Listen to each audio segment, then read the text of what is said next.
can't see it. Okay, okay. Unless we open it. Yeah, I've never seen it. Usually the chat thing will just like feed or pop in to read a comment or something or question or tell us. If there's something like important. Okay. I don't actually know how that sounds. Like I suspect he just pops in as a voice, and every year I've kind of just explained on the live stream of like Wing is sitting right across from us and he's Okay. reading us information. Live chat. Yeah. I'm just gonna open that panel, but try not to like have the video, just so my phone doesn't get really slow. Maybe it's. Yeah, it would be nice to see it. Yeah. Yeah.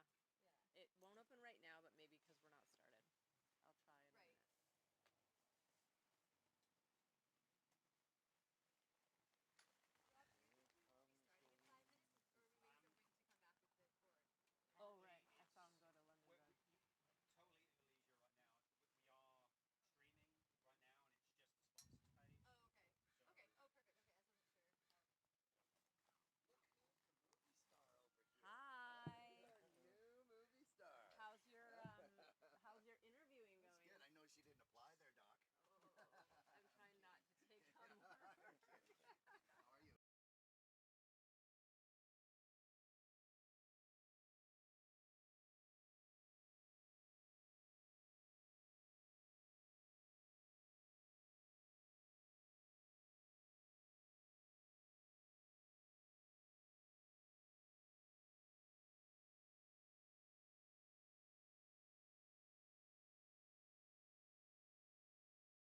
in terms of No. like I'm like, the how short race, the long race, yeah, the no. one day, like, I am sure a lot of their work is volunteer or like second job, but one day I'm like, I will work for them. I will make I'm this. gonna clean this shit Yeah, I'm up. gonna clean your shit up, guys. Yeah, can I make a website? No, but I'll make your list prettier. Feel like I know most of these people. Yeah. Yeah. And there's a lot of locals. Like obviously there's Yeah, East Coast yeah. too, which is super cool. But I think it would be really fun to make sure we do Yeah. an overview of that. I don't. Yeah. So Jade's racing tomorrow. I didn't realize she was coming back, so that's really exciting.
We are live here at the Squamish 50 broadcast. Welcome, everybody. Squamish 2025. Yoo-hoo! Woohoo! Thank you so much for joining us. Oh, wow. We're going to have to be... Oh, yeah. We got to get real close here. We're just checking out our... Okay, we're going to bring the camera back. You will get a little bit of a wider view here shortly. This year, we have all new equipment, so a huge shout out to start off to Coast Mountain for setting us up. As you can tell, it's our day one using it this year. We are going to get these little tech pieces sorted, but I am Jenny Quilty. I am one of your hosts this year of the live stream. This is my 4th year, I think, back. Nice. Yeah, we're doing it again, and I'm super excited to be here chatting both days with you, and I'm here with Anne-Marie Madden. Hi, Jenny. Hi. Anne-Marie is a local runner from Pemberton, longtime professional trail runner. You've done so many things in the sport that we'll probably list off during the day, but I think you are one of the probably most seasons, I'm going to guess 23K runners at this race. Yes, I think I've done it 8 times. Wow. Okay. Maybe See, 9. I started counting. I was like, yeah, she's done it a lot. And then branched out once to do the 50 I saw that. miler. Yeah, that was fun. It was from the 23 to the 50 mile. Yeah. And it was the atmospheric river year, and it might have been the first and last time I'll ever do that. Yeah. Well, hopefully people aren't feeling that way this weekend. We are here in beautiful Squamish, BC, sitting at the finish line. And it is a gray, cloudy day, but the weather is honestly, as we've said a few times this morning, perfect for racing. Yeah, I agree. Yeah. I think this is, for spectating, little breezy, but otherwise, for those racers out there, I think it's going to be great. It's amazing. Yeah, we usually worry about forest fires, air quality, heat, and this year it's going to be a Pacific Northwest rainforest out there. Yeah. And a lot of this course has those rocks with the dust that I think will be much more tacky. So some of those downhills might be a little faster this year. Oh, that'll be fun. I'm excited to hear from our racers, especially the ones that have been here before. There's so many. Yeah, to see what they think of the conditions and what it's really like out there. But let's kick off with introducing you all to what we are doing this weekend. Again, the Squamish 50. So today is our 50-mile race day. So we kick things off this morning at 5:30 here in downtown Squamish. Send racers out. I say we. I was in bed. Gary sends racers out starting at 5:30 a.m. and they complete 80 kilometers or 50 miles through the mountains of Squamish, returning here downtown. And it is that race today, and then also day one of the 50-50. Yep. Well, that's quite epic. So they're going to do the 50-miler today. Then that time will get added to their 50K time tomorrow, and they get ranked in their own category, as well as being ranked on both days. Because sometimes we've had some pretty epically fast people who've managed to, podium on one of the days and then win overall 50-50. So that's pretty cool. Yeah, that's actually, as I was watching the tracking, we'll update you all on the tracking we've had so far this morning, but it is an increasing trend that if you are competitive in the 50-50, you are also competitive in each individual event. The times of those two races just are getting faster and faster, and that's something we've really seen in the last 4 to 5 years. And historically, actually, before that, too, there was quite a few times where a winner of the 50-50 would be on the overall podium one or both days. So tomorrow, you will see the 50K, the second day of the 50-50, and the 23K. And then I believe the kids' race is tomorrow as well. I could be wrong. That is a good question. Sorry, parents, kids. don't panic. We are not to be trusted about the kids' race. Not parents, racers. We know all about the details. If you're coming today, you're probably right. So do that. So this morning, while racers were out on the course, we started to get live updates. Before we jump into those, let's just, again, acknowledge that we're sitting here in the traditional and unceded territory of the Squamish First Nation. So we want to make sure that we recognize that land and that traditional stewardship. And the runners out there are going to see beautiful forests today. Absolutely. So much different land management that goes on in this Squamish corridor. So we hope they soak it all in and really take in what it is to be here in this location. Yeah, no, it's a beautiful course, very varied terrain. Yeah, we see a bit of everything out there. You kind of start out with that really fast and sort of non-technical start, tiny bit of road, and then you're on the gravel path. And maybe we'll see. Yeah, let's chat a bit about how the early miles in this race seem to have unfolded. Yeah, it was pretty neat. So this year we have a nice system. We want to thank our volunteers for being out there, over 300 of them. Some of them are assisting us by putting information into a Google Sheet for us that updates us with the whereabouts of racers. It's our high and low tech system where we have people who can give us intel on the course. So early on in the day, actually one of the things I really noticed right from the get-go through, like you said, about 10K of relatively flat running before the Capra aid station, we'll call it, where there's always tons of fun and a lot of hype.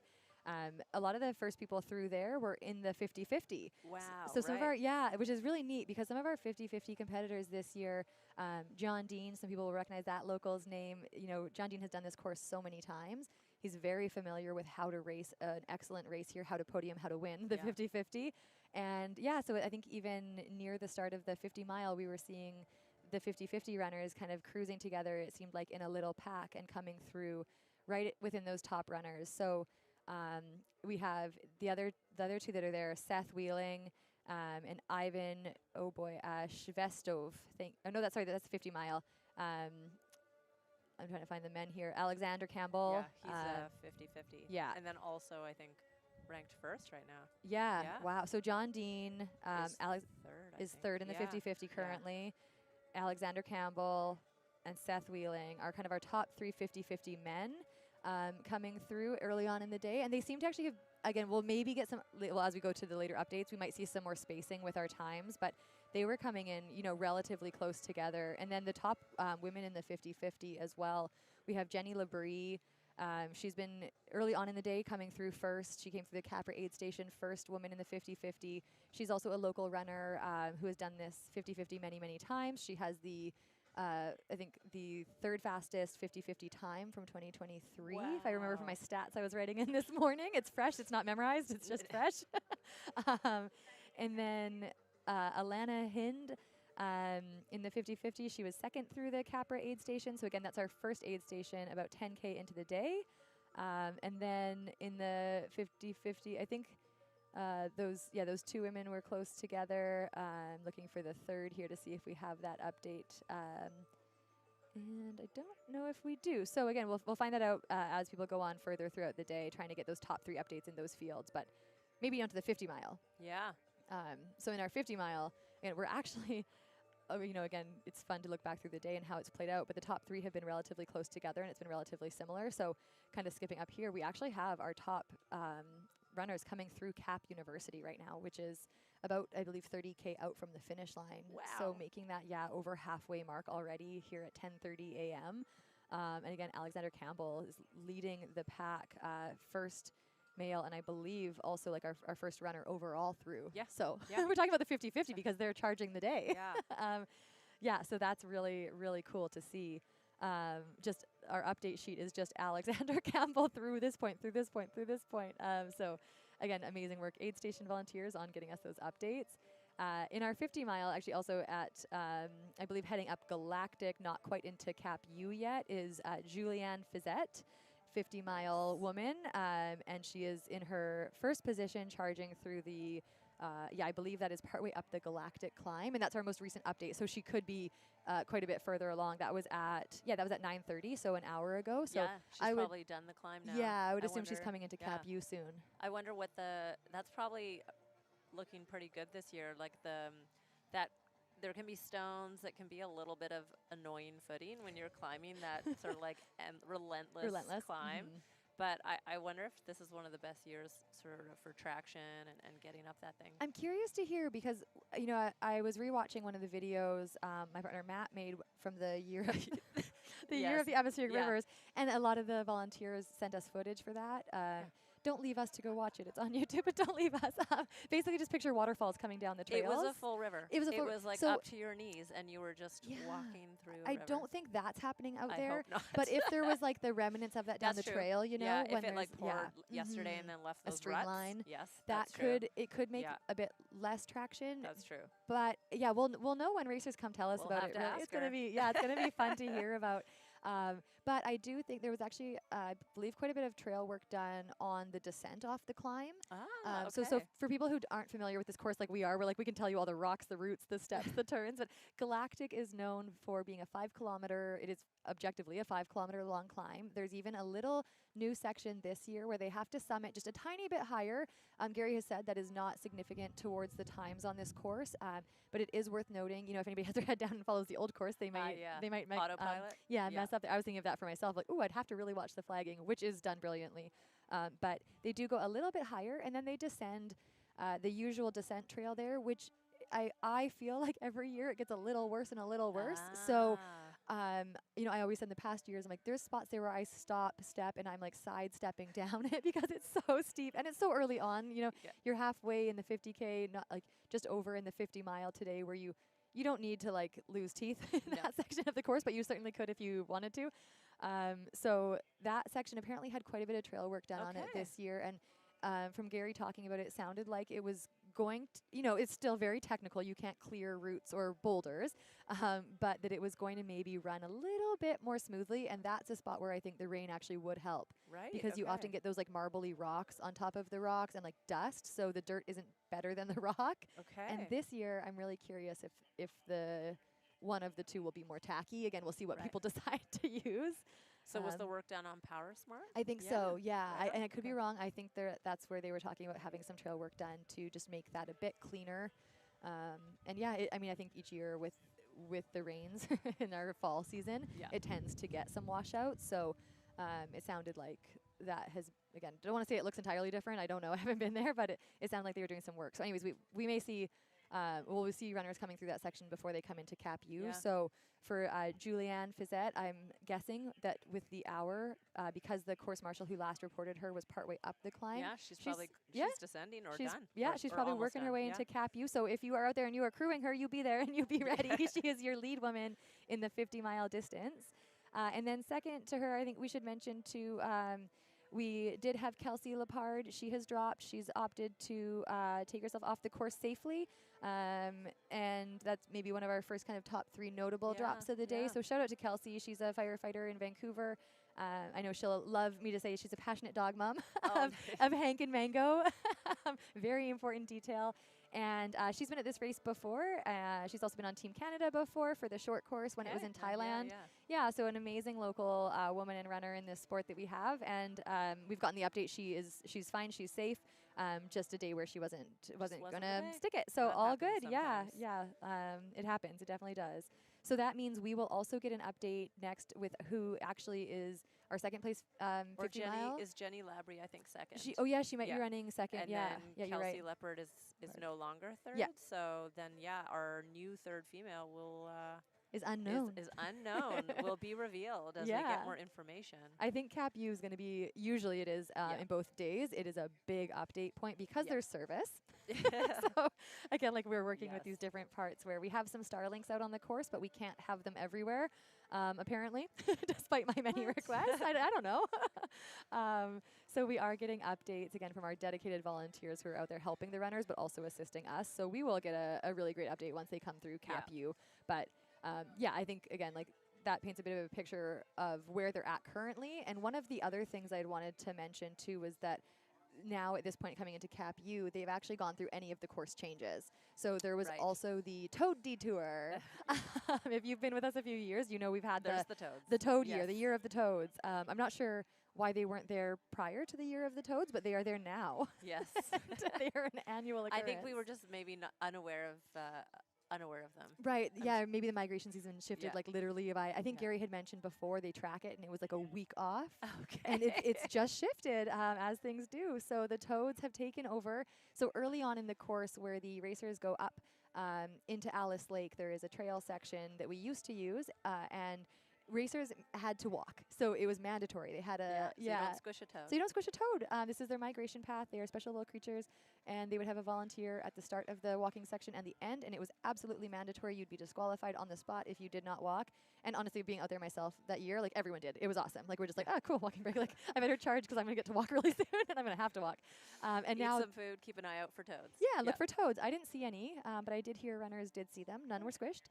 And now this year they have just rerouted the course slightly to detour around it, and that is all before the Corners aid station. So when they get to Corners, I believe that is their third aid station on the route after Capra and Alice Lake. And then at Corners, they have the tiny little additional climb on Galactic, and then back to the same old route. The rest of it's the same. So if you've been here before, you know the rest of what's coming. All the aid stations are the same, all of those types of things, just a few little turns here and there. And as you like alluded to earlier, it's very hard to go off course in one of Gary's courses. He's so meticulous about having every inch flagged in pink. and meticulous about taking it all down. Yes, yeah, very good at both. But yeah, it's very, very well marked. And I'm embarrassed to say that I actually went off course. Oh no! Okay, okay. Well, that's perfect. We were saying how we would have like authentic stories to ask each other about because we haven't really sat down and shared. Yeah. So can you tell me more about that? So it was the year at the Atmospheric River. I was doing the okay. 50 miler, and then you're sort of running along the FSR before you turn left onto Galactic, Yep. the climb we just mentioned. Yeah. And Gary specifically said at the beginning of the race, like, make sure the turn can be a little bit hard to see, but we have a barrier out there. Yeah. This is a Jim Walmsley moment Yeah. for Western States for those who we have our very own. But what happened was, I had gone through the aid station, and now I was sort of like sorting out my bottles and all this sort of stuff. And it was such a wet year that my packet, I decided, actually on the advice of my coach, to have it on the inside and then my rain jacket over top, which in hindsight, like, I was so happy I did that. But my zipper got stuck, and I was trying to just sort out, like, getting it closed. Probably with like very frozen fingers. Exactly, like you're numb. And so I had my head down, and you're just like playing with the zipper, and it was an FSR, like a large logging road, so you're not really having to pay attention to footing. And I just ran straight past. It almost seems like bad barrier. luck that you didn't literally hit the barrier because it is like across the road. Like you must have just hugged one line. Yeah, and then but like having done so many of Gary's races, kind of once I finished all that, I kind of like put my head up. And I was running, and then I was like, I don't see much pink. And your brain subconsciously, it just gets so used to being like pink, pink, pink, pink, pink. Yeah. And that was something's wrong. Yeah. And so sure enough, I turned around and ran like half a kilometer back, and then of course saw the barrier and was like, how? Did I miss so that was the year the one time you did the 50 miler, Atmospheric Rivers, and you decided to add a little extra. Just a little extra. Just a little, cool. So for all the people out there maybe who have racers here from all over the world, fear not, like your racers are flagged, and so they will be following the course very, very easily. I'm sorry, we're trying to shift here. It's like we're being discreet. I'm like, I think they can see us lifting our chairs. We can just be real. We feel like the camera's moving a little, so we're just chasing We're just moving with it. Hopefully we're both back on screen. Yeah. If not, you just can let us know in the chat. Yeah, there we go. Oh yeah, zooming in, zooming out. Perfect. Oh, it follows us. That's what's happening. Maybe we were moving it's first. Moving. You guys, this new tech, you all. We are not here because we are tech savvy. We are here because we know how to run dirt in the mountains, and usually just be silent and do that. So work with us on the tech side. I already got like compliments just for knowing how to use the WhatsApp group. This is great. This is great. Actually, speaking of tech, I know nothing about this person, but I was just going to say, going back to our racers today, we had kind of made some notes. It's always fun to kind of get to know people a little bit, via online. But Alexander Campbell, who is currently our lead runner, 24-year-old. 24. Like, I'm tech savvy. I was like, oh, young runner, he's winning. Yeah, 24-year-old. So our junior by more than 10 years. And it's so cool to see. I would say like something I've noticed in the sport is the young runners going into further distances like quite early. Yeah, I think that's really, really cool to see. Alexander Campbell ran a 71 minute. 71. I'm very excited to say that. I'm such a roadie now. 71 minute, so an hour and 11 for those who are trail oriented. Just this year. Just this year. Yeah, I'm guessing it was in January. So would that be the first half, or is that in February? If he did local, it would have been. It was in Vancouver. Yeah. So the first half, that's an incredible time on a half marathon. Again, for 24-year-old. Also notable accomplishments are 3:43 at the Canyons 50K. So sub 4 by over 15 minutes. And that was a 12th position finish at Canyons 50K, which is a deeply competitive field down in the Auburn area of California. It's a UTMB race. Yeah, so I think that would be a race where top 10, no, actually it's not a major anymore, so top 10 wouldn't automatically qualify you for OCC, but depending on the depth of the field, it could with UTMB's whole system, which we won't get into today. No time for that.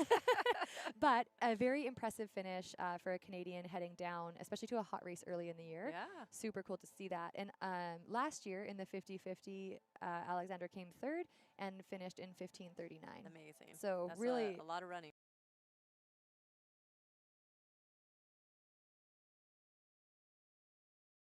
I think even with what we're seeing today, Alexander, being 24 is just stringing it together, learning things each time, and clearly showing up, kind of stronger and stronger with each performance. So and if he's done the 50-50 before, that's probably not someone that typically is going to go out way too hot on that Right. 10K because he's been Yeah. here. He knows what's in store for him for Yeah. the whole weekend.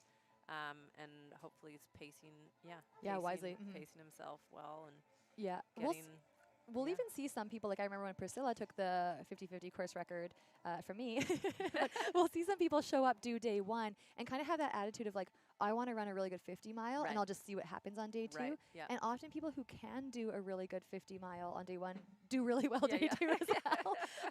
So I'm curious, again, we'll see how the day Yeah. plays out, but maybe that's going to be somebody who is really like running with today and just kind of seeing where it takes them for tomorrow. Who knows what the strategy is? I think Alexander would have also raced John Dean last year then, who is also in the 50-50 field and a well-known local who has crushed this race many times. Very experienced. Yeah. So I can't remember. I think the first year John Dean did it might have been the year I did, and he kind of followed and ran with me, or maybe it was the year after. But yeah, he's been here many times. He has executed it very well and very successfully. I don't think John Dean's ever dropped from the 50-50. Again, like shout out to Ashley, his wife, and his two daughters as the crew. They are at every race, and I think they're pretty dialed. It's a family affair. Yeah, if you see them out there, maybe take notes. I think they know what they're doing. And then also again, Seth Wheeling. We're waiting for the updates at the next aid station. We haven't gotten any since corners, so that's quite early on. Again, that's before the galactic climb, before the descent we were talking about. So we will see what updates we get there. Hopefully they're coming in soon. But again, Seth Wheeling, super fun person to do a little bit of a deep dive on this morning. Yeah. We kind of waited to see the names come through. And so assuming that I got the right person via Google, Seth Wheeling is a retired Olympic triathlete who now is a competitive trail and ultra runner. Wow. Like, that's so cool. I love the crossover between the sports that we see in trail and ultra running. I think like, the time doing activity in triathlon is actually quite long. And so Yeah. even though running, you might at most be doing a marathon, still these people are used to being out there doing exercise for 8-10 hours of a race. So Yeah. it does translate well Yeah, to and long ultras. And triathletes Yeah. have to fuel, right? Like Yeah, that's exactly. so that kind of helps them. I think sometimes we see people come from biking to running, and the fueling component, though they fuel on the bike, to be clear, the challenge is around doing that with jostling. Yeah, exactly. And it seems to work. Very different. Yeah, very different. A little or more, more challenging. Yeah. a little bit more gut to manage there. So, yeah, seeing somebody come from triathlon, that again, you just have to take it off road. But that's really neat. And yeah, Seth Wheeling's here from Boulder, Colorado. So shout out. I'm sure there's some people either here with Seth or tracking.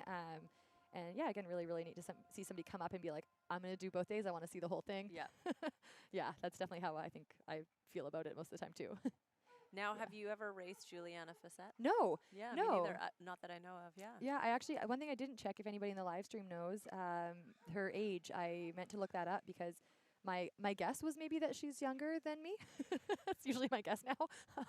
And that maybe coming to the sport more recently, I noticed in her results, she had about 5 race results. She has showed it to the East Coast. Everything I updated in the sheet for us to talk about with her, I just wrote East Coast, Beast Coast. Nice. Because she's done Blood Route Ultra, which I have looked at that website and just been like, yeah, no.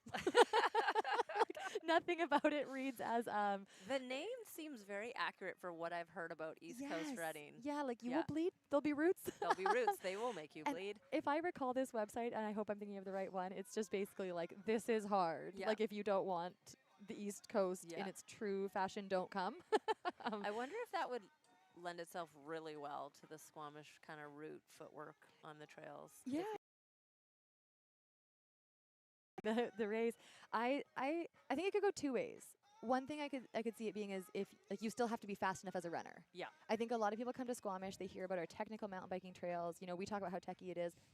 But it's still truly a very runnable race Yes. for the times Yep. that our athletes here put out. Yep. So if you came thinking, oh, I'm just going to be working like Hiking. a Yep. ladder system Yep. or hiking or managing like that, and you don't have that turnover in your legs, that would be a detriment.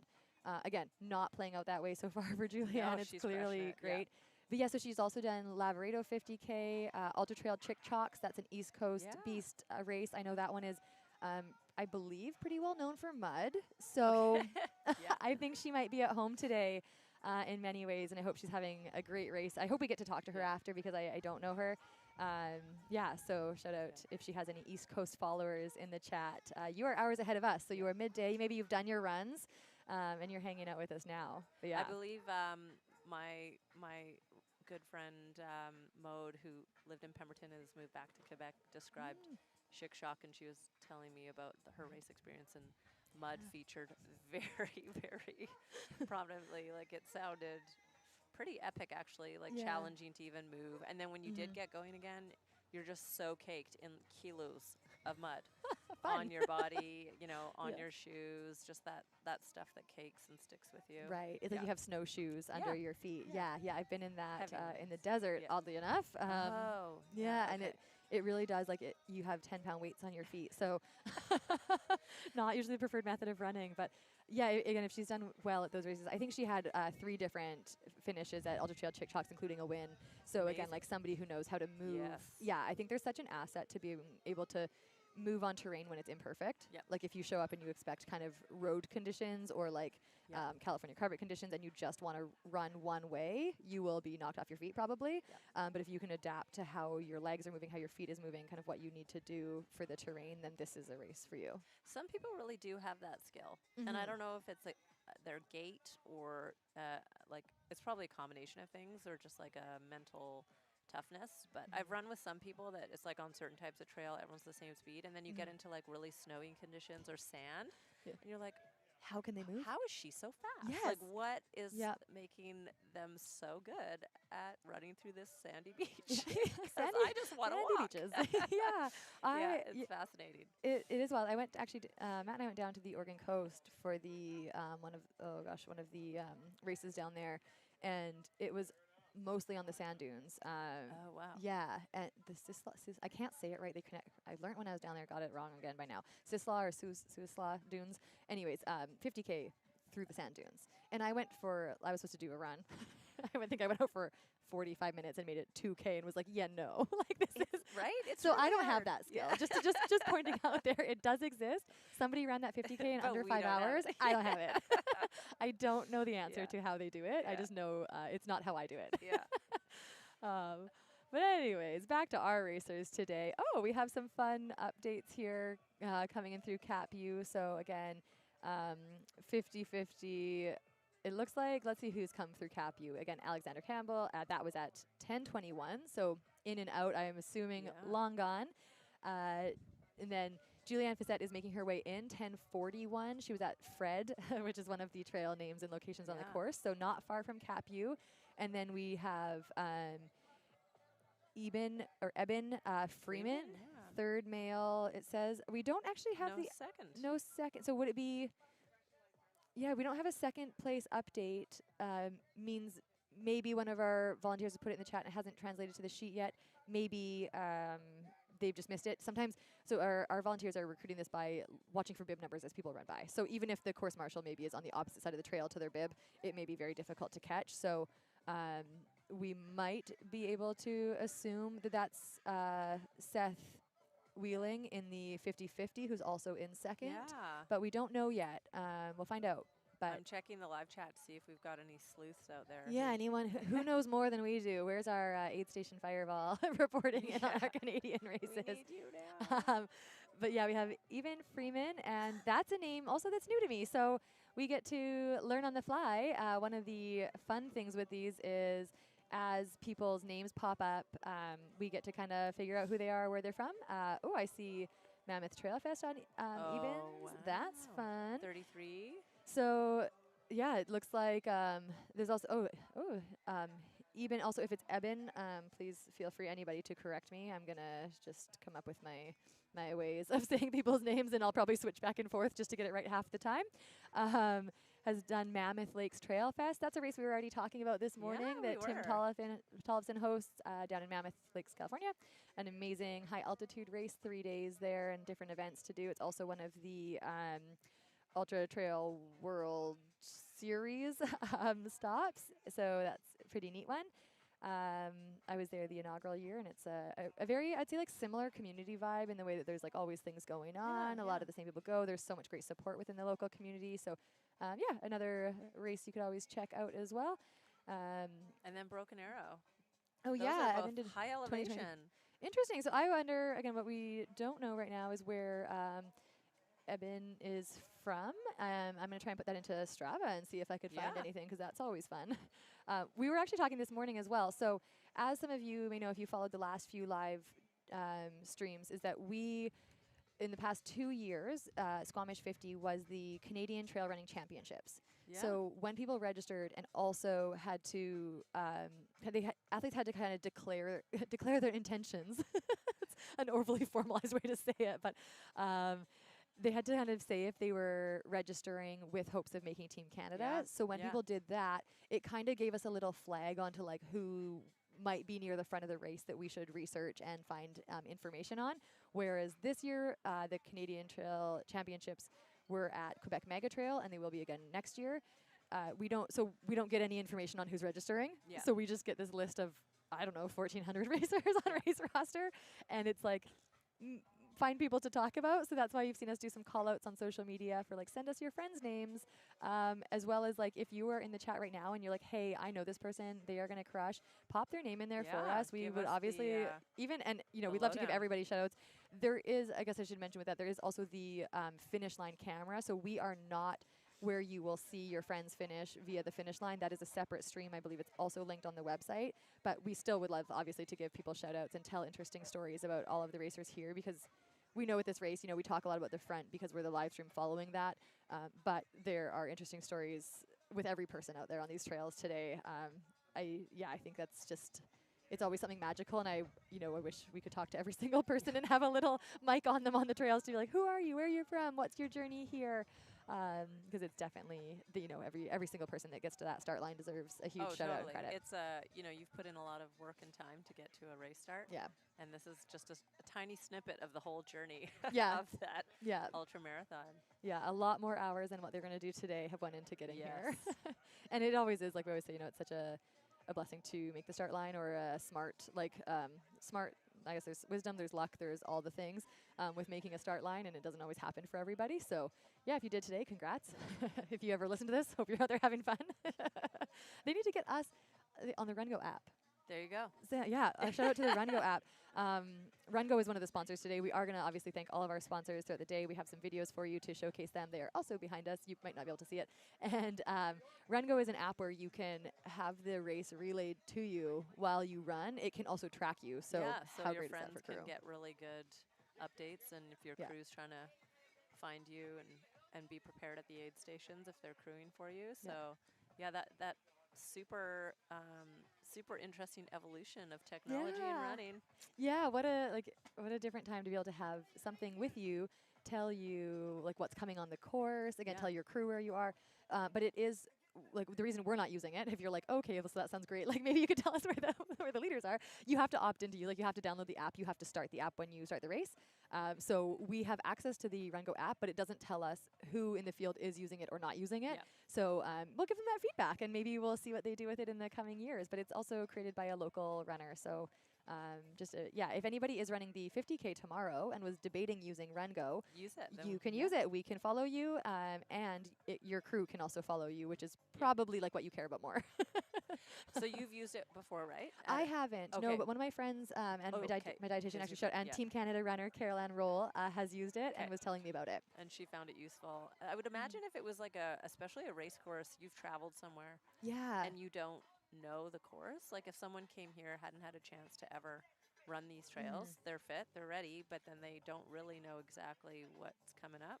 Yeah. That'd be really interesting. 'Cause Yeah. Suddenly you've got like this advanced warning of Right? the 5-kilometer galactic It's climb. like you are starting galactic. And then, so the reason I thought of it there too is because they've also imported like fun messages from like Gary. So Gary Robbins, race director here, has put in some messages. So as you're running, Gary would pop into your ears and be like, "You've got this. Let's crush galactic," or whatever. That's probably not what Gary said. It's probably better. But and then Selena from Capra has a little blurb in there, and that's why I was like, they need to give us the RunGo. Let's just talk to these runners the whole time. I doubt anybody out there is streaming YouTube listening to no. us, because it won't work in the forest. But also, that would be a lot to concentrate on, I think. That would be. But yeah, it tells you. So like it could tell you you're starting the 5-kilometer climb. You're going to gain this much, this far to the next aid station. Again, I haven't opened it and been familiar with it to look at like how you could like either bypass a notification, or if you have it, you can set it to different things. I'm not sure, but it's a really neat app that definitely like can change the way you race somewhere new. Yeah. I always have those notes written down or like screenshots. Yeah, yeah, So I'm kind of fumbling with that stuff anyways, that I think it'd be pretty cool just to have it tell you. yeah. Yeah. So you have do you carry a phone during your race? Depending on the race. Yeah? Yeah. Okay. So if it's like a 50K or shorter, typically not, unless I feel like I really want some music. Yeah, yeah, yeah. And then it's just like, it's out of reach even usually. Right. But in longer races, I usually have Okay. it. Yeah. Yeah. The only thing I've like never had a phone except for the European ones where you have to You carry have like to. a flip phone or something. But I guess it's like back in the day when we just could get the sticker Yes. on your arm, so you'd at Yeah. least know like when the major climbs were, like Yeah. what you could just look at the profile. Because Mhm. it's amazing what you know when you're not racing, and then Oh yeah. once your brain has limited just glucose, gone. Just gone. Even and if you're blood working hard to flow, replace yeah, that glucose, it yeah. just disappears. I mean, it's going to your muscles. Yeah, You're- yeah, you don't stay smart out Yeah. there. No.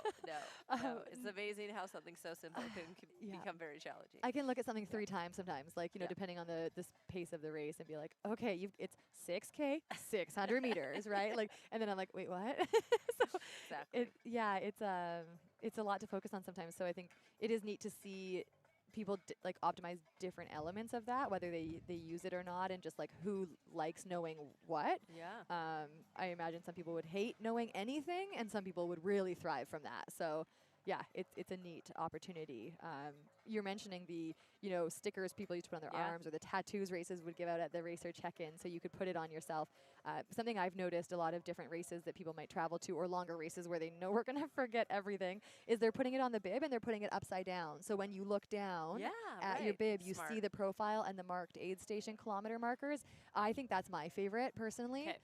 because Better than the arm. it's right there. Too Yeah, much because sweat. yeah, like I'm sweaty, I'm Disappears. salty, I'm laying in water. It disappears. Yeah. But yeah, anyways, so that's a shout out to the Run Go app, one of the sponsors, but also they came by and chatted with us today and were asking like who's using it and what it looked like. So that was kind of fun to get to check out.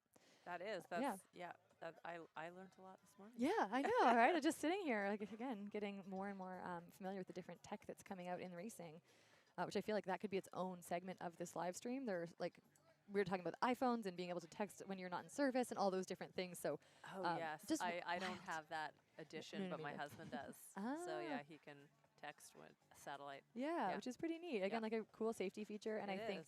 very niche to our sport that we're like, oh wait, that's amazing. Like that could really help me with my crew, being like, I want a popsicle. I am on Whatever it is. this ridge and Yeah. I sprained my ankle. Yeah, and I am not okay. More importantly for that Yeah. than popsicles, but yeah, just the opportunity to reach out and connect, and all the different things we can monitor if people choose to. It'll be neat to see where that kind of all Yeah. goes in the years ahead. But yeah, coming back to our race today, we're still missing that second male update. For our women as well, the last update we have is really way back from corners. So Yeah. I think we're in that. Juliana must have a lot of a lead, Yeah. or they've missed a couple of the women coming through. But if this is fairly accurate, then she's way out in front Yep. in the women's field. Yeah. So again, we're gonna find out. It's 11 a.m. and we do think, based on the historical times, we still have a while. I guess that's the first woman could be around 2 p.m. 'Kay. So that's following course record pace. Could be a great day for it, just Yeah, temperature wise. I think so. It's- Some of the years have been 30 degrees, so Yeah. this would be a really good race weather. And we 10. really keep seeing women get closer and closer. Yep. So that's been pretty cool. To Courtney DeWalter's course record, I think we should mention that what they're chasing here. But for our 50-mile men as well, I think that could be around 12:45-ish. So yeah, I guess about almost 2 hours out. But like it's kind of the phase of the course where we'll start to get more and more frequent updates. Better reception, Yes. Yeah. more clear, less like congestion, less when you're coming through, like the Capra aid station early in the race. There's just like so many people together that it's harder for people to really like process who came through, what kind of lead they had. But And as it's 10K on like flat terrain, so exactly. you also see people strategize that very Yeah. differently. Yeah. Sometimes, we, I think in this sport we continue to see more road runners coming into trail. right, So they may, again, this year it seemed to be more the 50-50 runners, but like we may see them crush that capitalize, section. on that Yeah. fast section. Wanting to kind of get that early start for themselves, or like those fast paces just actually feel so smooth and easy to them. There's that too. Like they might just be doing their thing. You know, if you run a 1:11 half, I don't think it, you know, running 10K in 50 minutes is an easy start. So I think that's you know, You have something that we another see all the 70 time. to go. Yeah. Just another 70. I wonder if Rengo can do that for you. Yeah. 79 kilometers to go. Yeah. 78 kilometers. When I ran Ultra Trail Harricana, UTHC out east, they had big sign. It's a 125 kilometer course, and they had sign markers for the countdown almost every kilometer. And I remember starting going, I'm going to have to ignore that. It was really neat. Like I've Yeah. never seen that level of distance marking on a course ever. Yeah. Like I honestly, you actually rarely see any. No. It was really unique. Yeah, and I It think it's because is. they have all the different distances. So eventually it started to kind of like overlap, Yep. and it was countdown for more people, which is kind of neat. But it was, that was a definitely a unique race course signage to experience. Like cool, super cool. But yeah. And speaking of that too, like just out here, I know we kind of did credit Gary and the team for their flagging. Yes. But yeah, just, you know, making sure that we take the time to acknowledge those. I think it is 300 plus volunteers out here for the course of the weekend. And some of them are standing in pretty remote areas. Yeah, like They're- we sit here, we're covered, Yeah. we're almost even wind Yeah. barriered. We have snacks if really required. Yeah, can find them. we do get snacks. Yeah, we will get snacks eventually. And, you know, we have a coffee shop nearby. Yes. And all the things we With could. espresso. Yeah, most importantly, fueling our morning. I don't know if they're an official sponsor, so we should probably check in. They are my my like energy sponsor. No, they actually a local cafe that does sponsor the Coast Mountain Trail Series and Squamish 50 is Land Cafe, and I do have to shout them out. They are a mile from my house. Oh, Mhm. really? Yes, Wow. yeah. I am a frequent Land supporter, so shout out to Land if you are ever out in Chilliwack or at Gary's races. Try their coffee. Fantastic. They're actually Never really been. cool. Yeah, it's like fun. I can chat about them. They are a coffee shop and cafe, so they have an amazing menu. They do have variety of options, but it's actually primarily plant-based. Okay. And then they also have a yoga studio, so their whole thing is like a Wow. place to land. Right, And you can go there for yoga. They have strength classes. They have workshops. And that's kind of through the back, so you walk in, it's like this beautiful cafe, 'Kay. and then you could check in and go to the yoga studio as well for What classes. an amazing combination. I know, it's Yeah. like those two just go together so perfectly. Yeah. That's fantastic. I was Yeah. actually listening to a podcast on like happiness research, and they were talking about how having places that create like community or hubs for Mhm. people to go and create connections with people that otherwise might not have that much in common with them, but Right. they have, you know, yoga or they love a good coffee. It's like quite impactful for Yeah. people's happiness. So It makes it, yeah, sounds really like they're community. creating that They're- environment. I think they might have read Yeah. that research. Yeah, nice. Did it also say that running Squamish 50 will make you 10% happier? Well, actually, based on the sticker you have on Oh the my back of your gosh. computer, Yeah. you know, we're joking that ultra marathon running is not a replacement for therapy. No, yeah. I have a sticker from Nick Jarvis. Shout out to Nick. He's been here on the broadcast with us many years in the past. he's And institution here. and he's a creative genius as well. Yes. Made a sticker. I don't know if you can actually see it on there right now, No, but yeah, probably not. It's in the shape of the Yeah. In-N-Out Burger logo, Yeah. and it says In and Out of Therapy because running 100 miles doesn't solve things. I'll just swap the words. But yeah, so anyways, great. But maybe Yeah. 50 miles does. Maybe Oh not yeah, 100. but yeah. If you run 100, maybe you're like back in the problems. Maybe 50 miles. No, 50's just right. 50. Yeah. Yeah, 50 is just right. Again, we'll ask people about that after. Do you still need Yeah. no? Yeah. and- Another one of our sponsors, Mhm. actually, Allison Brome Ice Cream. Oh yes. My sister, who has 2 young kids, 2 and 4, came to visit us in Pemberton. So they were driving through Squamish last week, and stopping there for ice cream was a priority. I Or like- trying to find. They were Yeah. specifically looking for Allison Brome. Oh, it's so good. It's Yeah. so good. Yeah, they are here. Will they have the little trailer soon? They have the trailer comes here. They scoop ice cream, and they do this. It's soft serve, right? Like it's all kind of but soft it's serve kind of style. like tart. It's got the They very fruity. mhm. Yeah. They mix in fruit, so I think it's one of those where I think they have predetermined flavors, but I think you choose your mix in Yes. basically, and then they do it right there for you. It's so good. Yeah, amazing. There are so many amazing local businesses that support these races, and I think that's, there's also big businesses and sponsorship, but really neat because again, when you show up to these towns, it does just feel like everyone's involved in it. Like there's, the different run stores hosting the shakeouts or poster making, or, with Capra, they had prizes, kind of a whole like little setup of their own yesterday. Oh, Basically, if you went, nice. you were going to get something for free from one of the Aw, sponsors. that's So great. yeah, they had a lot going on. They had I think it's a Plinko where you drop a Yep, thing and yep. it goes down. And I was like, oh, I wish I had went to play Plinko. I don't really I don't need to buy anything or win anything this weekend, but I want to play. Yeah. So yeah, just a lot of ways kind of for everybody to get to interact with the race, and I think that is what really brings these like community events Yeah. to life and makes memories that are beyond the trails, which is always a neat part. I always love when your crew can have their own experience. Yes. That's like very special to me as a racer when I know my crew is out like having fun or making their own stories about the weekend that aren't actually about me. I really like that. Yes. Well, Yeah. because they actually get to spend not that much time with you. No, like, 'Cause and then you're out there it's meant to be racing. quick too, right? Like sometimes it's like, hey, Yeah. thanks for showing up for 3 seconds. Bye. It Especially was this critical. race. Yeah. But Yeah, so very important, but so short. very critical, but like handoffs. Yes, Yeah. So you yes. want them to go have fun, and here I think they are very adequately taken care of that way with so much to do. I mean, we before we got on the live stream, we were listening to essentially an outdoor gym being built behind Yes. us Yeah. with Sean Stephen Wales, Stephen yeah. Wales, amazing fast local runner who also does. I think we'll have to get him over to talk about it because Yeah. I think we probably won't do it credit here, but essentially building a jungle gym that For adults. for adults. Which like again, I was like, if I go missing, you know where I am. I've been recovering all this week and I'm kind of ready to play, so I might be over there trying some monkey bars, which probably won't go well. But yeah, just really neat stuff again, like going on in the local community for everybody. But yeah, so what is actually? I'm curious. What is our temperature today? Do we know? It was 16 when I Okay, was coming okay. in. That's what it said on my dash as I drove in. When I Okay. came through Whistler, it was pouring rain, like Mm. absolute deluge. And then Perfect. but here it was, it was like cloudy but dry. Yeah, It's not actively raining. Nope. We actually had this moment about 20 minutes ago when there was like obviously some sun just made it yes. through a cloud. There was a break in the cloud.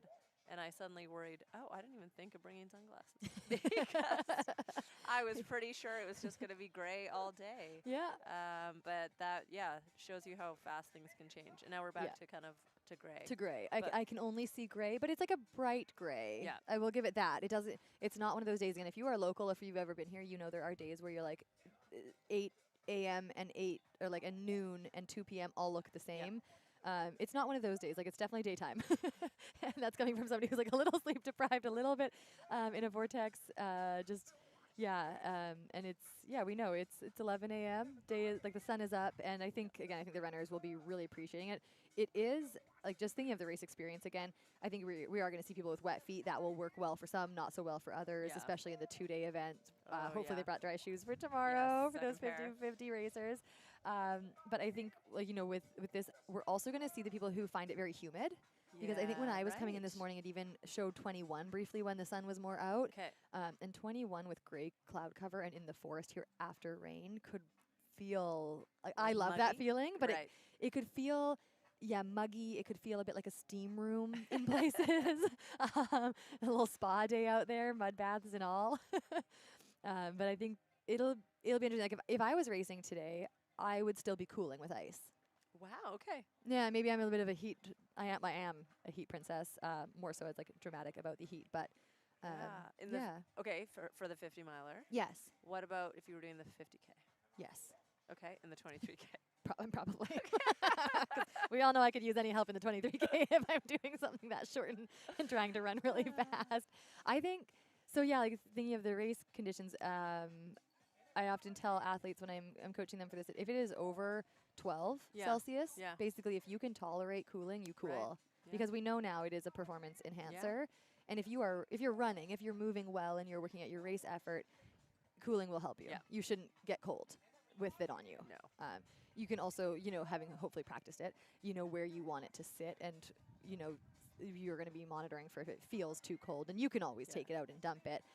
But yeah, I think if I was racing this, I don't think I would be putting it, everywhere, like arm sleeves, things like that. But I would definitely have an ice bandana or Okay. pockets of my pack that I'd be putting Yeah. ice in. Mm-hmm. I think what I found is that like for the really hot races when you absolutely definitely want to use it, Yeah.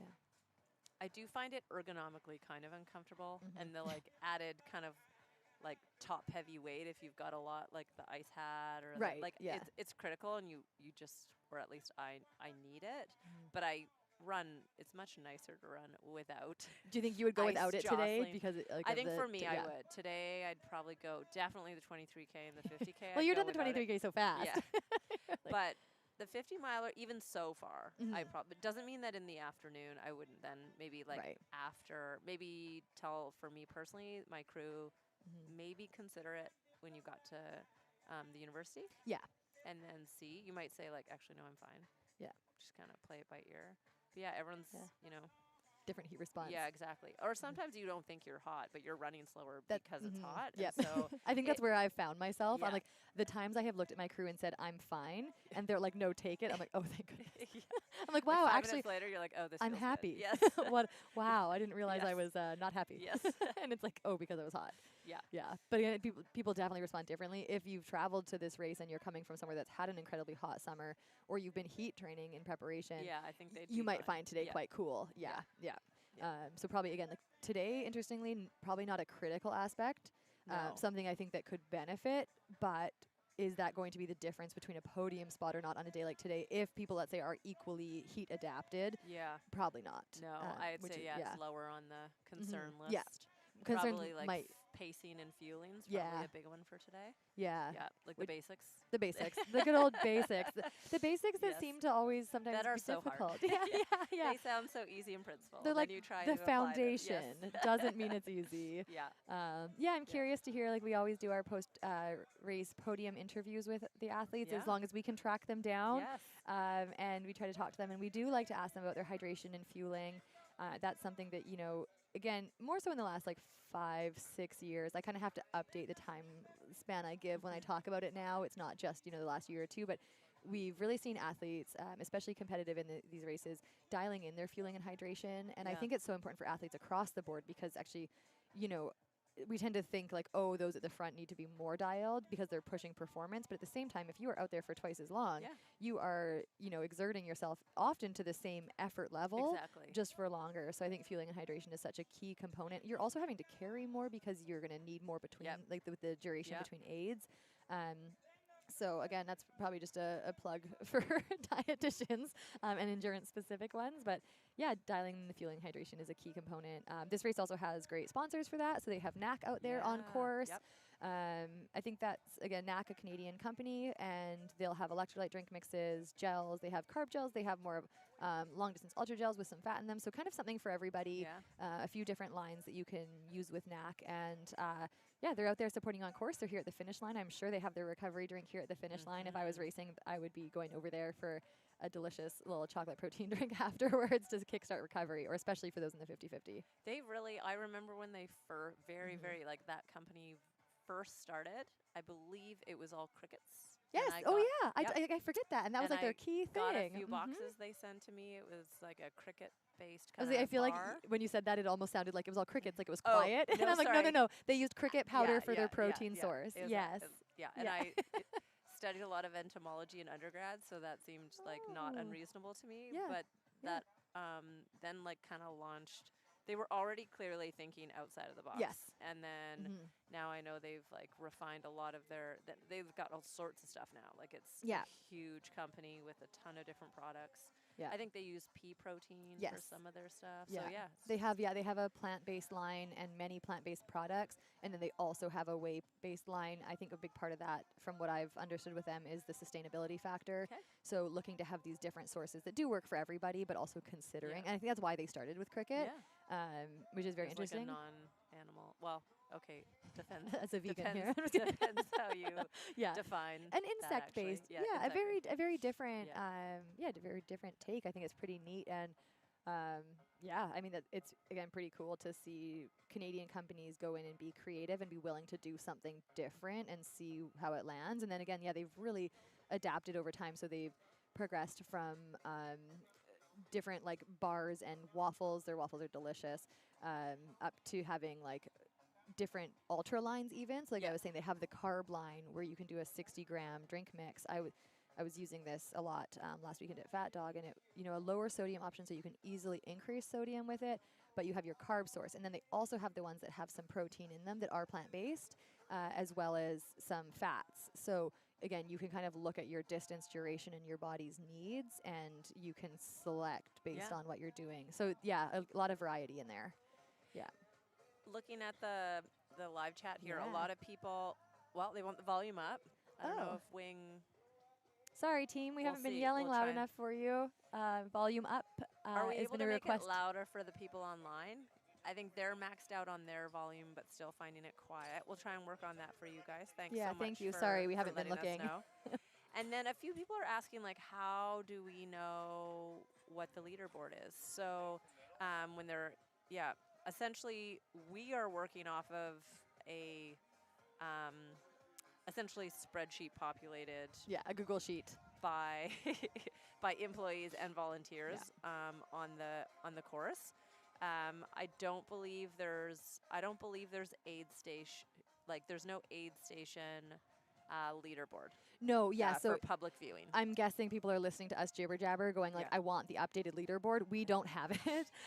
There is, so again, with this race being remote, like it's hard to sometimes picture because we're sitting in town, and again, Starlink exists and all that. But we have it at key places.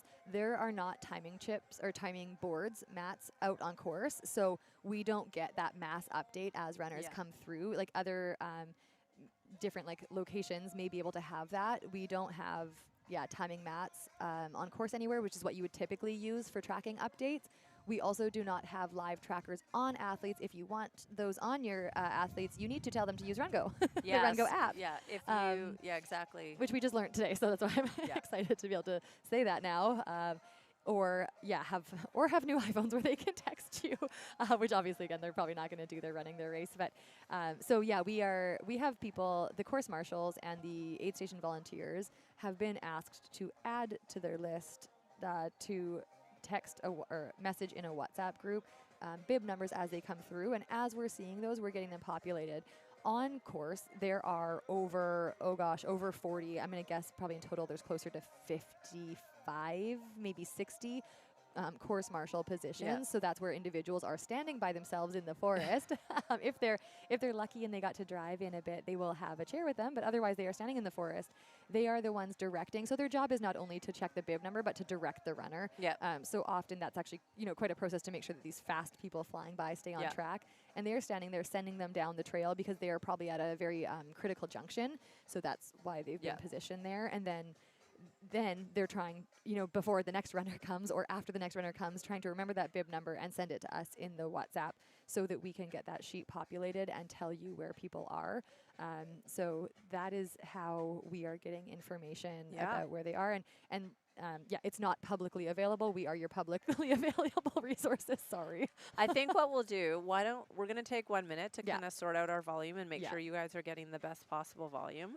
And then we'll run down again, go through with you all the info we have on our top sort of 3 male, female runners in the 50-50 and the 50 mile. Could we? I'm just going to take my headset off for 1 because I'm sec. yelling at you, but not at the live. I can tell. So maybe we can play a sponsor ad and pull our mics and then come back in a moment. Okay.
At Stronger Strides, we're committed to helping you become strong and resilient. We believe that success starts with a solid foundation, focusing on movements that enhance running efficiency and build strength progressively. Our program will guide you through effective, purposeful exercises, strategically structured throughout the year to improve your strength, mobility, speed, and power. We believe that strength training should not take away from your running, but rather add more to it.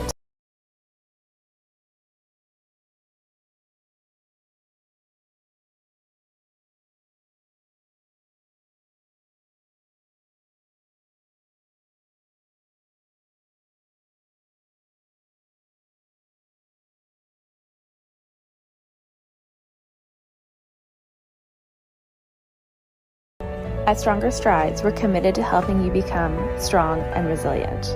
We believe that success starts with a solid foundation, focusing on movements that enhance running efficiency and build strength progressively. Our program will guide you through effective, purposeful exercises.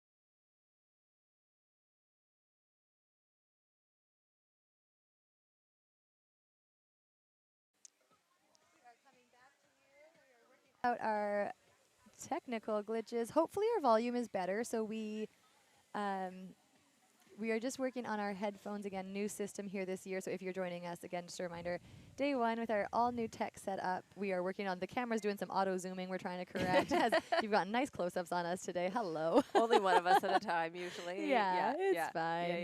Yeah. And we are also working on the mics to get, our headset volumes appropriate, but also have enough volume for you so you can hear us, but we're not screaming at each other. Because, if anyone's in the chat, I know earlier you guys were having a bit of trouble hearing us. Let us know if it's a little bit louder. We think we've sorted it out. There are about 70 buttons to work with. And they're doing an amazing job, but our headphones are very, very loud, but I think we're also trying to make it louder for you guys, because I know you're having to max out your volume just so that you can hear us whisper. I promise we are not whispering. That's so annoying to try and listen to people whispering. You're like, oh my goodness, just speak up. So hopefully you can hear us. Yeah, if anybody can pop in like a thumbs up, or just if you are in fact on the live stream, let us know. We have the chat open. We're not always staring at it, but we were trying to kind of track that, getting a feel for it today. So, yay! We sound so great. Thank you. Thank you so much. Canmore triathlete. Shout out. To Talking Canmore. about triathletes coming into our sport. Thanks for being here. That's so cool. I went to Canmore for the first time in my life a couple weeks ago. Oh, it's amazing. It was so beautiful. Yeah, did a 40K trail run. It was gorgeous. Seeing a bit of it. Wow. The wildflowers were incredible. Canmore is so beautiful. I always say it's it is that mountain town, right? Yeah. Like full year-round, any sport. Well, I guess like winter sport, summer sport, really. But yeah, such a beautiful spot. So shout out to Canmore.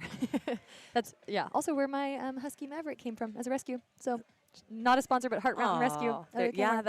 I've seen you find some real gems there. You're trying to pair up with people. Yeah, if you need a dog, I'm your gal. You can't have mine, but I can help you find one to rescue. Help you find mine. Anyway, so what we were finding out as we were doing that, is again, our volunteers on course are the ones providing us to a spreadsheet with updates. So we saw a comment saying that, there's no results on the website, and that's because they don't exist yet.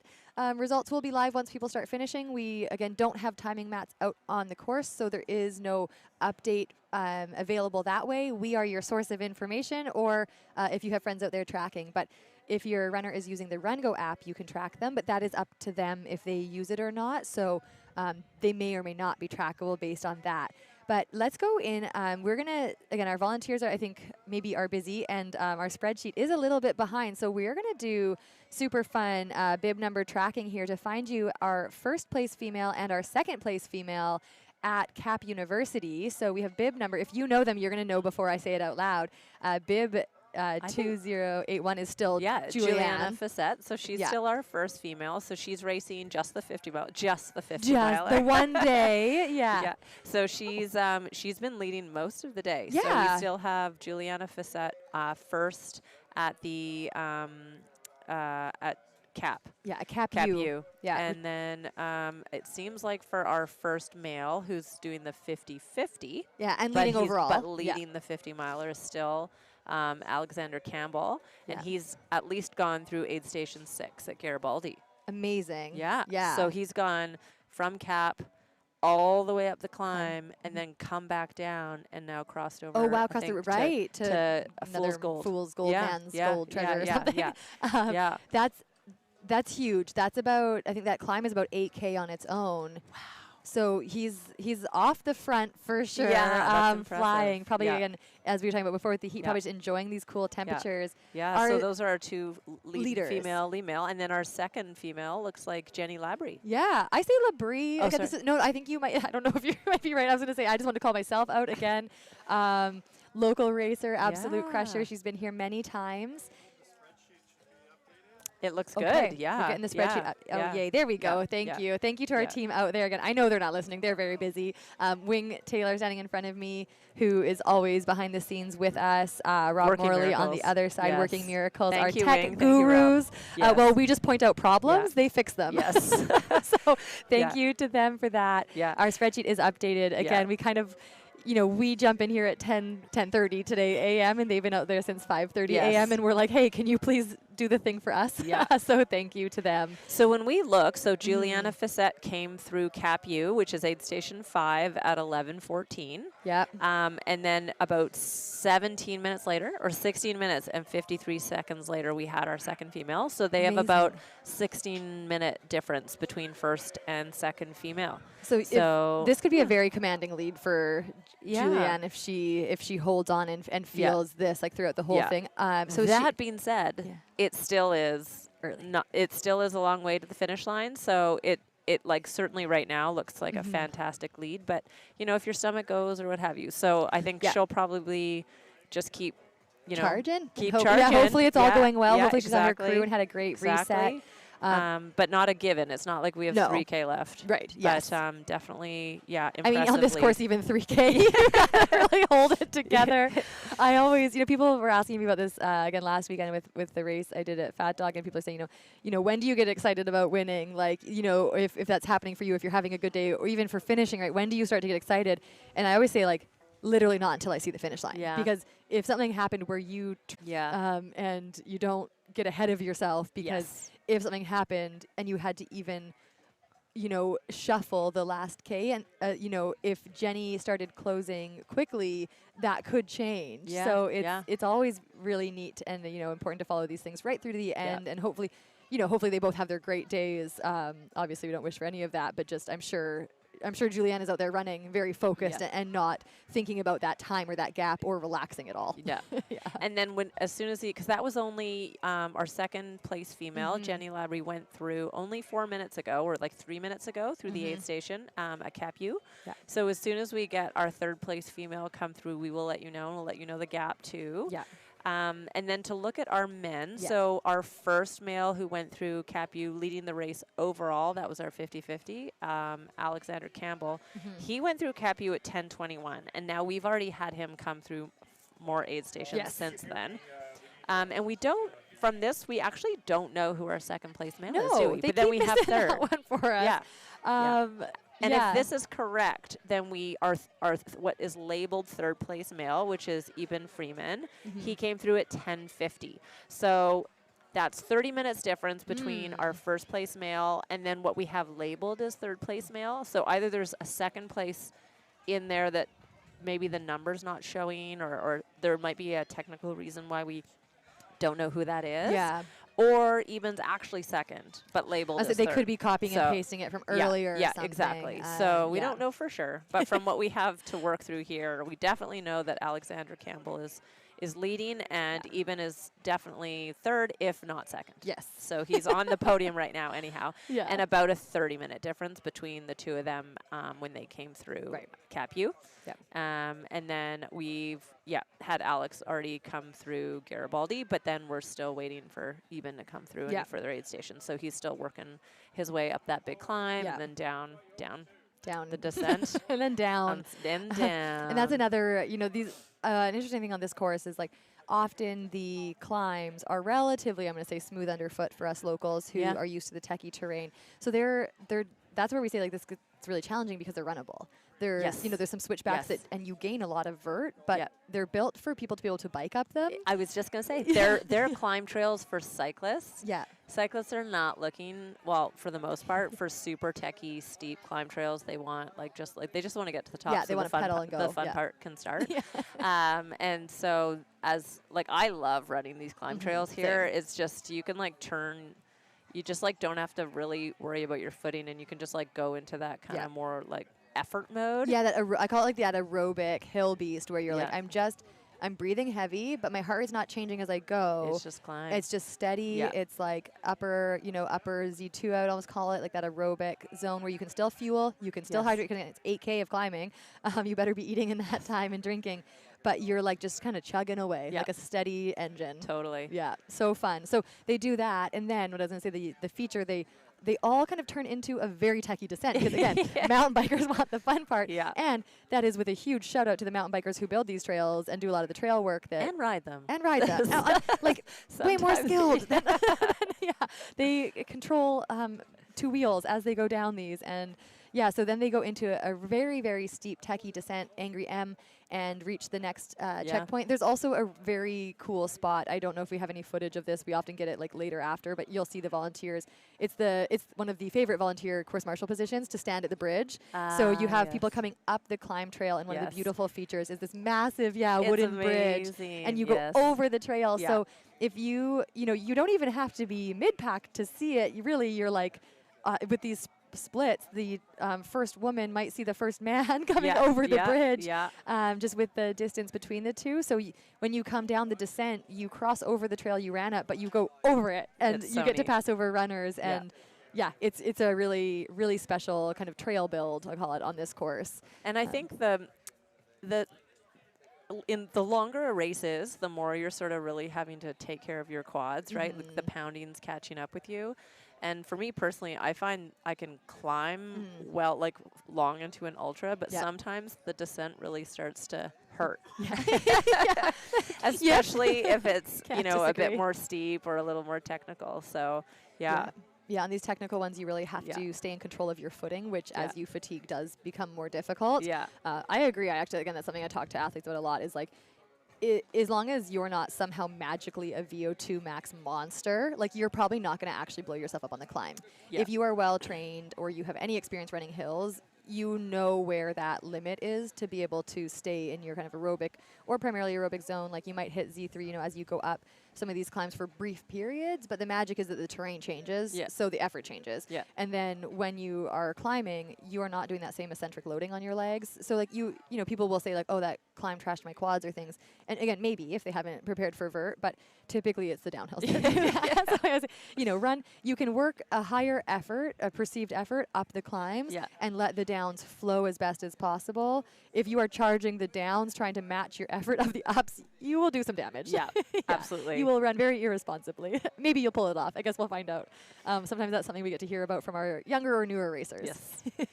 Looking in the chat here, Jill Wheatley, I love the shout outs. So shout out to Joel Kramer and Brittany Pack doing the 50K. So that'll be tomorrow. Okay. They just got engaged. Oh, fun. Yeah. Thank you for that tidbit, Jill. That's wonderful. So shout out to them. Are they running it together? Are they going to have their own day? I don't know. I guess we'll find out. We will find out. Either is fine, to be very clear. I know if my partner and I run together, we're not running together. We're doing our own thing. We have a really exciting update, though, in the in our sheet. So we have just updated you again, Jenny Labrie coming in second. At Cap U, we have Gemma Isaac. That's a name I recognize. I'm going to have to, again, check the stats. But Gemma Isaac, third female. She is in the 50-50. But again, right now we have Julianne Fizette, Jenny Libri, Gemma Isaac Yeah. coming through Cap U. So our split, the first 8 minutes. Yeah, 8 minutes between yeah. second and third. Yeah. And So then they- again, a 16-minute gap from second to first. Yeah, so 11. So our second place female, Jenny Labrie, came through Cap U at 11:30, 53, and then 8 minutes later we had Gemma Isaac, 11:38. That's 49. exciting. So they're close. I wonder Yeah. if they've been seeing each other out there, or if one of them, you know, Yeah. sometimes if one's stronger on the climbs, descents, there's back and forth. Right. With 8 minutes, maybe not. Maybe they aren't really actually catching glimpses of each other, but that's not that big of a gap. No. That is close in a 50-miler, and they're 150-50. yeah. 2 days, right? Yeah, that's right. 2 days. I love when the 50-50 might has that be- closeness. That is incredible. Yeah, Yeah. because that's wow. Because if you run, like, it's such an interesting race because you want to run your best race, but if it's close with the second place person, you are thinking, what's their strategy? Like, are they going to fly tomorrow, Yeah, or yeah. are Or they just surviving tomorrow and racing hard today? Yeah, like, Wow. will they have it to do this again? And it's really neat to see that play out. Yeah. Again, I don't know. We'll find out. Maybe we'll get to chat with them and find out what their strategy is. It's maybe there's been back and forth. I'd say the neat thing with these trails is you can be 10 seconds apart and not see the person. Yeah. So we'll find out later, like, if they've seen each other at all. But just looking into Gemma Isaac, looks like she is a 28-year-old here in the Wow. 50-50. Yeah, tell us a bit about her. She just ran this year, it looks like the knee knacker 50K. So again, somebody who is going to be skilled at the technical terrain, fine with mud probably. She came third at that race in 6:24, which is actually an incredible time, very impressive time on that course at the knee knacker that runs along the North Shore of Vancouver. I often tell people that knee knacker is like the Hurt 100 if you're an international athlete, but with more vert. Because it is. You climb up the mountains. You climb from the ocean to the top of Cyprus. You, I think, I haven't done it because that terrain just, no thank you. I haven't done that or the Hurt 100. I like running races, but there's so many roots and rocks, big boulders. You're on the Baden-Powell, which is like more of a hiker and again biker mixed terrain. So you not only like do you have these incredibly techy nature systems like the roots, you also have these big rocks that are planted by the amazing trail builders, but it's almost like cobblestone on vert. And so it's flat slabs of rock, but they're placed, and I find those so difficult. Like Yeah. I would rather have a smooth slab or like just the natural dirt personally. I don't live on the North Shore, and I've never spent that much time there, so I find that terrain incredibly challenging. So to see a 6:24 for a third place there, 21st overall in that race, like amazing. To see her translate that. That was also on July 12th. So she is a month out. That was probably a prime training run for this to then lead into a 50-miler. I'm looking at that thinking, brilliant season planning, Gemma. Good job. And then in April, leading into her knee knacker, she did the Gorge Waterfalls. So coming 24th at Gorge Waterfalls in the 100K, so an earlier season long race.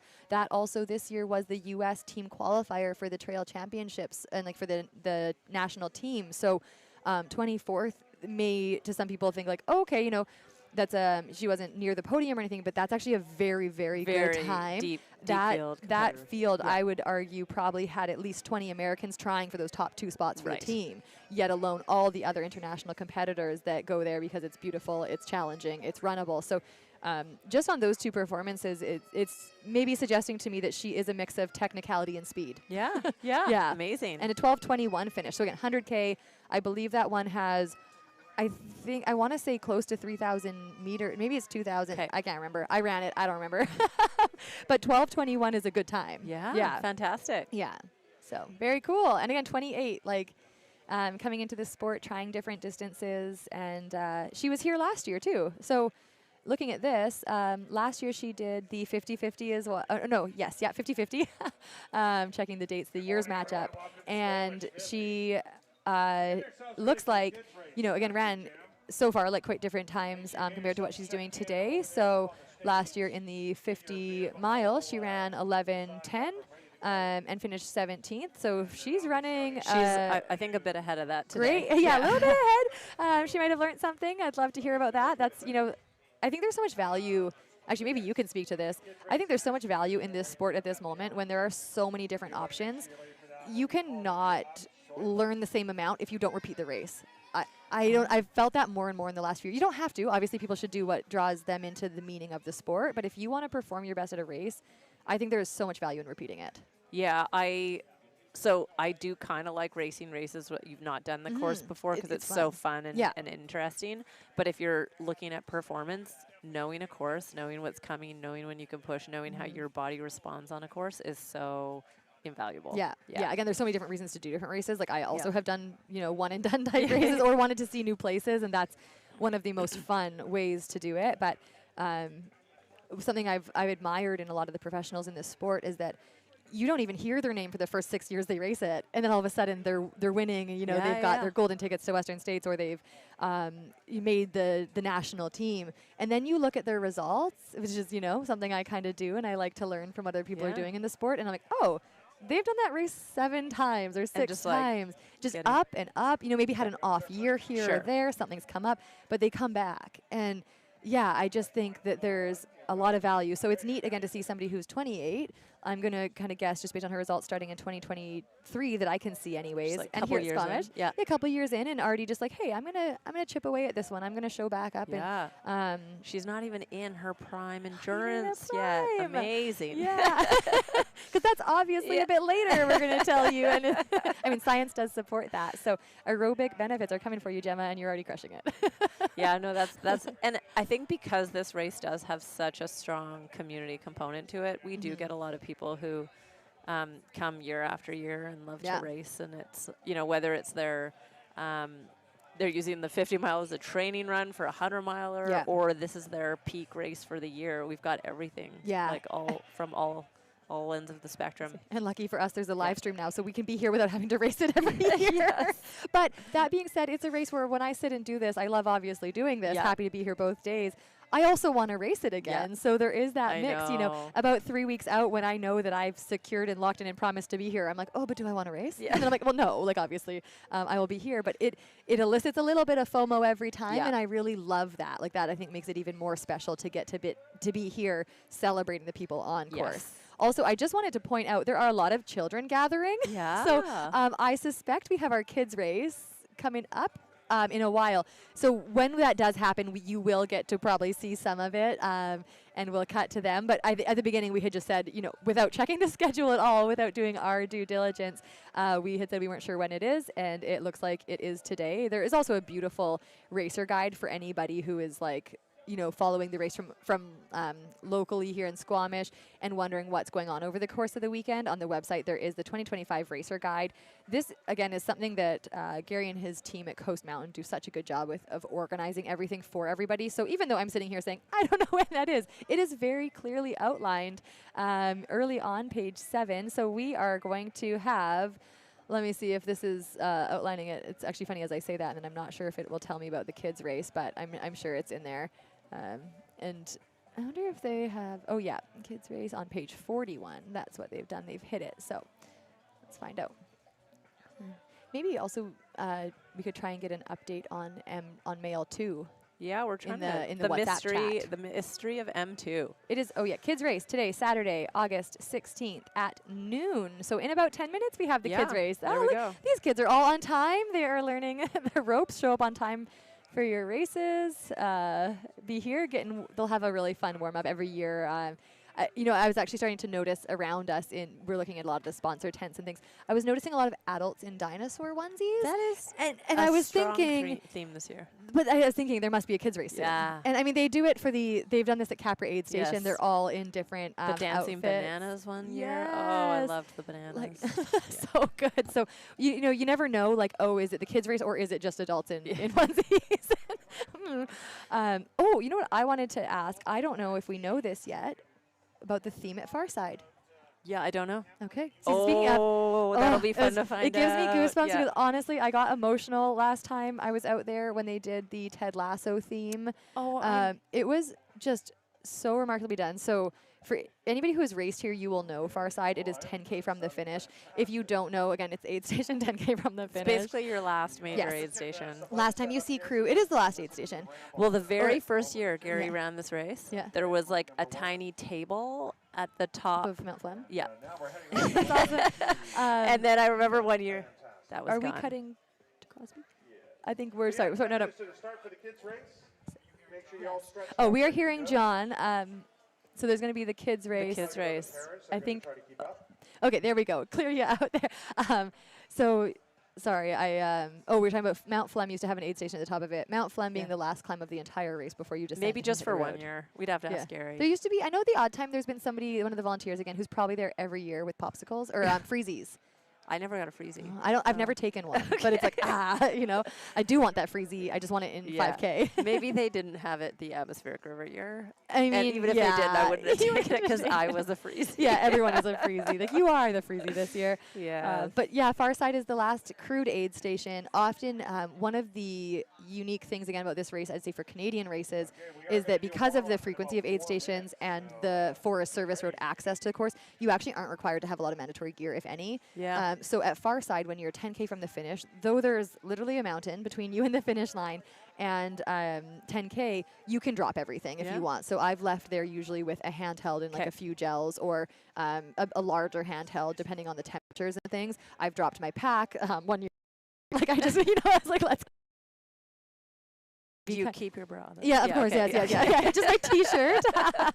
Difference for male and female runners there, but just left my T-shirt. Again, now I'd probably just soak it and keep it because Yeah. it's actually nicer to have something cool. But again, being the heat drama queen I am, I'm like, take everything. I just want to finish and be cool and feel yes. the breeze. That was a very humid year actually that I raced last. So. We do often see racers kind of blitz through there if they're up front in the race. If they're later in the day, they may take time and reset. Some people today will pull out headlamps. They'll be, I Right. think that's the mandatory gear, is that at a certain point you have a headlamp on you after a certain Yes. time. Which again, I feel like this race also demonstrates Gary's racing experience because he has set it up to the racer experience, Yeah. regardless of where you are in the field. Of like, hey, if you're up front, we know that 10K isn't going to take you till dark. Yeah. So it's headlamp after this certain time, Yes. and that's for racer safety, and it just makes sense rather than It does. some races that are like, regardless where you are, you're taking everything. Again, Yes. different terrain makes sense for different things. And access, like you said. Yeah, and like, there's so many different access points if you know this area. I think it's actually one of the hard things when you know the area and you run the race. You're like, there's a much faster way there. Like I know I'm not taking it today. That's not the point of a race. But this loop is not necessary to get to this section. Yeah. But yeah, so anyways, all that to say that Farside is a very special aid station. It's kind of, it's that last checkpoint. You're making it home to the finish line after that. You have the one climb, descent, and downhill. And they always have a magical theme. They go all out. It's like Disneyland. It's amazing. Yeah. It really is. We have a critical update. Woo! So the mystery of our second place male appears to have been solved by the spreadsheet fairy. So just to recap on the men's side, because the women's side we've been fairly clear on who's leading. So for the men, we have Alexander Campbell, who is leading the race with a fairly substantial lead. And if we're just comparing aid station 6 now, so Alexander Campbell came through that, which is the Garibaldi aid station at 11:24. And then second place male, who is a 50 miler, not a 50-50, but of course for They today, compete they're today. all going to be competing and on the same podium, is Ivan Shvetsov. Oh yeah, you got that way better than I did. I think I should. I don't think I've met Shvetsov. Ivan, so we'll do No, a little bit neither of deep have I. diving. But this is Yeah. exciting. So he's second Yeah. place in the Squamish 50 miler today, and it looks like he came through about 26 minutes after Alexander. And then if everything is kind of as we thought, and nothing has changed since Cap U, we would be expecting Eben Freeman to be our third male. Okay. So we'll see if he does come through Garibaldi in third, or if there's been any change of positioning.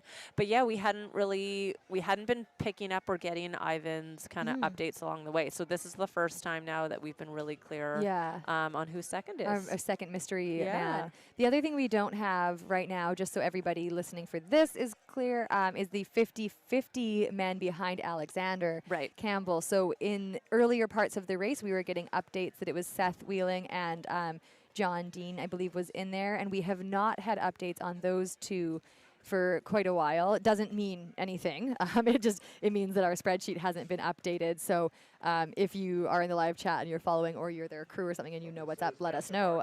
Sometimes our insider scoop comes from the folks watching or knowing people in the race and crewing.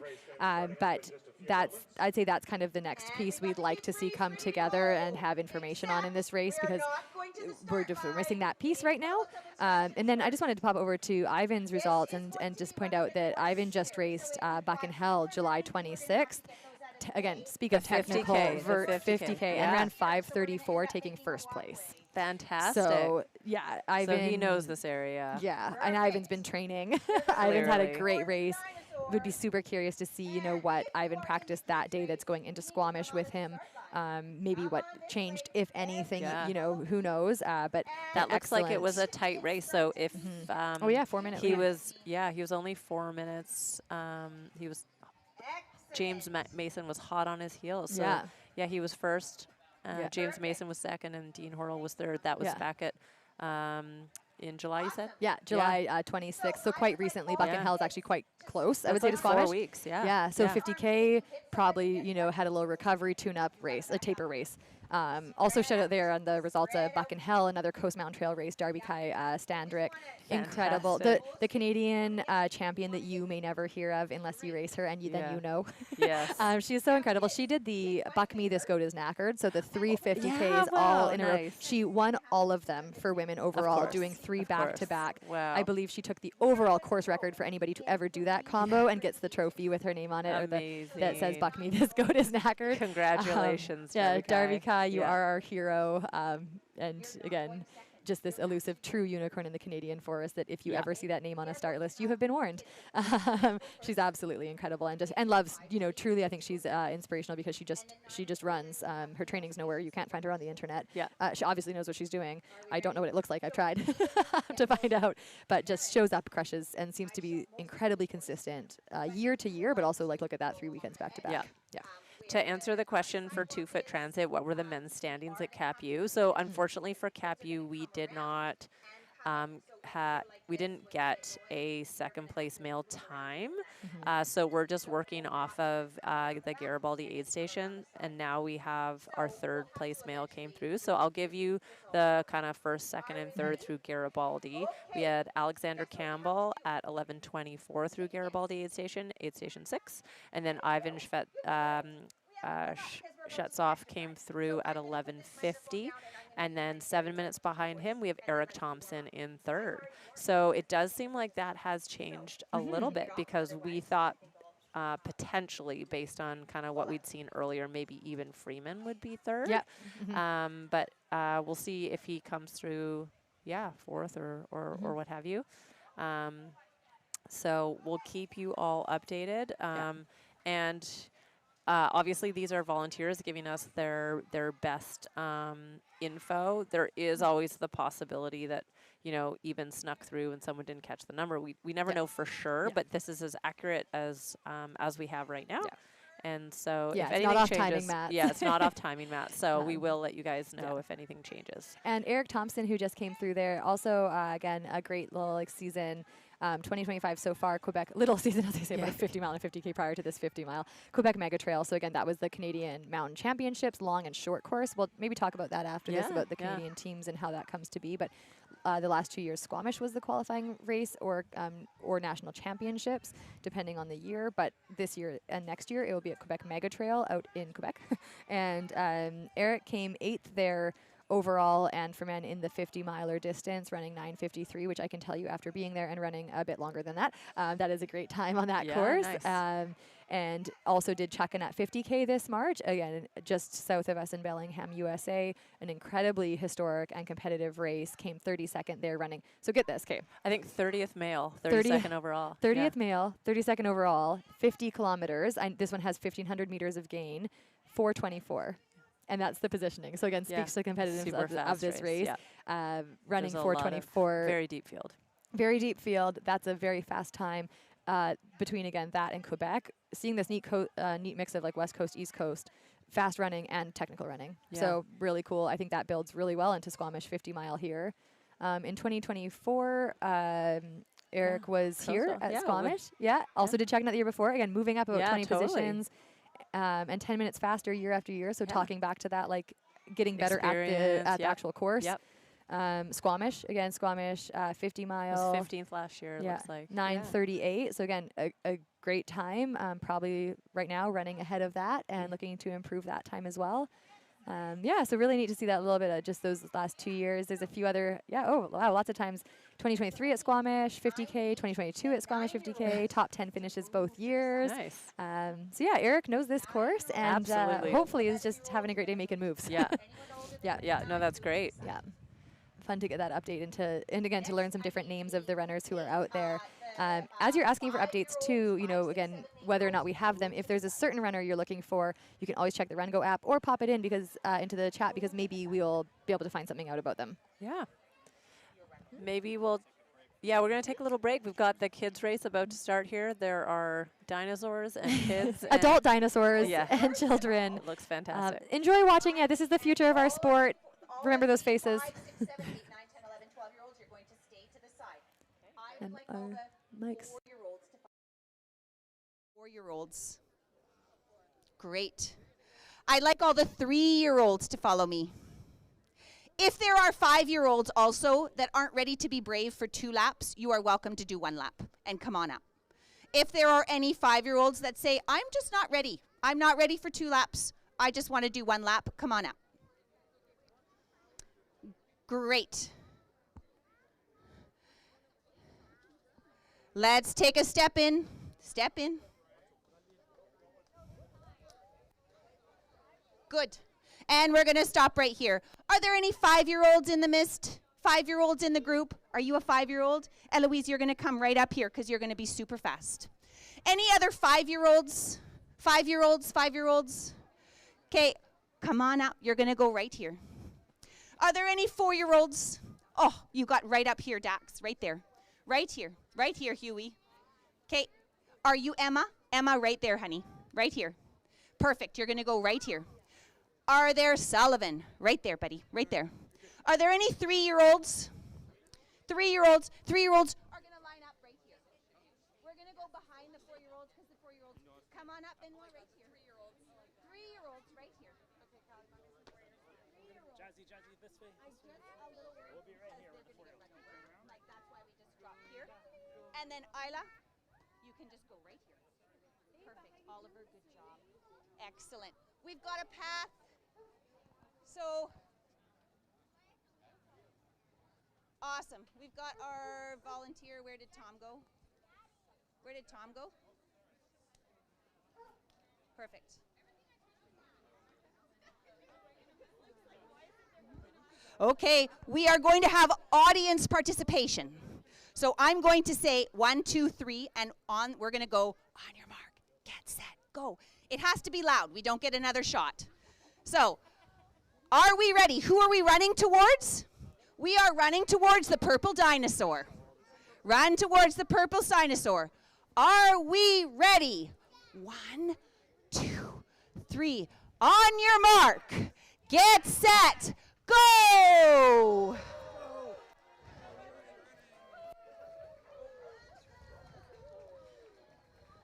Not yet. I'm actually more impressed that the parents are able to keep up. Seriously. Yep. Thanks.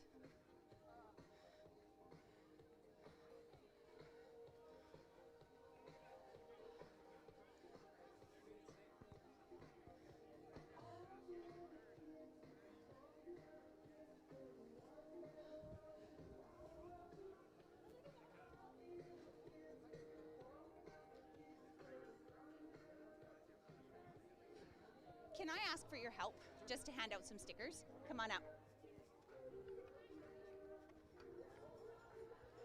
I'm just going to send kids to you, and they get one of each. My son's here. I gotta run with kind of beside him. Oh, is he coming around? Is he running right now? Oh, you're going to be able to. Yeah. Because he's going to be in the next group. There we go, Okay, full come speed on, in. come on. Yeah, you just hang The on to that. one-footed warm-up Perfect. paid off. Sticker buddy. Good job. Come on. That's it. And Cruising on into the finish line here. Come on. There we go.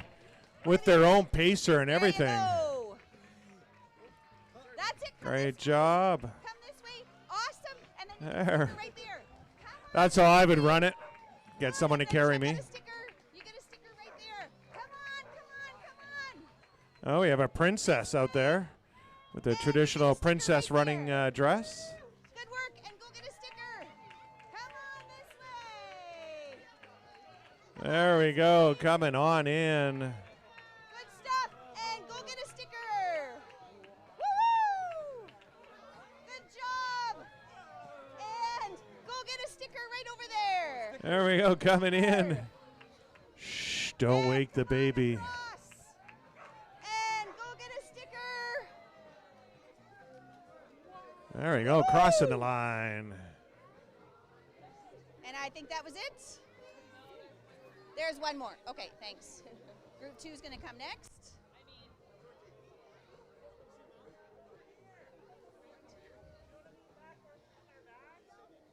Sticker.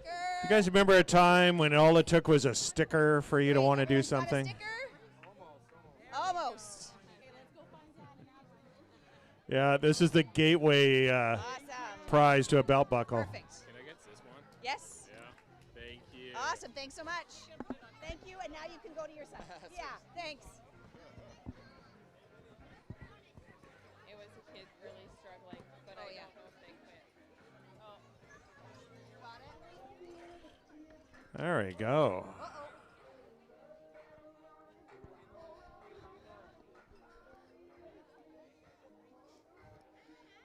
Okay, I think we're ready for group 2. Wait, I need anybody that is 5, 6, 7, 8. Come forward with me. 5, 6, 7, 8. Stop. Awesome. Let's move forward into the starting chute. And we're going to stop right there. Perfect.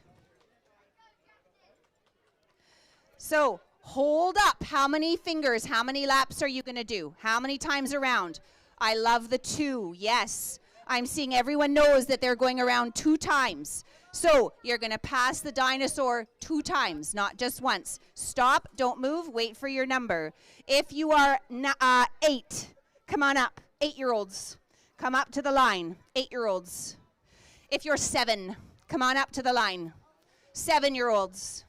7. Thanks, Mark. 7-year-olds. Yep. 7-year-olds. Leo, can you squish in here? Perfect. Is that okay, Leo, right there? Mark, do you want to squish in here? Put your toe on the orange. Right there. Stop there. Don't move. If you're 6, you're going to go in the second row right here. 6-year-olds. Lining up. Let's make a line. Perfect. Come on up right to there. Perfect. I need 5-year-olds. You're coming next. 5-year-olds right here. Oh, Beckham, you are ready, buddy. Joe, Isla. Joe, I'm so glad you've got that fancy hat. Good job. Okay. Are we ready? Parents, same deal. We're going to parent participation. On your mark, get set, go on the count of 3. Everybody, who do you think you're going to run towards? You're running towards the dinosaur. How many times are you going to pass the dinosaur? 2. Oh my gosh, you just make my heart so happy. Okay, parents, keep an eye out because sometimes a meltdown happens around the corner. There's lots of people on there, but keep an eye out. Okay, are we ready? 1, 2, 3. On your mark, get set, go! Okay.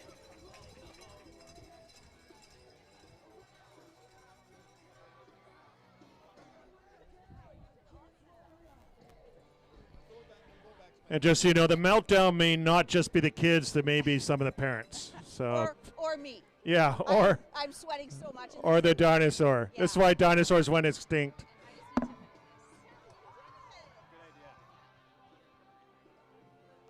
Kids coming through. Okay, let's make sure we keep the running lanes open. These kids are going to be coming around twice. So we got to make sure we keep it open for them because you will just be a speed bump in their lives. It will turn in. Woo! Wow! There we go. One more to go. You got it. One more. One more. One more. One more. There we go. Doing great. One more. One more. One more. Good job. One more. Come on. One more. One more. Last one. One more. One more. One more. You can do it. One more. One more. Good work, Mark. Way to go, Mark. One more. One more. One more. Shannon, do you need a volunteer to more. help with stickers? One more. Melissa?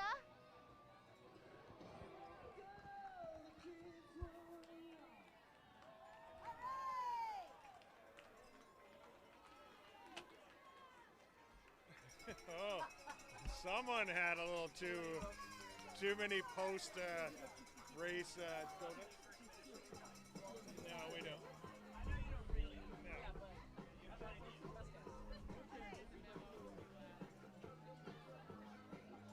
Yeah, just stand back a bit. I'll get them to come towards you. Let's go! Come on! Last one! Woo-hoo! Cross here, all the way to here. There we go. That's our first place. All Second. the way. All right, right to here. And grab. Holy, good job. All the way to here. Way to go, everybody. Oh, are you okay, sweetheart? I didn't see you there. Keep going right to the dinosaur, right there. All the way, keep going. Woo! Good job, all the way to me, just to me. Right to me, keep going. Keep going, cross, all the way to here. Right to the dinosaur, keep going. Way to go, Noah, just good job. Right to here. All right, right to here, Mark. All the way, right to here. Right to here. Come on, Beckham, all the way to there. Right to here. Good work, Stanley, all the way to the back. Right here. Right to there. Good work, Eva. Right all the way. Good job. Beckham, what a race. Good job, buddy. Awesome job. Okay, go find your mom or dad. Where are they?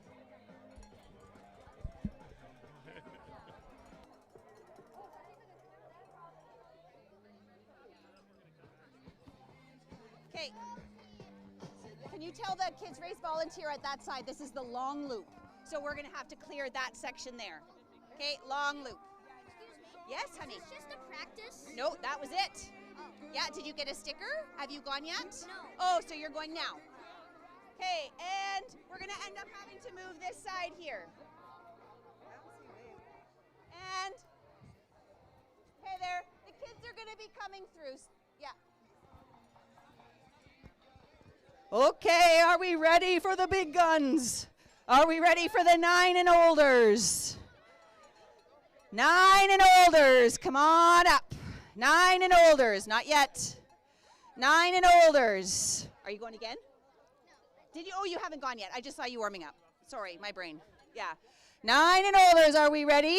9 and olders, come on up.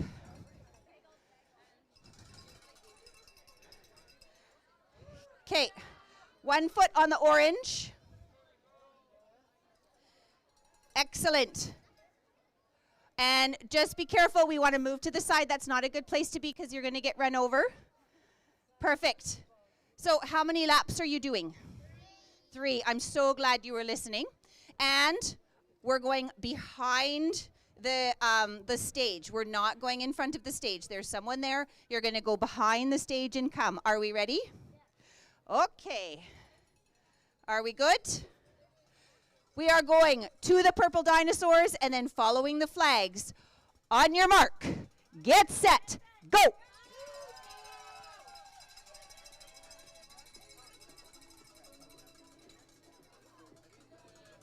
Nine and olders.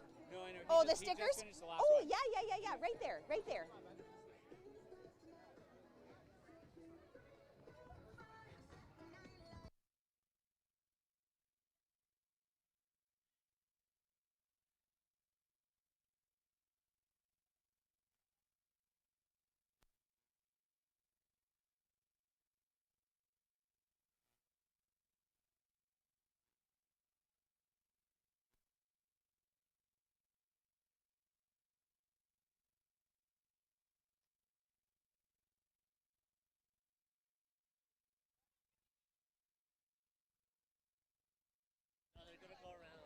Lap 1, kids are coming in with lap 1.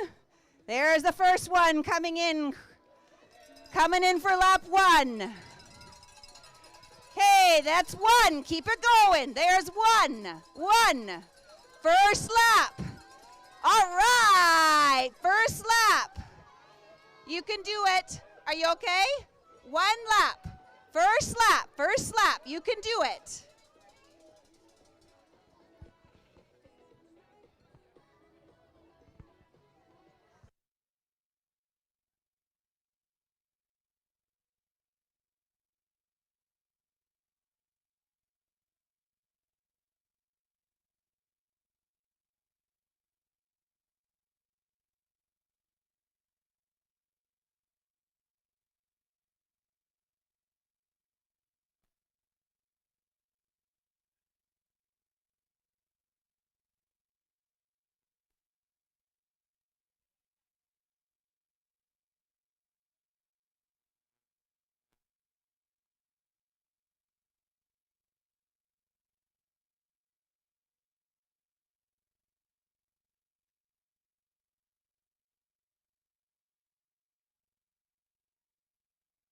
Let's go, lap number 2. Lap number 2, here we go. Last lap, final lap, final lap. Lap number 2, final lap, last one. Lap number 2, you've got 1 more after this. Good stuff. Way to go. This is lap 2. 1 more after this. 1 more after this. Good work. Look at that. 1 more after this. This is lap 2. 1 more to go. 1 more to go.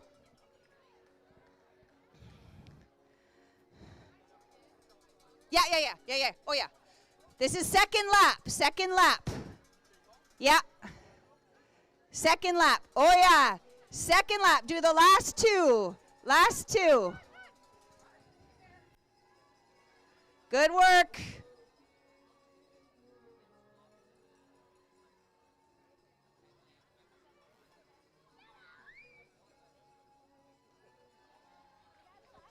No, there's 3. That was the second. You got 1 more. 1 more. 1 more. What? No, this was that was the second. They've got 1 more to go. That was the second.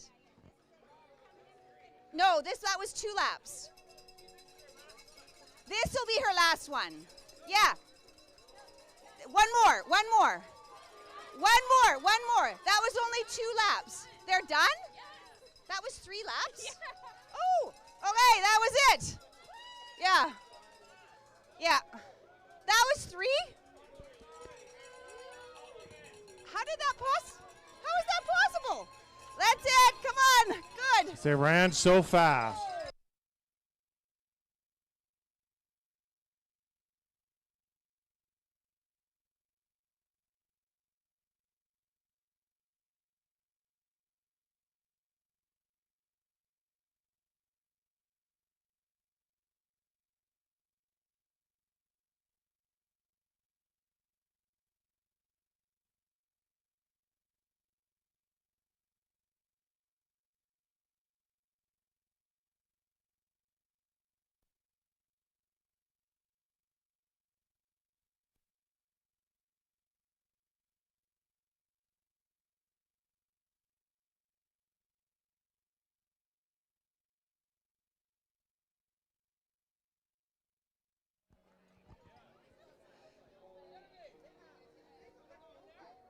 Oh, he came second right there. Yeah. Yeah. Yeah, they kept on going. That was my fault. They were so fast. Sheesh. Who can count? I swear to God that was only 2. I think there is somebody else coming. It's not done yet. 1 more, Tom said. No, there's a mom and her daughter. Oh, yeah, go ahead. Go ahead. This way. There she is right there.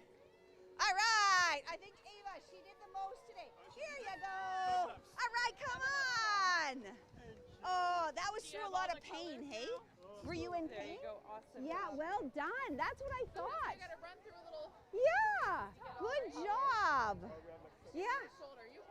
Yeah, I could see you holding it. But good stuff. That's good Yeah. resilience. Yeah. Well done.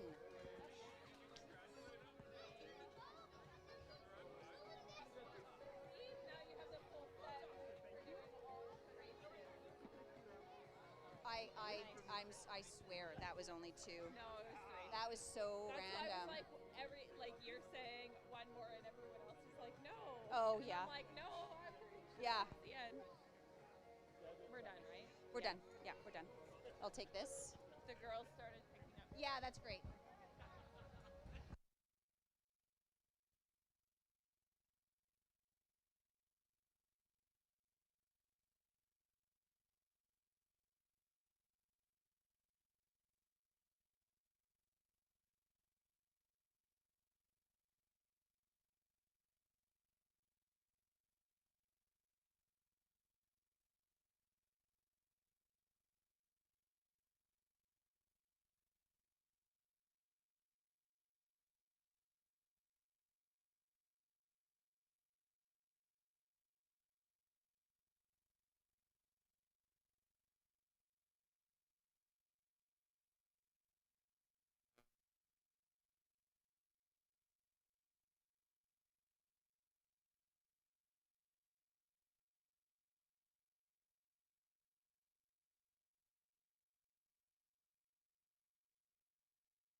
At Stronger Strides, we're committed to helping you become strong and resilient.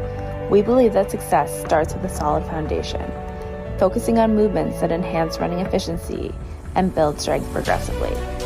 Our program will guide you through effective, purposeful exercises, strategically structured throughout the year to improve your strength, mobility, speed, and power. We believe that strength training should not take away from your running, but rather add more to it.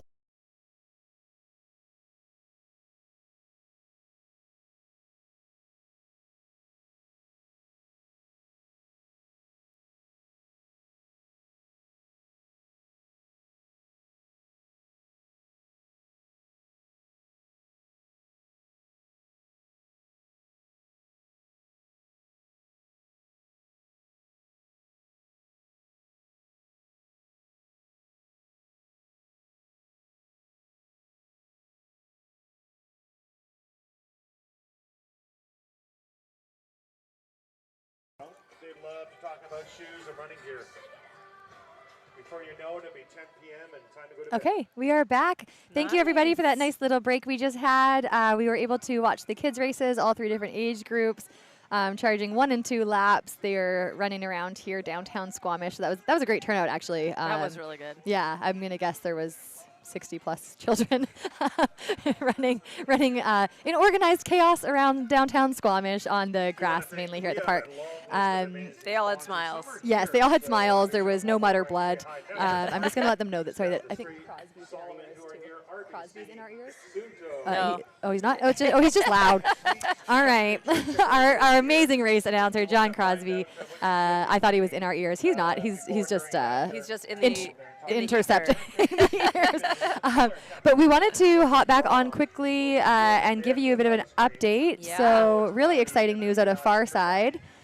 We have Alexander Campbell in the 50-50, so racing both the 50-mile today and 50K tomorrow, coming through as your first overall runner for the day at 12:10. So 16 minutes ago. Yeah. Already through Farside. Again, that is the aid station where there is 10K to the go, 1 climb, 1 descent, and then he hits the road. And then you have 3K. And then 3K on the 2-ish K. You have some flat, fast running to put down. So we've checked the historical times. We don't think this will be a course record. He would have to come in at 12:44. So going through with 10K to go at 12:10. That would be, record-setting 10K in many ways. A bit fast. But again, what I'm curious about here, and I don't have this split on, we'll know when he finishes, is what time this sets him up for in the 50-50. This could be 50-50 course record pace. I think, that's a really good point. Thank you. Yeah. Caffeine does wonders. So the men's course record for the 50-50 is actually, I would say, honestly, quite historic. It's been there since Mike Wardian ran in 2014. Legend. Racing, I believe that year there's a story about him racing with Ellie for the overall placing, right, in one of the days. Yeah. So Mike Wardian's course record on the 50-50 is 13 hours, 45 minutes. So fast. The women's course record is 15:13. So as 13:45, we're going to have math that I'm not going to be capable of doing in this moment while talking. We can tell you tomorrow when you tune back in. It'll be me again, so maybe you won't find out because the math still won't be done. But if Alexander is running, first overall, let's say, if he can come in around even 1 o'clock, which is reasonable given his paces and how he's been moving so far today. Again, somebody else can tell me what time that would have him finishing in overall for the day starting. Gary does this thing with the races too. They also don't start on the hour. It starts at 5:30. So 5:30, finishes around 1, maybe setting him up to be chasing this course record. We'll find out as we get his results in. Also, I'm really excited to hear from him on, is he racing today with the intention of tomorrow, or is he racing today and having his day and seeing what happens tomorrow? Hold on for tomorrow. Again, if you can run this way, I think the amazing, surprising thing is that a lot of people who can run this way on day 1 can do very impressive things on day 2. It takes obviously a certain level of fitness and training and readiness to throw down this commanding lead all day. I'm very excited to see what he thinks about tomorrow. I believe also that I could be wrong. I believe this is his first 50-50. That should actually, we have this information in front of us. If he had done it before, they would tell us by the different colors of hats. So yes, they do all of this, 130 kilometers of running over 2 days for the sake of a hat. Yes. And they are, they're quite special. And if you know this race, you know the hats. There's the different colors for each year. So when you do it once, you get the blue hat. When you do it a second time, you get a green hat. When you do it a third time, you get a yellow hat. And then it goes on from there into, I believe, orange for 4. Here it is in front of me. I'm not going to pretend to rattle this off. 5th is a different color of blue, I think, it looks like. 6th, we don't have anybody running their 6th one this year, so I don't know what color. That might be the rainbow year. And then there's 7th is purple and 8th is red. Wow. So there got 1 purple, 1 red. Yeah. So super neat. Like as we see, oh yes, they've called, sorry, year 1 is pale blue, year 5 is a darker blue. Yes, So royal blue. yeah, royal blue, a royal 5. There have been people who have ran the 50-50 so many times that Gary has to come up with that next hat. Yes. I don't think he ever anticipated that when starting this No, event. no. Just like he mentioned in the interview on Instagram yesterday, there are people running their 1,000th cumulative kilometer when they finish this race this year on the race course. So not 1,000th kilometer in their life or the year or whatever, but at Squamish. And I'm sure you can probably maybe guess who one of those people are that she'll be doing it tomorrow. It is none other than Linda Barton Robbins, Gary's wife, going for her 1,000th kilometer on this race course. She runs it every year. Gary Robbins has just showed up, so if you see our beaming smiles, waving frantically, it's actually for Artie, the dog. I was just going to say, I'm like, sorry, I'm more fussed about Artie. Send the dog. And Gary Robbins. We want Artie closer to us. Yeah. Again, somebody, Gary and his team put on such an amazing event here. He's here because he knows that first runner is on his way in, and he will be here celebrating from first all the way through to the end of our last runners towards cutoff tonight. So let's just make it awkward for ourselves and do some more public math. So well, I just go blank. I black out when I hear numbers. So the embarrassment is more the awkward pause it will leave you with. But let's do it. So Alexandra Campbell, who is our leader, came through Garibaldi at 11:24, and then when we got our second place male update, which was Ivan Shvetsov, he was about 36 minutes behind. And so I'm curious to see, that means that like if that gap stayed the same, we'd expect Ivan to come through far side in about 10, 12 minutes type thing, maybe 12, 14 minutes. I was going to say 8, so 8 to 2:14, 8 to double that. Somewhere between 8 and 14. Yeah, no. And so, it'll be interesting to see, is that lead growing? Yes. Is it shrinking? And then our third place male was Eric Thompson. He came through only about 7 minutes behind Ivan through that Garibaldi. And then for our women, we do, let's see, for our females, they're all still, our last kind of known point for them is Capu. Yeah.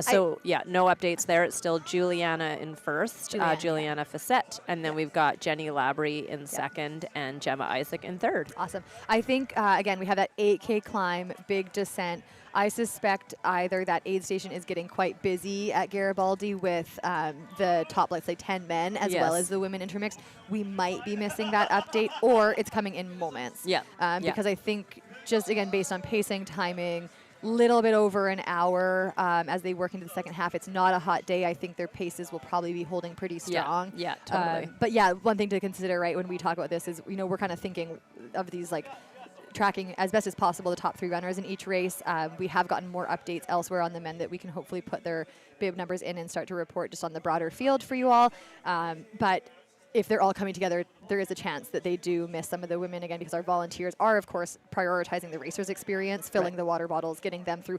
I think, the women and men alike would rather have their bottles filled quickly than have their bibs reported to us. So thank you to the spectators for our patience and your patience with that component. We definitely want you to know where people are, but our top priority out there is the racer experience. And even for us over the years, we've wanted to have people with live follow cams who then, come back into service and report it or get it uploaded or are tracking and then coming out. And it is always top priority to fill, again, upwards of 300 volunteer spots for racer experience. Yes, and then safety. And we're just here actually to jabber and hopefully be entertaining enough that even if we don't have the exact updates, we're still worth listening to.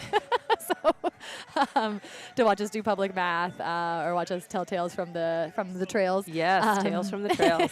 And to look lovingly at dogs beyond the camera. Maybe before things get really busy here with our first mail coming through, do we have a minute to chat about your recent race experience? Yeah, of course we do. Sure. Jenny just raced and won the Fat Dog, correct me if I'm wrong, 120 miles. Yes. Yeah. It does lead to be 126, but it is the 120-mile race when you're looking. When you are all looking to register, it is the 120 mile. 6 miles, once you've done that much, must have felt like a lot. But I didn't even notice. Yeah, honestly. okay. If you're tracking each mile, he's on his own mic.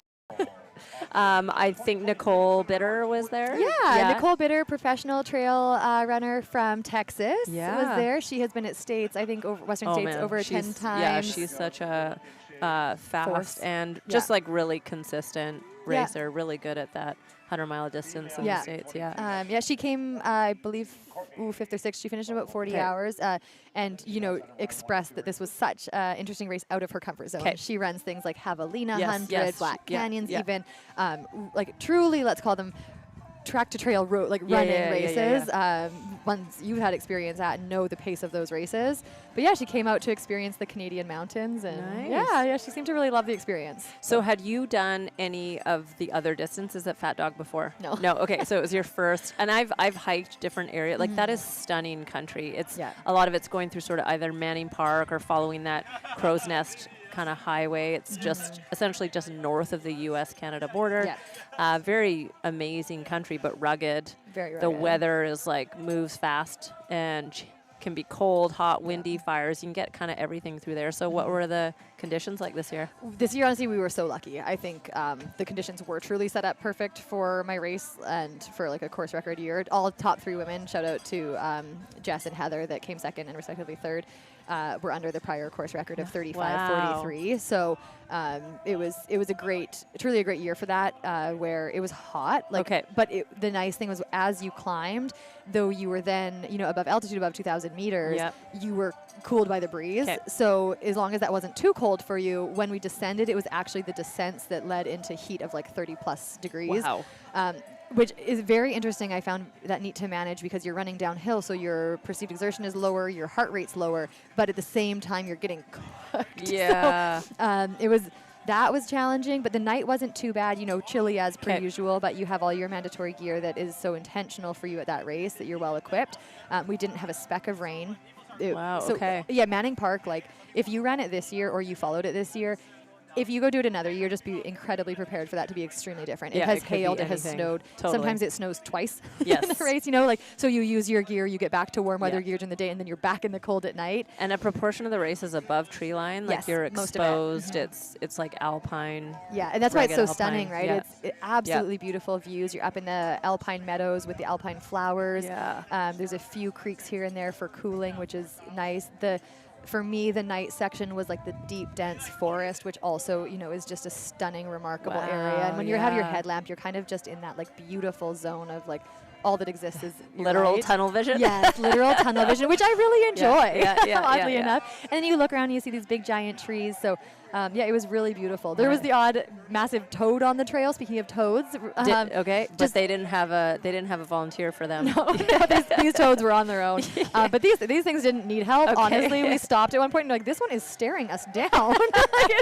But just, really, really beautiful mixed environmental challenge race for sure. And so 30 hours you're running through the night. It was a morning start, run all day through the night, and then the next day as well. Yeah, so 10 a.m. start on Friday with Okay. a 48-hour cutoff. 'Kay. So the last finisher came in with about 10 minutes to spare Oh my Sunday gosh. morning. Wow. 2 nights, two Yeah, full days, yeah. Friday day, Saturday day, Friday night, Saturday night, finishing Sunday morning. Wow. Again, similar to Coast Mountain, I would just say an incredible race organization that puts so much into their racer experience and into making sure that racers can do something this big safely with as much support as like truly possible. There's aid stations that hikers cart in everything Wow, to. yeah. All the gallons of water are hiked in by hand and foot. They're not helicopter dropped. Yeah, There's yeah. one that has horse or mule assistance to get to. Right. So there's a relationship there with. Is with that the in the horsebackers to see. cathedrals?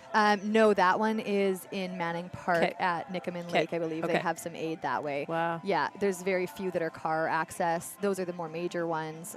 You have to be prepared to go out for, like for myself, there's a 60K section, which Yeah. is in that terrain, the high alpine terrain with a mix of trail and off-trail running. It's a 9-hour section, and that's the lead of the Wow. race. Right.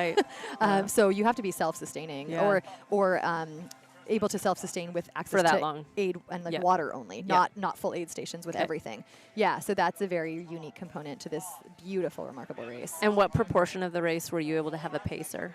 Once you reach 63 kilometers, 'Kay. you are allowed to have a pacer for 'Kay. the rest. If I believe they have the over 65 rule, where if you're 'Kay. over 65, you can have a pacer from the start. Okay. Yeah, really, that. really special.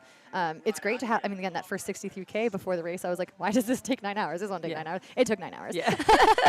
It might have taken Now I 8:45. see, yeah. Yeah. Again, there's the trail, and what it is there is when you aren't on the trail, you're like passing through a meadow, for example, that's like marmot holes and holes. Yeah. You so gotta be you're so walking. careful. You're like Yeah. you're like this grade is runnable, this terrain is not. Yes, yes. And there's some overgrowth because again they're clearing and maintaining. Essentially, the race director is maintaining this 200-kilometer set of trails Wow. because our parks can only put so many Yeah, hours in. So yeah. if you're using it for an event, you're going to do the work. Yeah. So like there are elements of roughness that they're like, of course we're not going to like No. Yeah. rake this little brush out of your way, like just go through it.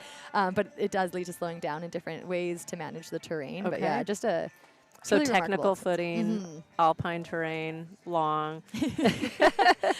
Beautiful views. What was yeah. your low point? My low point was definitely going out of Hope Pass. So this was Saturday morning through to sometime Saturday at Blackwall. So 'Kay. there's a 40-kilometer section there where you have two remote aid stations, so water only, and you go that 40K without seeing your crew. You are coming into the final, I want to say 40 or 50K once you reach Blackwall. So it's that later, 'Kay. kind of into the maybe past the halfway mark, but you're not quite making Yeah. it back yet. And it is a net uphill through Heather Meadows. You're going back up above 2,000 meters, Yeah. and my body just didn't respond well. Actually, I think coming from sea level and training at sea level, going back up to that altitude, Yeah, it fair enough. it kind of rocked my stomach. I had to change my fueling plan as I went, which was great. Like I had a lot of variety on me, so I Okay. could easily do that. But it really impacted my breathing. I was actually wheezing quite heavily. Oh, wow, yeah. Yeah, and then again, everywhere I've written about this, I've given a shout out to Emily, the pacer of a racer who was nearby me, who said, put a cold, wet towel over your head and just 'Kay. breathe it in. And I think she's a nurse or something, and said that was a common way to assist people with an asthmatic response going on. And I was kind of like, I don't have asthma, but maybe I do right now in some capacity. Something's going on.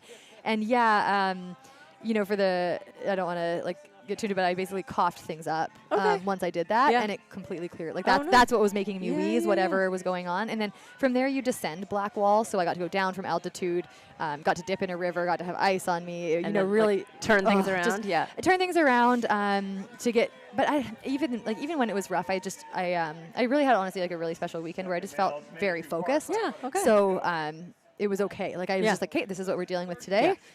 Could be worse. My legs don't hurt. I wish I was running these climbs. I just can't breathe. That's pretty cool. Like, that's Yeah. a good way to feel. Yeah. So that was definitely the low that I had to kind of get through. Yeah. And I didn't have a pacer in that section. Right. Okay. So I could have, but I didn't.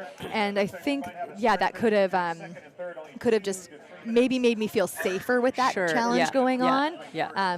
But it was really neat to get to do that alone and see it through. Yeah. Well, congratulations. Thank you. And when you have those types of experiences or events, like in the moment, it's not easy to appreciate how important it will be for you to look back on at other times, whether you're racing or just other things in your life. Yeah. When a challenge comes up and you're like, well, I mean, I did push through my 27th hour or wherever you were at that I point. think you're actually like, about spot on there. with my first ever bronchoconstriction breathing challenge, and I made it through it. I remained Yeah. as calm as possible Yeah. with the help of a wise person around me. Persevered. Yeah, asked and for support where yeah. I needed it. And that's yeah. the beautiful thing about ultra running, Totally. right? Like we learn every time we And challenge ourselves. Yeah, I think it was kind of, one of those races where I felt usually in a race, shorter races, I would kind of fake it. Like if somebody's like, oh, how you doing? I'm like, great, I'm great. Because I don't want to acknowledge the challenge. But in this one, I was so open to the fact that there would, in fact, of course, Yeah. be challenges and surprises. So, when I found those other racers and they're like, oh, how you doing? I was like,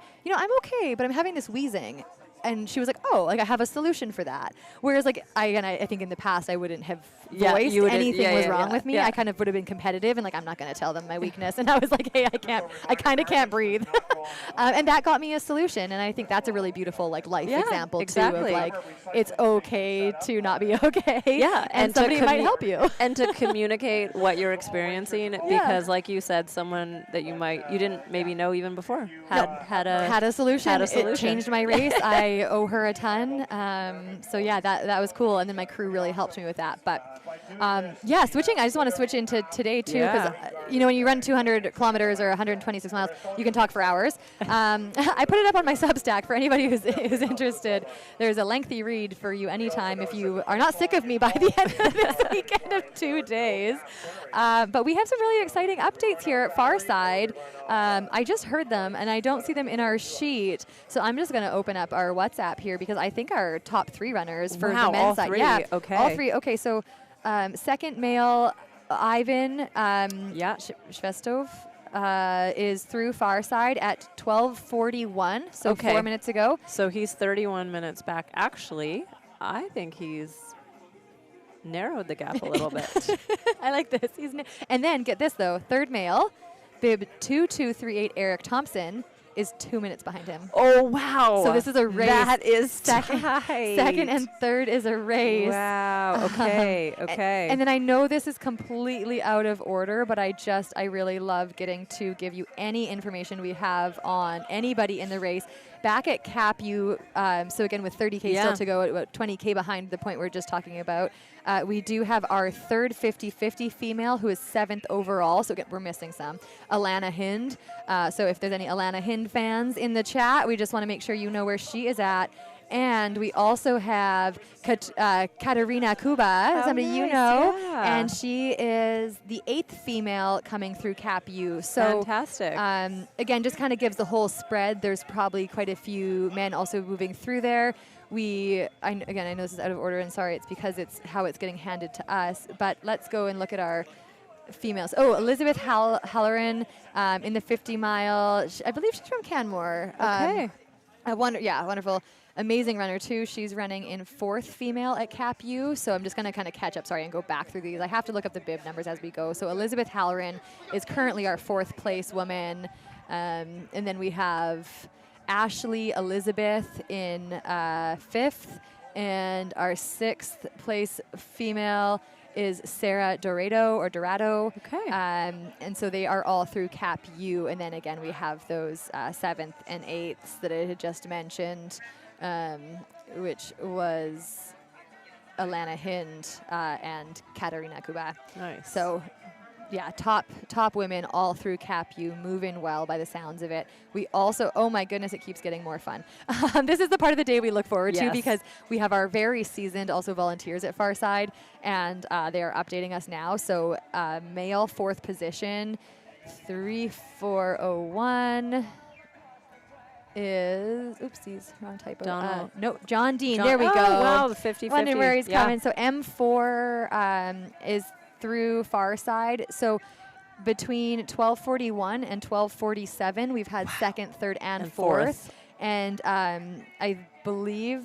And I think so. 1st and 4th male are 50-50 runners. I think our 2nd and 3rd males are 50 mile only. Yeah, Eric and Ivan. Great. So that would mean that Dean is actually 2nd 50-50. Yes. Yeah, great point. Alex is 1st 50-50. Yeah. But from just our 50 miler today, we've got Alex Campbell. Then it's going to be Ivan Shvetsov, Eric Thompson, and then fourth is Dean, right? Yeah. John Dean.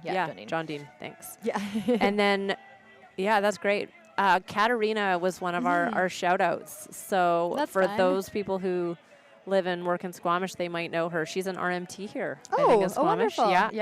Yeah, and she's been trail running for over 15 years, but Amazing. she's a all-season athlete, so she actually races skimo. That's very Squamish. I know, very well, and even more maybe like Rockies. Yeah, maybe not. Yeah, they're more downhill. But she likes to climb, so that's very Squamish. Okay. Yeah. So she's probably loving the second part of this course. Yeah. So she's probably coming out of CAPU really excited about that 8K climb ahead of her and Mount Flem to finish off. And that's and awesome. then she's building towards, she's usually like a 50K kind of runner, building towards her first 100 kilometers. So she thought the Squamish 50 mile would be a great race to get kind of more distance in her legs for racing. So do you know what 100K she's going to be racing? I don't know, but she's that's thinking like a 100K mountainous type race in 2026. Oh, maybe I mean, I something can like think of a Alpenbow. few. There you go. So Yeah. we'll see.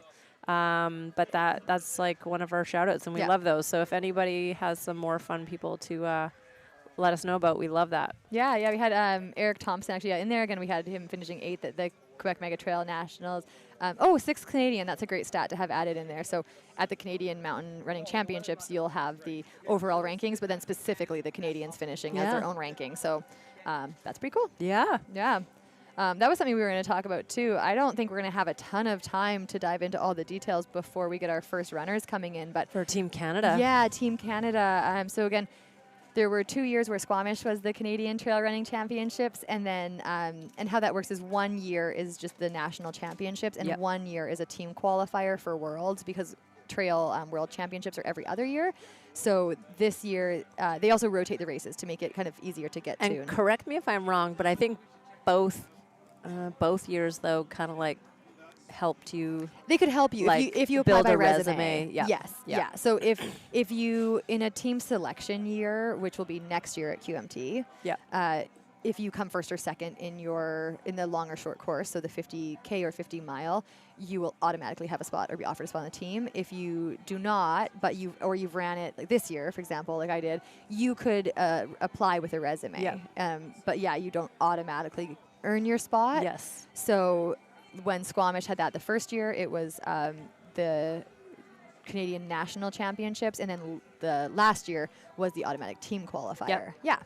Yeah. And you've been on the team before, so 3 times now. I think the first time was 2015 in France, Annecy, and then Spain. And long or short course? Always long. Okay. Yeah. Which is about the 50-mile distance usually, 80K? Or? Yeah.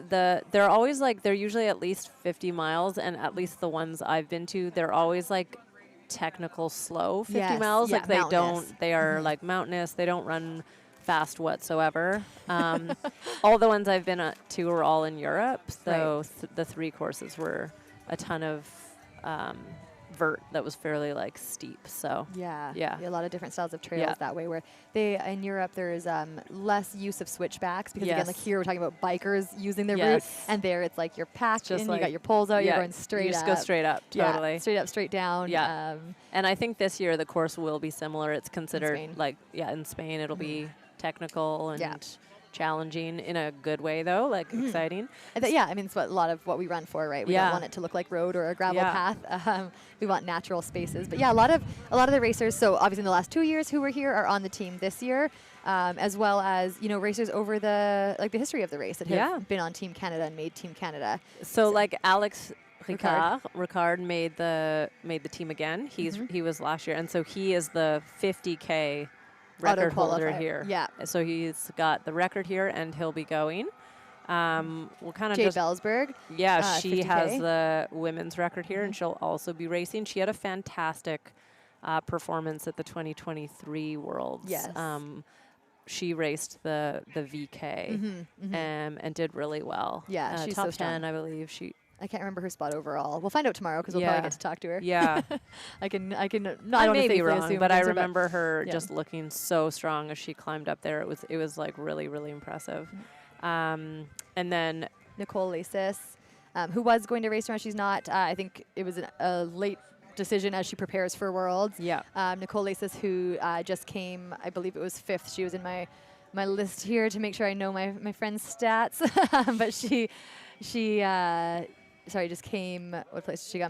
5th, at Canyons 50K again. So she, again, finished so high. It's such a fast 50K there, really improving. I think that was like a big, honestly, breakout race for her, even though she had already won Squamish. Just the speed and the time she took. Yeah, she hadn't won here. My mistake. She's made Team Canada. Last year here, I think, was a less ideal race for her. She hoped to come back this year and improve, but I think she's obviously just doing smart choices to prepare for Worlds. Focus on that. Yeah, she's come 9th or 11th at Checanut. Yeah, she goes 9th here last year. Coaster Marathon this year on the Sunshine Coast, hosted by Janelle and Mars. First in course record. Beating Kat Drew and myself. Buck in Hell, she just came 2nd. She raced with poles. So again, I think she's getting really world specific. Yeah, awesome. Nicole Lasis. I hope to have her, she's around this weekend, so hope to have her come sit down and talk about making Team Canada and what that's looking like for her. And then I know just a shout out to Chris Balestrini was going to be racing here this weekend, and probably would have been one of our favorites for the win, and he's won here before, I believe. Unfortunately, had an accident in Rogers Pass, and so has injured his leg, and has undergone some vascular surgery in the Okanagan. So just big hug to him and his partner, and sort of wishing them all the best as he recovers. And glad he's okay. Glad he's okay. It's always a scary experience when you're having an injury like that in the mountains. So he had a search and rescue assisted exit and is okay. But just to shout out, we are getting ready for our first runner to come in. So I think we're going to switch over to Gary. Okay, fantastic. Oh, he's 1 mile. So we will see Alex 1 Campbell mile. coming in, I think within the next 5 minutes or less. So stand by. All right. So stand by. Are we still live in this time? Okay, we're still. We're like, did we switch to Gary? We'll be switching to Gary soon as our first runner comes in. Again, we are beyond the time now of course record, so we can safely say today the 50-mile course record from Carl Augustin 2023 of still stands. 7:14 still stands. You are safe, Carl. You don't have to come back and reclaim it this year. The 7:14:40 was his time. Our running time right now, it's right on the clock in front of my face, which I'm just obviously realizing is 7:26. So it's, again, a very impressive time looking at our historical times. If he's finishing, pretty quickly here, definitely could be one of our top 5 fastest times ever. We're going to find out. We gave an update. Oh, He's about half Gary a is. kilometer to 3/4 of a kilometer before that. Oh, Gary's giving an update. He's self-correcting. Okay, we might see one of the top 5 fastest times. Might be just after. And they're, over on the other mic, you probably can't. Well, maybe you can hear us say they're as good as math that we are. Getting our miles and kilometers all mixed up. But yeah, our top 5 fastest times from this course for the men go through Carl Augustin at 7:14, Marcus Ribby last year at 7:17, very close to that course record. Actually, the course record being 7:14:40, and then a 7:17. I wrote that one in, so I don't have the seconds on it naturally. Those are my detail slips. Chris Balestrini, who we just mentioned, 7:22. Third ever fastest time here. So again, thoughts to Chris. Hopefully he gets to come back here next year and have a go, because he's definitely a contender for that course record. Dakota Jones 7:31, Nick Elson 7:31:55. So about 40 seconds or so off in those 4th and 5th fastest times. Nick, like a multi-year winner here, and then held the record for a while until I think Dakota took it by only, I believe that was the order. I think he was the one that took it from Nick by less than a minute. I was going to say, I think Nick has a time that got bumped by Marcus's time last year. I think Nick held the 4th and 5th fastest time. So you could see that closer comparison of the years for him and Dakota. But it's neat to see. Some of these times, like we tend to see the sport get faster and faster in all the fields, but these incredible athletes, again, like actually, being from Squamish with those two, the times that hold up from 2015, 2016, or like Ellie's course record that held up until last year with Jade Bellsberg breaking it. It's really neat just to, I think it shows the quality of the athletes that have raced here over the years, that those course records continue to stand, and when they're beat, it's not by a ton. No. So that's pretty cool. For the women, again, we're looking at a 2018 course record of Courtney DeWalters from 8:22. And then Priscilla Forgy coming She at got 8:20. close. And this one 5 minutes. It's on a longer course. Yeah. I'll say it here. Yeah. It's not the course record. I fully recognize, how those decisions are made and that it's tough, and Courtney's record stands. It's been decided that it needs to beat that time. But Priscilla did run about a kilometer farther. Yeah, wow. So I think just to say again, like if you're looking at splits and what it's going to take, look at Priscilla's times, because that's going to really help you. And then you just need to shave off a little more here and there. Because Courtney DeWalter's splits, will be on just a slightly different course. And I know Courtney also ran that year in Courtney fashion, very relaxed for the first half, and then I think was kind of like apparently was chatting with the front men, just having a good time, and then was like, oh, time to make a good course record. Off I go. So her being the incredible person she is and racer she is, I think I would bank off of a more even split probably in the day than what Courtney did. Cassie Scallon in 2023, so again, very recent, an 8:37, so 10 minutes off Priscilla's time. Emily Mann, another incredible Canadian female racer, 8:38 in 2022. I remember seeing that. I think that was one of the first years we did the live stream because we got to chat with her. Emily Mann has went on this last year to win Run Rabbit Run, one of the biggest cash purses for a 100-miler in the States. Do you think these are re-updated? These are updated to the years. Okay, Yeah, so they're with the right column. Yes, there's. Okay. I did check through those. Okay, great. I did some homework. I just remember talking to Sarah Bergen, Yeah, and yeah. I can't believe it's 2018. Like, I Yeah. can't believe it was Yeah, that long ago. That's how I 'cause- feel with Emily Mann yeah. even in 2022. I'm like, well, we had the live stream, so that means I chatted with her, and it could have only been so long Wow. ago. But yeah, so again, if I've missed any, there's a chance I looked at the top 3, but basically, if your podium doesn't beat these times in the year, then you know to move on. Because Christina Randrup in 2024 came 3rd with 8:59. Wow. So that's 20 minutes slower than the 2018 time that Sarah ran. So huge shout out to Sarah for that in 2018. Sarah's like a national team cyclist from the past. Has that engine and probably the downhill speed too. Yeah, And for I think sure. She works as a carpenter and. Oh wow. Yeah, Oh cool. I believe so. Okay. Yeah. So anyways, again, we're seeing a nice time range there, like with the and she also, to be fair, she ran that year with Courtney, so with the Courtney effect. Yeah. When we race with people who are better than us or running faster, often that can pull the field. Yeah. So that's pretty neat actually to see those two both on there. Yeah. This is an inaccurate time Priscilla ran. Just in 2024. So yeah, I had that on our sheet wrong as it being a bit older, but yes, 2024 she did that. That seems like what I remember. Yes, 2024 makes more sense. Yeah. That was last year, because prior to that, Priscilla had come here for the 50-50. Yes. Right, taken the course record, and then was Yes. like, and she knew, she came out of that day being like, I can do better with the 50-miler, especially if that's all I'm doing. Yeah. So she knew she wanted to do that. I don't remember what her time was on it in 2023. And then I think the Sarah Bergen was just last year, 2024. Oh, okay, so Yeah. maybe just didn't update the Yeah. time. Yeah. Okay, So I no think Courtney effect. I think the year is yeah. Cool. Because I was like, Okay. I thought it was really Oh, recently. that's funny, because but if you then talk to her at the I'm live getting stream. really old. Yeah, no. It's kind of, I don't know. Yeah, so good. And then for our 50-50 men too, these years are off. But because this is last year, our winner, Jeff Cachon, Norda teammate of mine, came in 13:59, which is the 3rd fastest time. And then we had Colin Miller, 13:55, and again, the course record at 13:45. And John Dean, who's out there today, has the 5th fastest time of 14:06. So the neat thing with having these historic times, again, is like you see how it moves over the years, and you see which ones like hold up and how, and just, how the kind of top 3 are moving within the day. So it's always kind of fun to get to look back at the history of the race and who's doing what. Okay, we have in the women's race, just coming back to our Garibaldi updates. Yeah, let's see. So, great. Okay, so looks like our second female at Garibaldi, which is Jenny Labrie. That was at 1 o'clock, 13:00:50 seconds. And about 26 seconds later was together. Gemma Isaac. Yeah, that's wow. Okay. So I would second. say Gemma knows where she is. Jenny may or may not Right, know may where not Gemma know. Yeah, is. yeah. Don't know. So, Depends yeah. again if they're back and forth on the climbs at all. I wonder. Yeah. That's really cool. That's So the race. Juliana.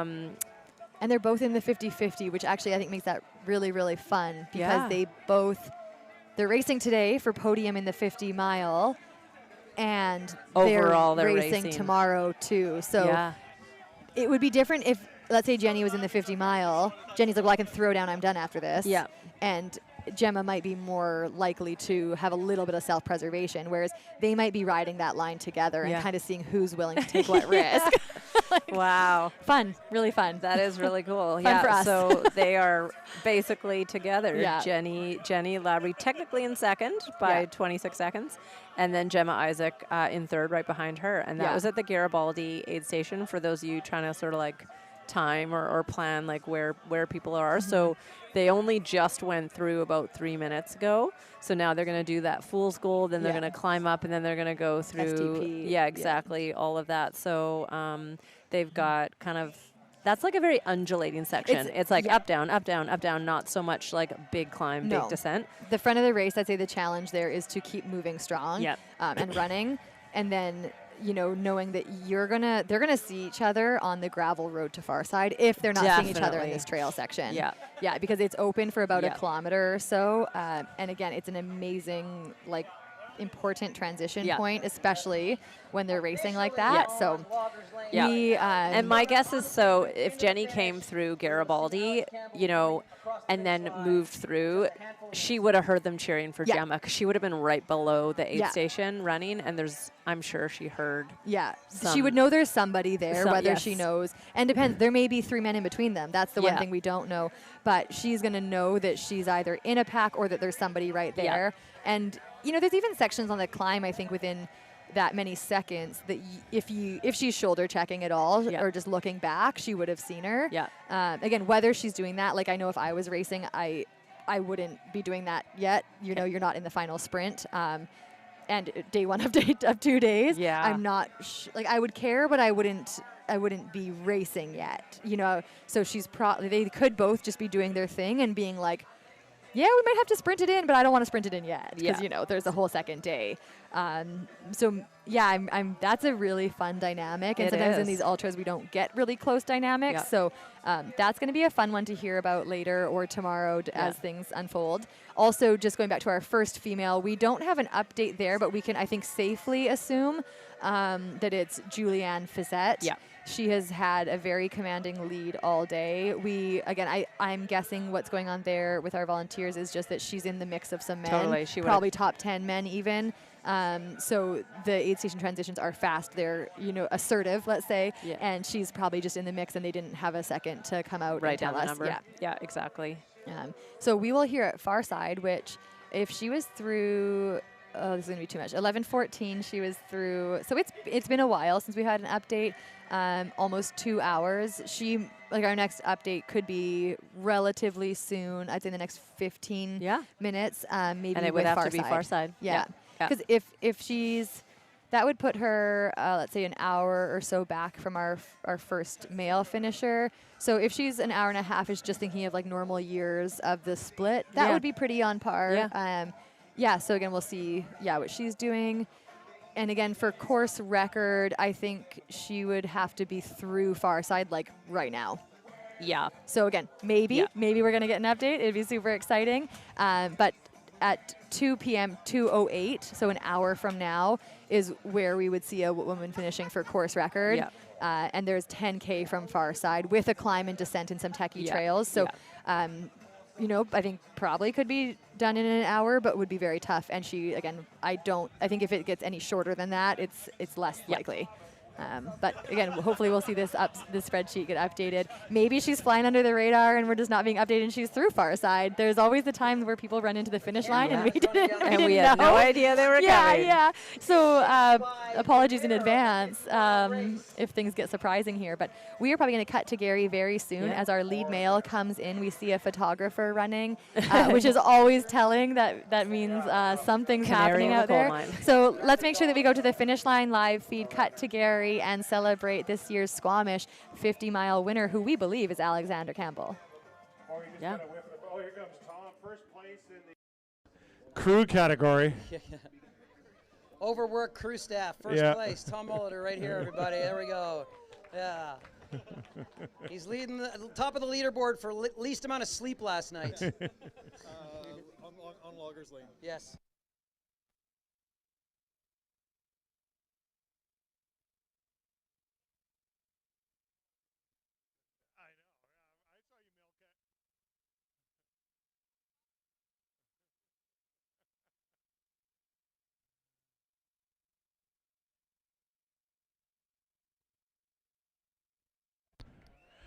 There we go. All right, everybody. I hear claps. There he is. 7 hours, 39 minutes. Alex Campbell, yeah!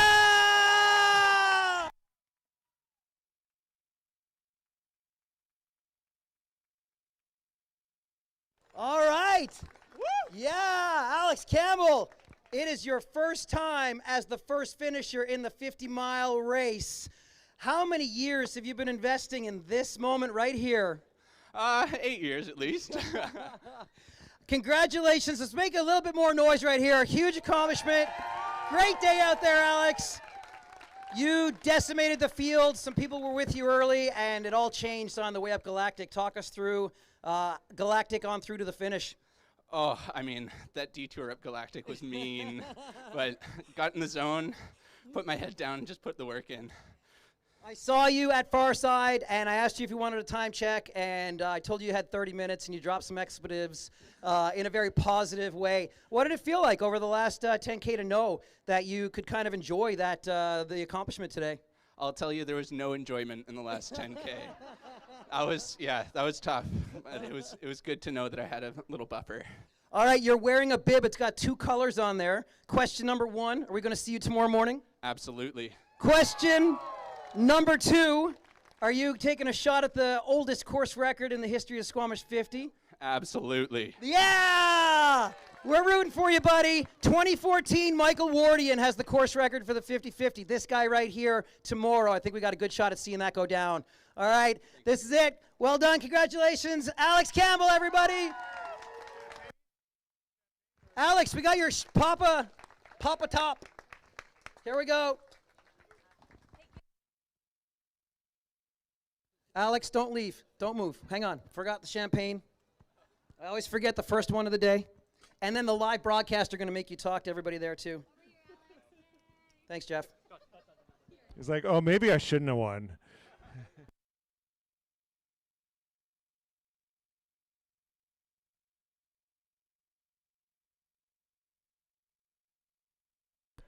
Everyone on the other side of the arch, protect yourself. There we go. This could go anywhere.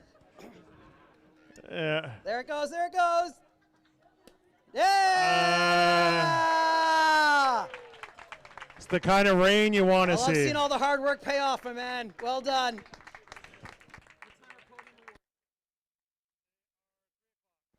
And it's 3 p.m. for the Podium Awards today. 3 p.m. So now just imagine running 50 miles and then finishing off a bottle of bubbly. You could convince him to do anything after that.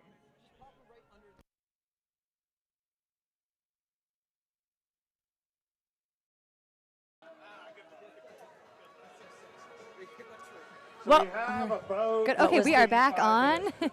So, yeah, we have about 25 minutes until our next runner.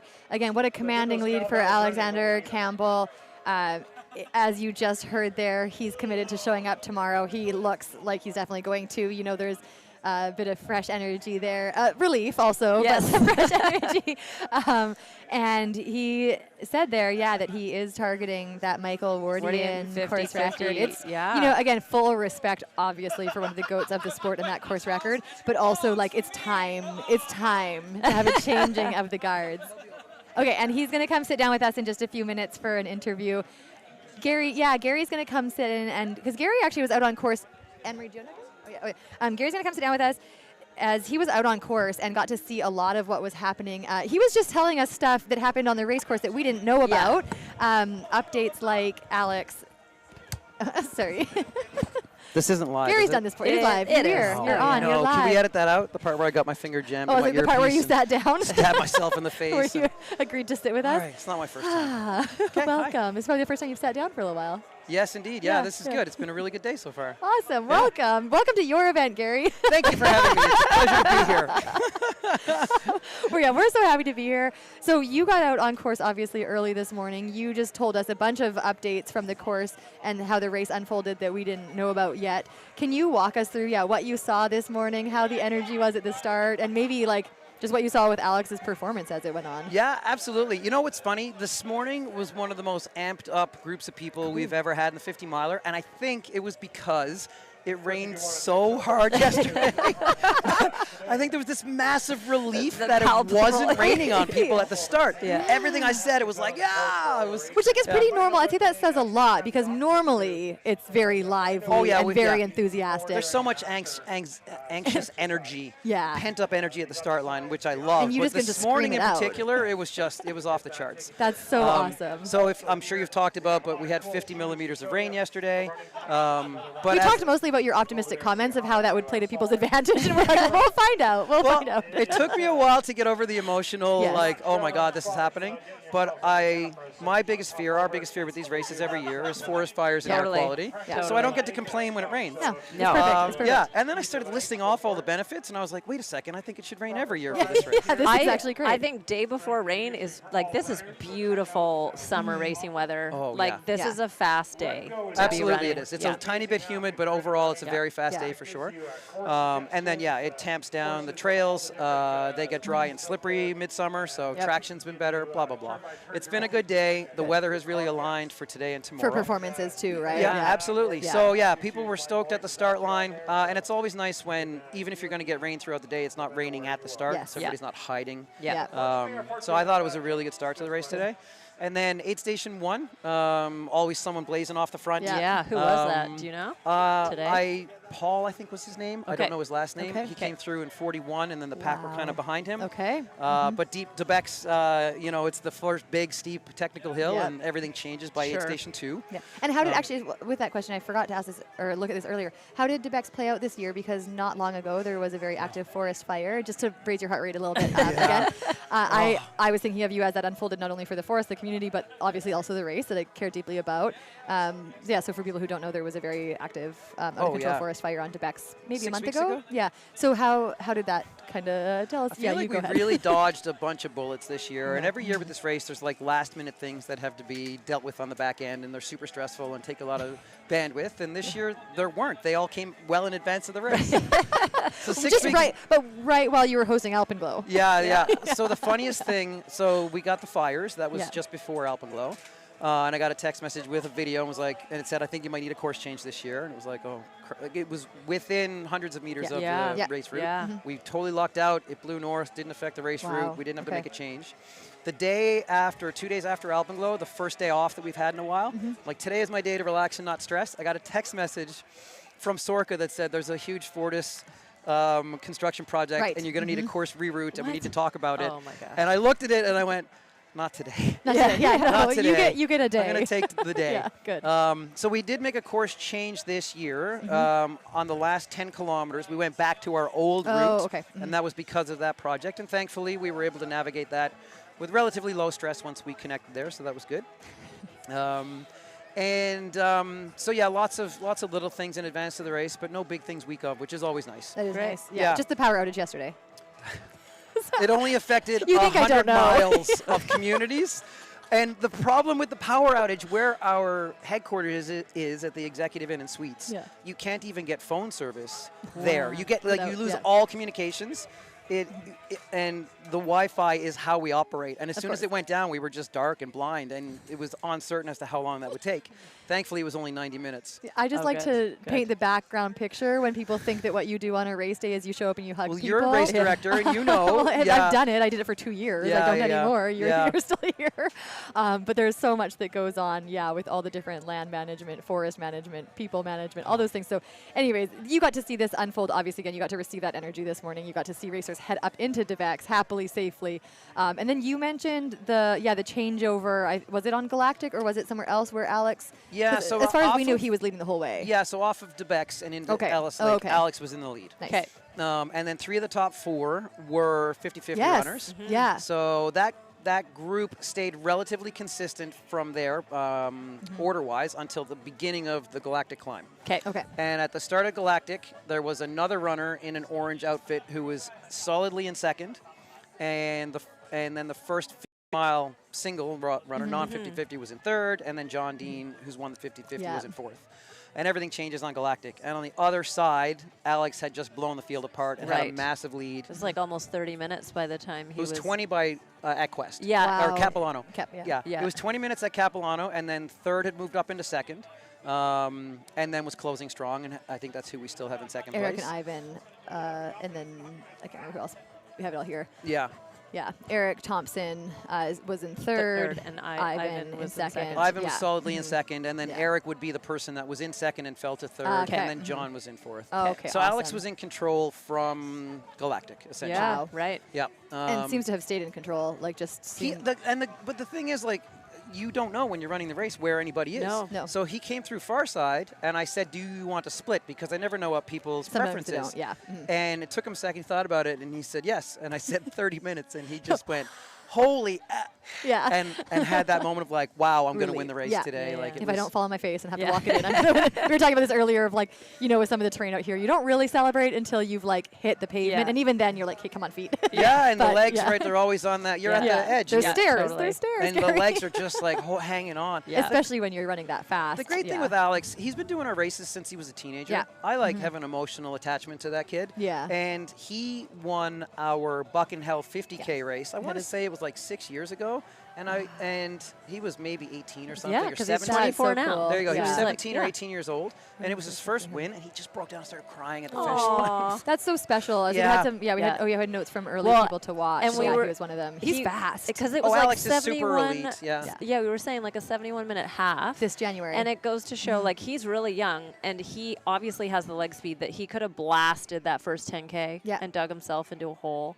And he sounds, by the sounds of it, wasn't even leading the race. You know, was Yeah. like in the pack, Smart. ran it smart, and then just stayed strong and like. yeah. At 24, you said? Yeah. Yeah, 24. yeah, Yeah. he's finally put that experience together because it takes a while to learn how to properly But to taste these get things. to start to do that at like 14, yeah. you know, like Yeah. I think that's so cool because we used to say these things like, oh, he might have went out too fast about the 24-year-olds, and now Yeah. we're like, oh shoot, they figured it out. Yeah. You know, They're just fast feeling and old? fit and smart. oh, you started this at 14. Yeah.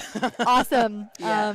Yeah, no, he's had a really successful like start to this running career and whatever it is that's ahead of him. And I think that's, again, like something that local races offer people, right? Your races have raised so many racers. And I think like I would consider, I'm older now, but I am one of those that, you know, over the years I started with Coast Mountain and doing that. And now seeing this group who's 24, he's got 10 years experience. That's crazy. He's Yeah. crushed. He just won the Squamish 50 mile and he might take a course record from Mike Wardian I tomorrow. think, yeah, like he has a Yeah. legitimate shot. He- and I know he's been yeah. shooting for that for years. He's been Oh, every year he does the wow. 50-50 Yeah, and yeah. he's got that in his sights. Yeah. This is the Okay. best he's ever looked on the Yeah, Saturday yeah, by yeah. far. And Alex wears his heart on his sleeve, so like when he has a bad day, like you feel know, it. right, right. So it's just so nice to see him just like so Yeah. pumped having Yeah. a Yeah. great day. To your point about getting started younger and us getting older, this is the first year this finally happened. I was waiting for the year that we would have a starter in one of our races that was born after the races began. What? That's so cool. That's so cool. Maybe 4 kilometers away. All Kilometers, right, we have not 2, minutes. 3, Okay, 4 yeah, yeah. kilometers until our second runner. All right, Okay. we got some time. So there's in the 23-kilometer race tomorrow. So this is the 13th edition of the races. There's a 12-year-old running the 23K tomorrow. Okay. That And is there's 17 teenagers this Wow. weekend, and there's 62 people over 60 years of age. So it's like that is really so cool, That is including so your nice. parents. including my parents. That is so cool. Like that's the dream, honestly. When we talk about like how this sport, you know, mimics life, but also community and builds so much. Like that's it right there. We're all on the same start line Yeah. within the same time with the same support, essentially. Like, yeah, that's really Yeah. cool. And who I'm knows going to what? speak to my yeah. folks a little bit. I'm going to try not to get emotional here, but so yeah, my dad is 73 and my mom is 72. They're not athletes. They've never been athletes. It's just not They their have good thing. genes, though. Well, I hope. Yeah, I mean, they've given got me. it from somewhere. Yeah, that's right. I have to thank Talent them. too, but also genetics. Yeah, totally. But they don't stop moving is the thing, right? They're very active and healthy 70-year-olds. Cool. So on Monday, it's Reed's 10th birthday. And my parents were here 10 years ago when he was born. So they haven't seen the race in a decade. We see them regularly, but they haven't Right. seen this Yeah, of race. course. You're Yeah, working yeah, this yeah. weekend. Yeah, it's I'm not sure the this best is a time. hard weekend to have family visits. Yeah, Yeah. no, yeah, Yeah. yeah. This is a little They- shout out. This is a They were little, initially you only all wanting to need come for like 4 or 5 days, and I was like, no, because you will only see the stressed out version of Yeah, me. yeah, yeah. We need to do 10. But essentially, we knew they were coming for this for Reed's 10th birthday, get to see the race for the first time in a decade and how much it's grown and changed. And I said, what if you guys tried to like walk the 23K? It wasn't even a hesitation. They were just like, oh, yeah, well, totally, we should do course. that. Oh, So great. I sent them Solomon trail running shoes at Yeah. the start of the year, and then I Nice. got them like not a program, but just like recommendations on what Yeah. to do. And they're basically, there's like a 50-50 chance they're going to finish. Like, that's just the honest odds. And they're like, oh, we're just going to go as long as we can. And if we get cut off, we're fine. And if they don't have to do Mount Flem, fine. Yeah, exactly. They don't know. They don't know. They don't know. Yeah. So I'm going to see my folks at the start line tomorrow for That's the 23K. so special. And I actually do, like I give them a solid, stronger than 50% chance of making it to the finish line tomorrow. Yeah. And even if they don't, it's a victory in just the fact they've moved more this year. And No, you totally. just seed things, right? It's nice to have really healthy parents in their 70s. Oh, that's so essentially. special. That's what we all hope for, right? Yeah. And to get to do that through what you do is Yeah. also very special, right? Yeah. Like that's because of you that they're doing that, and that's And their that's pretty grandson, Reed, at 10, will see also his grandparents doing this. I think that's also a really beautiful, nice yeah. like trickle down for our kid too. Yeah. 'Cause Reed's at all the races. I saw him Yeah. last weekend at Mad Dog and slept on the He beach. gets dragged along. Yeah. Yeah, But he that's looked right. like he was having a fun adventure. Yeah, and- as long as he yeah. doesn't have to do the kids' races, he's happy to be there. He's That's not awesome. a competitor, Yeah. but he loves being there and seeing other kids and hanging out and stuff. That's so awesome. Yeah. My sister, a mother of a 2- and a 4-year-old, is doing one of her first trail races tomorrow, the Squamish 23K. Oh, exciting. So and been training with her. Is her last name Madden as Yeah, well? Jacqueline Madden. Oh, it is? Okay, Yeah, awesome. yeah, All right, yeah. we'll know her. So, and it's like turning into a family affair. So I love Yeah. it. That's yeah. So cool. And her husband Matt, they're both gonna do it. Oh, are you on child duty tomorrow? No, they're leaving their kids with I think my mom. Okay. Yeah, yeah. we had the kids race happening, and both of us were like, "There's a lot of children. We don't know exactly what's happening." Parents just dump them and take off. Yeah, we're like, we are Someone not will here figure for it out. that. Oh, no. But yeah, and just going back to our race today too, I wanted to come back to let you know also in the women's race we have Jenny Labrie, who you obviously know very well from local races, and the woman running behind her, I believe. Jenny's in the lead. Yeah, Jenny, sorry, not for the race. We have a very commanding lead for the 50-mile overall by Julianne Fissette. So I saw Julianne go through corners first time, Okay. corners outbound. Yeah. And she was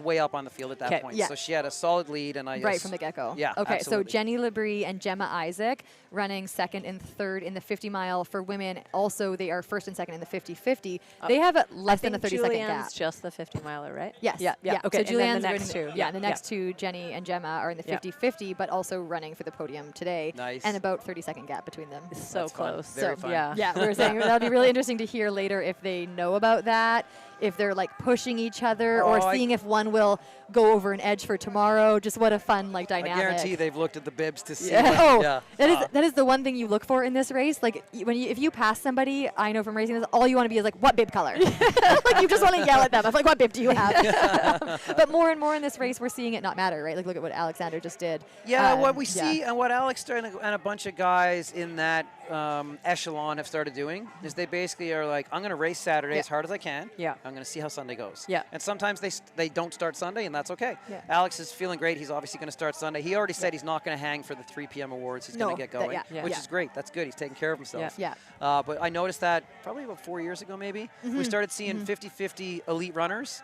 A deeper field of elite runners, and they were just going to go for it on Saturday and then reassess for Sunday and not pace their weekend. Well, like Priscilla, I convinced her to take the course record and show up the day Talked her too. into taking your course record. Yeah, Nice. I'm really good at talking people into doing that. It's a common theme. But yeah, she was Congrats showing on up. that, dog. Thank you. That was awesome. Thank you. I'll be convincing other people here to race and take my course record next year. Yeah, there you go. Yeah. That's my one job. I know I've done a good job in the sport if I convince people to go after it. Absolutely. That's my goal. You know what's funny you say that, because for Wonderland, for me, years ago, Yeah. I was so that was just one of my best days ever. Yeah. And I just knew, I was just waiting for that to get other people out there doing it, and it's so fun. Well, when you see showed them how. that Yeah. keep getting lowered, right? And it's Yeah. I think maybe 4th or 5th now time So on that. And it is cool. It's like you celebrate being a part of advancing the sport in that manner. Yeah, exactly. And yeah, anyway, so with Priscilla, she had done the 50 mile and was like, oh, no, I'm not. And I was like, yeah, you are. You only for her, right, have to run this time tomorrow. And she kind of was like, oh, it's I think she knew she could kind of go for an easy-ish run and get the course record, and then so she obviously was able to push herself. But it's amazing how good you can feel on day two. I would say it's actually rare now to not see people start the next day. More and more we're seeing those people show up, work pretty hard on day one, and then show up to day two. And the interesting part, even Wardian when he set the record in 2014. Yeah. The takeaway always with the 50-50 is that they show up in the morning, they're pretty ragged, and you see it. Yeah. And I always say, just go to the first aid station, you'll know.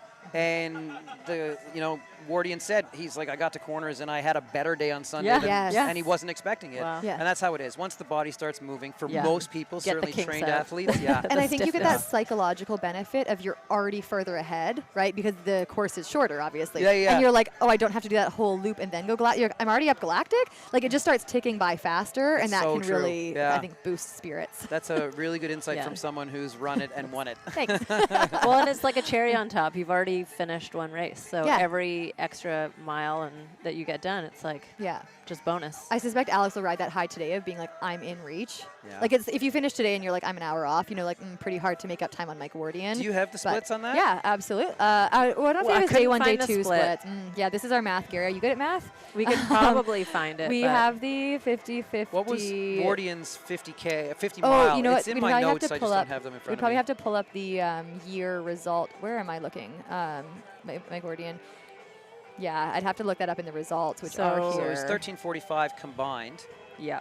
2014. So we want to know his 50-mile time? Yeah. Come up right here. Look at your handy website. One of the best websites, honestly. 8:13. So 5 Yeah. hours and what did I say? This is where the lack of sleep starts coming in. I can't remember what I said 30 seconds ago. I think it's 5 hours and 30 minutes maybe. So 8 to 13 something. Is it 13:45? I'll know tomorrow It's morning. 13:45. Here we Yeah. go. So Yeah, it's yeah. 5.5 hours for the 50K, which is still quite a quick time. I mean, the course record is down to 4.5, but See, there's, it's quick. It but looks like Mike ran Doable. 5:31 there you go. There you go. Okay. Yeah. Yeah. when he did the. Perfect. Yeah. 50-50 There you go. Alex can do that. I think so, He knows too. he can do that. Yeah, I think He's a he can do that, five. He's a sub 5 runner on fresh legs, and yeah, I think Yeah. it's gonna be fun. That's yeah, gonna be this really was cool. like you said, Oh. Jenny, Mike, and Ellie Yes, Greenwood back in I was saying that's the 2014. year. But I think Yeah. the sprint finish was Eric Carter and Ellie Oh, Greenwood just here. You're right. It absolutely was. Eric and Historic Ellie year. in the Yeah, chute. yeah. And he totally collapsed at the finish line and like couldn't move. Yeah. That's awesome. That was a highlight for sure. It was 2 seconds. It was 2 seconds. That was a Yeah. sprint off. So I've Ellie, heard about that one. Ellie, certainly in this era, was Yeah. really good at like almost winning overall, Yes. which she did multiple times. And Ellie Greenwood's story from my side of things at the Neenacker. So I was running the Neenacker and I did the Western States Neenacker double. And different terrain. and then Ellie caught me on the pavement on Indian River Drive, and I didn't know who it was, and I was just cheering them on. Said, "Yeah, good stuff," and they passed, and I was like, "Oh, Ellie." And then I found extra motivation inside where I was like, I can't. She's a really good friend. And I was like, I can't let you grab this from me today. It's like the So- Zach Miller, Katie Shy. Yeah. At Hard Rock. Like, I will not. And he looked like he was 100%. straining. I imagine that kind of dynamic. Yeah. So Ellie didn't finish ahead of me, but she got pretty damn close. Yeah, was it 2 seconds? It was Yeah. not 2 seconds, but it wasn't far off. And is Ellie running tomorrow or volunteering? I feel like I saw Oh, she her is name on the here 23K. this weekend. I'm wondering She's if you might running know. tomorrow and she's volunteering today, I think. Excellent. Yeah, Ellie, and I just got to say, like, what a fantastic human being. She volunteers at all Every of our race, races. yeah. And Ellie is also, she has her bike and she doesn't own a vehicle. She's Yeah. just, and I was driving down here this morning at 3:45. And then there's this biker with this big flashy vest on. It's and Ellie. and I was like, that's Ellie. I know that's Yeah, Ellie. yeah. Yeah. She's at every race, Lead and by I know. example. Yeah, like we've talked. We always want her here because obviously I'd love to sit and chat with Ellie as well for hours. But she's like, no, like I have a volunteer position I have to do for the racer experience, and like that is amazing. Like she just, we were talking about this race and how we can tell. Based on how you provide it to racers, that you have all the race experience you do, and Ellie's like one of those volunteers too, who Yeah. knows how to show up for Yeah. the racer experience, and is like whether you're first or last, you're taken care of because people who run here have done it all themselves and they know what racers want and need. So a fun thing with Ellie a couple of years ago, I think 2 years ago, she was in North Vancouver and there's the Reuse It Center down the street. Yeah. And she posted that she was in the Reuse It Center and there was a brand new pair of 2008 Montreal road racers. She would recognize those. And it was in her size, and she was just like, I didn't want to throw the money down, so I just left them. And I messaged her, and I was like, we're buying those for you from the race. Go get them before they're gone. Montreal's That's, that's from us. Thank you. That's awesome. Amazing. Oh, she's so cool. Yeah, she's so. I mean, I'm really excited to see that she, also is still showing up to races. Like I think, she has such a name. She can't really go unnoticed. Yeah. So to show up and run and race and beat all these events And is so nobody cool. I know has worked harder than Yeah. Ellie to continue to run despite her body not really agreeing. And then she got on the podium at the Whistler Half Marathon. Yeah, that was so cool. She won. It was She won. awesome. Yeah, she ran to really see fast. her at the top of a podium again for the first Yeah. time in a while, and it was just Yep. so nice to be Yeah. able to hand you and her these podium trophies. Yeah. And Wearing her Nedbank yeah, jersey from when she won Comrades. when she won Comrades. cool. Yes, indeed. Oh, Yep. Yeah, you got to wear and rep those things. Like that's so. I had that to, is yeah, so I was in cool. front of a bunch of half marathon runners in Whistler, and I was like, this jersey right here, you can't buy these. No. Yeah, they No. don't give these to you if you Yeah. don't earn it. Oh, that's so cool. Again, like this community just has so many different people. We're talking about like even the stats in the races from 2015 that still hold up their times. Like I mean, love Mike it. Gordian's a great example. And that's what we as a race organization work hard to do is when we are forced to make course changes. I work really hard to make course changes that are in line with what we've done previously. So it's like it's impossibly easy for me to make this course harder. Yes. One left here, one right there, and all of a sudden the lead times are 30 or 40 minutes back. Yeah. But we want to honor the history of the race and keep it as tight as possible. So I know when Alex runs 7:39 today, that stands up to the course times that we've had over the last 13 years of the race, despite a couple of minor changes along the way. We were talking about that because, like, with for example, the women's 50-mile record, Priscilla and Courtney, 5 minutes different, and I was like, oh, like it's one course or 1 kilometer longer, but I know that Gary has assessed that course to be like these two are still comparable, and the time has to be faster than Courtney's to be course record. Yeah. And that's that's something again we know you give a lot of thought to because it is hard to when races just, of course, are forced for different reasons to change year after year, but the course, the times lose their value. Yeah. And you guys have done so much to preserve that here, even like trail work, right? Like intentional trail work to make sure that one trail isn't just destroyed or you had to punch in through a clear cut and making sure that feet got on that so it was runnable. He's here. All He's here. The man is right. here. I'm He's going to get on agreed out to of here. sit He's going to come in down. and grab this headset. Do you want to talk to him at all? You guys are good because Okay. yeah, Oh, yeah, we're second not place is too, probably coming too in. far Okay. out from second place right now. The last thing I'll say with that is, to your point, so a prime example of the course changes is we had a toad issue a couple of years ago. The toad. Oh, yeah, we know. Thankfully, yes, there's a new trail, a detour that gets us away from the toads, but this removed about 400 to 500 meters of distance in the race. Perfect trade-off. So we added in, and Alex can talk to the new galactic climb, and we added that in, and it's not 500 meters, but it plays out about time-wise. Yeah. To bring back that time that you're gaining from not doing the previous route at the Toad Detour. So without further ado, thank you. You guys are wonderful. Here he is. All right, our men's champion 50-mile winner, Alexander Campbell, coming in for a quick little interview with us. He has changed. He looks a little bit refreshed, and hopefully we'll get drinking some water. Yeah, good. Wearing some dry clothes. Welcome. Come on in. Sorry about you just have to squeeze in. Yep. We'll get you to put the headset on. Get comfy. All right, welcome. So big congratulations. You're the Squamish 50-mile winner in a very solid time today. Yeah, thank you. How did it feel out there? Really wet, really slippery. Okay, so it was wet and slippery. Yeah, definitely. Top of Power Smart was crazy. Okay. But the rest was I'm gonna move this. Sorry, don't move. Yeah. There you go. Just gonna poke that piece on you, so it's closer to your mouth. Okay, so it was. Yeah, we weren't sure if it had kind of like dried out and left it a bit tacky, but you still had a lot of puddles and wet stuff out there. Yeah. Okay. Feet were wet immediately. Okay, and then the whole rest of the day. I know you're a local, so does that work well for you, or is you're familiar at least probably with that? Local enough. Yeah. I'm used to the rain. It's been a really dry summer though, so. It's a bit of a change. We were saying, through summer, usually you get used to using the roots and rocks to your advantage, and then, in fall, we transition to not touching them.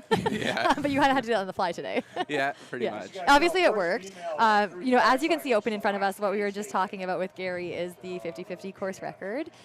No pressure. Obviously, you're doing your thing. You stay in your zone on this, but it sounds like you are obviously keen to take that. You're very aware of it, and you're here to give your best go at it. Absolutely. So exciting. It's been, obviously Mike Gordian's course record has stood for a long time, but the other thing that Gary mentioned was just that you've really grown up with these races through this sport over the last 10 years. Mm-hmm. Yeah, so how old were you when you first raced? My first trail race, I was 15. It was like a 25K on the North Shore. Nice. And then I did my first ultra at 16. Okay. The Buck and Hell. Buck and Hell, which is like runs not twice an easy. Yeah, totally. That is not an easy one to start with. Okay. And have you done them consistently since? Yeah, every year. Wow. Looks like it in your results. So you did Atmospheric River here. No. Oh, okay. No, this is just my third Squamish. Okay, gotcha. That's so cool to hear. Like we were just talking about how we used to look at like people honestly your age and be like, oh, they're new to the sport. They have a lot to learn. You've had 10 years to learn. You are fast. You are coming for us all. Obviously, again, today such a display of like wisdom within this race as well. And again, you've been at Squamish a few times. What do you think some of your biggest lessons have been over the years racing Squamish? Definitely the nutrition. Okay, yeah. I'm going to say last year was really the first time I started taking in proper nutrition. Okay. And this year it's really showing how it helps. Yeah, right? it does. What works for you? Like, what are you using? A lot of precision. 'Kay. The big 90-gram gels are perfect. Yeah, they just carry really easy. Yeah. And what's your goal? Like, what are you trying? How many are you trying to take an hour? How do you like to parse it out? Yeah, I'd like to keep it around 70, 75 grams an hour. Okay. So nothing crazy. Yeah. Keep the stomach happy. Yeah, find that line. And then hydration and stuff as well. Just water. Okay. Just water. Oh, so do you add precision plain water?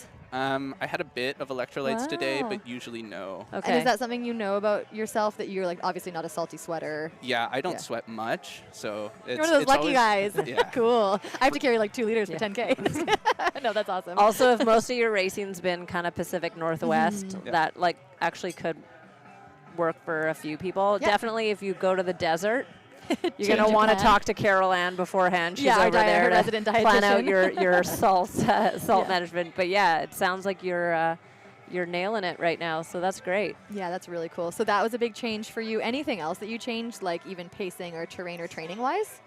So not really. My pacing was pretty much exactly the same as last year, except the nutrition worked out just this held year. on to it. So yeah, Cool. it held out. Yeah. And then how do you train? Do you have like a group of friends or like an organized group that you do any workouts with? Or how do you run a 71-minute half marathon and win a 50-miler?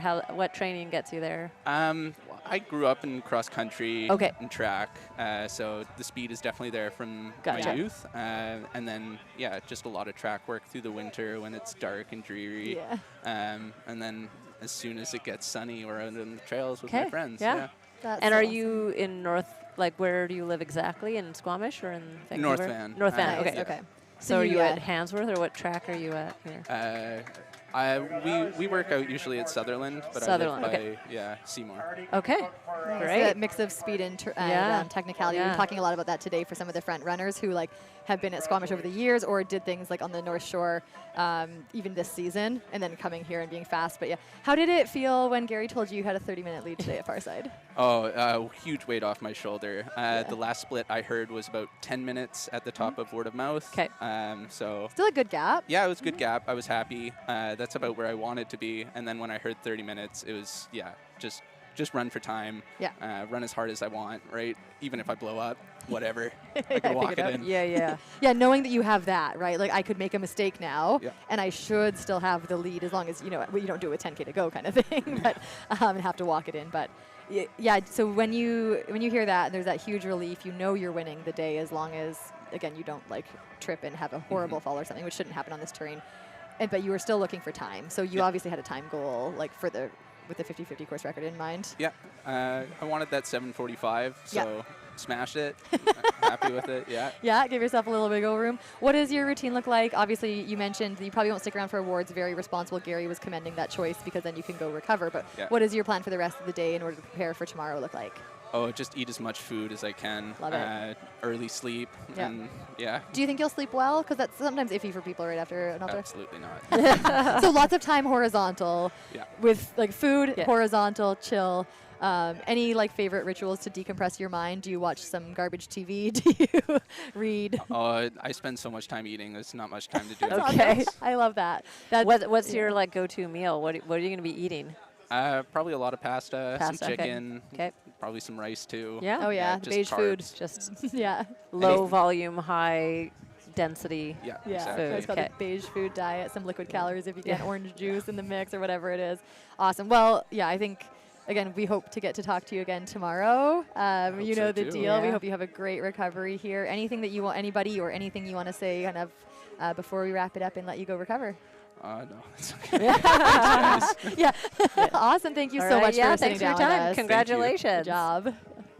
All right, and in a few moments here, we should see our second place male come in. So we'll let Alex head on out. Huge congratulations. Again, so cool to see somebody come up in this sport like that. That's fantastic.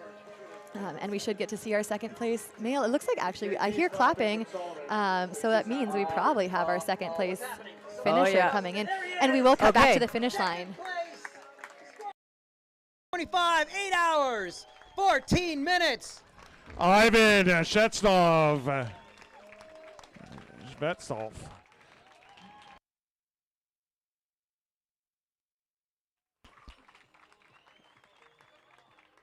Alex is dressed like it's going to be a sunny finish. All right, right here for your finisher medal, Ivan. Ivan, come here. Oh, hug your loved ones. Yes, start there, start there. Come on over. You know how it works. You've done this before. Tell us who you just hugged and kissed. My wife and my son, they were my best crew. Yeah. How old is your little guy? He's 6.5. Don't say 6, he say 6.5. That's right. We're on the opposite end of that spectrum. We're trying to take time off of our numbers. We saw you just a couple of weeks back in North Vancouver, Mount Seymour. You were the first person at the Buck and Hell finish line. That's quite the turnaround. How did the legs feel today after that double? Well, actually, surprisingly well. So I'm just exploring myself. I'm surprised with the result and happy, obviously, with the result. Yeah, but surprisingly well. I didn't expect that, but it looks like it was a good training, probably. I think his wife laughed because it sounds like all you've been doing is training, actually. So how many ultras in? What's your experience level getting to right now?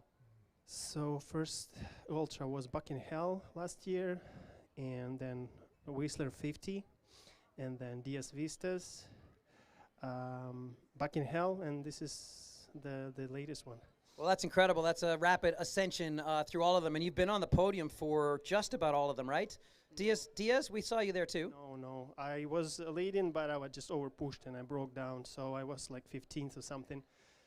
Oh, actually, funnily enough, on film for our documentary, you came through and I said, he's going to get past before the finish line. But here today, you did the opposite. You did the opposite. You looked super strong and you passed people. So talk us through, because from Galactic, at the start of the climb, you managed to track someone down, get ahead of them, and then hold on a second the rest of the way through. Yeah, so my weakest point is descents, and this was a plan to push Galactic, and I was very comfortable. That's, uphill is discipline, downhill is age, basically. So, yeah, and then I'm 36, so downhill is so bad. So I intended to push on Galactic, and but for some reason, miraculously, I just got okay with the descent. And, actually, third place, I think he is very close, so he almost caught me on the far side. But, yeah, it worked out anyways. It sure did. Second place in your first Squamish 50 miler. Round of applause, everybody. We have 3 p.m. Podium Awards and a live broadcast that would love to speak to you when you get changed up and hug your loved ones. Congratulations. Thank you.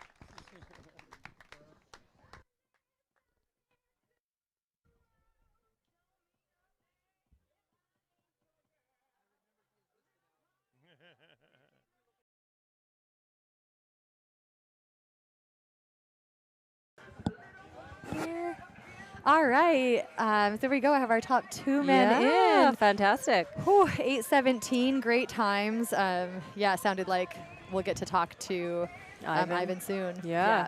He's just going to say hi to his son there and his wife, and then we can get all the inside information. Yeah, see how his day played out there. I mean, so far, again, having nobody following right through, sounds like looks kind of like he was running in there on his own, but we do think our next male in will be Eric Thompson. Yeah, and he thought that Eric wasn't going to be that far behind him. Yeah, again, we're having kind of older updates here now as the day kind of plays out and people get busy, but there was a 7-minute gap at one point, so we'll see how that has played out into the later stages of the race. And then we also, again, should be looking for, we have first female through course marshal 42. So just allow me to swap into my map here. 42 is the top of Mount Flem. So our first female, Julianne Lizette, I believe it, did I get that right? I've said it enough times today. I should know, but Fizette, sorry. Julianne Fizette is through far side. She's at the top of Flem. So that's going to be 5 or so kilometers. Yeah, exactly. Yeah. Again, she's done the last final climb. And right here we have our third male coming in. We're cutting back to the finish line. Eric Thompson from Vancouver.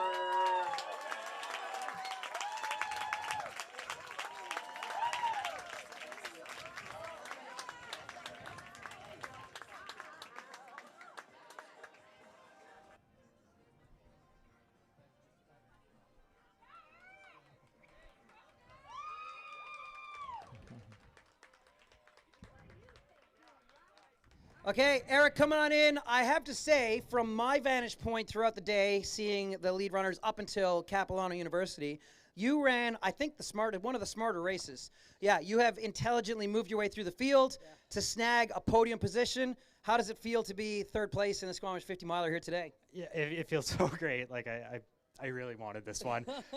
Like coming up to the start of Galactic, someone told me I had 5 guys within like 5 minutes. And I told myself I was going to go in that pain cave and I wasn't going to come out until I got everyone. So, as you did, which is super impressive. We saw you at Survival of the Fittest earlier this year, 35-kilometer race. You were on the 18-kilometer race.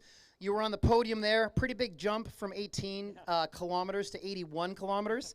Obviously, your training has been going well. Talk through some of the sacrifices you made this year to get yourself onto the podium here. yeah, I mean, I've been working with a dietitian. Like I've been going all the extra miles. Is that her right there? That is, yeah. But I've been doing everything to optimize my fitness, and like I said, I really wanted this one this year. Well, you got a lot to be proud of. Let's make a round of applause, everybody. Third place on the podium. Well done. At 3 o'clock, you get to stand on that right there. We give you an award, and whenever you're ready, live broadcast would love to chat to you as well, too. Okay, yeah. Good stuff.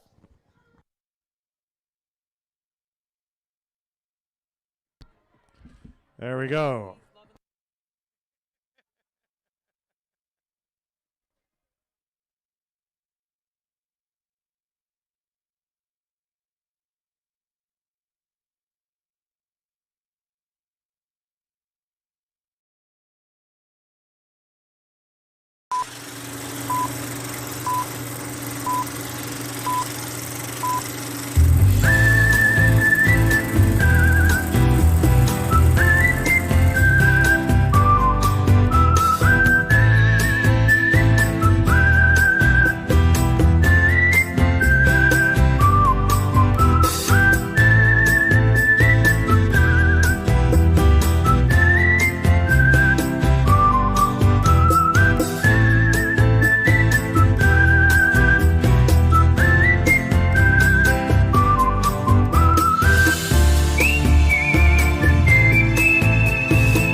So you can go show off there and do that. And from 2 to 3:30, they're going to do a pull-up challenge.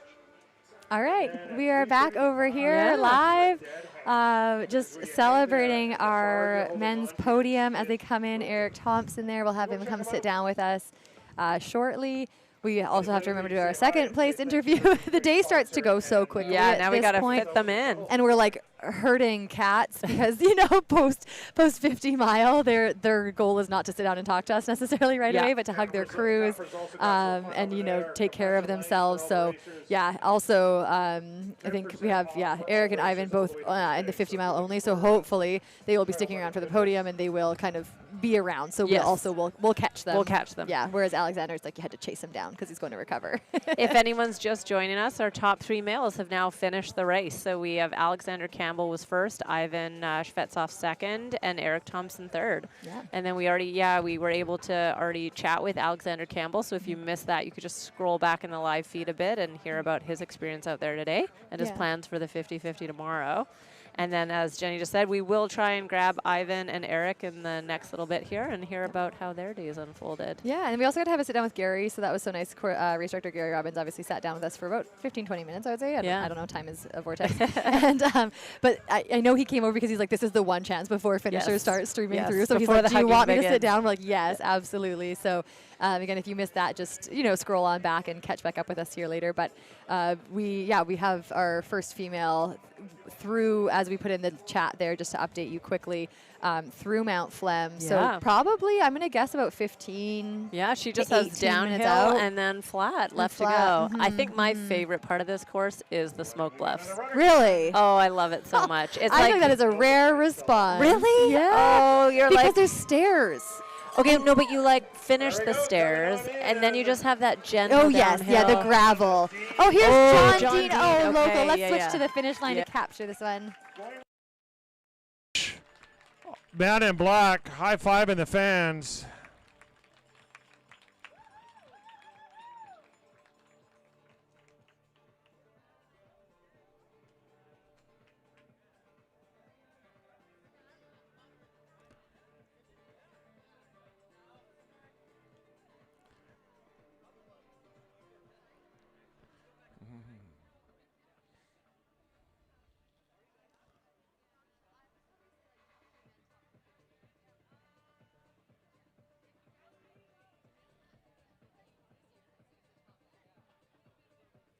Something pulling. Oh, it's Artie.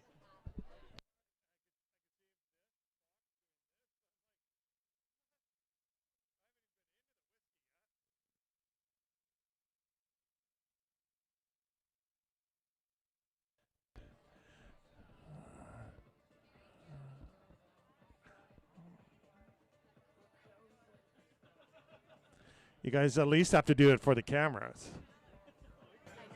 All right, so we're going to cut back to us as Gary is chatting with John Dean, his 2 daughters, and Ashley, his wife. Again, this is a very familiar family to these races. Yeah. And as Anne-Marie was just saying to me when we were off the air there, that John Dean is our 4th 50-mile finisher, 2nd 50-50 finisher of the day. So in a wonderful position for his race tomorrow. Absolutely. And he's just chatting with Alex, who's still here, again, the first place 50-mile finisher and first 50-50 racer of the day. So I'm sure they're comparing notes and talking about tomorrow. They are. Exactly. Already chatting. Already chatting, like, doing the kind of like checking in, like, hey, you're showing up tomorrow. Yeah, you're showing up tomorrow. Yeah. You want to know. You want to know.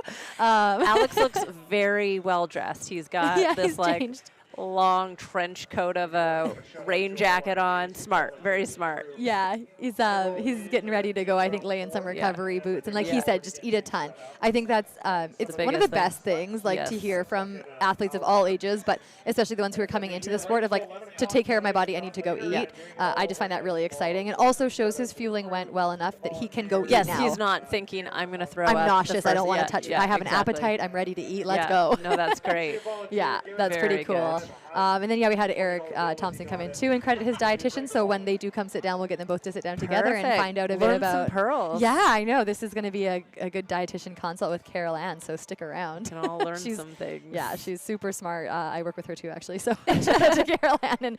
And, yeah, she's doing some great things with athletes here. But, yeah, Julianne Fissette, we are here and we are ready. If you're a fan of her in the chat, let's hear it for her. She's going to be coming in soon. And then we should have Jenny Labrie and Gemma Isaac. Again, last update we had. Still like Garibaldi, right? Yeah, so we're mysterious and waiting.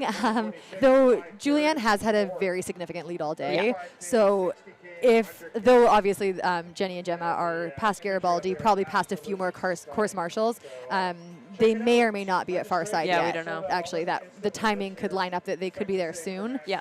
But yeah, we don't know for sure. So we forgot to ask what the Far Side theme was. Oh, I found out. Oh, I forgot to tell you. Okay. It is Canada theme. Canada. There's That's moose, very there's plaid, appropriate. North Strong and free vibes. There's a lot of plaid going on. We are a politically we are owning race. it. Yes. Here we go. Our next finisher. Fifth male. Yeah. We're in a Mammoth Trail Fest hat, coming in, running real strong. Really strong. It's been fun to scope the gear people are coming in with. We're seeing belts over vests, I would say, so far in this race. I wonder if they're picking them up from the last aid station, or did they use them all day? Yeah, I guess we don't get to know. Yeah. But he's through. He's looking like might need a minute to breathe and just kind of check in. But wearing full Mammoth Trail Fest hat and jersey, so that's pretty cool to see. Again, talking about races with similar community Getting vibes. a hug from his support crew there. Aw, there you go. Happy times. Again, what an amazing run, coming in at 8:30, just shy probably of 8:30 there. I'm curious. Top five. Yeah, top five finish. Great. I'm wondering if that's maybe his first time running in this area. Just seeing the Mammoth gear. Again, I haven't looked up where he's from. Could be from here and just went there and bought the gear. Don't know. That or it's his hometown race. Who knows? Yeah, who knows? So, but again, awesome times. Fun to see like some of these runners now who will be charging down the road. We kind of know, if they come in with 2 or 3 minutes, they probably saw each other at Rose Park or on the road. So it's always a fun time if you're in Squamish, even to be standing on those sections and watching people kind of push themselves towards their finish today. And then, Gary didn't interview John Dean at the finish line there, but we might get to, if not today, definitely tomorrow, probably, assuming that things go well. But yeah. He's getting the family photo. He's getting the family photo. And yeah, I know when you're doing the 50-50, same for Alex, who we did make sit down, it is nice to get to like have, go reset. And then, we'll get Eric perfect. on over Looks and like he's Carolina's coming. dietitian, and let's do a little chat. Do you want, we have 4 chairs, but I'm not sure if we can all fit, and we only have 3, so I'll give it to you and the 3 of you. Yeah. Okay, you get to listen to me more, even though I'm here both days. and then we will get Anne-Marie Madden to do the next one. Come on in, take a seat, put these on, and please try to put the mics nice and close to your mouths. Right, okay, cool. I don't know what's happening there. There we go. Sorry, I stink. Oh, it's fine. It's funny.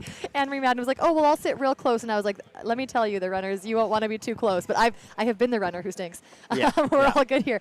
Welcome, Eric. Congrats on your race. Thanks. This is so exciting. And we have Carol Ann Roll, his dietitian. And Carol Ann, we were planning to talk to you anyways, probably at some other point about being a runner, a dietitian, also a Team Canada athlete, and now we get to sit you down together because at the finish, you had shouted out your dietitian, but we'll get there. Start us off. How was your day today? General feelings. It's the best race I've ever ran, period. Amazing. Like, huge breakout race. Well, it shows for in me. the performance. Yeah. Yeah, absolutely huge. What went well for you today? Well, nutrition for one, but pacing was just like on point. And I've ran this race, like the 50 miler last year is my first 50 miler. I did the 50K 2 times, so I'm pretty familiar with the trails, and I know what the different sections should feel like. Yeah. And I know that the race, a good result is found in the climb trail, and it's found in the back 30K. So I knew that coming into Capilano U feeling good was the key to this race. That's so awesome. Yeah. That's pretty cool to hear, like when those things kind of just click together. Now, obviously, again, you've said fueling and hydration, massive part of your day today, knowing the course, and we talked a bit today about how experience on the course can really help add up. But yeah, what did your nutrition plan look like? And you're gonna have to fess up here if anything went off plan. But actually, maybe before you tell us what you did, what were the key things you two were thinking about, maybe for Carol Ann pre-race, and then you can tell us how that felt and how you executed it as the racer. Well, pre-race, we actually made some changes yesterday. Amazing. So it was like I messaged him in the morning, how you feeling? Like looking at the weather, we need to make some shifts. So he's like, he obviously had like, plans, and I'm like, we got to get on a phone call because we got to like shift things around. I want you to still feel comfortable with it and understand everything. But it was much cooler. So you were saying like it's not hot, we need to change something. Yeah. This won't work. Okay. So we were shifting around like hydration, which automatically shifts our sodium intake and electrolytes. So then if we weren't doing as much liquids, we weren't getting enough carbs in there. So then putting in different types of sources. But no, we worked it out. And amazing. And it's so cool to have somebody again like on your team who's just that detail-oriented, who's going to call you the day before being like, I've checked the weather, I'm rethinking this, and I want to change it for you. So how did you take that into your race? And like, because I know when it's one thing to have somebody tell you eat this and you're like, okay, cool, those numbers sound good. How did you execute that and take care of yourself out there? Well, I think it works because I'm a very data-oriented person as well. Cool. Like I need the numbers, I need the nitty-gritty. If you tell me why and give me exact things to do, I will do them. Like as long as I understand that there is a benefit to it, I'll 100% follow it to the best of my ability. So. And so did that look like a certain amount of bottles or bottle per hour, fuel sources? Like how did you on the course, like did you have to carry different things or have crew hand off? So I had my crew hand off different bottles at different aid stations for me with my drink mix. That's really salty, high in carb. So I'm an extremely high sweat rate person, so it's pretty difficult to work with. And I was really happy when I saw today was not going to be hot. Yeah. I did QMT earlier this year, and that was a nightmare for fueling. Agreed. Well, not for fueling, but for the saltiness. Yeah, right. And You did QMT too. That was we don't need to get into that. But. Yeah, that's behind us now. Yeah, but so did that. A couple of gels, some waffles, sort of thing. And then relying on aid stations whenever I didn't have crew access, and I actually I beat my crew to the last aid station. I was going to say, I heard as I walked over there, I heard you'll never guess, and they're like, we didn't make it. Yeah. So were you ahead of splits, or did they just have a little bit of a logistical whoops? No, I made up 30 minutes on my target, split in the last 30K. Okay. Yeah. Well, then sorry, crew won't be there. Yeah. Yeah, unless they were really, really ahead. I know. I was rolling in, and it's like, where is everyone? And at that point, did you know you were 30 minutes ahead of your split, or were you just I running? had no idea. Cool. I was, vibes. I was running my heart out. So good.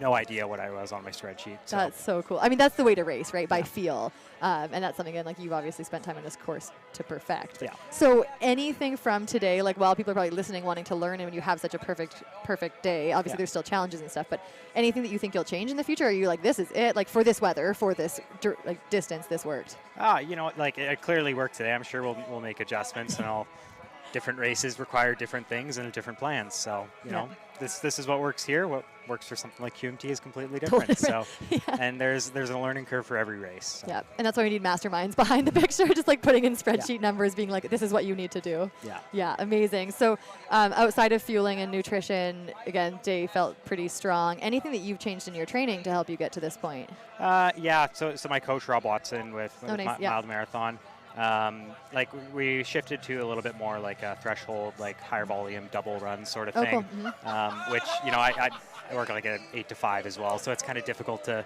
fit a lot of that in. So a lot of early morning doubles and getting that in. So it just finding what works for me. Right? Yeah. And did you feel like that was kind of a peak build for this race, and now you'll reset a bit? Because it sounds like sometimes that can feel good when you have one goal, but not necessarily year round. Yeah, this was definitely the A goal of the year. I came here last year and took a big swing, and I blew up big time, and I realized I needed to make some changes. Was that what led to dietitian It was services? actually, yeah, because it's the worst cramping I've ever had in my life, and I realized I need to figure this out if I want to compete at this level. Yeah. So, yeah. And here you go. You cracked the code. Yeah. Well done, you two, because obviously, again, behind most runners, there is a team, and I just thought that was a really neat opportunity to highlight that, because I think sometimes people are like, what are these people who are having these breakthrough performances doing? And we don't always talk about the team of people behind us, or how we're thinking about our training and taking it professionally, right? So with a 9 to 5 or 8 to 5 job. Yeah. So yeah, huge congrats. Good work on all those those changes. The work works, as they say. It's and yeah, really good job with the last minute changes too. Congratulations. Excellent. Thank you. Awesome. Can't wait to talk to you again. Hopefully I'll be here again. Oh yeah, you will. All right. Cool. Thanks, Jenny. So we might have 30 plus random people just running through the finish chute over the next couple hours here. So that's what's happening if it looks really confusing to all of us. Thank you. Can we tackle them? I love love it. That was my next thought. Wayne, yes, we can absolutely tackle them. It's not my All right, so as we come into the live stream, we'll try to get, we also need to track down Eric Thompson for our second place finisher and make sure we get an interview with him. I know he was going to spend some time with his family, so yeah, we'll have to try and track him down. And then again, I think we're getting close to our top female coming in for the day. Did you learn a bunch of cool things? They made changes to his fueling plan yesterday. Wow. When they saw the temperatures, Carolyn called him and was like, we need to change your sodium and your hydration. Yeah. So I thought it was so cool. Again, there's this, it's interesting to see because a few years ago when I was coaching athletes and suggesting that they work with a dietitian, we had to often look to the States to find anybody that was truly endurance specific, especially within trail and ultra, not just like within triathlon, because it's different. And when somebody's had the experience of like managing aid stations or packs or like that really adds a lot of value. Totally. And now I feel like there are quite a handful of amazing dietitians in the local region that I can suggest athletes work with. Caroline being one of them, Sandra Kilmartin being another in the Squamish corridor with No Sweat Nutrition. So there's more people who have not only come into the sport and found a passion in it, but taken their careers into that line. So anyways, really, really neat to get to highlight that and hear that that's one of the major changes. He's also, by the sounds of it, doing a little bit of Norwegian style training with Rob Watson, his coach. Yeah, so kind of, it sounded like a very, very dedicated effort to this race with, doubles and double thresholds. And now he's like, probably going to step back from like a very seasonal dedication to get to this point, and then we'll reset and shuffle a bit. Nice. I wish I'd had Caroline the year I did the Atmospheric River. My nutrition plan was almost all liquid, and I got so volume overloaded because I needed the calories, but really did not need, I was not sweating. I was hypothermic. Didn't need all the water, and so just peed like 35 times. I mean, at least it was like you could just pee and rinse and pee, and you're in a stream the whole time. And then got like a wicked headache and nausea vomiting at like 1 in the morning after the race. I was like, I'm hyponatremia. Like all the volume is now interstitial or back into vascular space, and I'm like, and then you can like medically assess that is happening. Like, you're like, I know exactly what's happening, but I cannot stop it. I've done this to myself. This was a bad idea. But so that's one of fantastic. the challenges, right? Like when the temperatures change. So, there's a scavenger hunt going on behind us. So we were just told how people would be running through. I don't know what the scavenger hunt is about, but apparently people are going to be running through the finish line who are not in the race. So if you are watching also separately the finish line stream, try not to be distracted. If they don't have a bib, if they're in normal average, like normal day-to-day clothes, they are not part of the race. There's something else going on. Got to mix it up here in Squamish sometimes. Trying to figure out, do I have lettuce in my teeth? No, you don't. Yeah, okay, you're good. Yeah. While you were learning about dietitian stuff, I was eating a burger. That is what you should be doing. I think when you do the next interview, I will go do that. It is starting to rain lightly. I think it's going to be... it's not going to have an impact on how people are experiencing the race right now. It'll probably be a welcome little like light rinse, if anything. It's very, very light. And coming in here, we have our top 4 or 5 men through. And what I'm curious about too is where Julianne will be in the overall places. Yeah, good question. That'll be super interesting to see. I'm just going to look at have you snuck a peek at our kind of cheat sheet? Do we have any further updates on any of the other women? No further updates. No. So again, I think as our top 3 runners come through, we tend to kind of taper off in the updates. Some of them might be in the WhatsApp, and I'll pop in there here. We're unfortunately right now, because we have the top runners through, more of our updates in the chat that's being used logistically are drops. So not people that we'll see come up into the spreadsheet or have names. But we just have those bib numbers. So I don't think those, the live results now should start to come through on the website as well. Again, like basically with what we're seeing here, the live finish mat timing will come in. So you can also always check there. But it's going to slowly kind of get updated. We've got Eben Freeman, it was 5th. And earlier we saw him kind of like 3rd. Early on sort of thing. And then settled out at 5th, which is still awesome. A top 5 finish here. 8:29. So the Alex Campbell was 7:39. Our only male in the 7s today. Really solid time. and then Ivan 8:14. Eric Thompson was 8:19, and John Dean 8:26. So those three were pretty close, just kind of 12 minutes between second, third, and fourth. Yeah. And then only another 3 minutes for fifth. So that's a tight top five, which is really nice to see. I think something with the races when they're the national championships or not, like Squamish tends to have a nice depth to the field. Yeah. I know early on too there were a few drops, and because of the timing that they came in, I can only assume they were front runner men. Yeah. And early on, so again, we don't really get to hear those stories right now as to what happened, but you know when it's one of the first runners through and there's a drop and it's less than 20 or 5K in, that's too bad and unfortunate, but again shows like I think at the start there is that really deep field, and then obviously over the course of 80K things happen. Yeah. A question from Here we go. High VE in the chat. Oh, let's see. Cameron McFadden coming into the finish at 8:44, rounding this up here. Come on, Cameron! 8:44.26. Yeah, shout out another runner in the Norda 005s. I think, what is this, maybe like 4 of the top 6 men coming through, and then so shout out to Norda, local Canadian company. Someone asked how are the trail conditions today. Yes. So we got a bit of info about that from Alex. Yeah, so he did say the ground was wet still in some places. It wasn't pouring rain on them, but there was still some puddles, some mud, some water. So it felt like wetter conditions for sure. I'm looking, like, as runners come in, honestly, I guess we haven't talked about it more because no one looks drastically covered. Yeah. Like sometimes you see somebody who has face planted. Agreed. In it. Yes. Yes. So far, no blood, I think I can say. And like the back of calves are muddy, but not full. Not the whole body. Mud. Yeah. Sometimes you'll see like shoulders to ankles covered.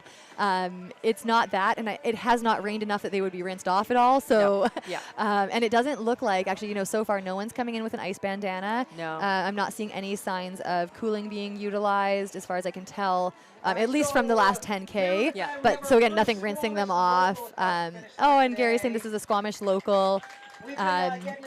So he's probably gonna, have done this race a few times, and Gary's gonna do a little interview with him. So he's telling him that he finished in 8:45. We'll switch over to Gary actually because he's probably gonna do a nice interview here. 11 hours 30. That was 2 years ago. And then last year, 9 hours 30, which took 2 hours off from the year before. I thought it was good at that point. I thought it was going to be like 10 hours today with the rain.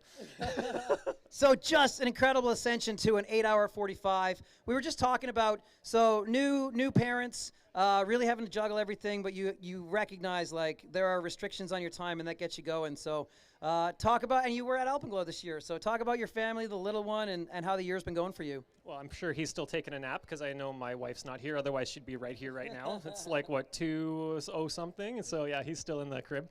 But having a kid forces you to plan your week out, and you have your training day. You got my Tuesday night where I go run with Aaron and the other ski uphill guys. And if I don't do it, then I miss my training for the week. And then there's no intervals. And so I just go regardless of whether I'm feeling good, feeling bad, whether it's raining, whether it's sleeting, whatever it is. So that's fun. Having a little kid makes it so that you schedule it out. My partner's running tomorrow. She's doing 50K. I also have 3 other family members running 50K tomorrow. So big McFadden family fun weekend. Yeah. So the secret to success is having kids. So if you add another one, you can take another hour off your time, right? That's how it works out. Congrats. Well done today. Our first Squamish local across the finish line.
All right, we are back up here. We are sending Wing out to find Ivan, our second place male finisher today, hopefully getting to chat with Ivan a bit about his journey out there and his race. But yeah, so fun to watch different people roll in. Nice to hear from a Squamish local there.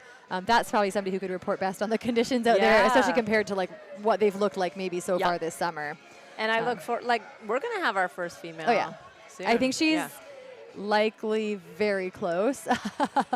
Say that, like, yeah, again, just knowing top of Mount Flem down. It's more that I lose track of time. I'm pretty sure she's got to be coming in really close. Do we have anybody in the chat who's following? Yeah, let me check. Let's see. Massage is also open, so you can get the aches and pains. No tips in the chat yet. All right, no info yet. On top female. Either way, Julianne Fazette will probably gain some fans today as she rounds out this win on the 50-mile course. Again, if you're watching the live stream, there is some scavenger hunt.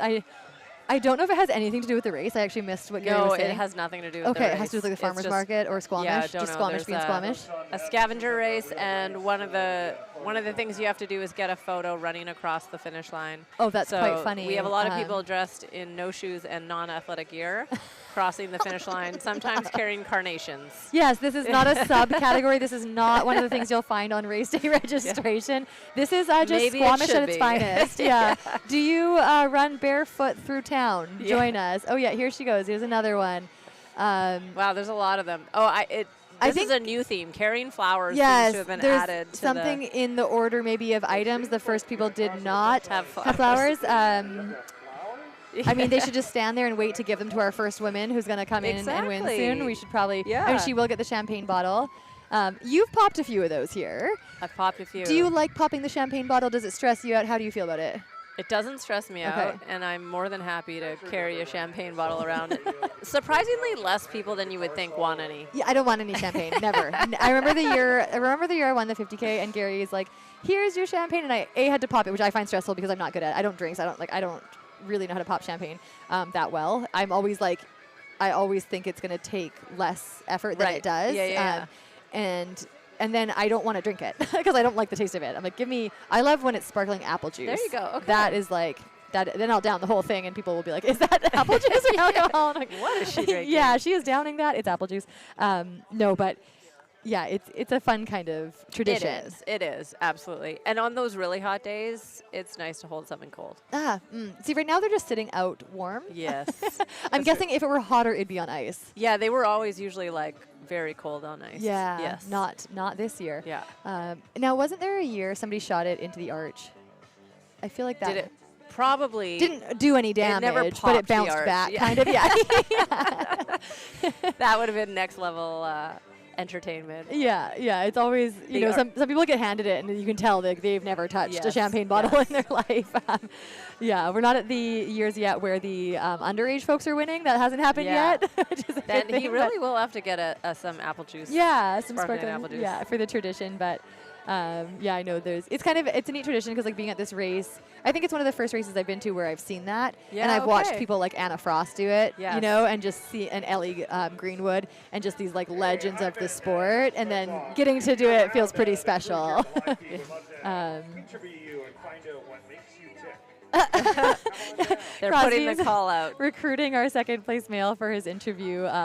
I'm not sure if it's going to persuade him to come sit down or not. We'll find out. Saying that we want to chat.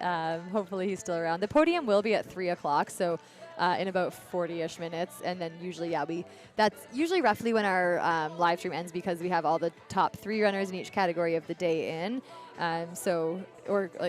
Close to there. So we'll see how that all unfolds. But we are in kind of our roughly final hour, let's say for sure, of chatting time today. So if you have questions, obviously pop them in the live stream. We want to make sure that we cover everything, set you up to join us tomorrow. So tomorrow we have the 50K and the 23K. Again, Anne-Marie Madden, our expert of it. Actually, why don't you give us a little rundown on the 23K? How is it? How does it go? Highs and lows? In my opinion, it's a super fun course. Yeah. It starts at Cap U, which is where, that's like our major aid station for the 50-miler and 50K. But you don't follow perfectly the end of the 50-mile course. You don't climb quite as high. Oh. Yeah. So do you kind of skirt around Phlegm or off the climb trail, do you mean? Oh, sorry, you do Phlegm. But the Darn. initial climb trail. Oh, okay. Yeah. You turn off at one of the FSRs, Yeah, right? Okay, yeah, so I yeah. remember I've done the 23K once. I think it was 2016 or so, maybe 2017. And I think I remember when I did the 50-50 next. Yeah. And I got there being like, And you thought it would be that. And it's like, no, actually, you have to climb for like another hour. Yes. Yeah. And No, it is different. yeah, Yeah. I didn't realize Yeah. that. And again, that's where I was like, there are faster ways to do this course, you guys. Yeah. So yeah, you turn off early on climb trail. Yeah, so you still do like a solid climb trail. Yes. So you leave Capu. You probably you do 5K of it. Yeah, and Yeah. then you turn right and you head along the FSR, and then you get that aid station. So you Okay. get Garibaldi. Garibaldi, So yeah. if you wanted, like if you found the climb to be depleted, like what your water and your stores, then you could totally refill at Garibaldi. Yeah. And then you enter that phase of the race where you're going to go down Fool's Gold, then you're going to climb up again, then you're going to kind of do the undulating. Which is probably Yeah. quite a fast push in the 23K. I would imagine Yeah, you kind like of really run that. it's more the technicality of Yeah. it that's like the limiting factor on the downhills. Yes. And then the climb through Bonsai, which over the years, I guess the first year I did it was like 2012, I think. The trees were like smaller. Oh yeah. Like it was Exposed. wide open, Yeah. exposed. And now actually it feels a little more filled in. That's nice. But it's yeah. still not a massive canopy. But that's probably one of the tougher places because That's a great in the point. 23K, You're like running. you want to be running Oh, it, yeah. but it can get hot. And some of our years have been roasting hot, and that's kind of one of the first places where you're just like, the sun's beaming down on you. Then you kind of go back into the forest, Mm-hmm. and then it's a really nice finish off to get to far side. And then you've got that amazing aid station that every year seems to get better and better and better and better. more intricate, Yeah, more detailed. totally. There's Yeah. more to look at, which I'm Yeah. always like, I need the recap video because I'm not stopping in the Yeah, race to look at exactly. all. I'm like, you're amazing. This is awesome. Great. Yeah. Yeah. Oh, that's so cool. Yeah. Again, like fast course, it does finish, on a lot of the same trail, which is neat. Yeah. So that's kind of a view too as to what the second half of the 50K will be Yeah. like. Also, just wanted to shout out, I believe that's Seth Wheeling. Oh, is the orange guy, Jerry. with Yes, the, and Seth Wheeling had a stronger lead earlier in the day. Curious to hear how that played out for him from Boulder, Colorado, and also is the athlete who we had looked up that is a retired Olympian. So we just had an Olympian cross our finish line Amazing. from Boulder, Colorado, also from altitude. So Yeah. again, welcome to the humid Pacific Northwest Yeah. at sea level. Curious how his He day found the went. conditions. And it looks like he just raced in with somebody else Totally. because another They were finisher very also close. just came in. Yeah, so They're coming fast and furious now. We've Yeah. got a lot of our male runners starting to rounding up come his top bunched 10 up together across the finish Yeah, line. and we also just got update that Ivan is sitting over in the Normatec recovery Oh. boots. So he's gonna be a few minutes. Hopefully we'll get to chat with him today. Again, sometimes we don't catch everybody, like that's just the way it goes. But yeah, if he wants to chat, we are here for it for sure. And if not, we'll try to around Podium and ask him a few questions at least to gather more information about him. But yeah, he's relaxing in the Normatec boots, which also I love to see front runners take the time to enjoy the finish line. I think that speaks to, again, a race's setup and sense of community that they're enjoying the recovery boots, getting the free massage, testing out the recovery drinks, and also that they ran well enough to be in shape to do that right now. So that's also always a really, really nice kind of thing to see them enjoying and have the capacity to hang out. We've got in our live stream, we've got Rebecca who's looking for the finish line stream, so I'll try and see if I can We are not it. No, I'll try and see if I can find the link to put it in there for her. It looks like she's cheering for Seth. Oh, Seth just came in, so you might have to Yeah. backtrack a little bit. Yeah, He she's just- like, go Seth. Oh, go Seth. So there's the live stream coverage, and then actually if you scroll down on the website, so Squamish50.com, we have the live stream YouTube up top. If you scroll down, you'll see the finish line cam. It's just the second YouTube video there. Yeah, if it's not working, let us know. We will pass it on to people who do know these things. But the finish line cam is on the main webpage I'll just try and below pop us. it in there for you. There we go. See if that works for you, Rebecca. That YouTube link And may we- work for you, and then you could scroll back a little bit and watch Seth finish. Yeah. Oh, and we have a dog charging. thing. The best thing. Yeah, you see a lot of people, come in with their little humans, their little dogs, their big dogs. This dog is like jealous to have missed out on the run. Yeah, probably got to do all the training. Yeah, totally. Like, you didn't bring me on race day. Sorry. Oh, and we got a son. Oh, and a kid, a kid cartwheeling in just after the dog. Again, all this is available to watch on the finish line cam, so you can see what we're seeing. And also Gary's dog Artie is here the whole time, and he just curls up and stands by the tents. And even right now, there's a dog literally bouncing around, and Artie just kind of hangs out and waits his turn. There's also we should mention the Roxy Rue Award. For Gary's dog, Roxy, who was at this race for so many years and passed away a few years ago. But there's the Roxy Rue Award, which awards the person who ends up finishing right smack dab in the middle of the field. There you go. So that's a really neat one, just something special, again, like making sure that runners all throughout the field. That's definitely not one you can plan. No, you can't plan it. Like, that just you literally have to stand and count and be like, I want that Roxy. And no one can DNF behind you. Yeah, like, you have no there's no control, but it's just a great way cool to reward that smack dab mid-pack runner. Love it. Yeah, so it's always fun to hear who gets that. I think that's kind of the only, it's not a surprise. It's listed in the race guide, but I think it's like the surprise award of the weekend. And I believe he does that for both races. Checkpoint We're 44, which in Gail Lynn is giving a shout out to Ben Eckroth, number 2071. She's cheering them on. Awesome.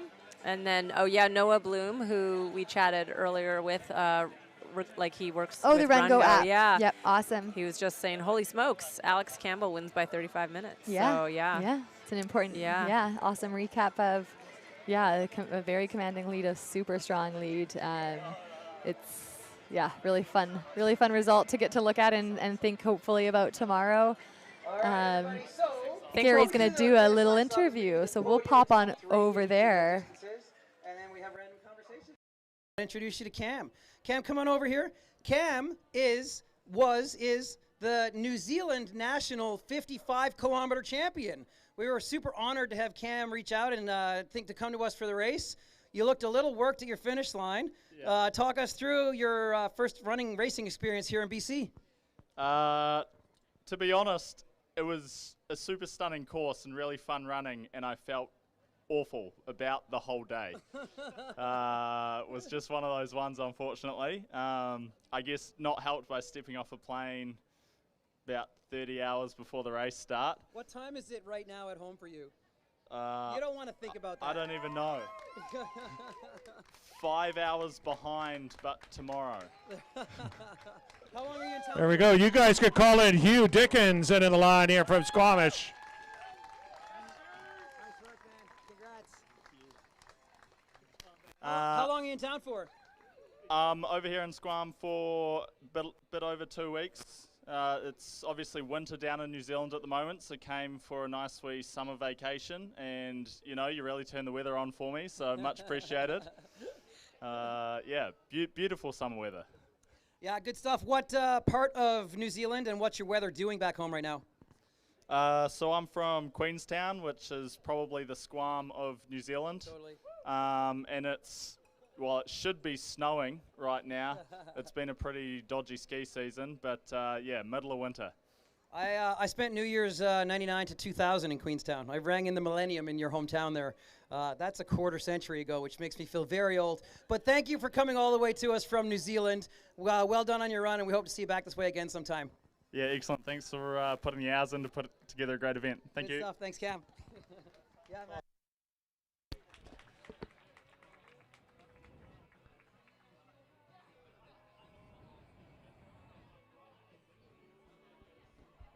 So during that, Hugh Dickens in from Squamish knocking out. All right. Yeah, so fun. As Gary said, we're going to talk to random people too. I don't know if you can call the national 50K champion of New Zealand random. Yeah. Like that's still a very elite pro runner. Yeah, that's Cam Kerr. So he stepped off a plane, it sounds like, 30 hours ago, coming from New Zealand, which is a fairly long flight. Like, if you're getting the direct flight, it's minimum 13 hours. Plus, he would have had to go from Queenstown to Auckland. So he's had some travel. Yeah, but climate's totally different. Yeah. He was on our radar because we saw that he had he's run quite a few races, but his first ultramarathon was actually in 2022. Oh, wow. So okay. 3 years ago, it was a 55K. Yeah. But it sounds like, have you heard of the Coast to Coast in New Zealand? It's like this incredible multi-sport race. They race from one coast of New Zealand to the other. It goes from the east coast to the west. Yeah. And they like bike, paddle, run, like all the sports. And so he's done that prior to doing ultra running. So like definitely the multi-sport New Zealand endurance background is in there. That's really neat. Well, because he was saying just to Gary in that interview, like, ski season hasn't been great, you know, so kind of gives you a glimpse. You know, you only say that if you ski. Exactly. And then he did the UTMB, the Hoka Ultra Trail Australia. Oh, okay. Just this year, and he was 16th. Oh, nice. So, awesome. Yeah. Okay, cool. Yeah.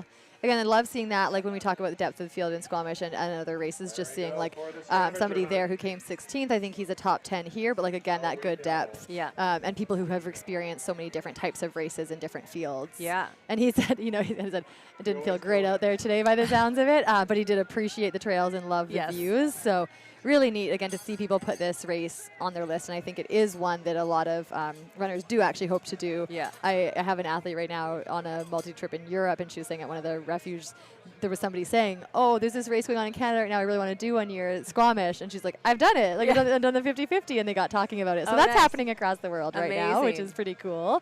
Yeah, so super fun to kind of have I think the global trail connections through this race. Definitely. It's been on the map for a while. I think it really was one of the original kind of, if people were looking outside of their hometown races, it was like a destination race for sure. Yeah, it's an easy one in many ways to kind of travel to, and in a very unique city to come see and come run in. And once you're here, you kind of, I think, understand that, like, oh, this is a trail mecca. Yeah. Like this is one of those places that people who are interested in the outdoors like to come to. Yeah. So, and you live up in Pemberton, so again, kind of within the same corridor. Yeah, it's overall. Like, you know, between North Shore, Squamish, Whistler, Pemberton, each town or city has like its own microclimate. Like none of them are the same, but they're all really beautiful in their own way. A lot of amazing alpine in the summer around here, around Whistler and Pemberton. You can just get up into some spectacular views above the tree line. Yeah. So we've had he's our 8th male coming through. So like a quick rundown for the men. We had Alex Campbell in first, Ivan Shvetsov, who we were still hoping to interview in second. I think he might be walking right over now. All right, you heard us. Yeah, and then Eric Thompson was third, John Dean was fourth, Eben Freeman was fifth, Cameron McFadden was sixth, Seth Wheeling was seventh, and then Cam Kerr in eighth. And it looks like Ivan. Do you want him to? He can join. Same computer. We've got Ivan's sons debating whether he's going to join us for the interview. He's got the medal on already. Oh, yeah, he's got your finisher medal. Yeah, awesome. Welcome. Ivan, how are the recovery boots? Well, those are very impressive. Yeah. I'm just going to push this closer to your face. I feel way better now. Oh, wow. Okay, there you go. Shout out. Were they? I don't know which brand they were. I don't want to shout out the wrong brand, but the compression recovery boots. Yeah. Great choice. Congratulations. Thank you very much. Second place. I'm very impressed myself. First 50 miler, and I couldn't expect better. Really. Yeah, that's great.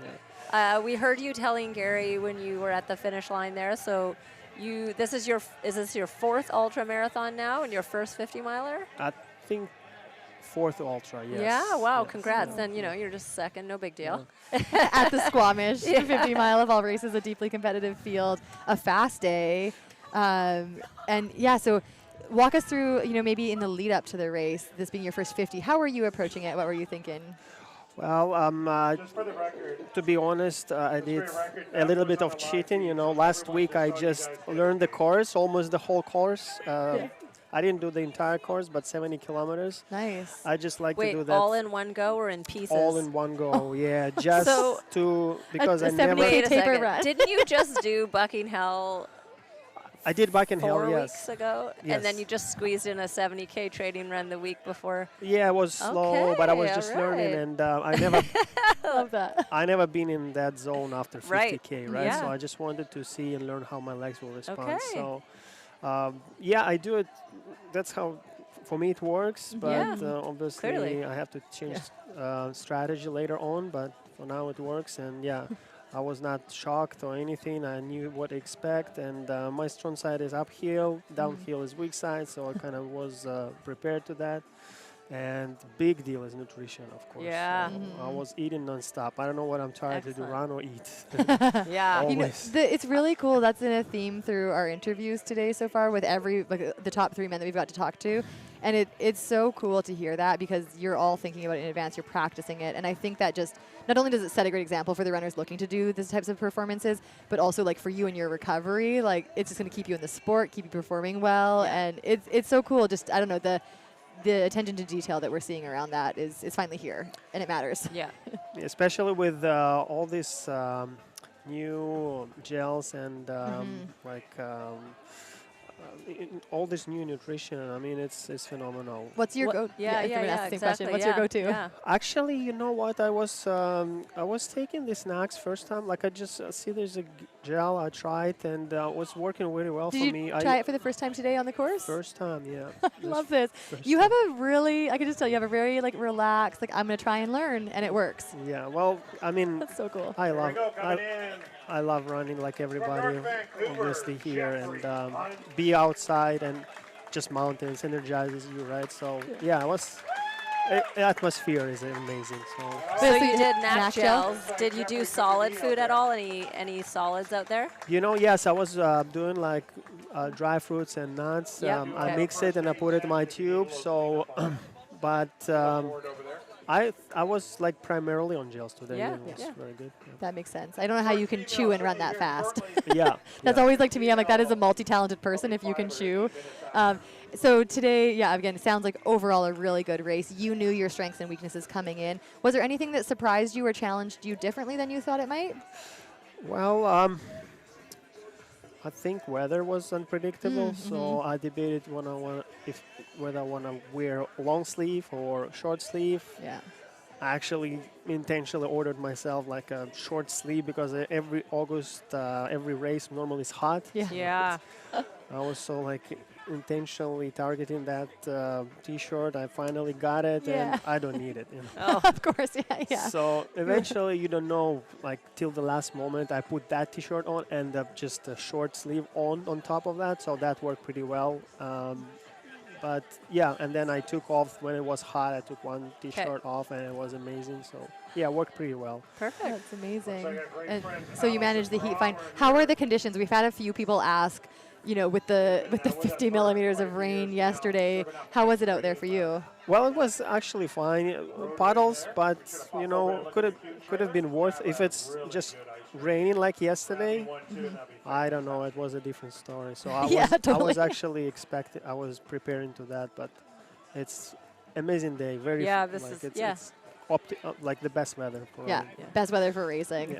Yeah. And then I noticed, so I run for Norda. I noticed I think you came in wearing the 005s. How were they for you? Oh, amazing. You know, I tried 002. It worked very well. The only thing is the cushioning is a little bit thin. And then on Bucking Hell, I felt like on the end of the race, I had like, just a little bit, not enough. Yeah. So I intentionally bought for this race 005, and yeah, best shoes ever. Cool. Yeah, it's like I saw it coming in and I was like, that caught my eye. I've let them know already. Yeah, such a good, fun race shoe. So, and nice, again, Canadian brand we can kind of shout out here. But yeah, we hate to ask this question at the finish line, but what's next for you? We want to know. Well, definitely going to come back here Cool. and just improve my time. So you think there's a bit of room there, like just based with on experience and... Yeah, well, it's fun to race the race you have experience with because now you know the course. And that's more you for sure you can do better result, and Yeah. that's exciting. So Yeah. that's the plan for sure. But Diaz Vistas, Nice. and I don't travel a lot now just because of job. But yeah, local races, always signing up. All the Garris races. And Yeah. Oh, well, people are going to know your name now, and they're going to know there's Yeah. going to be that steep competition. So Totally. I think that excites me a lot for the local races ahead this year. I'll probably see you at some of them. And sounds yeah, good. congrats. And I hope to get to do this again with you next year. Thank you guys. Yeah, Thank you congrats. very much. Well Thank you. done. Great Thanks. race. Thank you. So fun to get to hear like different people's approaches and how their different days went, and just to get to know these amazing runners again, like that theme of like, well, with my day job I have to do this, and I think that's again something very real in our sport, and neat to kind of get to hear the backside of how training and racing looks, and obviously also a dad, so I know. That's Got super fun. a little one to run. To go chase around Yeah. now. That's like active Yeah, recovery, right? totally. Yeah, and he's already lost his finisher medal to his son. Yes. It's like that's gone. He's already getting tackled. This will be the yeah. one day he can tackle his dad. Yeah. Oh, yeah. You're missing him and being knock pulled. him over. Oh, so good. Yeah.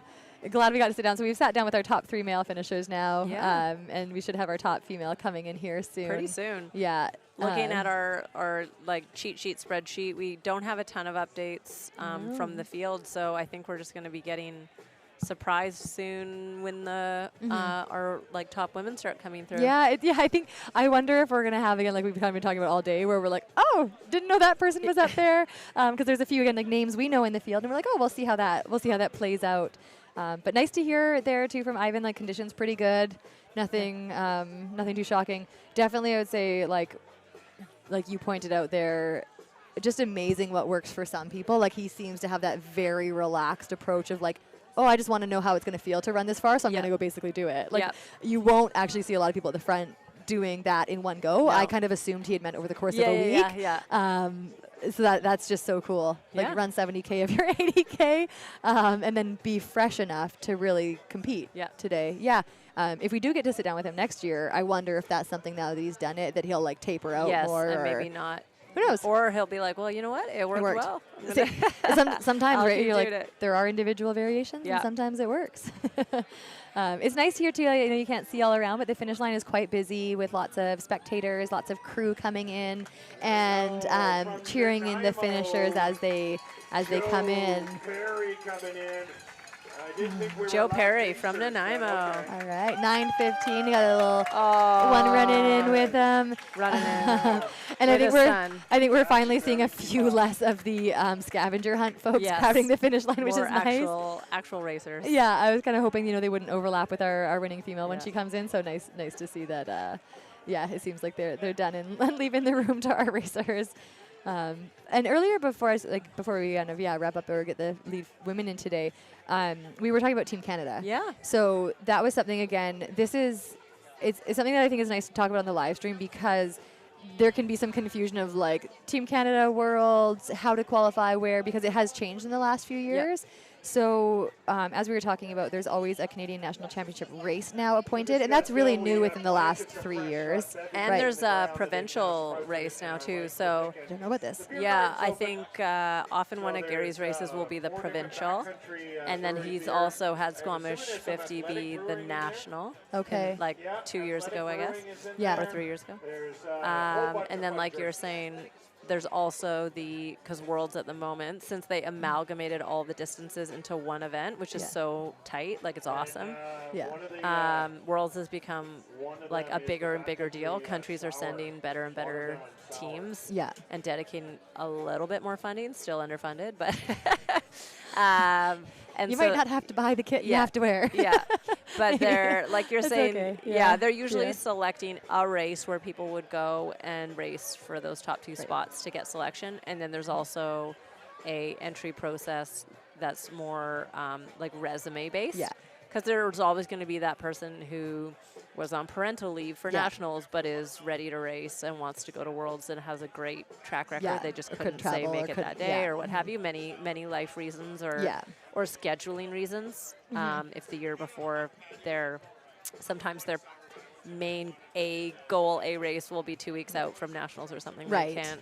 And sometimes I think that's something they've, I think, are trying through Athletics Canada too, to like streamline where like, so this year we know it was QMT and we know it's QMT next year. Right. So you can plan 2 years or at least 1 year Yeah. of your race calendar if that is your primary goal. Whereas like in the last 2 or 3 years, I feel like some of these races were kind of being announced, not, I don't say last minute, but like in the months leading up, where Yes. most people have their Yes. calendars set Yeah. out. So it's becoming a bit better for athletes to be able to plan and intentionally race to be on these teams, which, Yes. like you said, makes a more competitive, better team.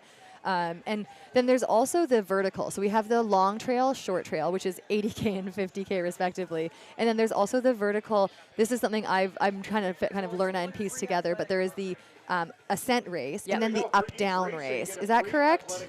Yeah, well, I'd have to, I don't know for sure with Spain. Okay. Like the kind of equivalent to up-down, though, in... Because there's a classic up-down team. Actually, now that I'm reading what's in front of my face, Right. there is, like Jade Belsberg Yeah. has made the women's vertical and short trail Yes. race, whereas Maxime Corbeil has a U20 men's classic up-down, and so does Lemmy Leroux. Yeah, so up-down was more of this, like, it was its own course. It wasn't like you just ran up the VK and back down. Okay. It was like a totally different, more short, punchy, like up and down course. Oh, within So itself. it was Okay. its own. So yeah, if they're doing the same thing as Austria, like similar, the kind of like up was just this stunning, like kind of VK idea. Yeah. And then like in Europe, usually it'll end at the top of a gondola or Right, something you get it way amazing, so down. you can get spectators up there easily. Yeah. You can get people down. Like it's a great system.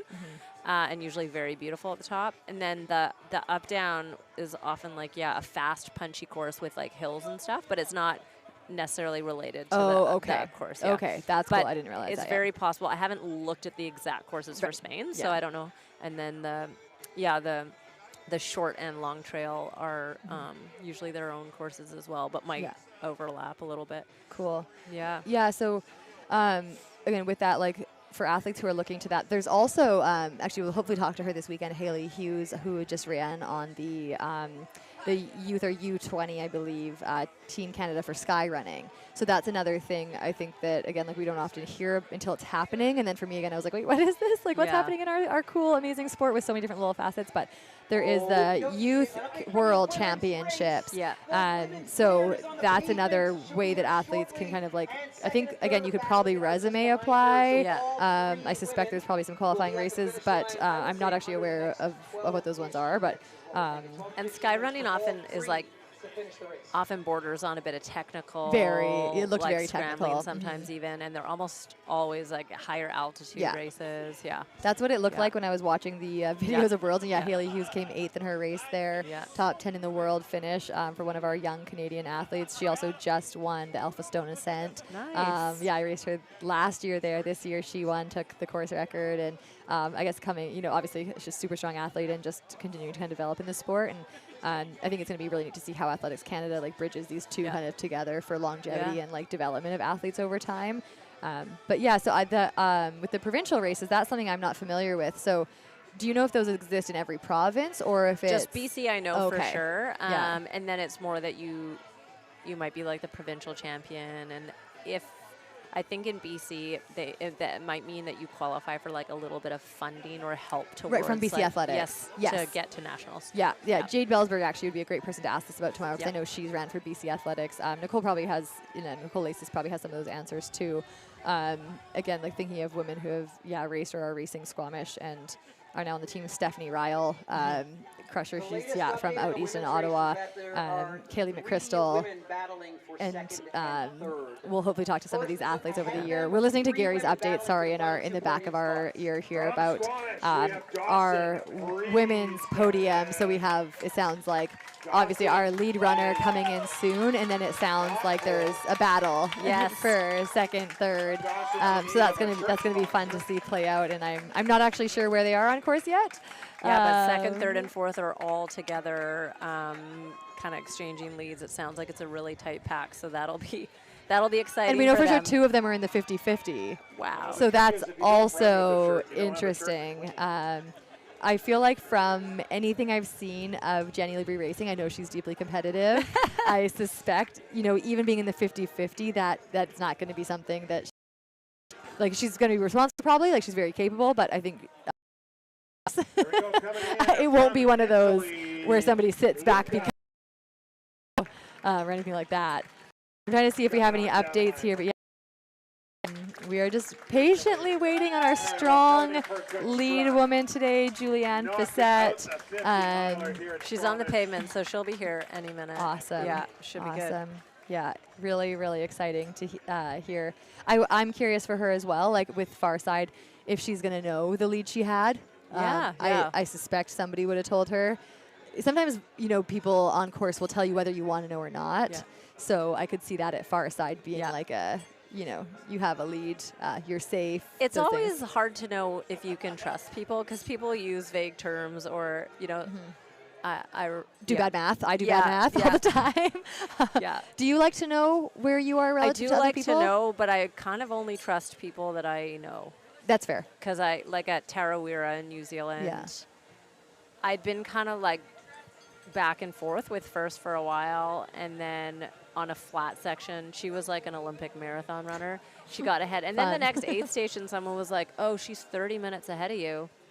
And it was so demoralizing. Right, yeah. But also seemed like unfathomable. I was like, I did have like a bit of a rough patch, but it was actually You're like, also a it was fast like rotor. 5.5 minutes. Oh my gosh. And it wasn't until like I finished and that we realized, oh, that was just like completely erroneous information. Yes. But it was from like a sort of volunteer, like a person that seemed semi-official. Right, so right. so I definitely learned my lesson that, you know, take it with a grain of salt because maybe they meant from like the lead male or the like fourth place. Like you, or there's somebody behind you. Wires 30 can minutes. get crossed. Yeah. And time exactly. passes differently when Yeah. we're doing these things. Yeah, exactly. So that's good. I think it's very important to get with a grain of salt. It's kind of like when a volunteer says, "Oh, last hill," and you're like, "I know for a fact it is not." Like, I thank you, I appreciate you.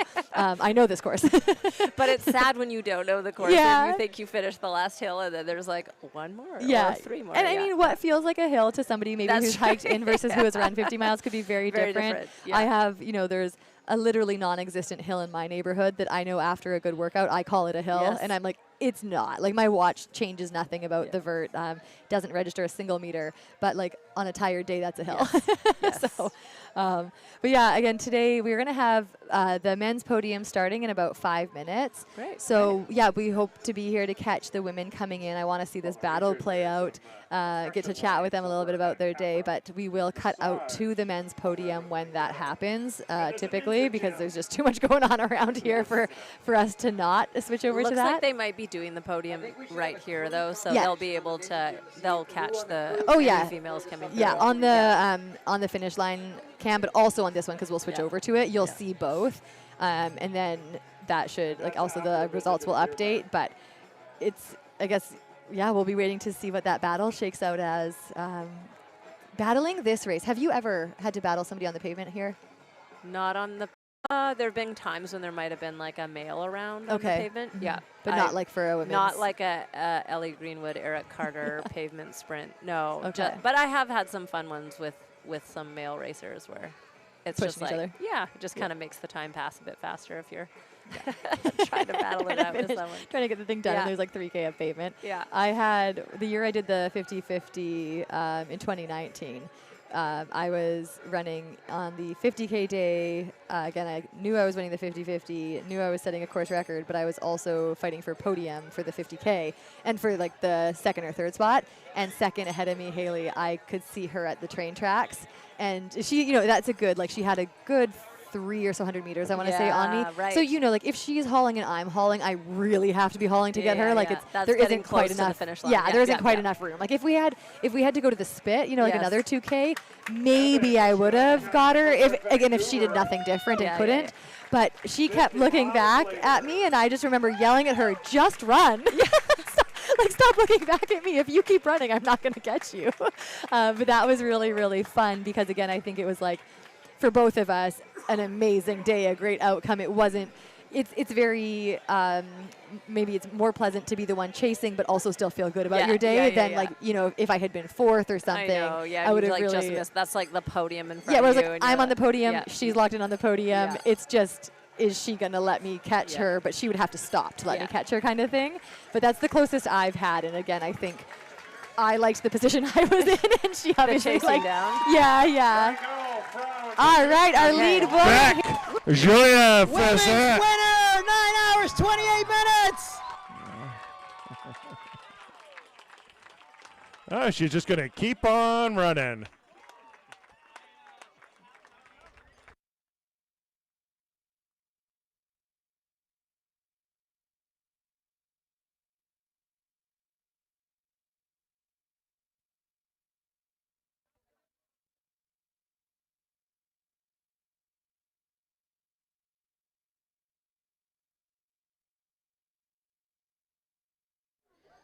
Julianne, the women's winner, 9 hours, 28 minutes. Hang on, let's go.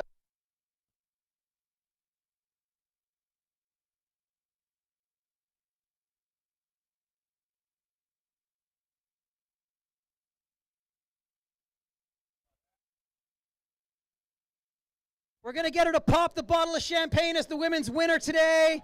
Give it a shake, give it a pop. Yes, indeed. Hey! She's like, 2025 women's champion right here. All right. Come over this way because there's camera right here. We want to see you. I love seeing how excited you were on camera. We did a little bit of research, and we can't find a whole heck of a lot of ultra running results. So can you tell us a little bit about how many ultras you've run before this one? I've run about maybe 3 ultras before.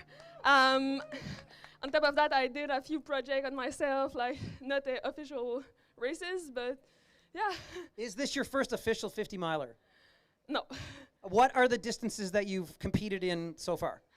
I've did 66 and 88. And have you been on the podium in both of those races as well? Only the 86, 66. So you're coming to us from Quebec, is that right?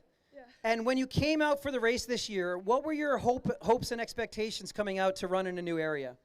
I wanted to gain back my confidence about running and just surviving.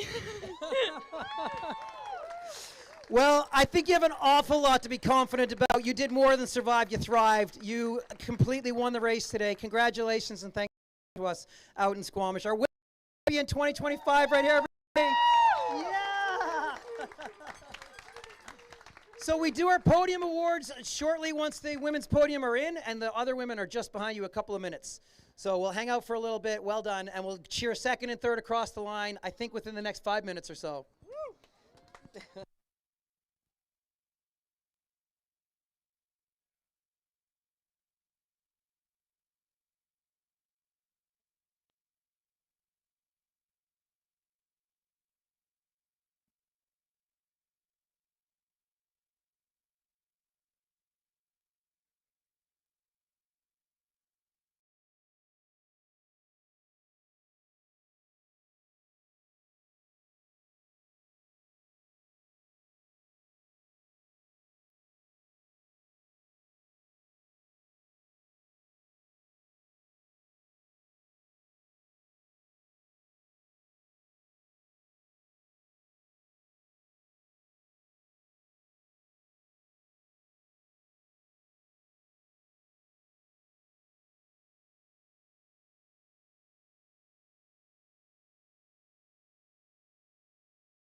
50-mile race today.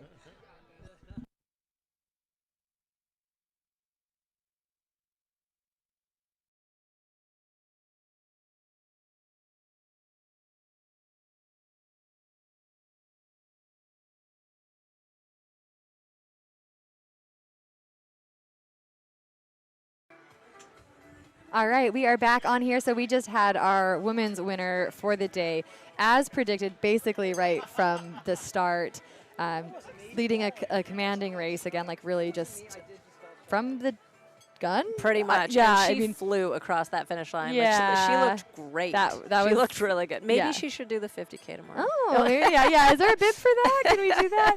But there should be a last minute 50-50. That would be funny. We should That would Gary. be honestly amazing. But just coming back, into that was Julianne Fissette from, I believe from Quebec. Yeah. And saying, she's done a few races. Her goal today was to survive, but also gain some confidence back in her running. Maybe there's more to that than that we'll get to hear about. But I hope this did that for her. She just ran to the win and took that right from the beginning. So again, a really well executed race, clearly. Absolutely. And then we right now just want to basically be capturing your attention because we do have our second place woman coming in. It seems like that gap actually closed to like 7 minutes. They're guessing. We don't know yet because they haven't crossed. The second hasn't crossed. Yeah. And who are we expecting? We're expecting Jenny Labrie. So our local 50-50 racer. She'll be the first in the 50-50 today for women. I haven't been paying attention actually to the overall 50-50 standings because she might be quite high up actually in the overall 50-50 standings out of today as well. But she's coming into our second place female position. We also know that the third and fourth women have been incredibly close together. So we know that Jenny's passed one of the course marshals. We don't know how far back the next two women are, but we suspect it will be within minutes. And if they're battling each other, they're going to be pushing each other. It's road, it's paved, it's you're really like leaving everything you can on that section because you can also see, like we were talking about, a little ways ahead of you and behind you. So I know I've come through Rose Park there, and there's been some, people out biking or walking, and I to them, I'm like, is anybody behind me? I'm just looking for, any boost in confidence that you don't have to work harder. Can I just keep doing what I'm doing? Yeah, and be like okay? I'm trying my hardest. Is it going to be enough? Yeah. Can you, random stranger, can you make me feel confident? Wow, is this? This is Jenny Labrie. Let's cut to that finish line. 50-50. Jenny Labrie, 9 hours, 35 minutes.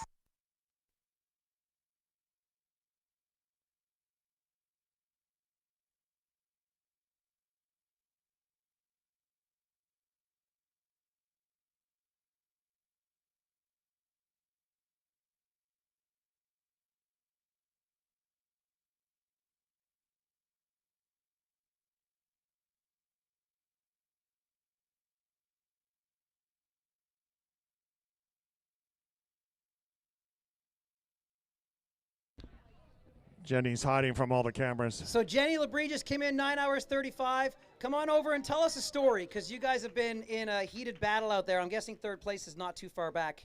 How's it gone for you in that side of the race? I wasn't really paying attention most of the day, so I didn't know until, as Aya knows, we came into far side and she was right there, and I was like, I told Aya, I'm like, I don't have it in me today. Oh no! Did we just lose? Oh, there we go. Come on over this way, Jenny. Come on over this way. So you came into far side. Were you second place when you got there? Yeah, all day people were telling me, oh, you're second place female, first place 50-50. And then, came into far side, and Gemma was right there, and I was like, oh, she's seeking revenge from Buck and Hell last year is what she's doing. So you know her well. Did she catch up to you? How close did it get out there? I mean, I think Aya knows I was like struggling for most of the day, and then she really lit a fire under my rear end. There you go. So after I left far side, I didn't see her at all. Well, you are our first in the 50-50 this year. You've done the 50-50 a few times. I'm going to ask the obvious question. How are you feeling about tomorrow? If I can walk without pain, I will be back for sure for my yellow hat.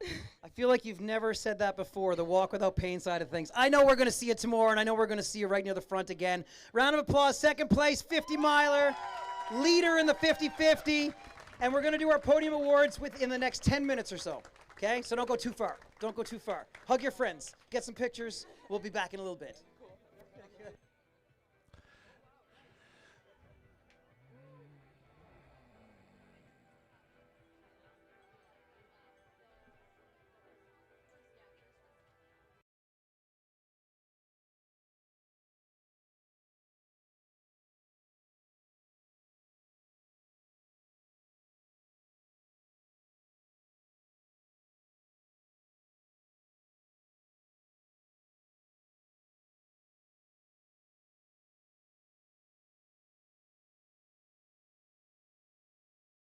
have is the third place woman is 4 minutes behind Jenny, which puts her about 2 minutes out at this exact moment right here. If not sooner.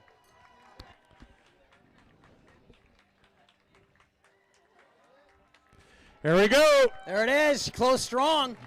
Gemma Isaac and Mark Robertson coming in. Gemma from North Vancouver, Mark from Portland, Oregon.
All right.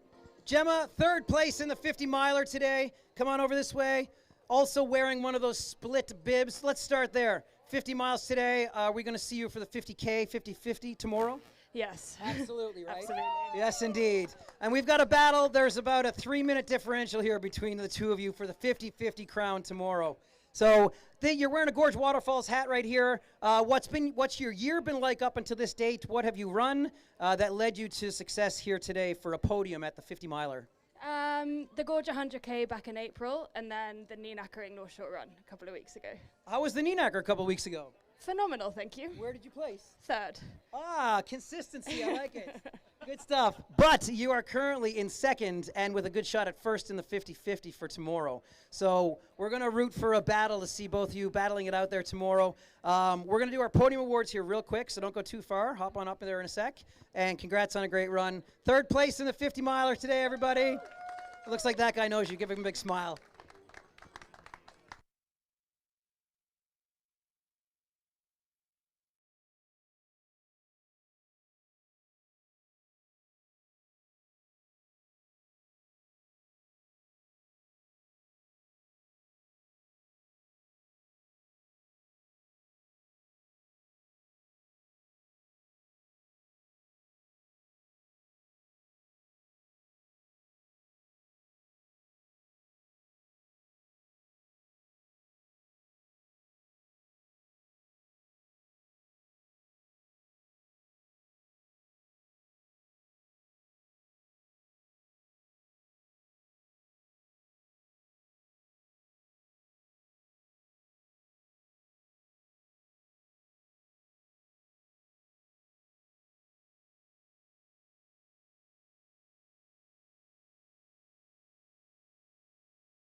Xander Hartwood coming on in.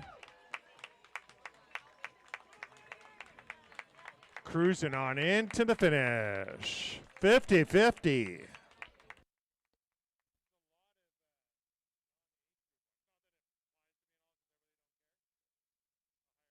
All right, we're going to do the 50-mile podium awards here right now.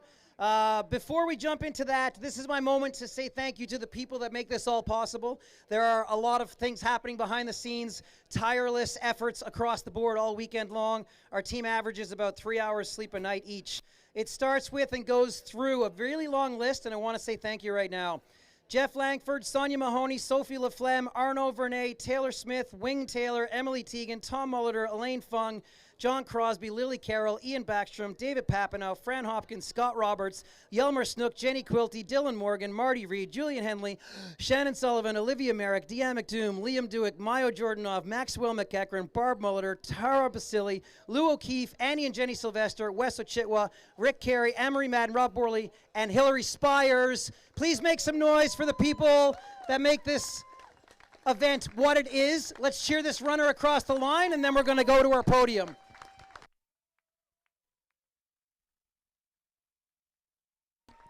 That's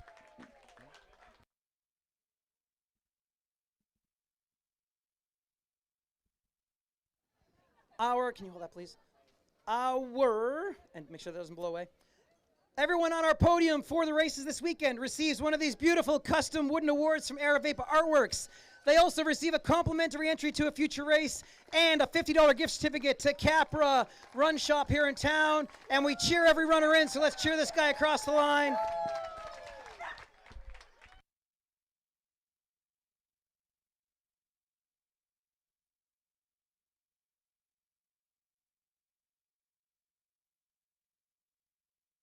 Without further ado, we're going to go to the men's race. On the men's side, in third place, from Vancouver, British Columbia, in a time of 8 hours and 19 minutes, Eric Thompson. Come on up, Eric Thompson. There he is right there. Nice, front and center. Hop on up on the 3. Working all year for this right here, the chance to stand on the podium. Love to see it. Second place from Port Coquitlam in a time of 8 hours, 14 minutes, Ivan Shvetsov. Ivan, come on up. Right there in second place. Great work. And our winner today in the 50-miler is also doing the 50-50, and he has taken it seriously. He's already in bed. He has left to recover because he wants the 50-50 record, and I think he's got a good shot at it. His name is Alex Campbell. He ran 7:39. He has legitimately gone home to recover. Round of applause for our men's podium in the 50-miler right here. And smile for this guy, gentlemen.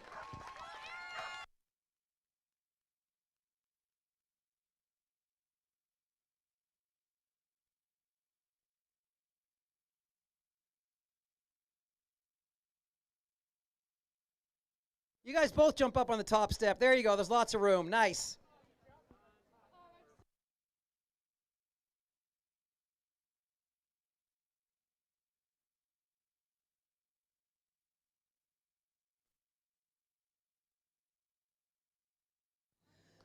All right, and we'll cheer this 50-50 runner in, and then we'll go straight to the women's podium. As you just saw, all 3 women came in tight succession just a few minutes ago. This is Len Mensenkamp in. Before that was Miles Nodick.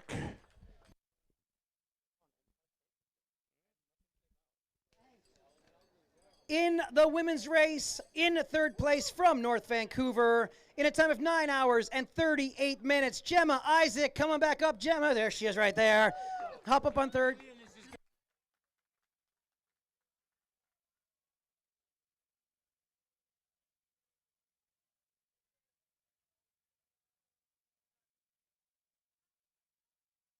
Okay, so our women's winner is on the massage table, and she's going to be about 10 minutes. So their ask is if we can start over in about 10 minutes. Are you okay with that, Gemma? You're okay? Jenny, I know you're, yeah. Good? Okay, thanks. All right, we'll be back in 10 minutes. Want to make sure that our women's winner is nice and limber for the podium steps. So if anyone has to go to the washroom, do it now.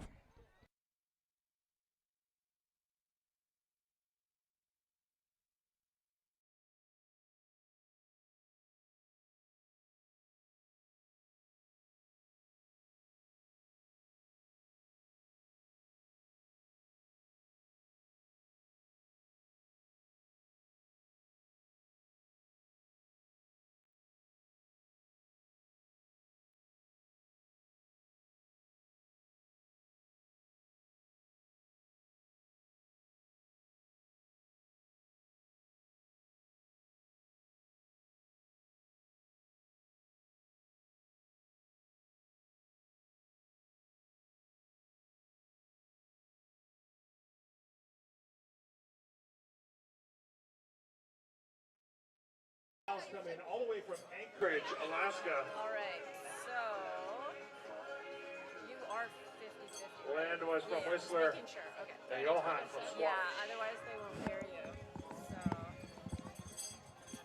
Make him jump up and down and see how good his legs are right now. Cut to us in a sec, and then we'll get started. Are you really cold? No, I'm okay. Okay, perfect. So I think we can go. Yeah. So congratulations. Thank you. So you tell All right, she hopped off the massage table. We've reset. Hopefully we didn't lose the other two. I think it's the podium time now. Gemma, Jenny. Oh, she's on the broadcast. Okay, 10 minutes, just like we said. Thank you. Okay, in 10 minutes. We get to keep you. It's gonna be fun. Okay. Okay. Here we go, in from Canmore, Alberta, Elizabeth. Thank you. Cruising on the end of the finish line here. 50 mile day. Mm-hmm. So tell me, how did today go? Walk us through the experience of it. It was probably the best I felt over the 50-mile distance. Thank you. That's a big achievement. Yeah. What do you think led to that? I think so I did the 50-50 last year, and it was a doozy. I just didn't nail the nutrition part of it, and so that was a big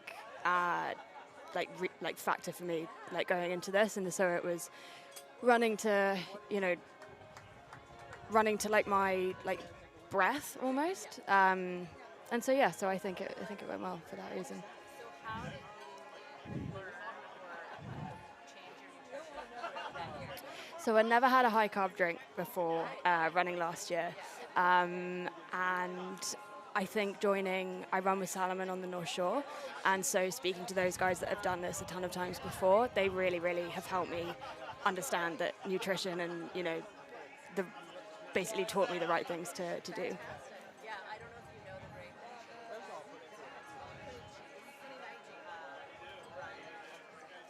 Mm-hmm. Absolutely, absolutely. Mm-hmm.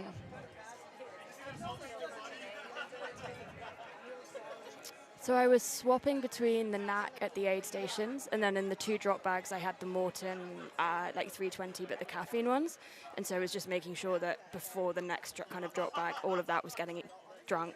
And yeah. And then do you think you're set up better for tomorrow now, having had a little less of a kind of deficit? I think so. I think it's going to be really hard, obviously. But yeah, I think I've got a better plan going into it, and feeling okay about it. Try and drink as many of my calories. I find it difficult to eat sometimes, so just making sure that I'm drinking liters of Coca-Cola, maybe some more carb stuff, legs up in the air as much as possible, and then really have my eyes on the beer when I finish tomorrow. So, yeah. Where you step.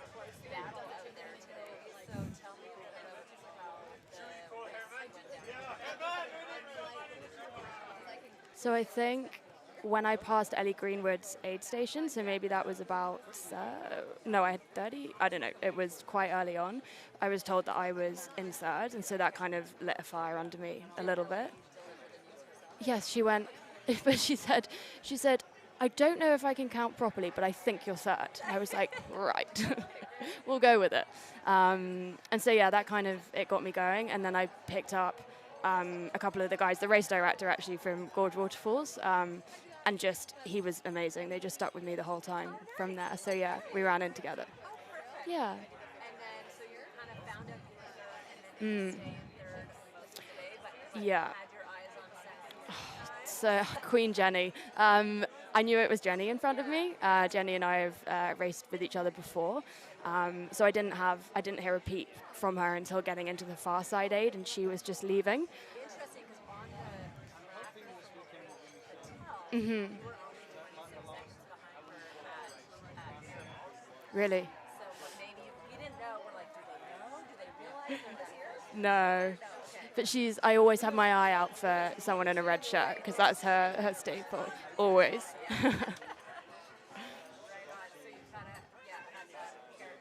Mm-hmm. Yeah. Yeah. Any words of wisdom for it's so fun, and it's remarkable what your body and your mind can do. And so yeah, just like be curious, be inquisitive, and then my biggest thing that someone taught me last year was if someone's running with a collapsible cup, fill it with pickles on the way out of an aid station and use it as a little, yeah, so drink your Coca-Cola, put some pickles in, and then run with your little. I like that. Yeah, no, that's fantastic. Thank you so much. Thank you. Thank you very much.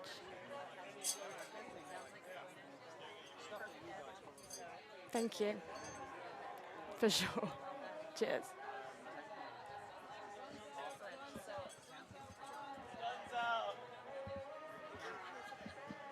We're going to take a break for 1 minute. Yeah. For all those people online, we're just.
'25 13th edition of the race.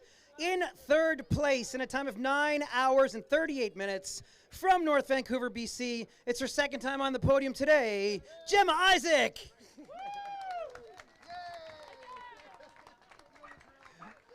Also from North Vancouver, in second place, just 3 minutes up in 9 hours 35 minutes, Jenny Labrie. Worth noting, they're both wearing that split 50-50 bib. There's under 3 minutes separating them right now, so should be a fun one for you girls out there tomorrow. Jenny's totally sandbagging it. She's like, look, Gemma, I can't walk. I have no chance tomorrow. And then she's going to show up, and it's just like murder eyes in the start line. All right, and our women's winner from Rimouski, Quebec, 9 hours 28, Julianne Facette. Oh, she tops both of you. She's got a broken leg.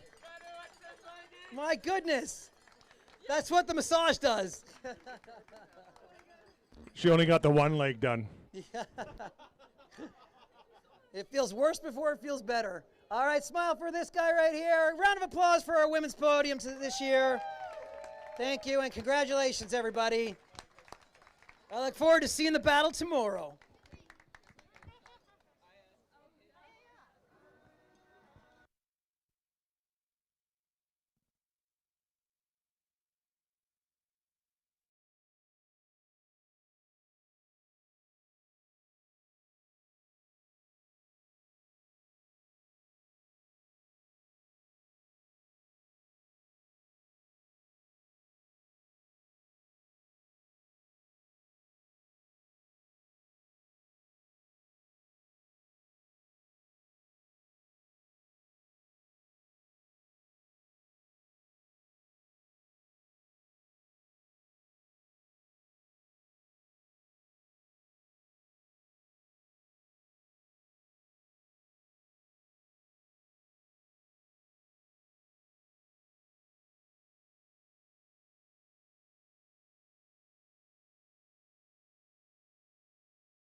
Hey everyone, to those of you out there, we're just going to start our interview with our winning female, but can you guys let me know if you can hear my mic? Because I did see there was a comment for the last interview, they could only hear Gemma and not me. On the road right behind Nat. So we'll see. We'll find We'll out. find out. Let's just We'll all chat. find- But yeah. give us. I'll just have to repeat all your questions. Yeah, give us They a can hear text if one of me. the mics is not working. All right, fantastic. So essentially, now we're going to be talking to Julianne Vissette. Yeah. Bravo. Merci beaucoup. Alors, c'est ta première place aujourd'hui? C'est la première fois que tu as gagné une course?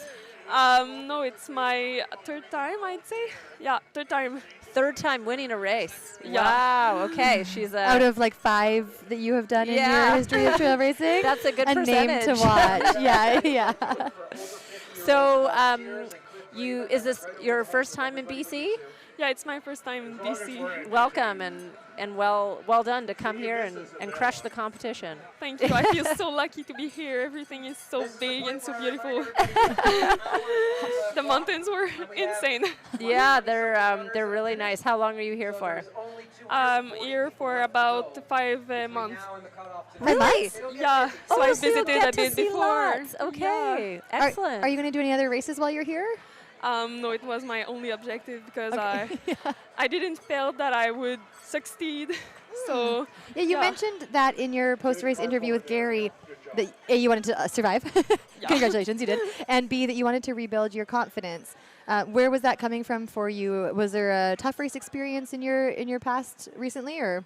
Yeah, I had like tough races in my past season, mostly because I struggle with redness, which is really hard for a lot of women. Yeah. But now I feel stronger than ever. Congratulations. Yeah, that's great. Thank you. Did you take the year to kind of slowly rebuild and come back into your running? Yeah, exactly. And I put it this race at the end of the season, so I didn't feel like much pressure to do it if I didn't feel like I was strong enough. Okay. Yeah. Congratulations. That's you. something that, again, I think we're talking about more and more in this sport, and you're not alone in having that experience, and it's great to see you back. Yeah, and great to hear. So, how did you recognize it, and how did you go about sort of getting yourself back on track to feel like you were back ready to race and have the energy? And I think that I changed my mindset mostly. I regained my period, which is like one of the symptoms of redness. You lose your period, so I felt that it was time for me to give it a try again. Yeah. so was that kind of what tipped you off, that you're losing regular periods? Were you having any other symptoms of redness, like in terms of fatigue or anything like that? Yeah, fatigue. Yeah, my performance went like super bad. So yeah. All everything together. Yeah. Well, that's all wonderful. systems, Yeah, yeah. that's a really big hurdle to make some progress with. So so Yeah. happy to hear that, and you can celebrate with a win Yeah, here. I think that's a celebration, honestly, that so many people will want to share with you. Yeah. Because, again, we see women go through this, other people in the sport go through this, and to see it come to a successful finish with a win at Squamish 50 Mile is truly incredible, and hopefully it's a sign of all the things that you've put together and what's ahead for you as well. So Yeah, my goal today was just to have fun, and I completely achieved it.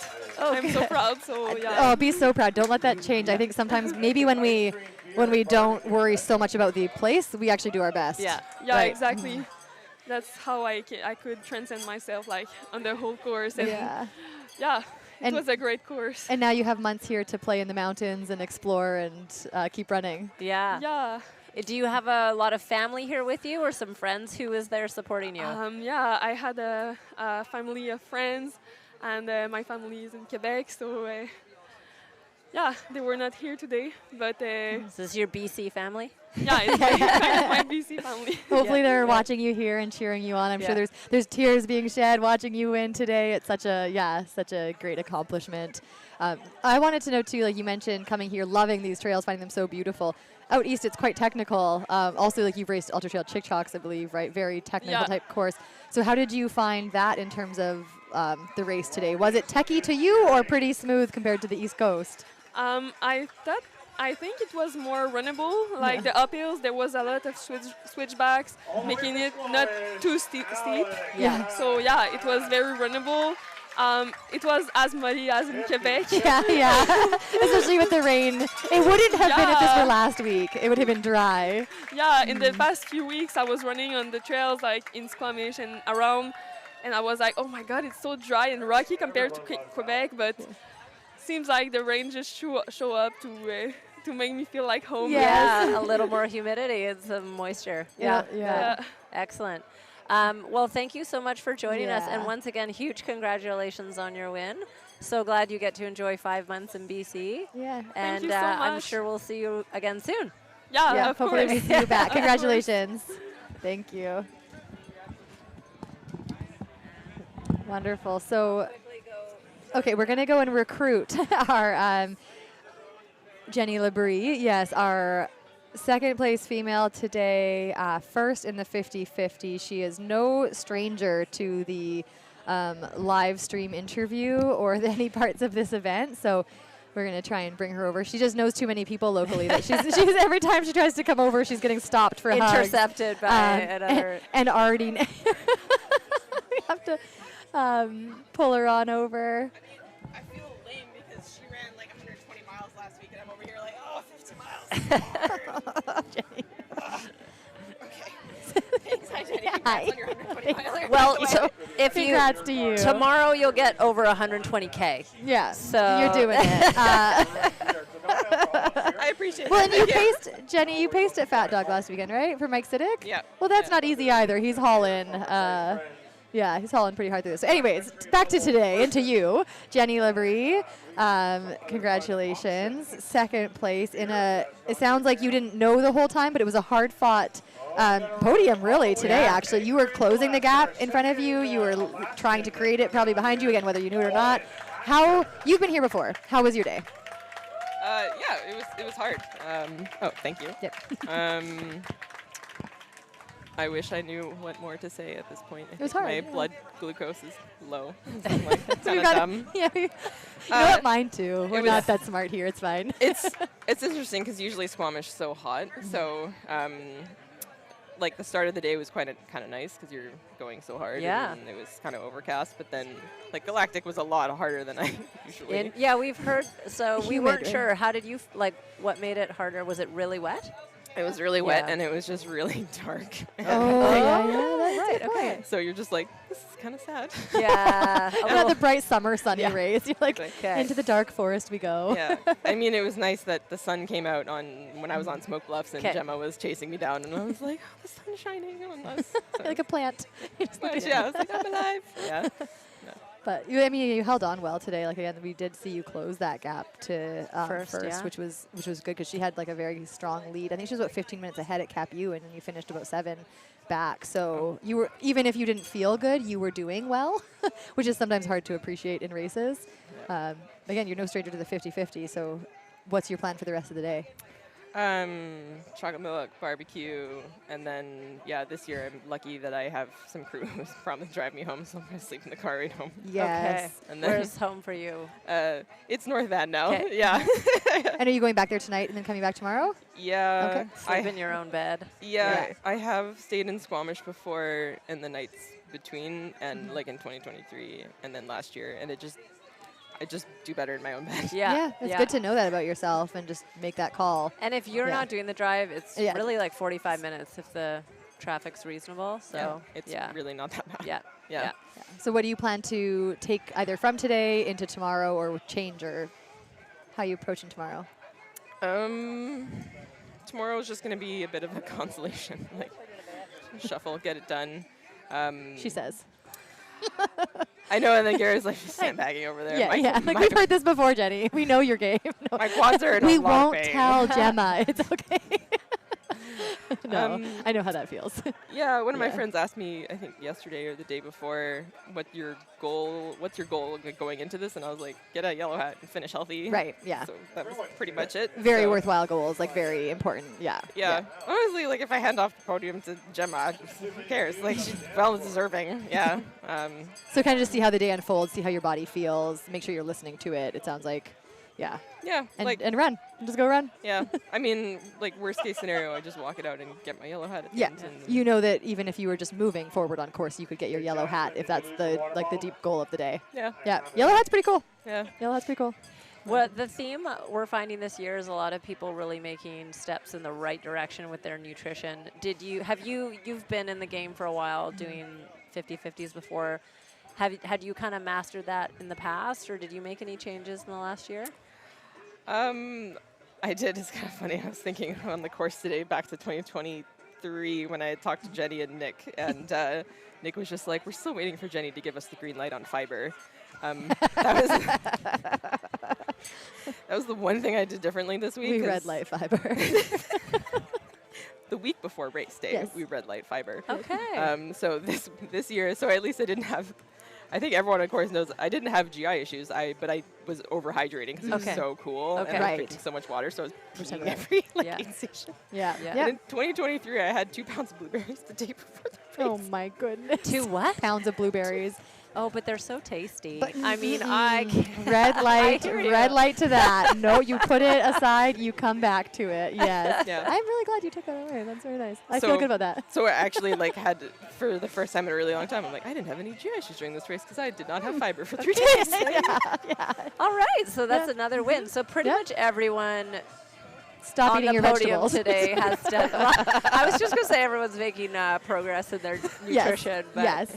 I mean, again, it only takes, it sounds like, everybody has that race that you're like, oh, I need to fix this.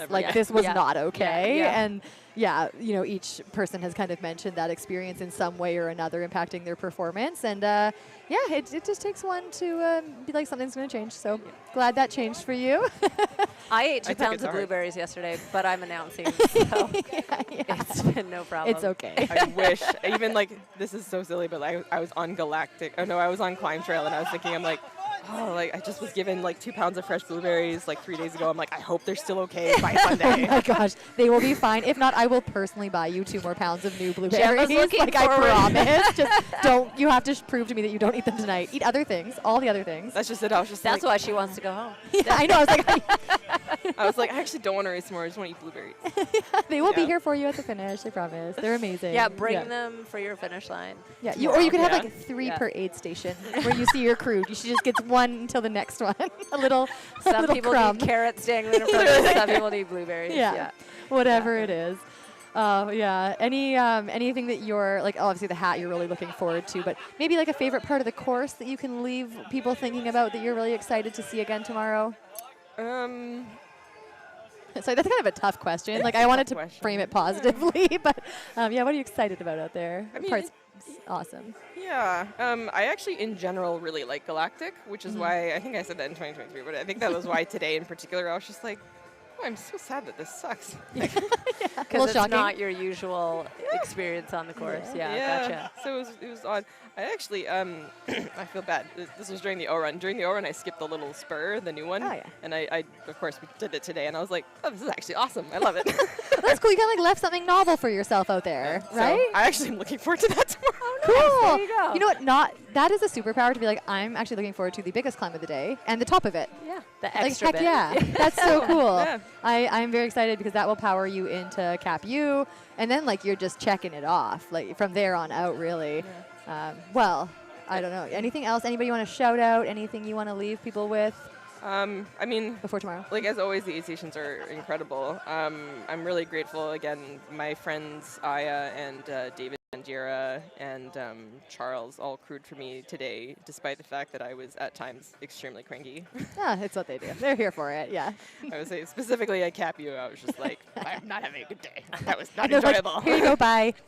And they were like, take your stuff, bye. Yeah, those are the best crew. Yeah. So the major thank you to them. Thank you guys for being here. Obviously, I'm so glad that Gary is here putting on this race. Yeah. So I feel like it's like a life-changing event for some people, so I'm glad it's here. Obviously, Jenny knows this is my homecoming. Yeah. Now, this was the very first ultra I ever knew about. It's the first ultra I ever attended as a crew and then as a volunteer. So I love this event. Nice. That's so cool. I think again, people just hearing that kind of evolution, it's you just see it. Maybe there's somebody watching right now that is hearing about it for the first time, and then just seeing how it kind of sucks people in the best way. It's you next. Yeah. You heard it here first. Yeah. Well, thank you so much. I hope we get to chat again tomorrow. Have a good rest, no blueberries, and that is official.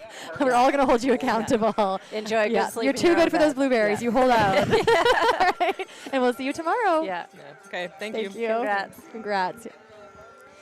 All right, so that probably is that's going to be our conclusion of day one. So you'll see Jenny back here tomorrow. I will be back here tomorrow. Walking you We're through the starting 50K. at 10 a.m. Similar to today, I'll probably be a little closer to now that we have the tech sorted out. So 10 a.m. we'll be covering the 50K as well as the 23K and the finishing of the 50-50 for day two. So come follow us along. I'll be here with Hillary Spires. Excellent. Awesome. Thank you so much, everybody. Thanks for tuning in, and thanks for everyone in the chat giving us tips and also Yes, letting thank us you. know when things aren't working and when they are. Good night. Got a runner coming on in. Hey, Wayne. From Vancouver, 50-50, Peter Bala. Cruising on in.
At Stronger Strides, we're committed to helping you become strong and resilient.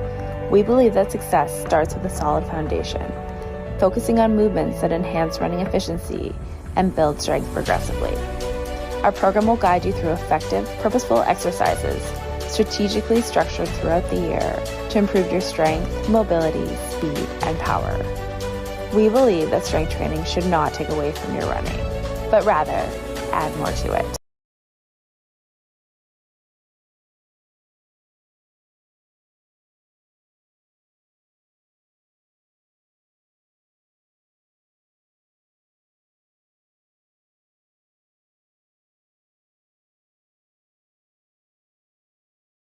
At Stronger Strides, we're committed to helping you become strong and resilient. We believe that success starts with a solid foundation, focusing on movements that enhance running efficiency and build strength progressively. Our program will guide you through effective, purposeful exercises, strategically structured throughout the year to improve your strength, mobility, speed, and power. We believe that strength training should not take away from your running, but rather add more to it.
We're going to have a runner here very shortly, folks, about to enter into the park.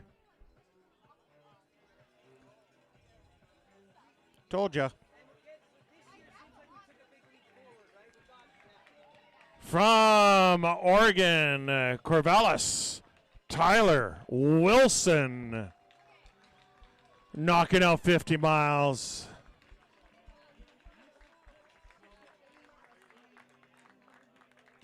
Welcome to the finish line.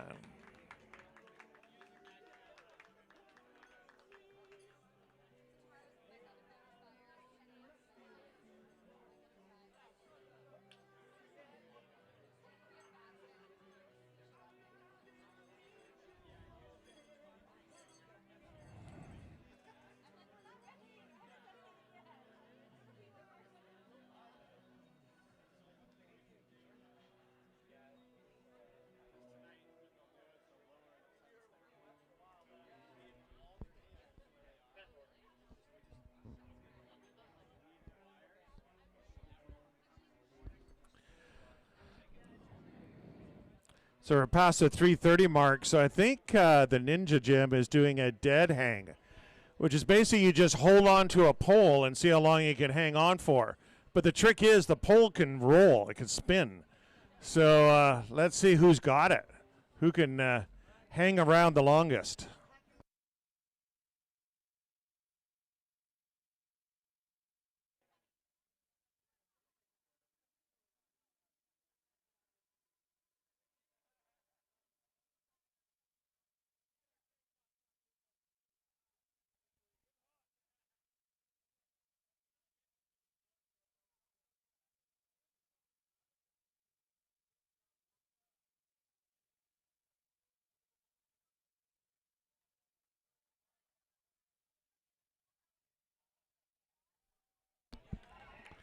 From Langley, British Columbia, Jack Hutchinson.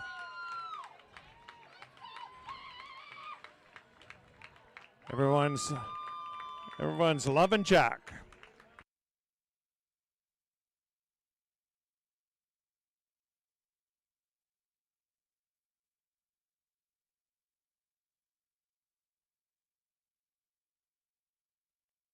From the support, quote unquote, just don't pass out.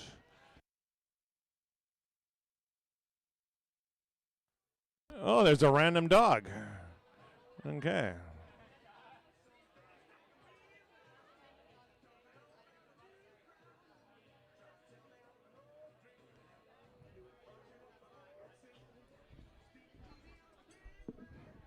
Jack might think he's hallucinating. It's like, I see all these bubbles. From North Vancouver, 50-50 runner Aaron Grant coming in.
There we go. Coming in from Vancouver, Max Abercrombie.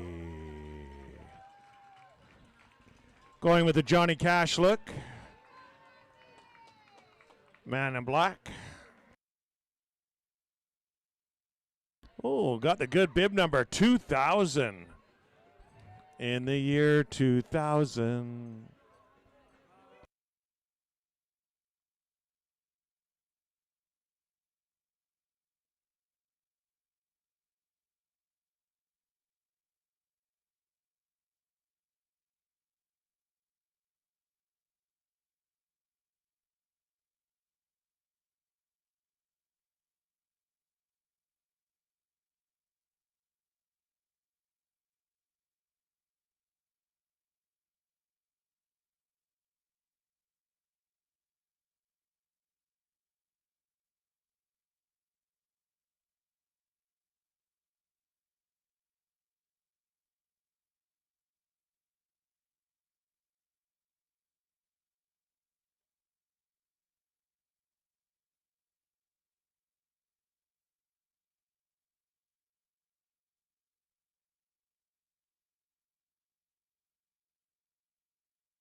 Coming in, Patrick Hornschmidt into the finish line.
Coming in from the loops, Ben Rankin from Kamloops.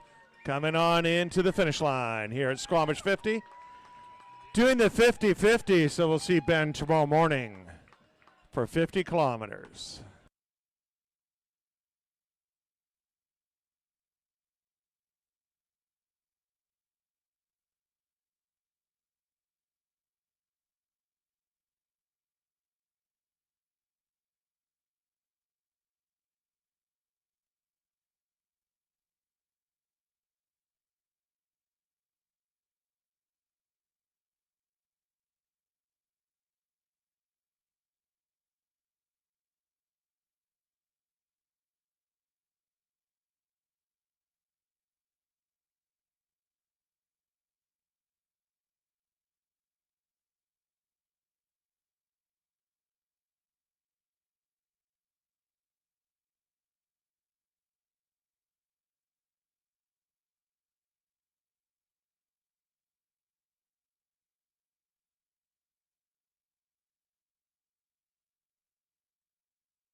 Be sure to check out our merchandise table. Most things do sell out by the end of the weekend. I know some sizes have already been sold. So go check it out. A lot of cool Squamish 50 stuff there. You can look good in the town or out on the trails.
Another runner coming in to the finish line here at Squamish 50, Nestor's Market, Squamish 50, presented by Solomon.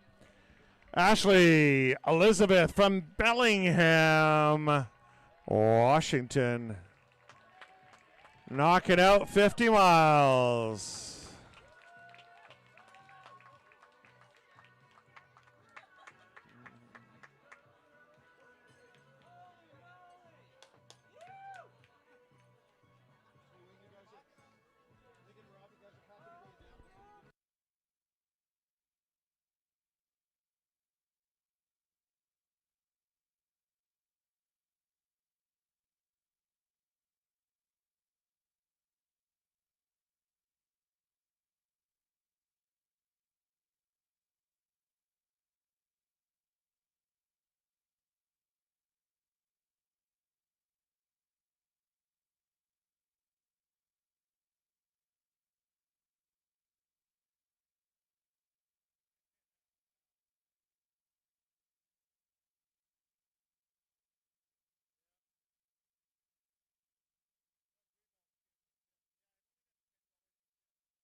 From Calgary, Alberta, Maxim Holovatier. Gliding on into the halfway of the calendar, 50-50.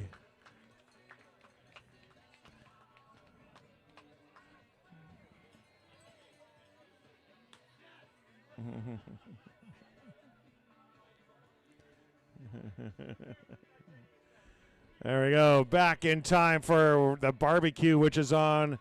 Cooking up some food. We got the massage team here. We have the Ninja Gym if you want to really test it out. Capra's got compression legs. You can go over there and take a look. All racers, if you show up at Capra this weekend until end of day Monday, you get 10% off, which is always a good thing to restock the running closet. We have massages from our friends at Langara. Changing room is there if you need to get freshened up. As mentioned, the barbecue and Allison Brom are here serving up some ice cream. Very, very good ice cream.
Here we go, coming down the line.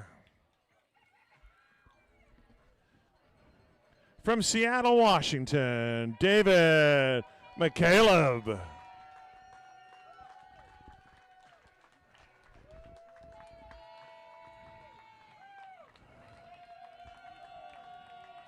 And right behind them from Issaquah, Washington, Luke Lozano. Oh, battle of Washingtonians there. Both doing the 50-mile.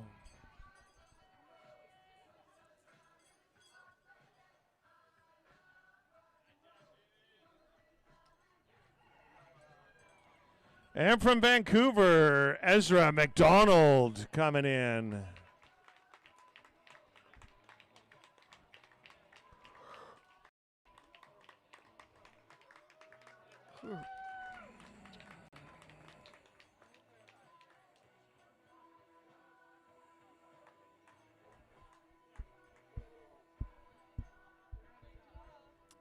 We got a great finish line team here, getting the medals on, getting everything ready for you to either recover from the day and get ready for tomorrow or just do nothing.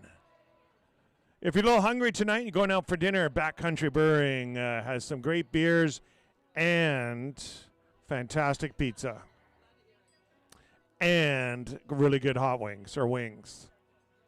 So if anyone wants to grab me a pepperoni pizza with wings, go for it.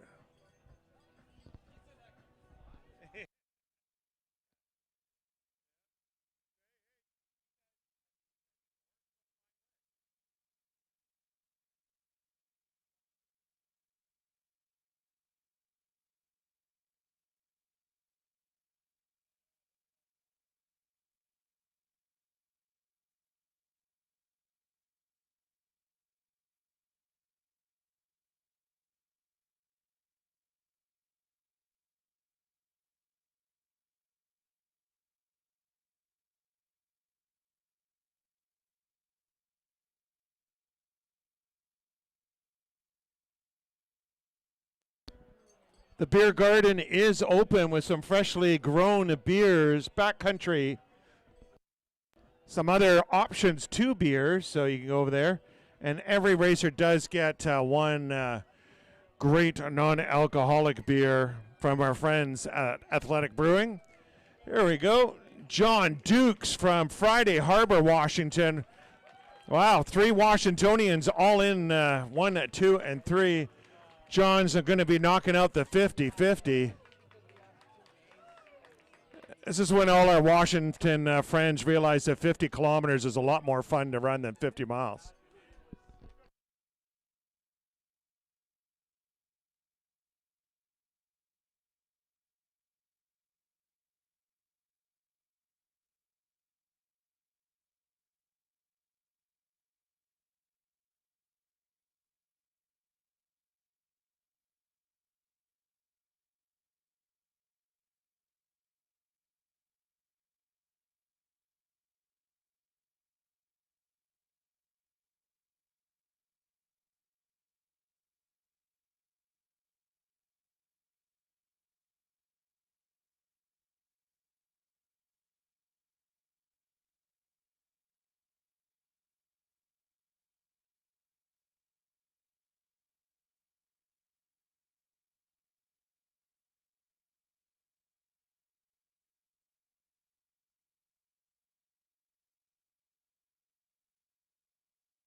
Wayne Walsh from Paradise, Newfoundland.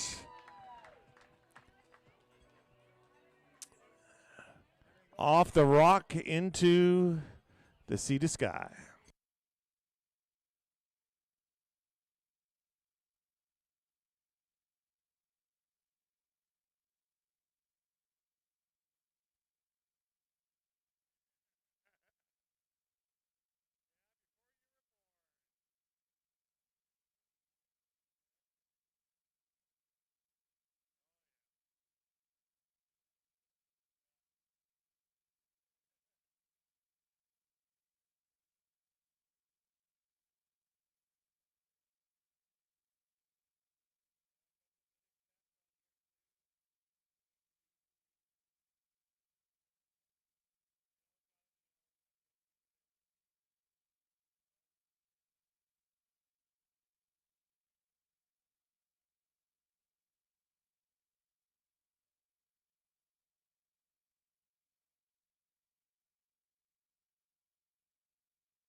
Gavin Post coming in from Surrey, British Columbia.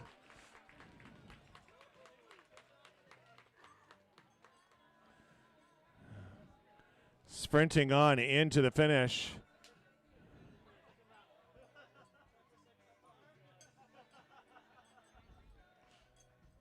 And Gavin gets a sprint again tomorrow. Christine Mosley from Issaquah. This is our second Issaquahian. I don't know what that is. From Issaquah, Washington. Don't know if it's still there, but there used to be a really good brewery in Issaquah.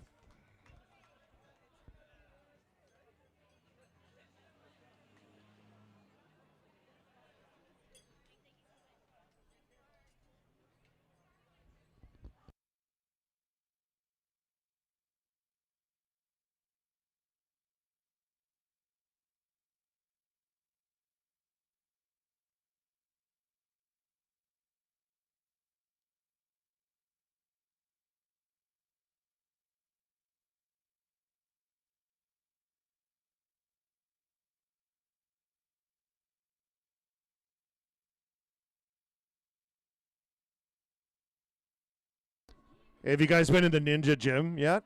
It's pretty cool. Some really good challenges. We had pull-ups before.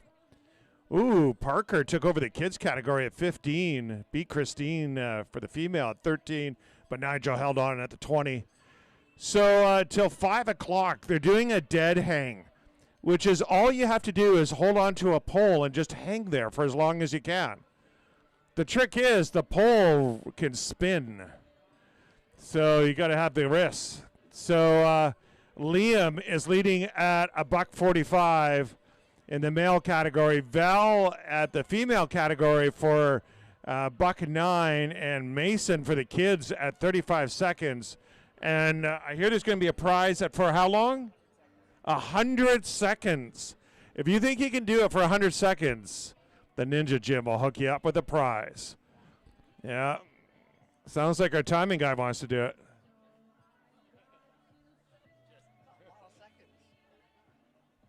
Yeah, it's less than 2 minutes. Yeah, you just have to do this.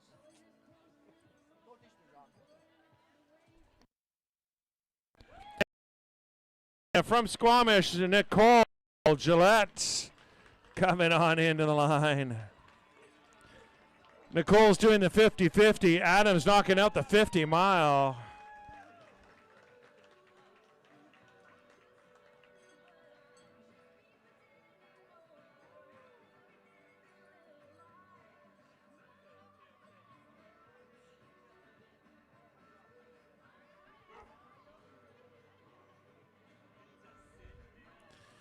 So again, don't forget, racers, we do have massage. We do have the barbecue going.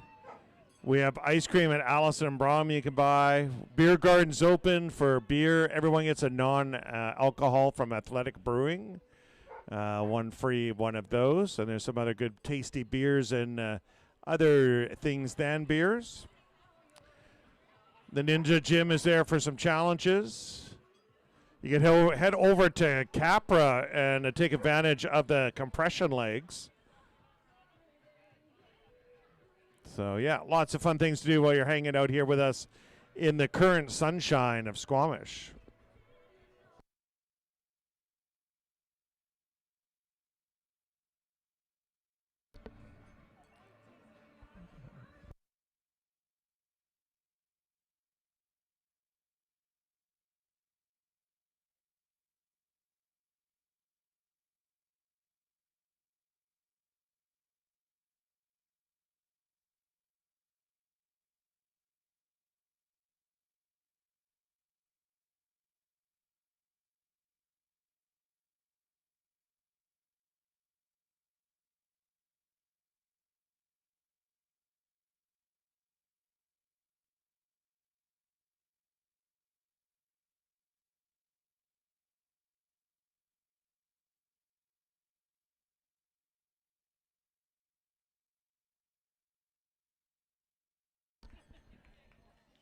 From Schomberg, Ontario, Ken Ford into the line.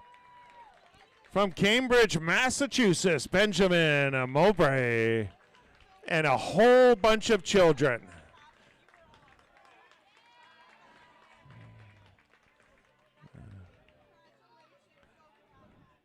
I think, Benjamin, you need to go back out and rescue your child. That's right. Mom's got the football stance coming on in. There we go. Oh, there we go. Wrong person there.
Port Moody's, Alana Hind coming in 50-50 runner.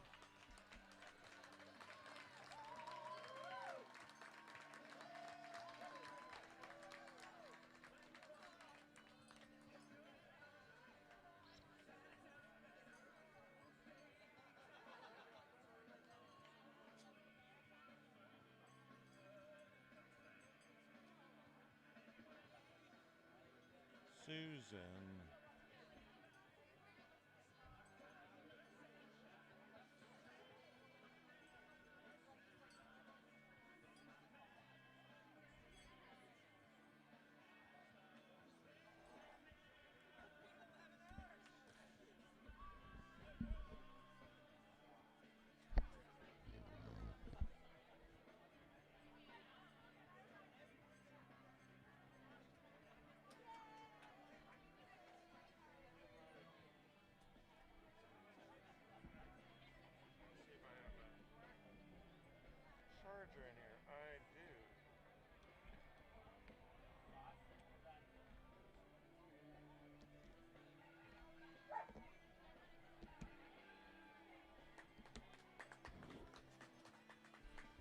Squamish's Clayton Dendy finishing up 50 with a happy puppy dog. And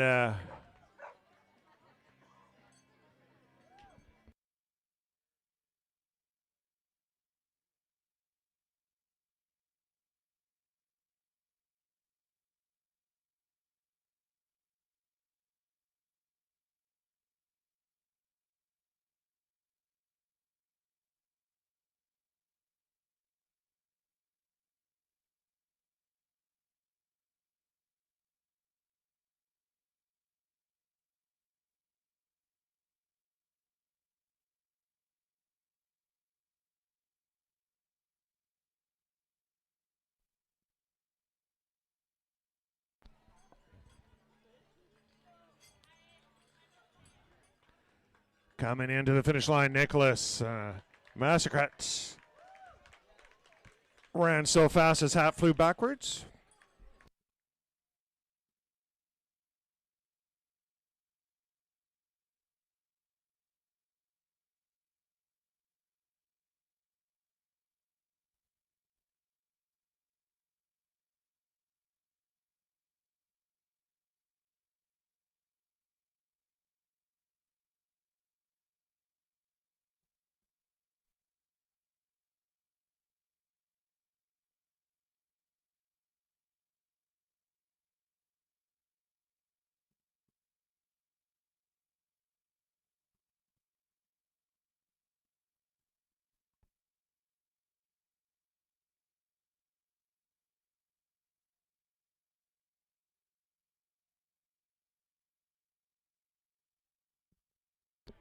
Head over to Capra.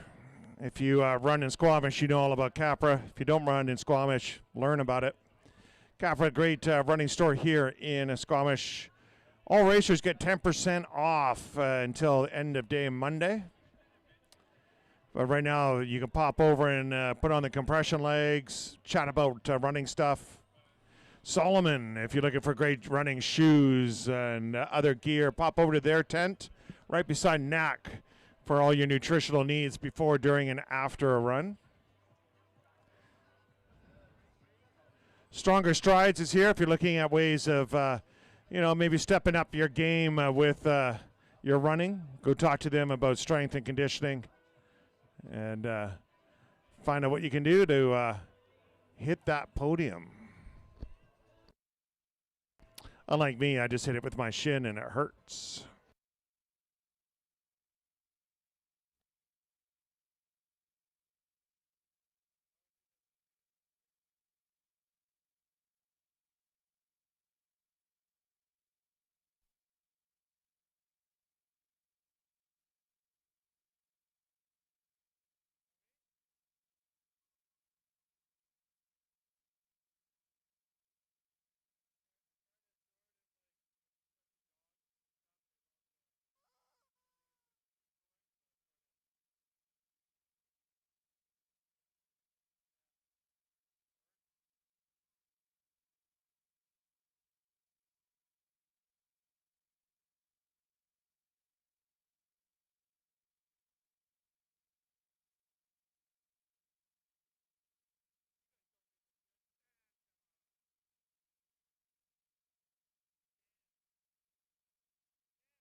From Italy, Sarah Doretto.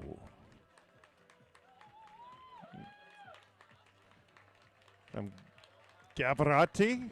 I have no idea how to pronounce that. But welcome to the finish line here in Squamish.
Burnaby's own Spencer Bourne coming on in. High five in the fans. There we go, all the way into the line. There's 50 miles under your shoes.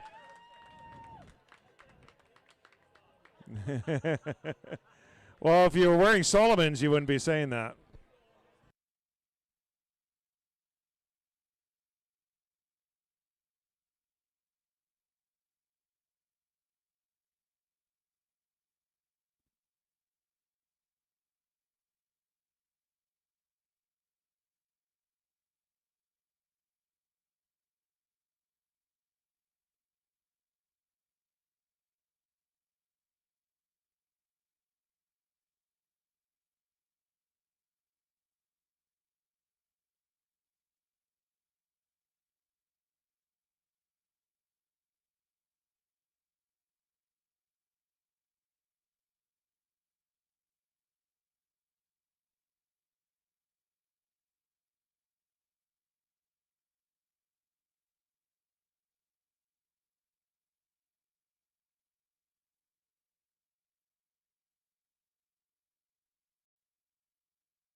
Being chased in by their own photographer, Leah Weiss from North Vancouver. I would have been honestly impressed if you ran the whole 50 miles and filmed her. But there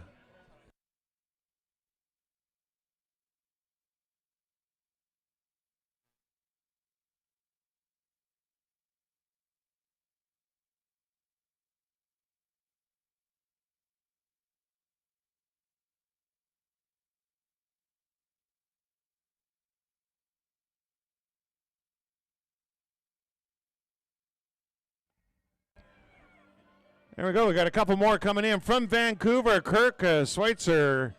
From North Vancouver, Benedict Delahunty. Looks like Benedict needs a shirt sponsor. Into the line.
Here we go, coming in from a white horse. I think a whole plane came down on White Horsians.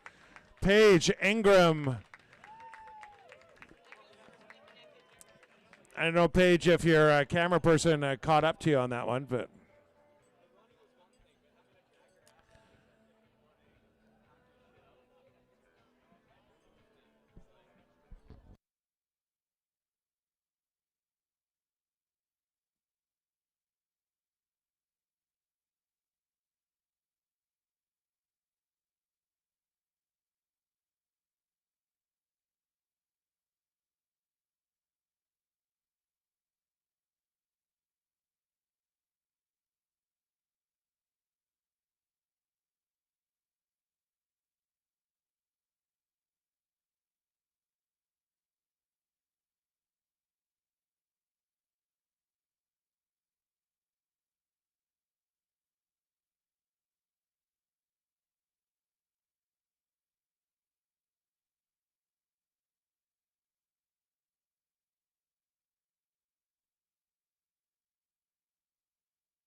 Hood Rivers, Lauren Holman coming in. A lot of great trails up there at Hood River.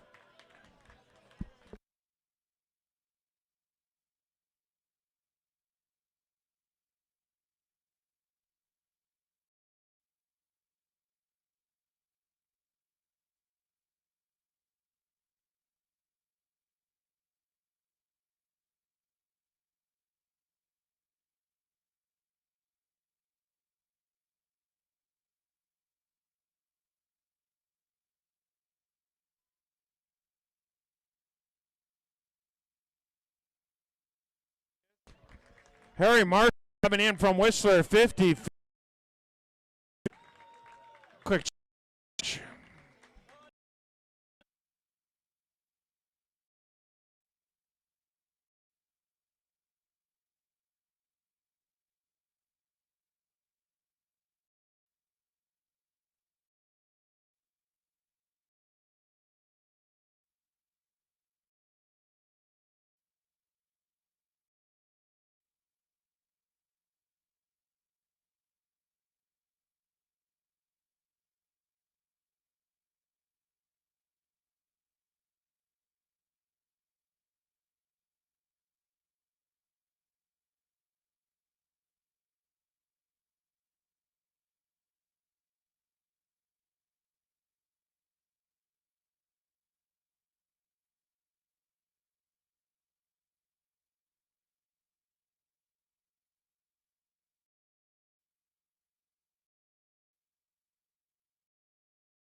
So right now we have 5 hours and 25 minutes remaining in the race for the 16-hour, 45-minute cutoff.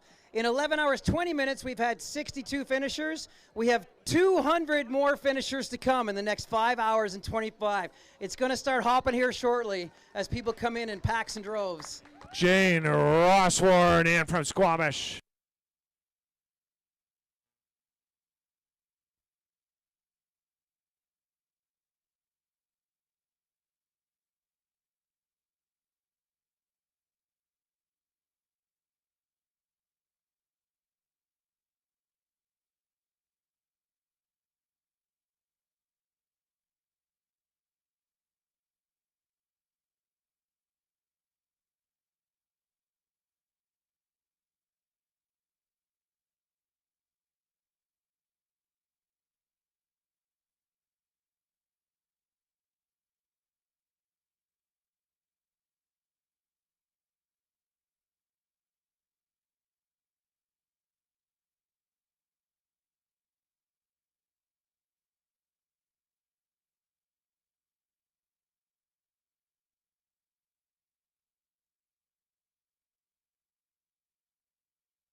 Here we go from Langley. Jordan Gortz coming down the line, finishing up 50 miles of Squamish trails.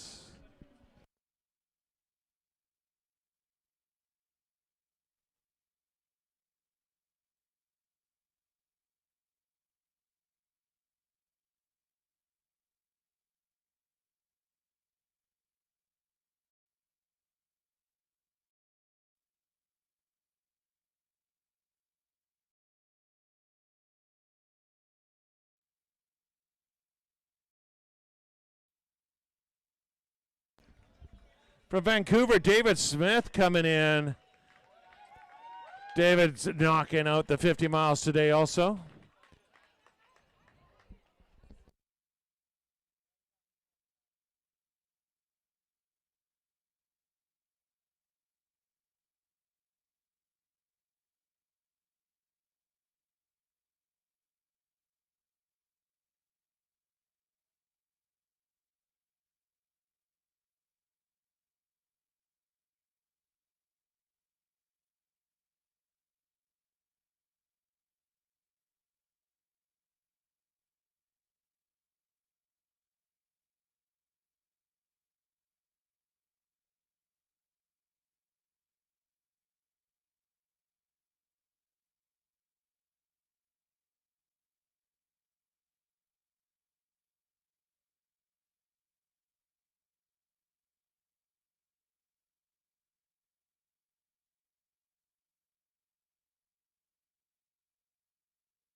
From Wellington, New Zealand, Kelly Davenport.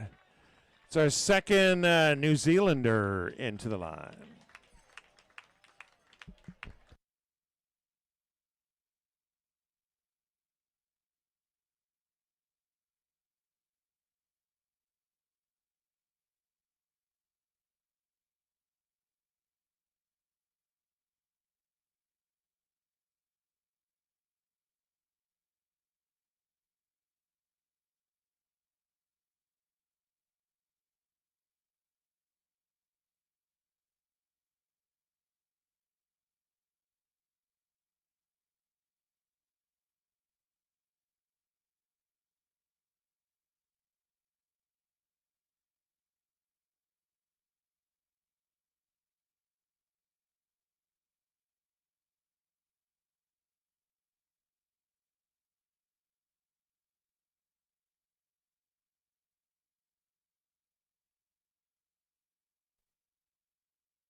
From Comox, British Columbia, over the ferry, Amanda Fox coming in. Cruising on into the finish line. Raising her hands like she just don't care.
And to the finish line for Tacoma, Washington. Daniel Butchie into the finish. 50-50.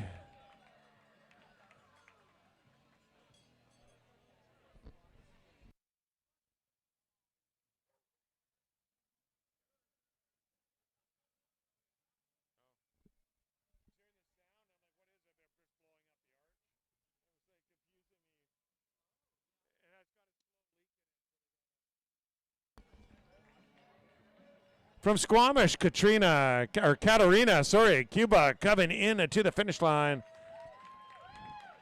She has 50 miles underneath those shoes.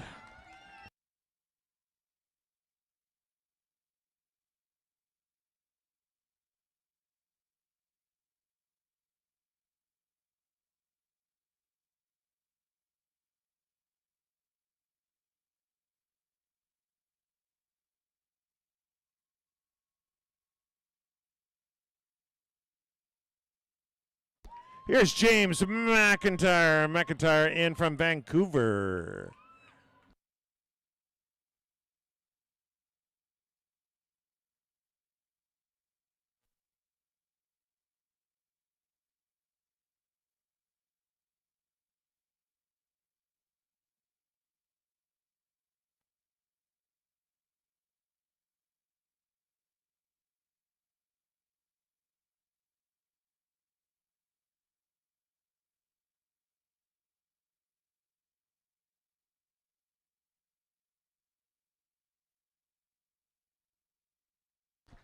Here we go, being chased in.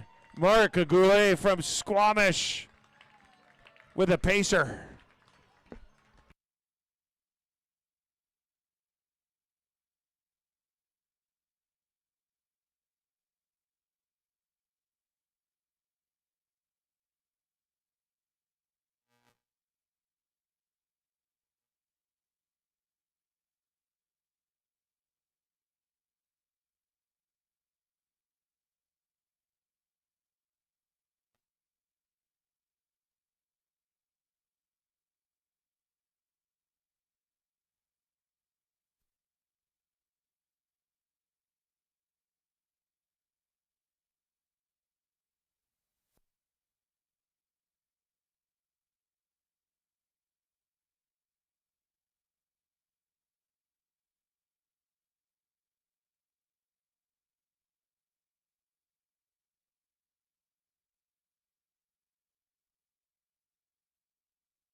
In it to the finish line from Germany, Markus Klute.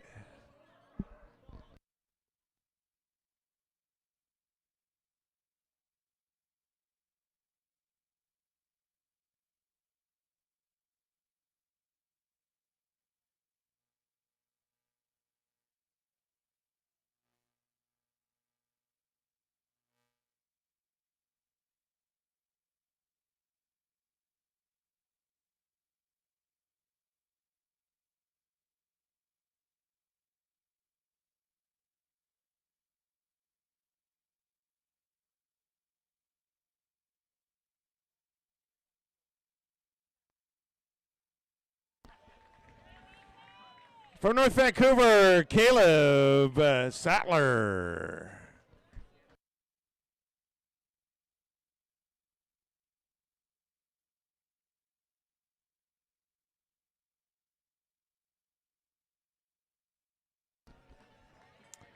From Montreal, Quebec, Marianne Grimard de Cogna.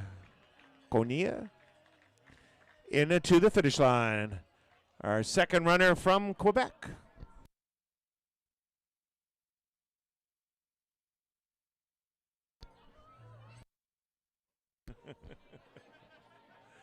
There we go, the Alliance of Quebec.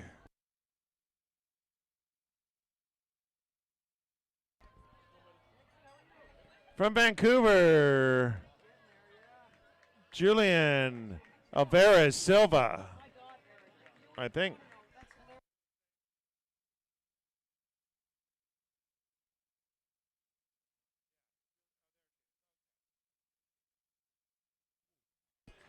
Scott Trowell coming into the finish line.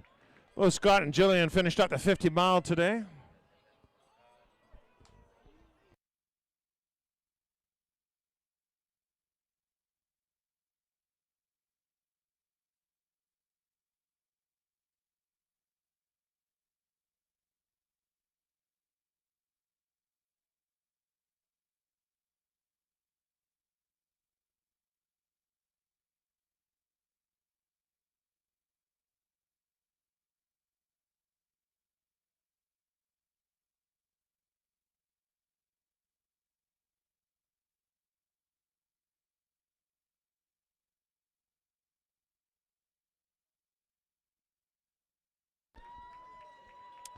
Okay, coming on in from Cyprus, Alex Gibb. From Squamish, Adam Doran. Coming in together. And coming in with his camera in hand, Ty Holton. Finishing it up. If you guys don't know Ty, he's usually out on course taking photos. Ty Holton just came across the finish line. Who here standing in the finish line has run the Squamish 50 any year but this, any previous year? Make some noise if you've run the Squamish 50 previous to this year. This is the guy right here that's hiding in the forest that got all the pictures of you that you love and cherish so much. This year he said he wanted to run the 50-50, so we had to find someone to fill your shoes, which wasn't easy. Ty, what's it like on the other side of the lens out here this weekend? You know what, I thought I'd have a weekend off, but this is way harder. But yeah, this is a great course. The people are amazing. Volunteers are fantastic. You look super strong coming across the finish line. How are you feeling going into tomorrow? We'll see. Oh, come on, you'll get it done. All right, and he'll be back behind the lens next year? Absolutely. Good stuff. There we All go. right, Ty, good to see you, man. We will hopefully see Ty tomorrow. If not, we'll see how it develops. Shudder to think what else I could think of our joke with cameraman. Connor Colvin into the line also.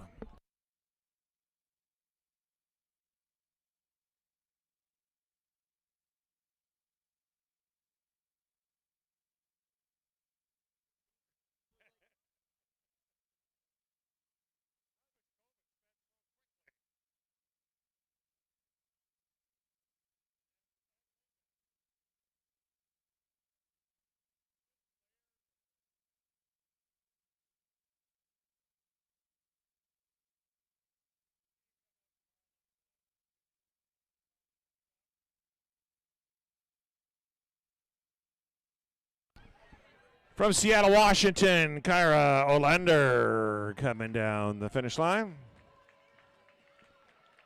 Kyra doing 50 miles here in Squamish. Unfortunately, unlike the dollar, she couldn't save 40%.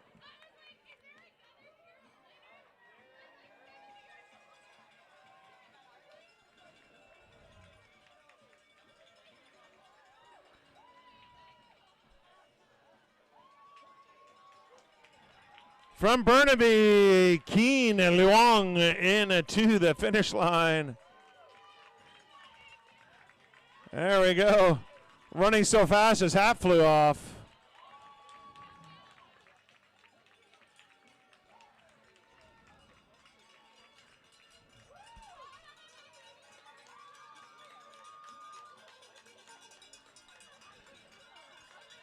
Keen just finished 50 miles.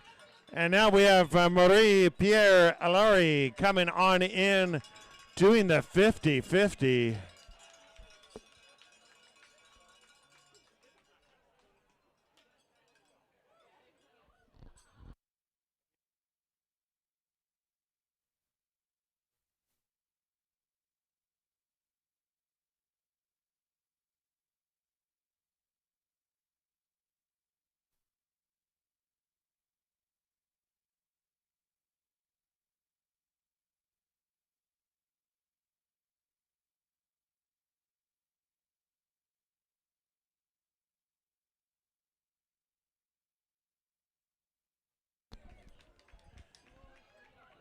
There we go. Hugs at the finish line. From Victoria, Noah Fost Robinson, 50-50 runner. He had the all aboard breakfast to get here.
Ryan, reminder to all the racers, you do get a post-race massage. Head over there to our friends at Langara. They're down by the Ninja Gym.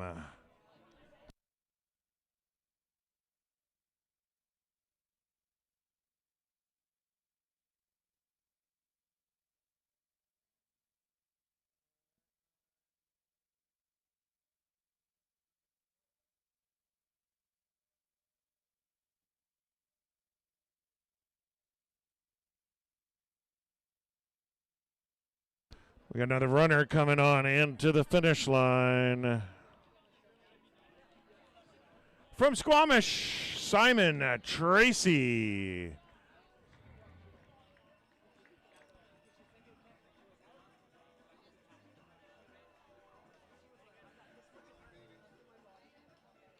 Oh, found a baby on course. You do not get a free pair of socks. By let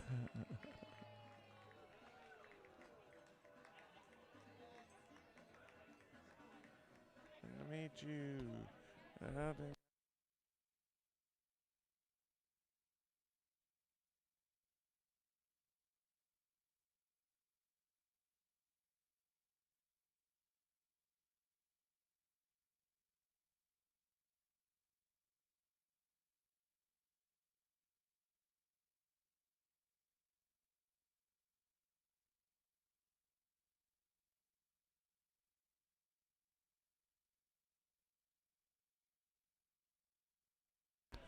Be sure to check us out online. We got, we'll be having our schedule set out for next year. This is the last event of the year for Coast Mountain. But a couple new ones that were on the docket for this year. One including Whistler Half Marathon on June the 6th, 2026. 5K, 10K, 21K, 32K, all in Whistler. And the big one you guys have been all hearing about, Alpenglow 100 races at Valemont, July 3rd and 4th in 2026. Check them out. Both of them are an amazing adventure. From Montreal, our third Quebecer coming on in, Evan Hooken. Hey, Evan. Evan, we can, there we go. I know, foul.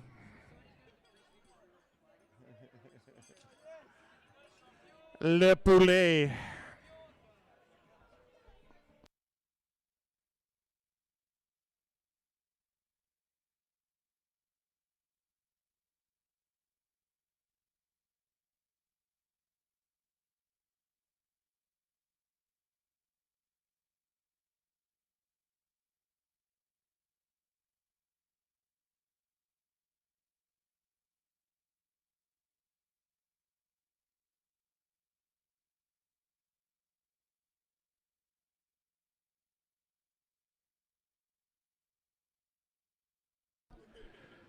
Richard Acosta coming down from Surrey.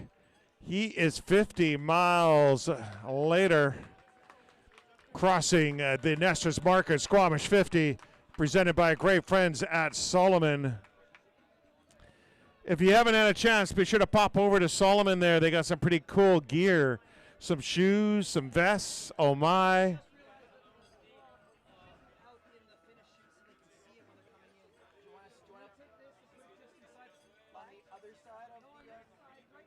Dave Lewis coming in from Vancouver. Dave's doing the 50-50.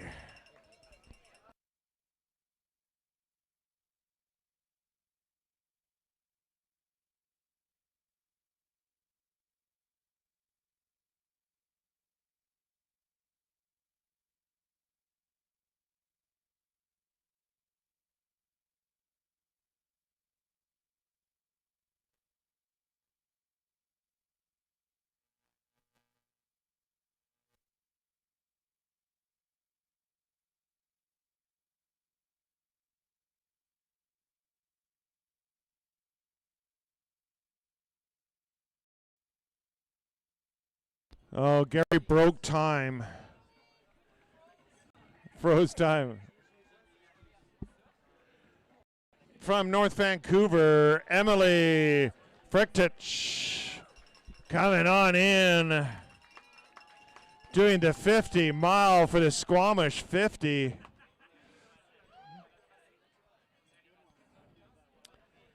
Finishing it up in time for some barbecue. I don't know if Alice and Brom are still there. If they are, go get yourself an ice cream, folks. It is worth it. So many levels.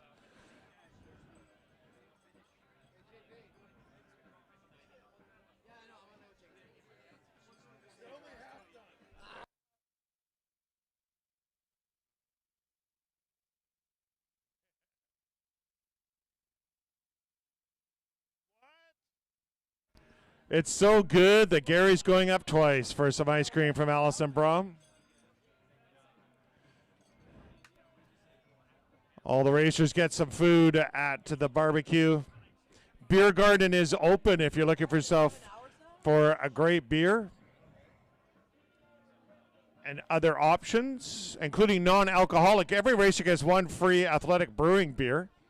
So that is a great way to celebrate and be able to drive home.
And coming in from Courtney, British Columbia, Esteban Zaragoza.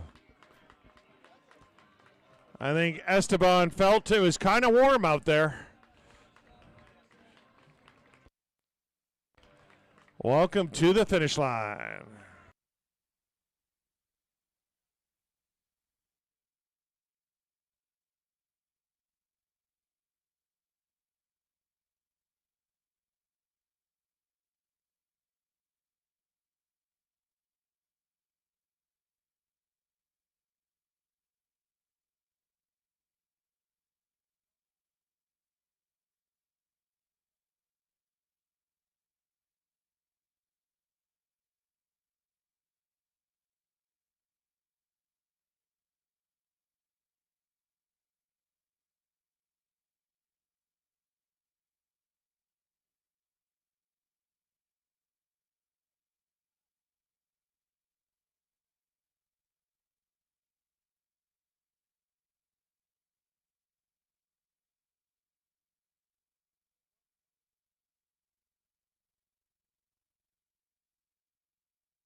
Coming in from Victoria, British Columbia, a ferry ride, a car ride, and now 50 miles running. Jared, call back.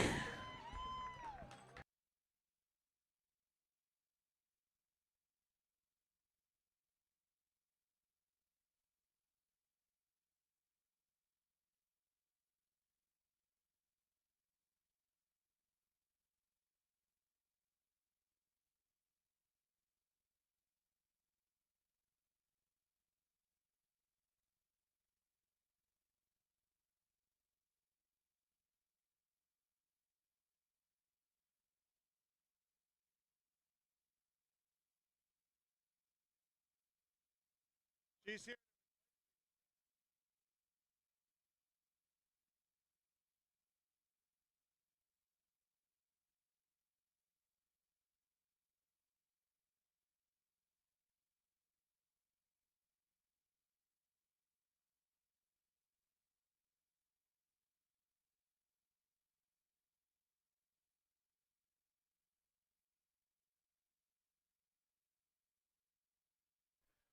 I told her to call a tow truck and get it fixed at the body shop. I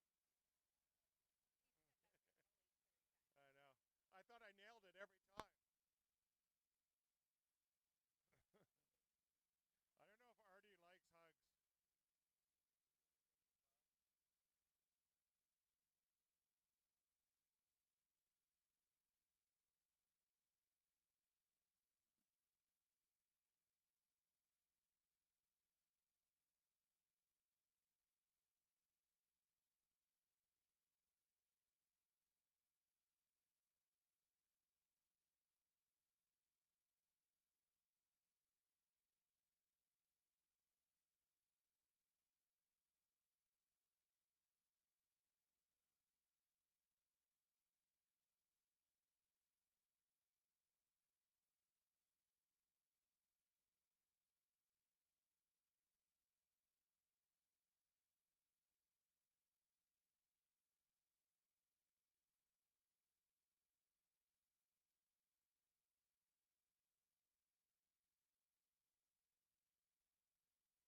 So we are back at this tomorrow for the 50K and the 23K.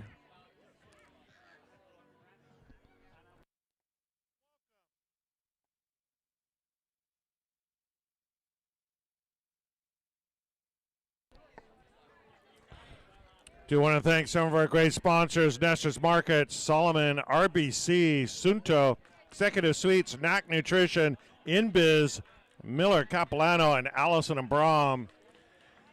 From Squamish, Josh Lutz into the line. Well, the most sharp-dressed runner we've had come across. Doesn't even look like he's sweating. Did he change his shirt on the road? I don't know how it all worked.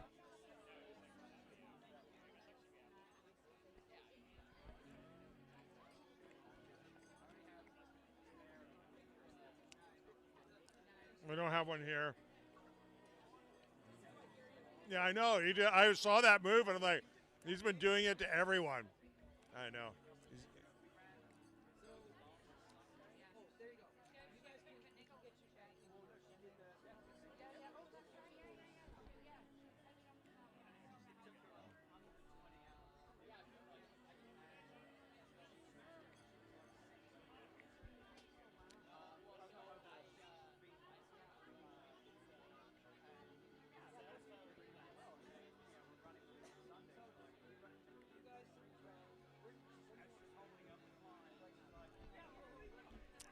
Do want to give a shout out to our amazing first aid team, Canadian Outdoor, keeping us safe all over the place.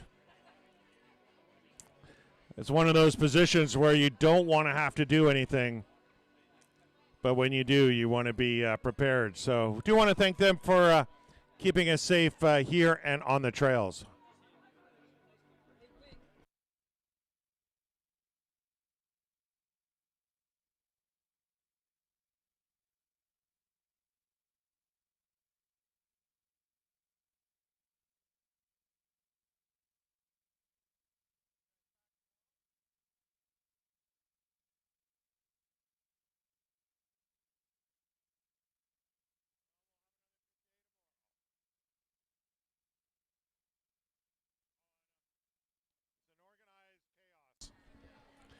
Here we go, coming in. Oh, it's Christian coming on into the line. Zuzaj. I always say his name 16 different ways. But, man, with that beard coming in.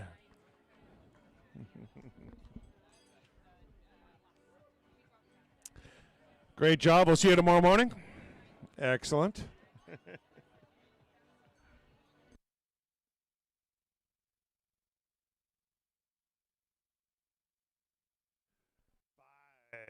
$5:30.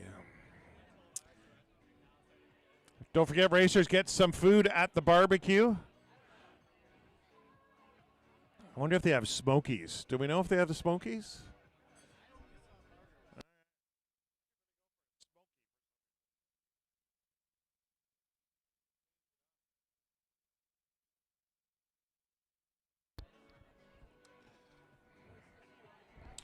Yeah, I was talking about our sponsors. We have a pretty long list. Backcountry Brewing and Athletic Brewing in the beer garden.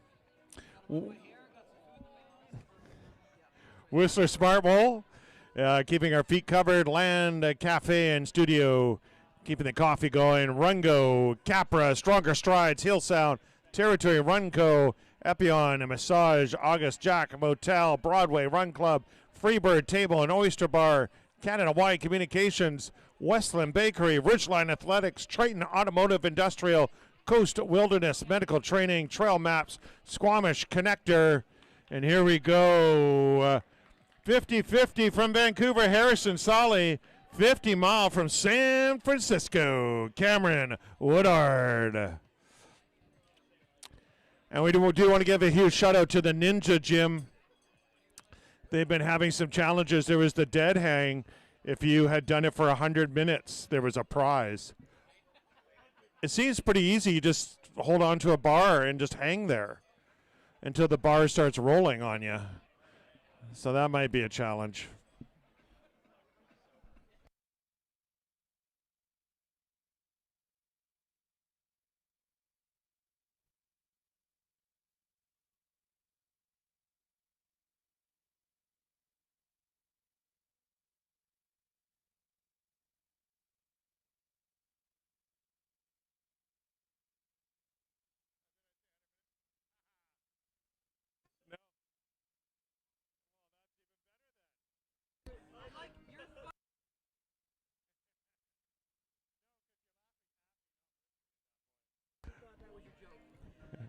Hundred seconds for those that are too wimpy to do 100 minutes.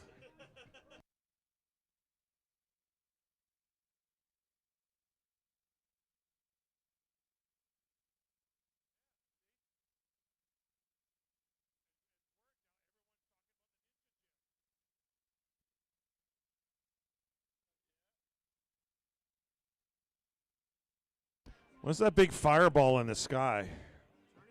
Yeah, it's too warm.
Here we go. Coming in from Abbotsford, Cashton Bogart. Cruising in to the finish line. Welcome to the end of your Squamish 50. You can eat whatever you want tonight. Rocking out the M2M shorts.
Oh, there's a Jarvis walking around.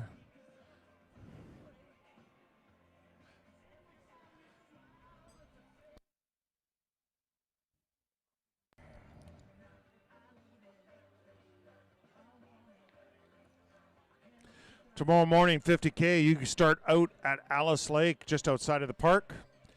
We'll be sending you off there for a 6:15 start time. And 23K, you're starting at 8 a.m. at Cap U. And from Barrie, Ontario, Sean Sharp coming in.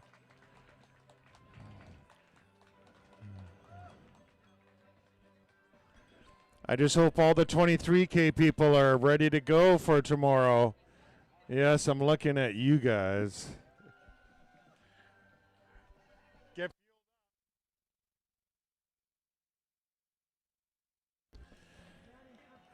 From West Vancouver, Nicole Carlson finishing up the 50 mile today.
Oh, here's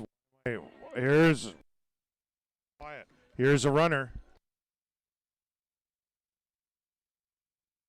Here we go. From Saskatoon, this is the first time he's seen a mountain. Terrence Crosschild.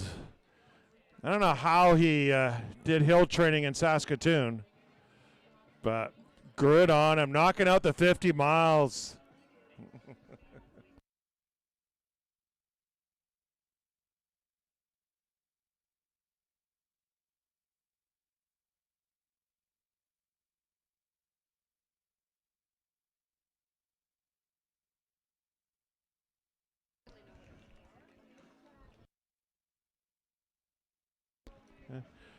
Coming in from Rosedale, Brandon Donald into the finish line.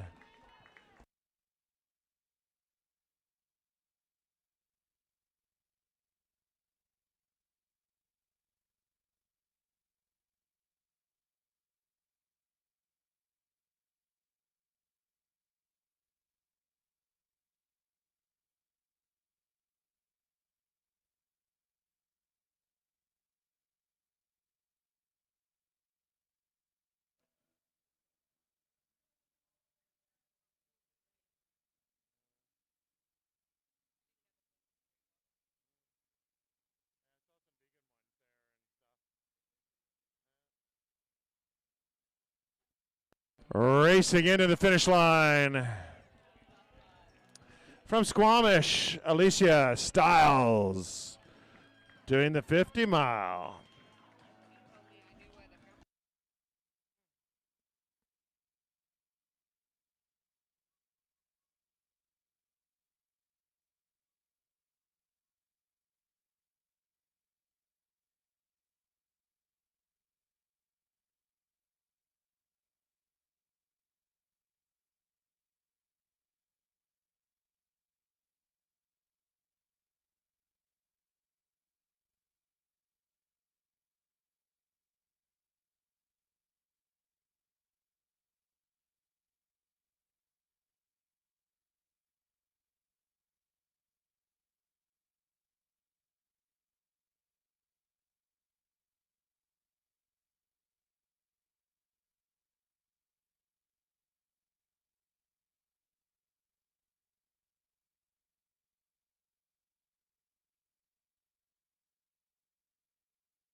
From New West, Cian Scott, Mr. Scott into the line.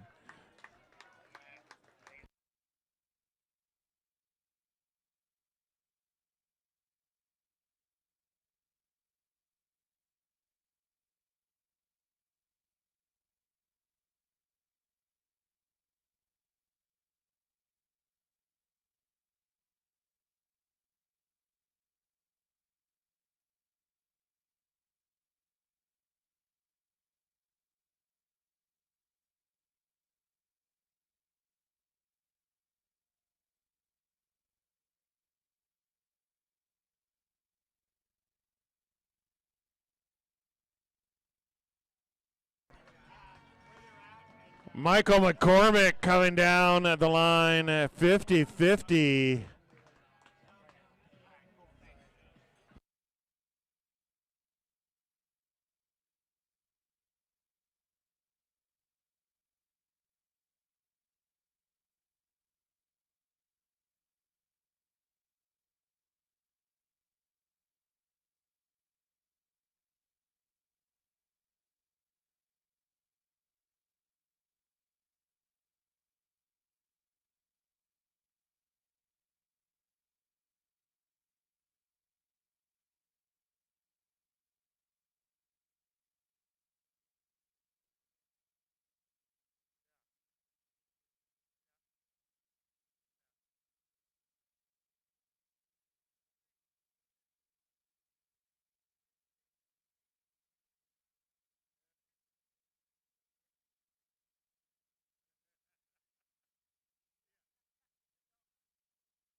Uh-oh, there's a banana at the finish line.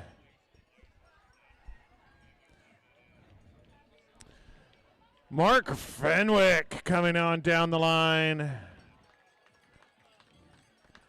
Doing his first 50-50.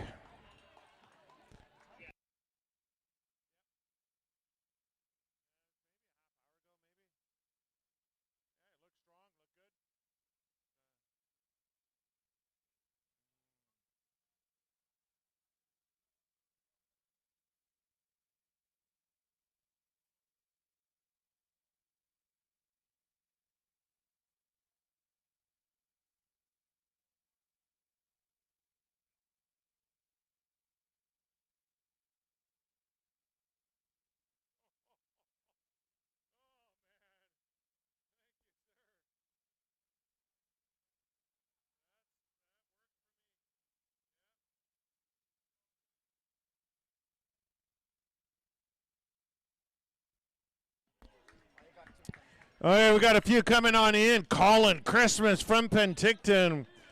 Matthew Morwick from North Vancouver.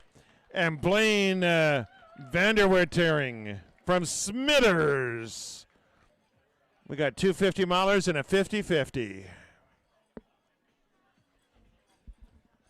Matthew going for his second hat.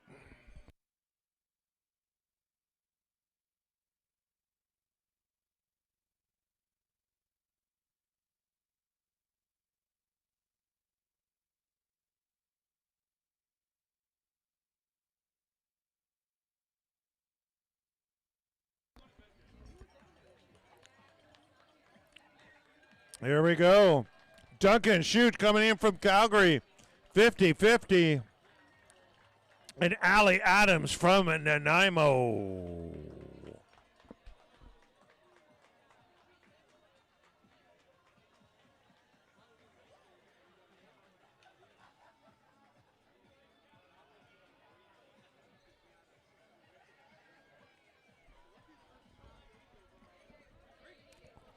Alexa Geddes coming in from Calgary.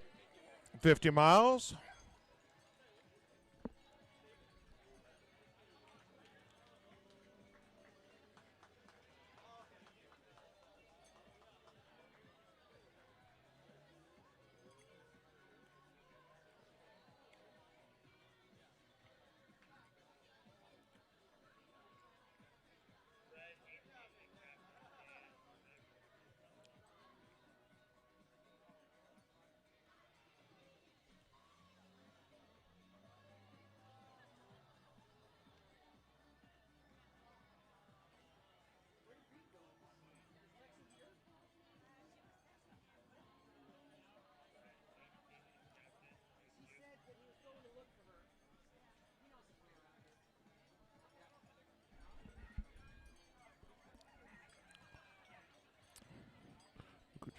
Mamiko Noguchi coming in to the finish line, kissing all the fans. From North Vancouver, 50 miles later, into the line.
From Whistler, we have John Fraser and Christopher Buckland in it to the finish line. I wonder if they carpooled here. 50 miles each. There's 100 miles with the two of them right there.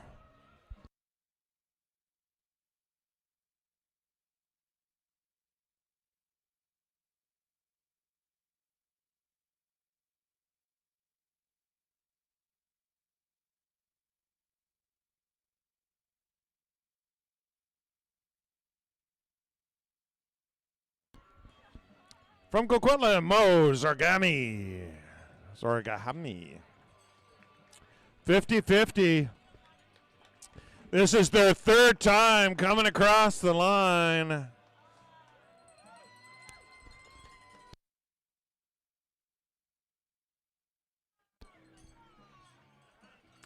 Another 50-50 runner is Spencer Hutchinson. Being chased in by some children.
So we've had 117 people cross the finish line.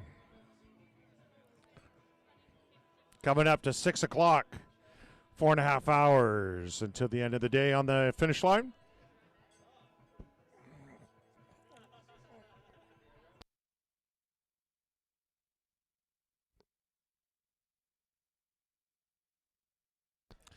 I run it now.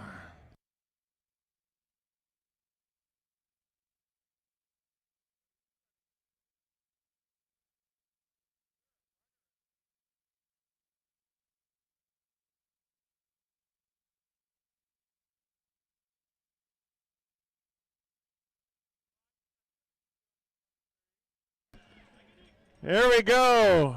Abderrahim Ghanem coming on in, sailing into the finish line. 50-50, first time. Great job. Don't forget your medal.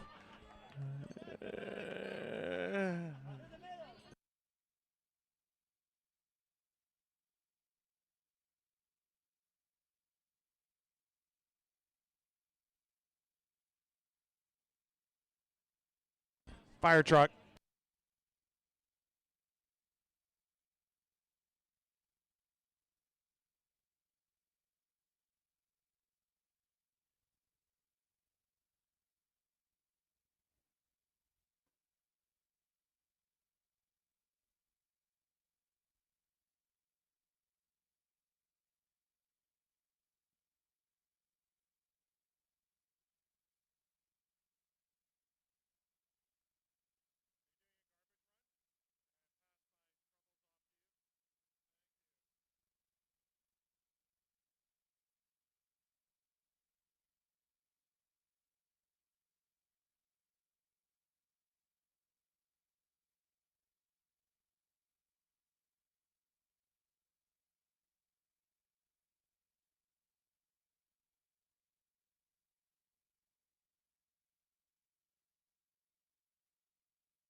Oh, I think I see a runner, perhaps. Maybe. Could be. The Solomon air person is going crazy over there. John McDonald from BAP coming in.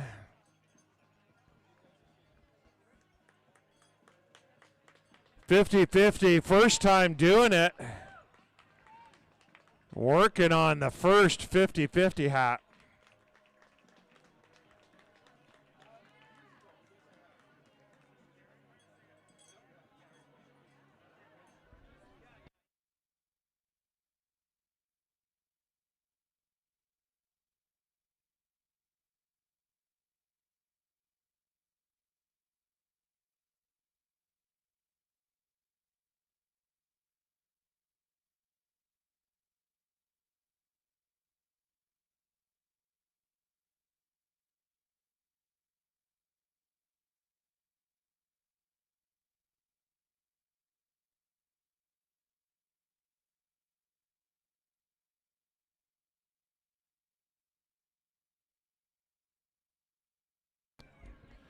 From Vancouver, British Columbia, Ash Holmes coming in. Oh, random.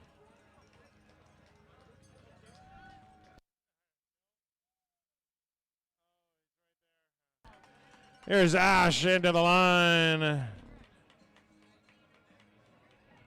And from Vancouver, Pablo Astoleza. And from Park City, Utah, Paul Sharwell.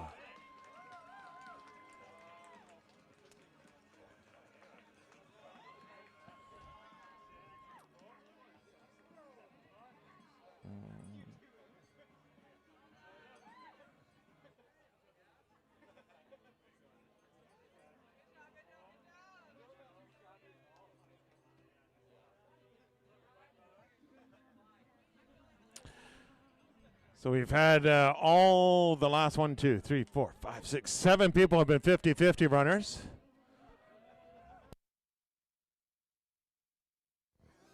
Whoever's flying this drone, I got to ask you to take it down, please. You flew it right over our heads, right through the finish. Like, please take the drone down. Pretty please.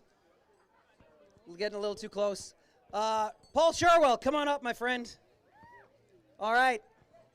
So, not today, but we're going to show it off. So, we have these beautiful black hats, and on it says 1,000 kilometers. And what that means is that you've done a total of 1,000 accrued kilometers of Squamish 50 racing.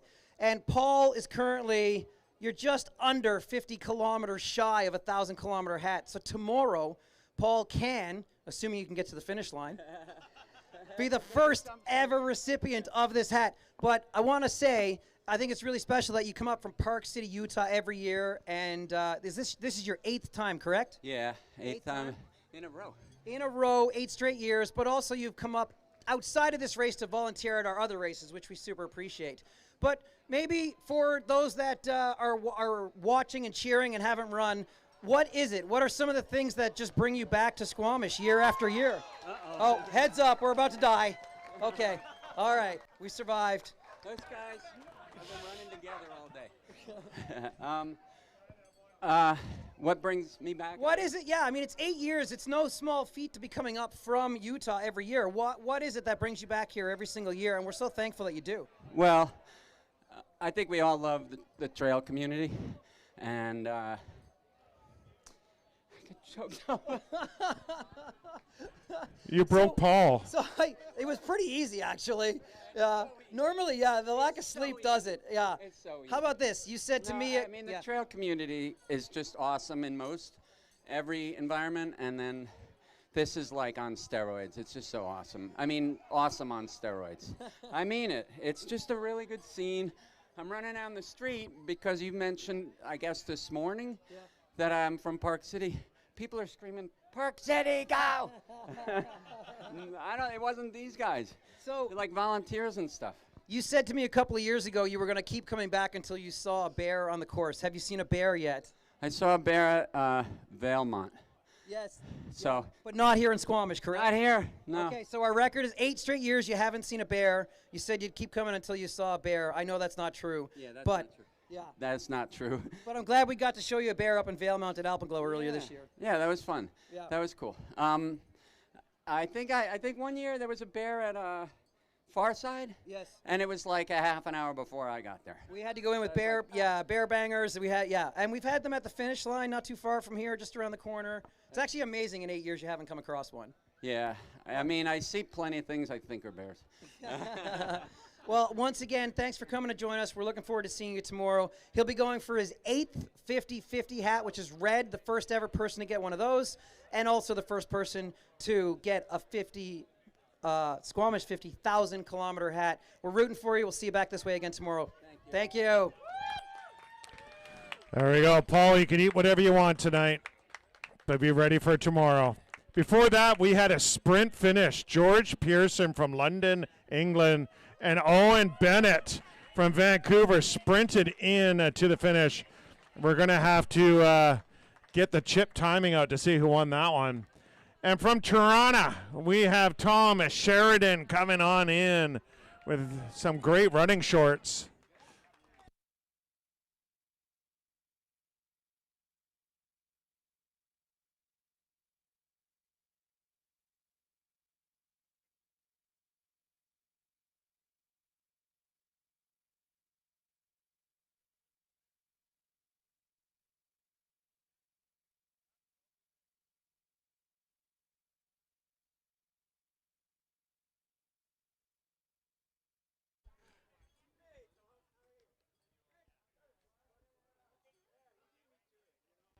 There we go. There's the sprinters right there. London and Vancouver represent.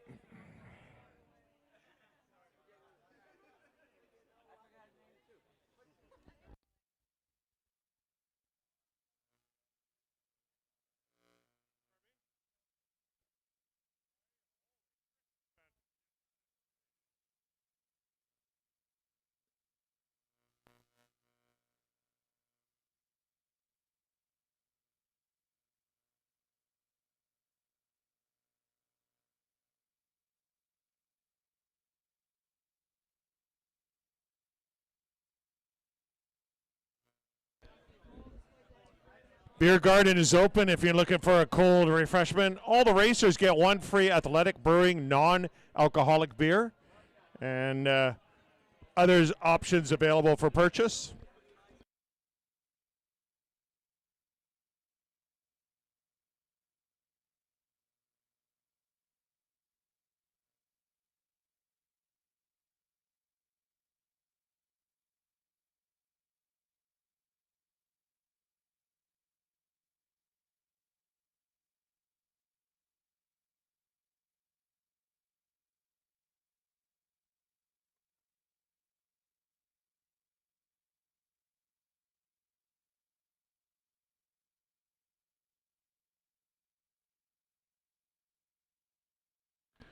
I see some people running. I assume they're trying to stay ahead of their runner. From North Vancouver, Mitchell Sattler.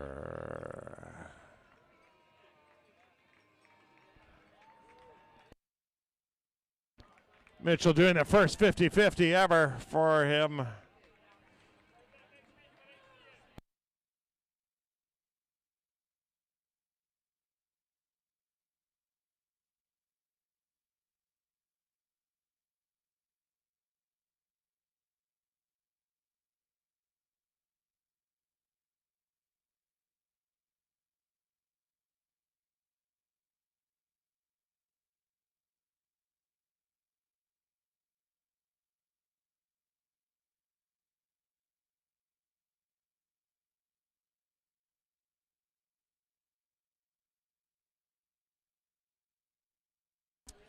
Now the sun shines out. I'm enjoying my second Allison Brom ice cream.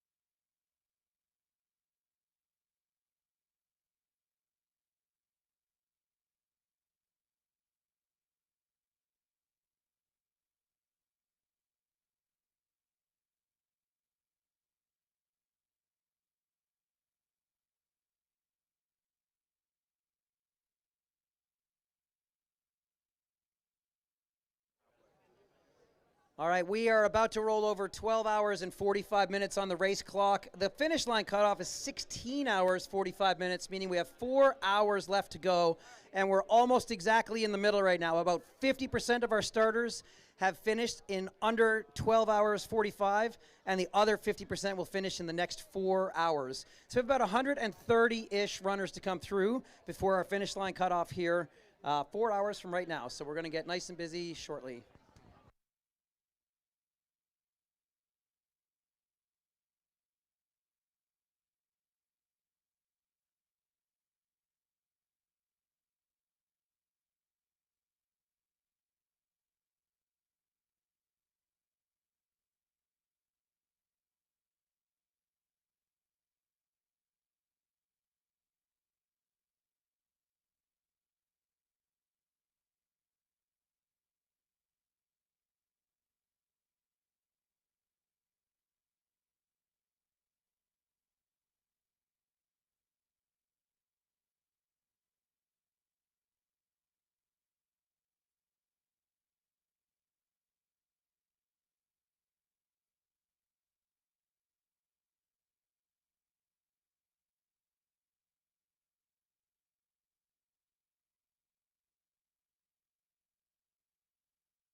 There we go. We have Quentin Belzer coming in.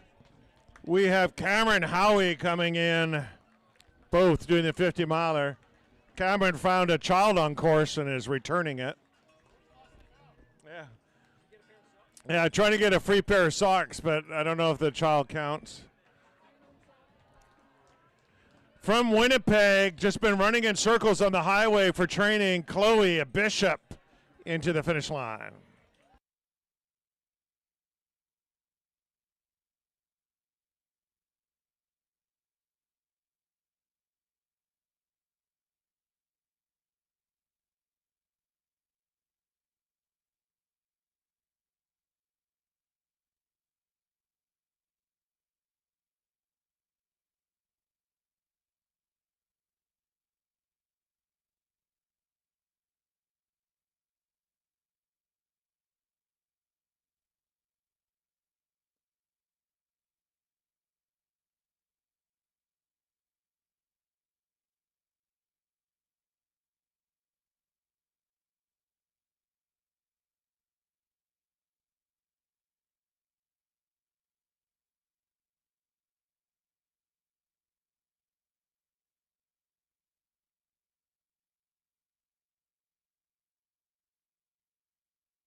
Burnaby's own Philip Finlayson coming on in. Going for his first ever 50-50.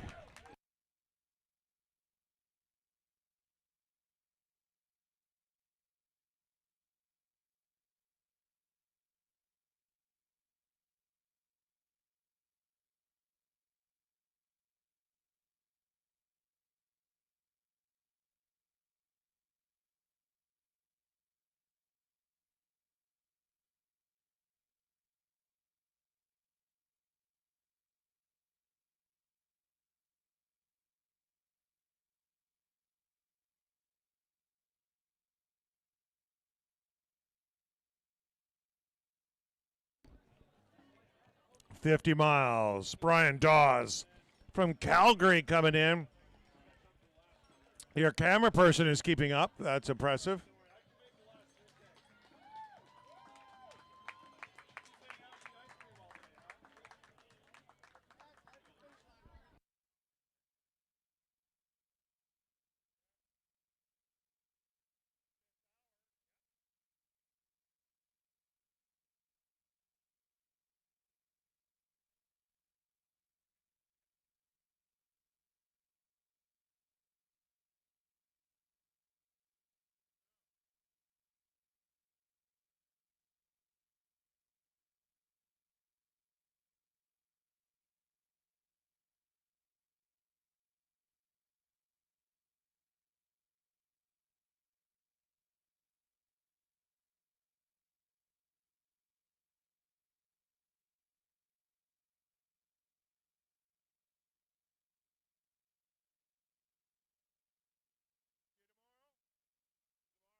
From Hamilton, Ontario, Jonathan Wolf coming in.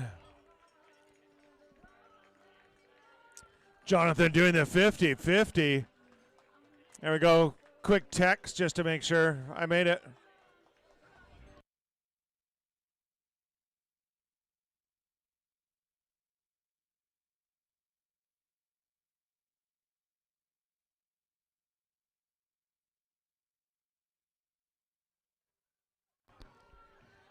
(50-50) runner Florian Fish.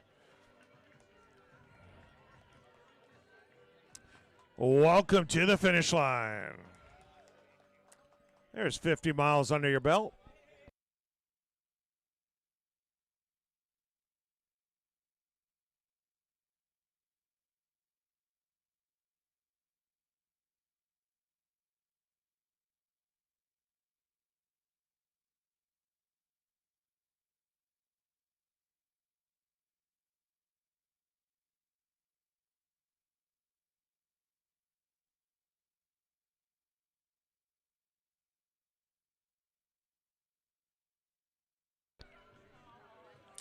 Kate Alexander coming in the finish line. Knock it off 50 miles today. Oh, she's just going to keep on running. And right behind her from Brussels, Alexander Bebiuk. And behind Alexander from North Vancouver, Owen Murphy.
No. Coming in at full speed, Tamlin Yasui into the finish line. Duffins, just donuts. Duffins Athletics, wow.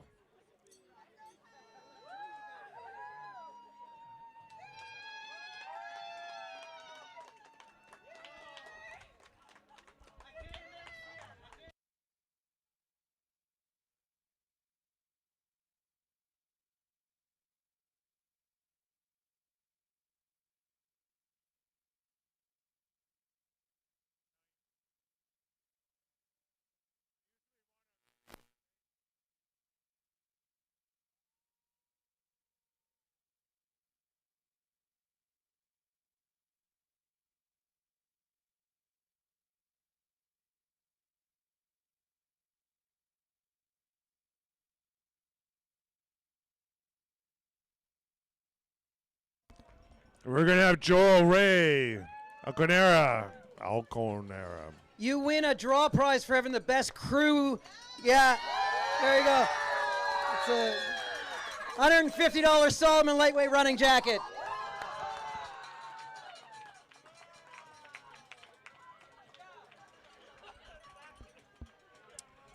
Joel Ray in a third 50-50.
Devin Greenfield into the line.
In to the finish line, Richard Hodges coming on through. Welcome.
Oh, here we go. We know this person. 50-50, fourth time coming on in. Tamara Snell.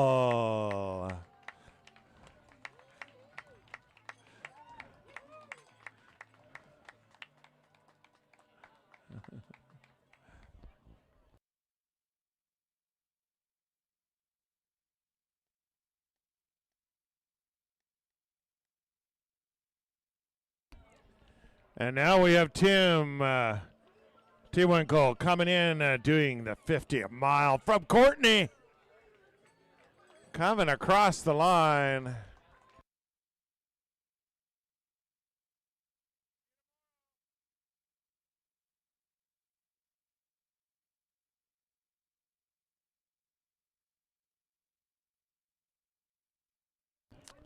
From Trail, BC, Trevor Friesen coming on down the line.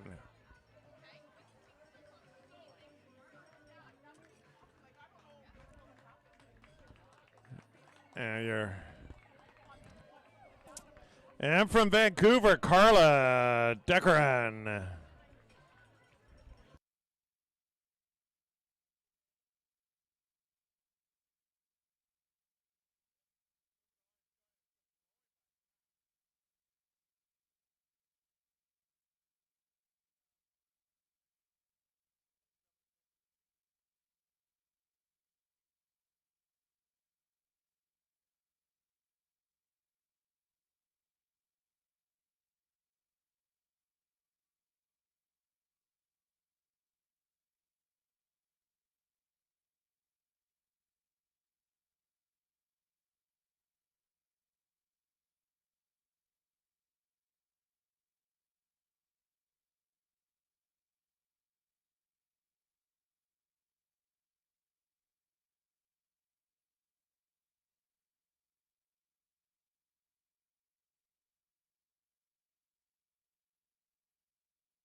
From Squamish, and 50 miles later, Rebecca Hurd coming on into the finish line.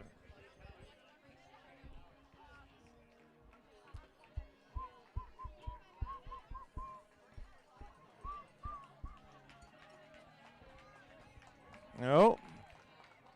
That's how I would do 50 miles, as someone carry me the whole way.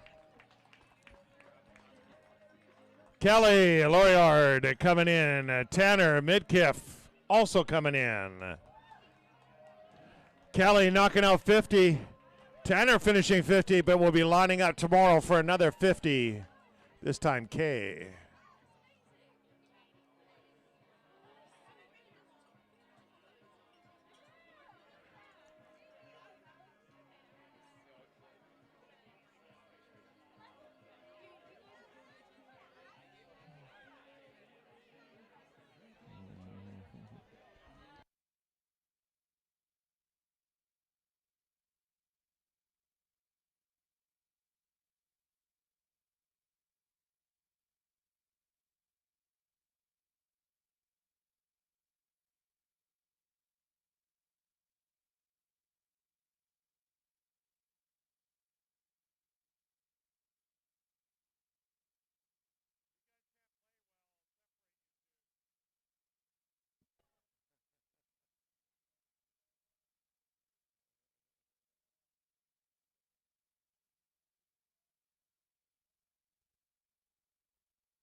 So again, this is Coldplay, and there is a live feed. So make sure you're hugging the one that you should be. Curtis Campbell coming on in. Curtis doing the 50-50. Second time.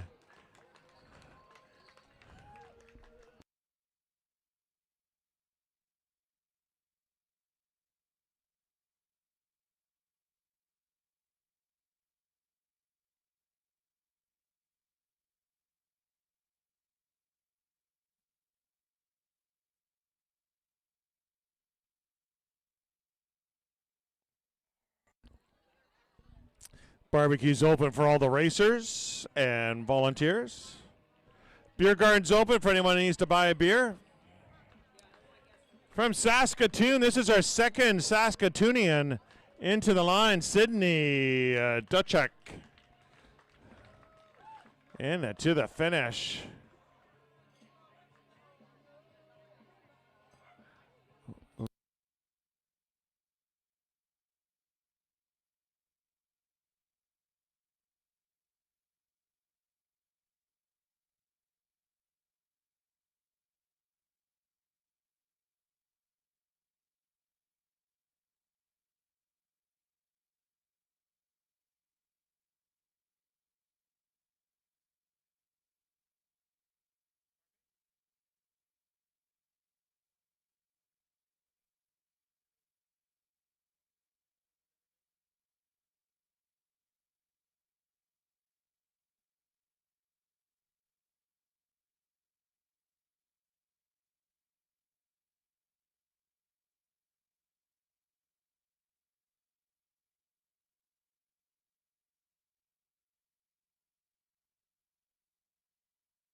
Here we go.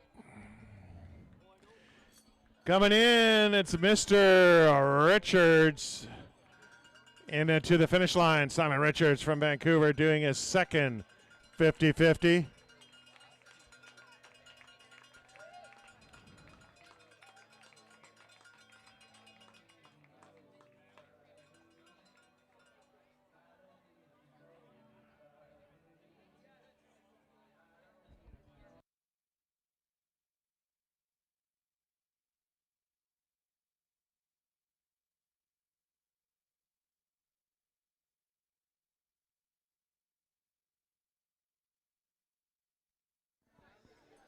Reed Robbins, Reedster, Reed, bud, if you're around, can you come find me at the finish line, please? Reed, come find us at the finish line, please. Thank you, Reed.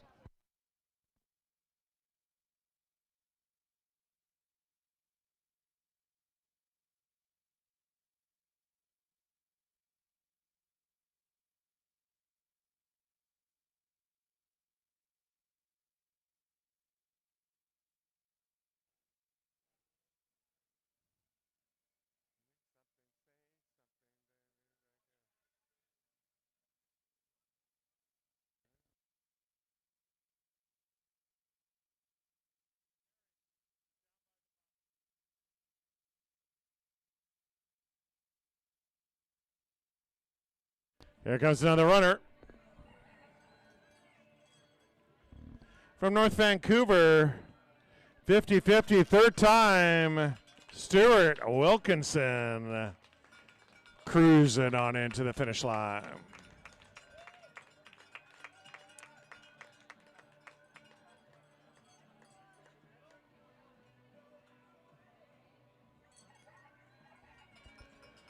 And from Squamish, Stephen Cruz coming down.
From Lakewood, Washington, Karshina Harvin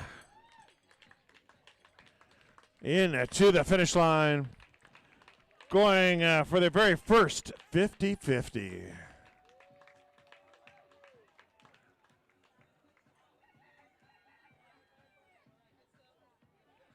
And from Bellingham, Washington, going also for the very first 50-50, Brian Hitchcock.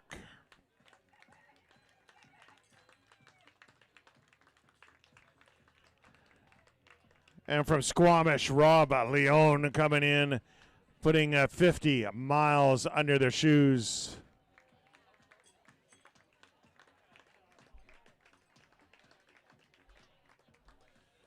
Be sure to say hi to some of our sponsors that are here, including NAC, Solomon, Capra, Stronger Strides, and Rungo.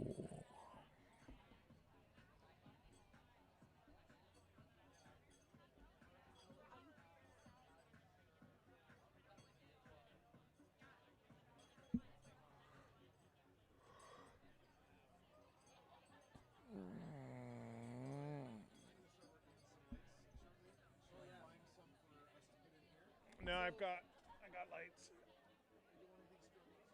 I could string. Yeah, if there's any extra, I'll take a string.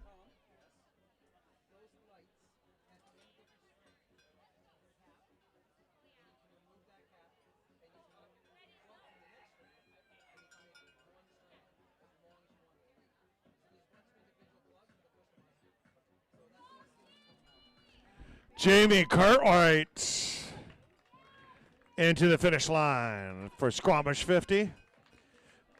Nestor's Market Squamish 50 presented by Solomon. 50-50 runner Yasuo Sawada.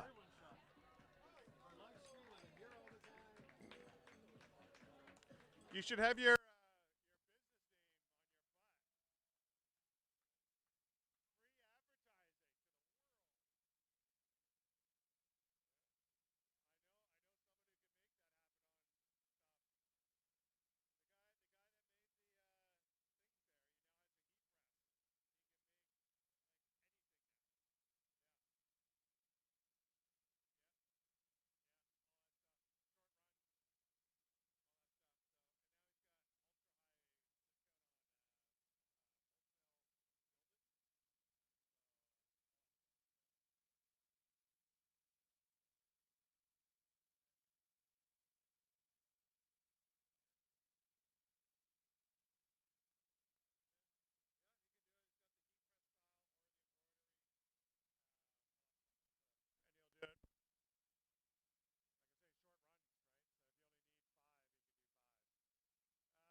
Tom O'Hare into the line. 50-50. We'll see him line up tomorrow morning up at Alice Lake.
$50 miles, Remy Remenek coming on in.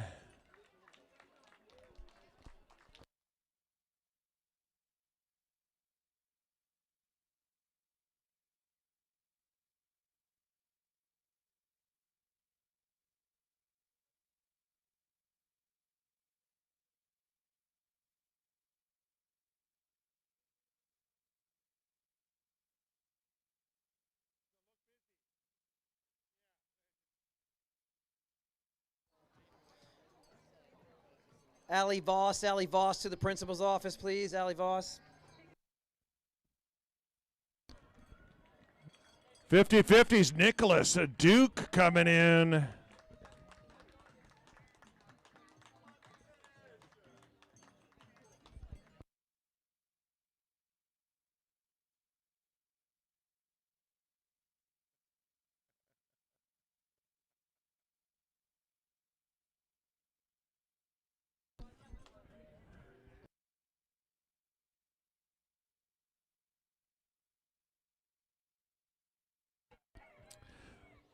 Kevin, a virgin in from Vernon, doing 50 miles here on the coast, on the coastal mountains.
I wonder if they know they're dressed identically.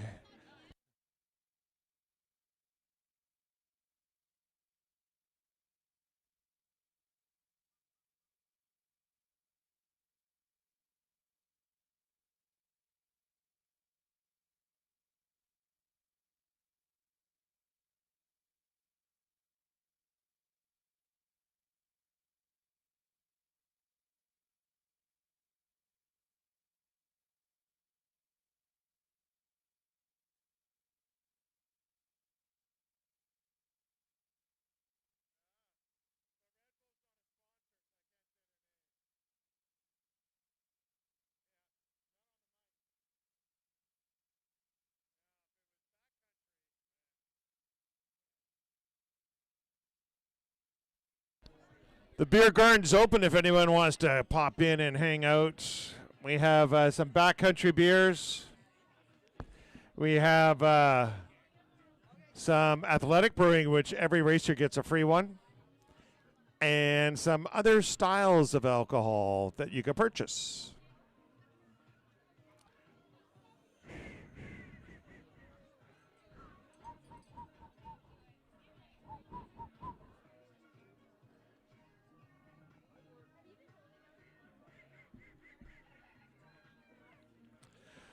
From Calgary, Dominic Druin coming on in, running 50 miles today.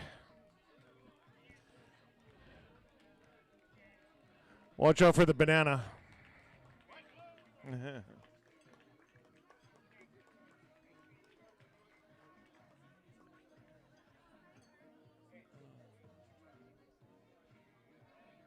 Hello.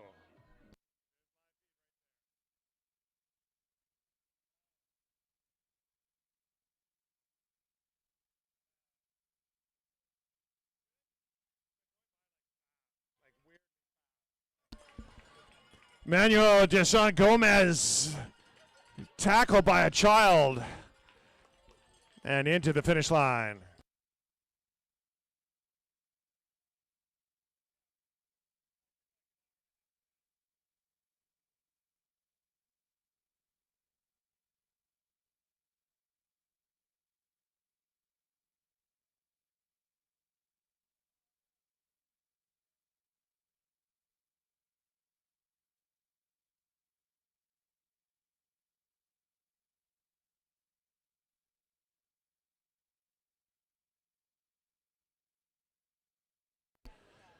From Kings County, New York City, or New York State, Alex Neckel.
Burnaby's Adam Nessman coming in, also with a child. There's a lot of children on course.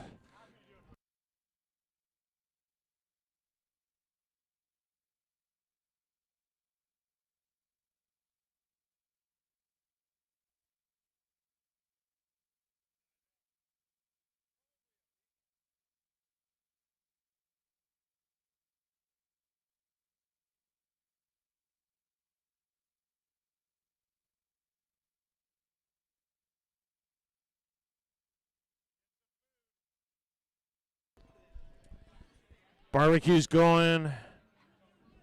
I don't know. I think Alice and Brom are still there. Are they? They had some good ice cream. There was grilled cheese sandwiches for the racers.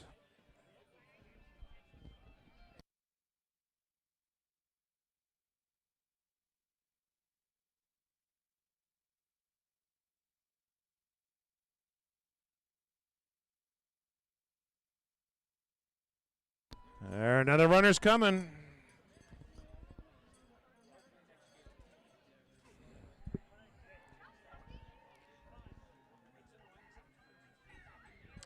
Another person from Hamilton, Ontario, Ben Audette.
Here we go.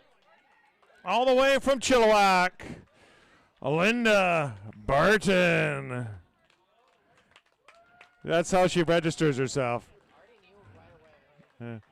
We have Donald Kay and Linda Barton both doing, Barton Robbins, both doing the 50-50.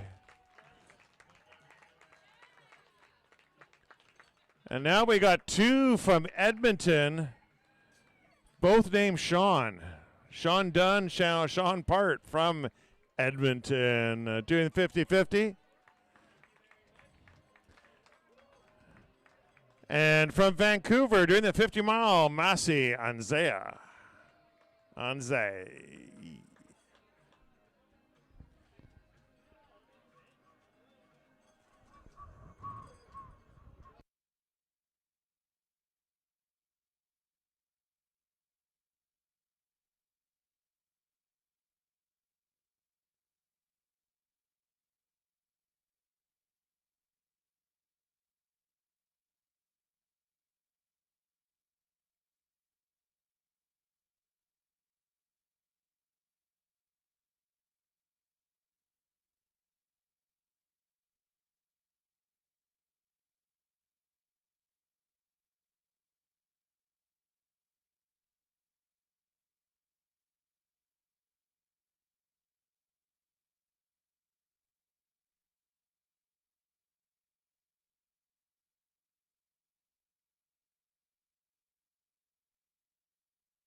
From Seattle, Washington,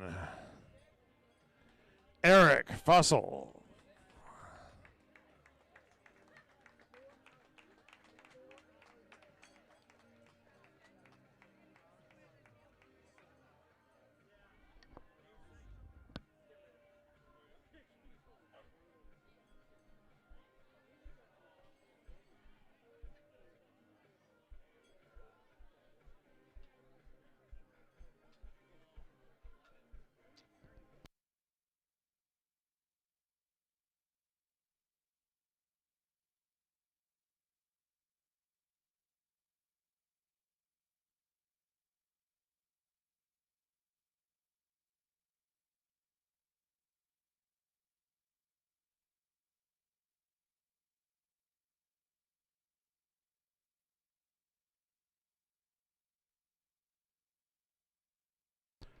From Vancouver, 50 miles, Alexander Canning Choi.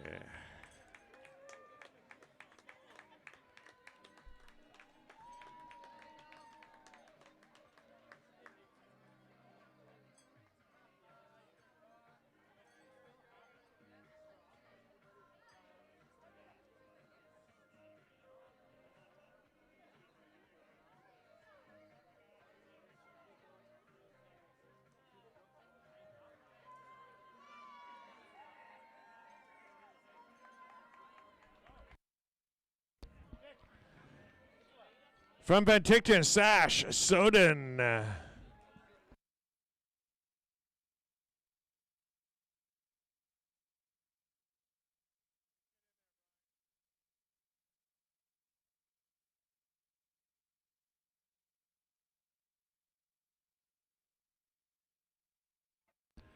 From Tirana, Kevin Ong.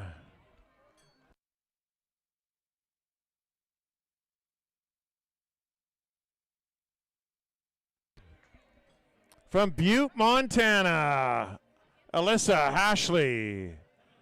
And from Surrey, Alex McKenzie.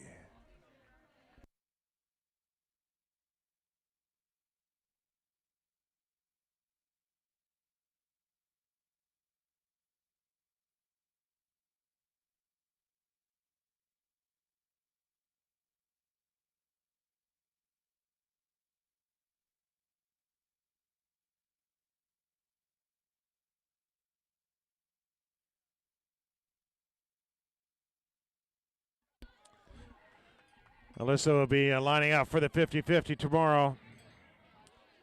We have Chris Hunt from Mission doing the 50 mile and the 50-50. First time, Shay McKinney.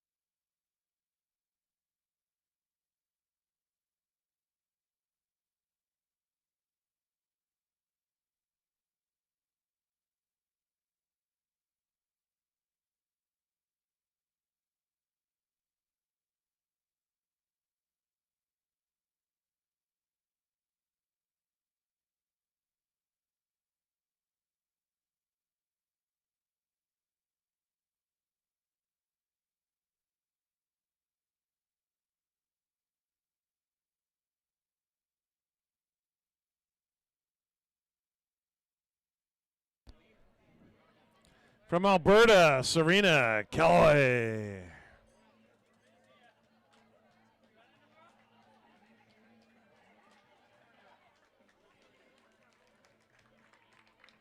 And also from Alberta, Patrick Munier.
think this is from when, because he was supposed to be had like a snippet of a role, but I think this song was sort of from all that, like, so.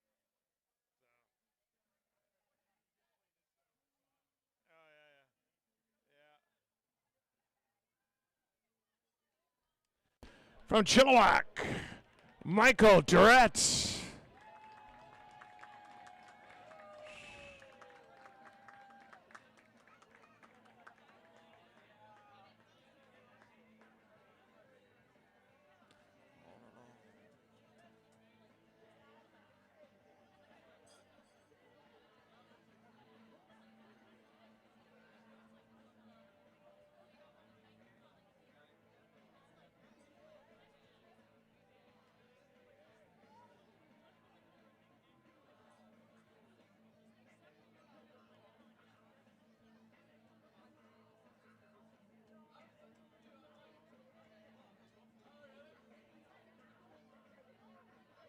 Finish your exam yet?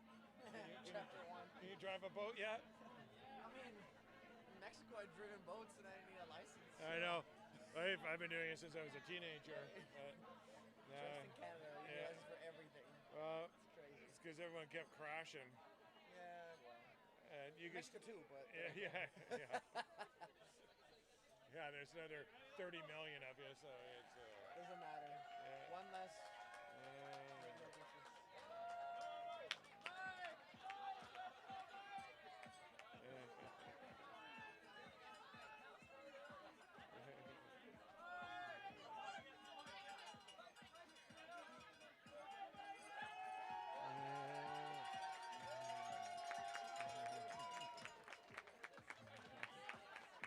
It's funny.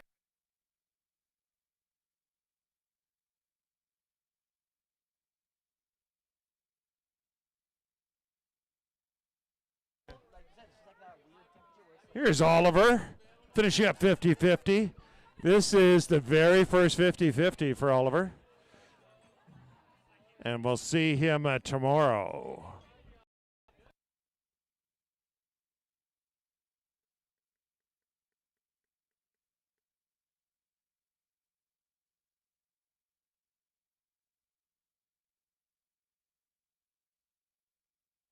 Okay, Gary's gone. Let's have some fun.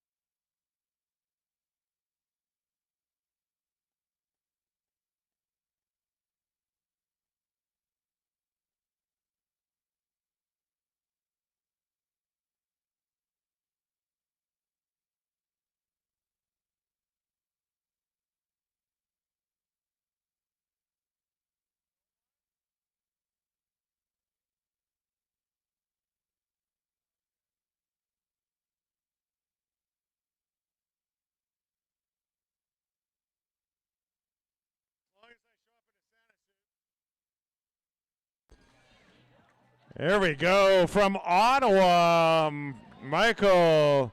Both those, good sprint in.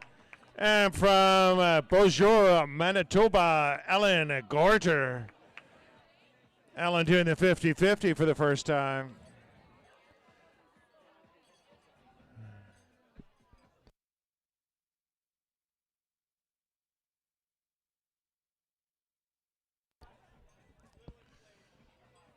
Well, we're getting the lighting out. Look here.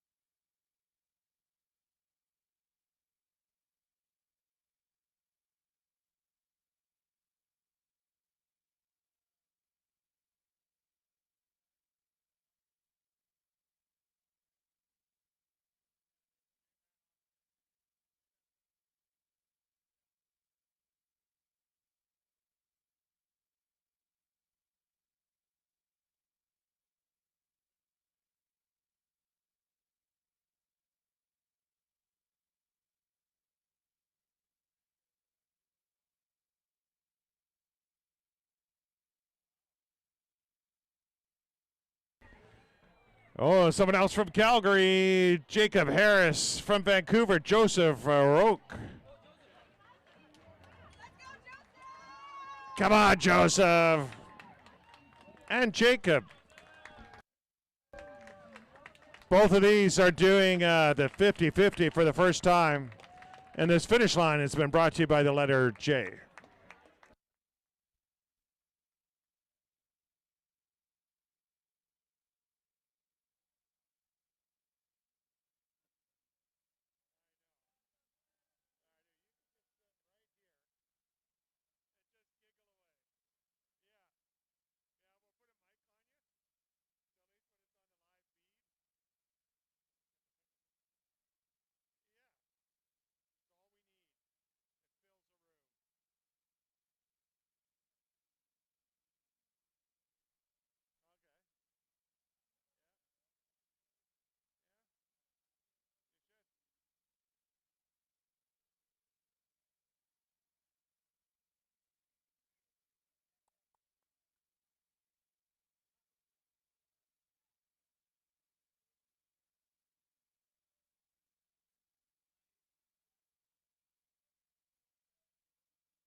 Rebecca Harper coming in from Squamish.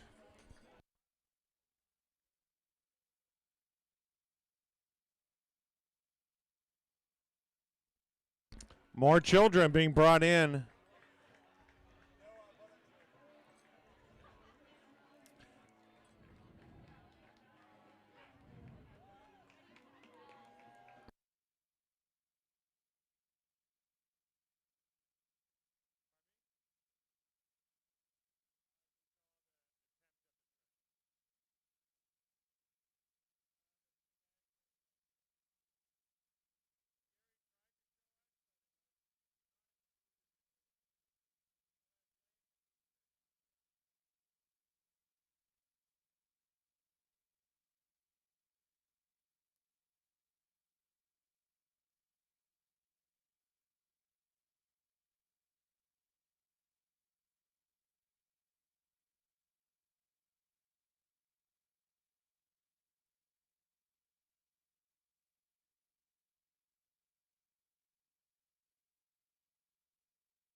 some St. Catharines, Ontario.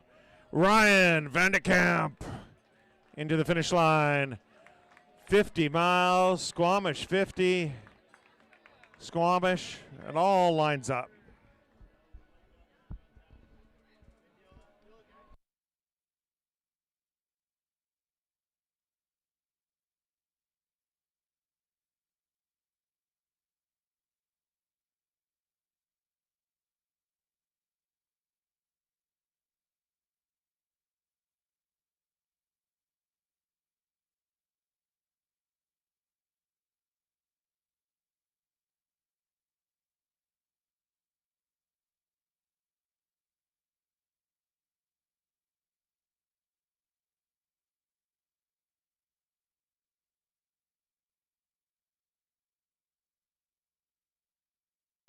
Ryan has his own camera crew. That's pretty cool. Everyone's in. Here comes another camera.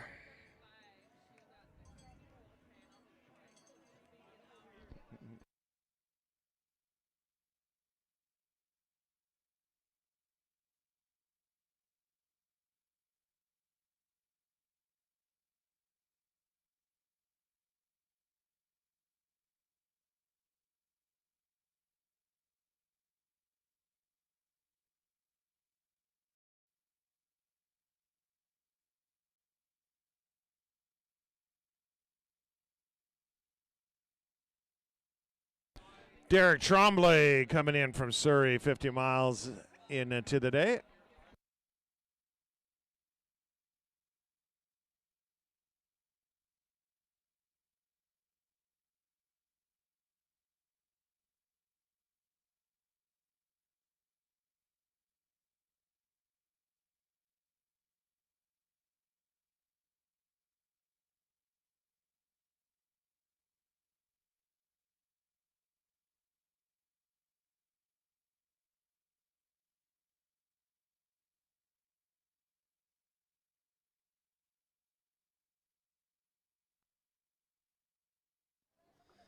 So at 13 hours, 50 minutes, we have some draw prizes. We're going to start giving finish line kind of randomly as we go. And he did there's a triple, and it's the and Broken Goat in week 2 and Buck in Hell in week 3. It's called the Buck Me This Goat Is Knackered. And that was all of 2 weeks ago, and then he just ran 50 miles and said that might have been a mistake. Well, great job, and here's a backpack for your efforts. You've been busy this last month. Congratulations on 4 of the toughest races in 6 weeks that we have to offer.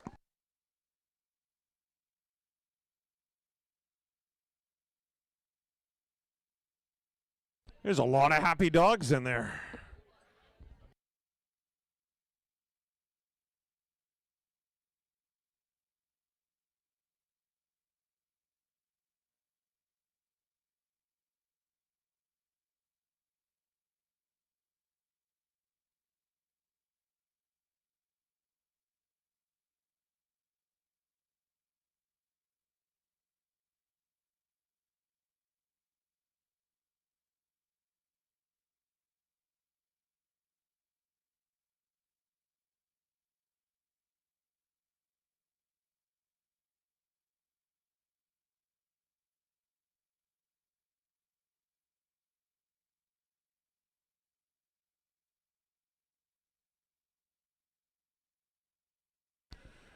Results are live on the website or startlinetiming.com. And you can see how you've done. See how fast you thought you were. From Tacoma, Washington, Jen Halverson Kewen.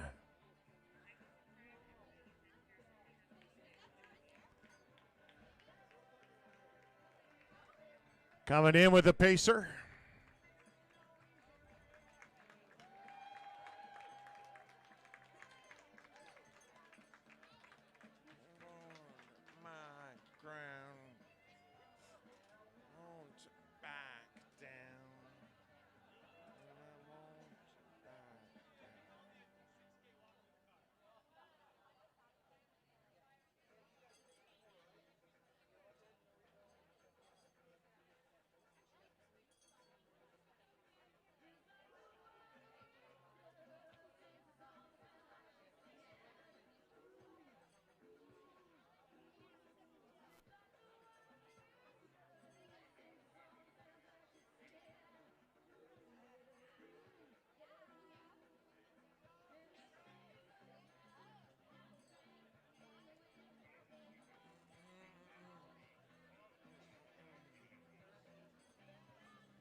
50 miles into Nestor's Market, Squamish 50, presented by Solomon. Rodrigo Jans in to the finish line. And from Salt Lake City, Utah, Chen Nguyen. And from Vancouver, Daniel Thiessen.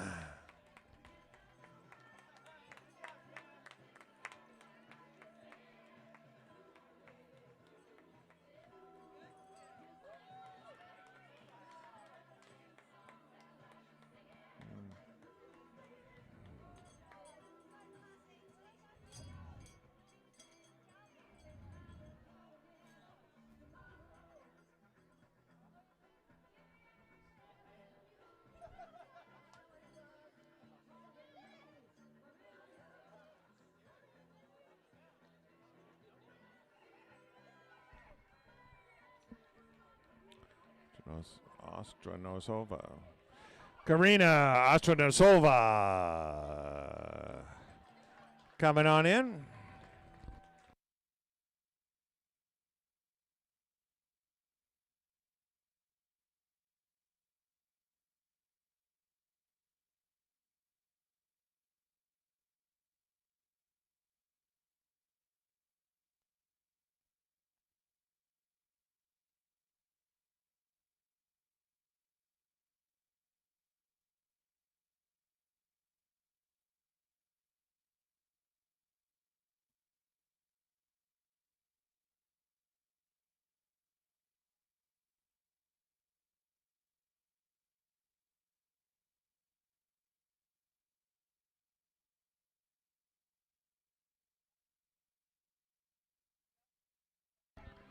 Two more coming in. Holden Jones, 50 miler. Sarah Pudritz from West Vancouver. And from Vancouver, Gregory Reese.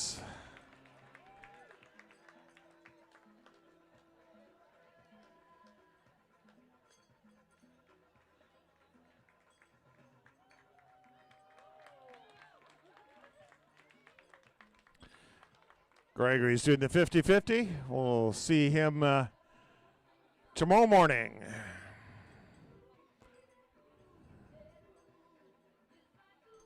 So we're closing in on 14 hours elapsed time. The finish line cutoff is 16 hours, 45 minutes. 2 hours, 45 minutes to go. 140 runners left across the finish line.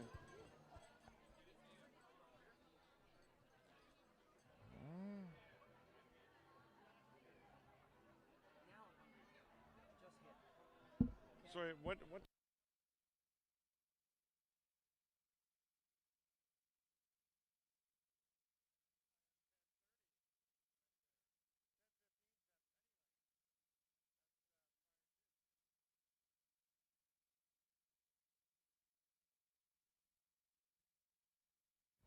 And of course, I meant 17 hours at the finish line for cutoff, meaning that we have 3 hours left to go. Obviously, that was a skill testing question. A few of you got it right. Well done.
Coming in from Minnesota, it's John Crosby.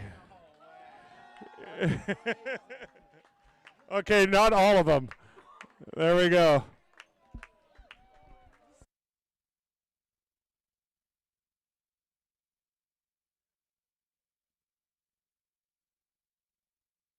I'm like, there was no way I was going to do 50. Here's Jojo Das.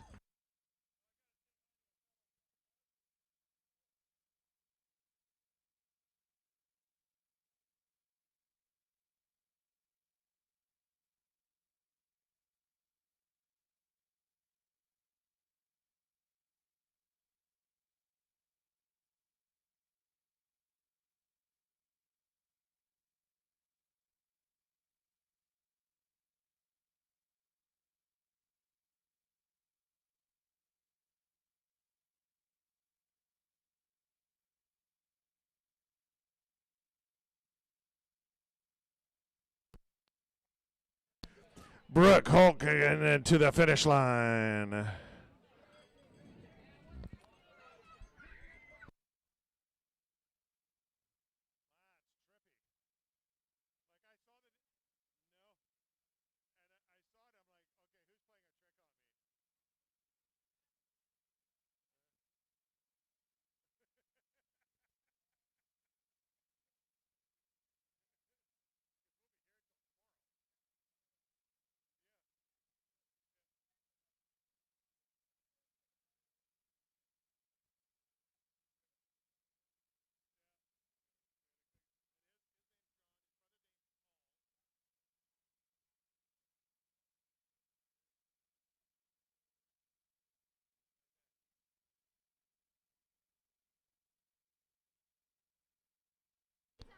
And from Winnipeg, with very little elevation training, Matt Samard coming on into the finish line. There we go, tackled by a teddy bear.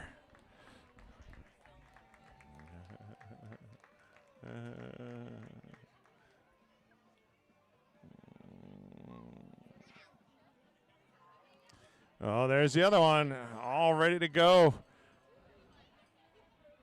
And from North Vancouver, Jake Goose coming on into the finish line, doing the 50-50 for the first time.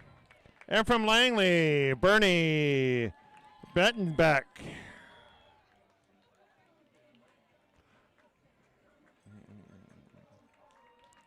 See you at the start tomorrow, Jake. Here comes Bernie into the finish line. 50 miles in.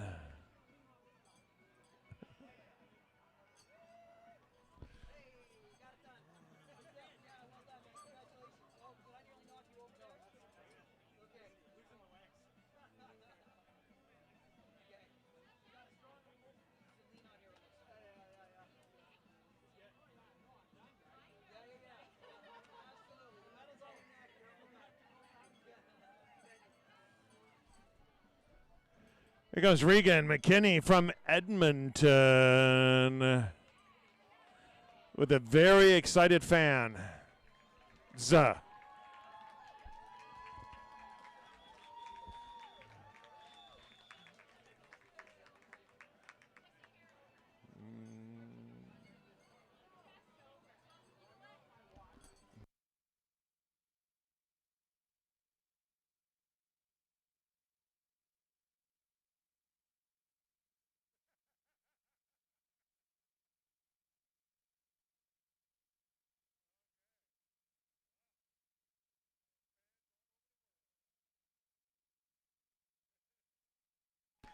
Here's Jill Pecto in to the finish line from Calgary.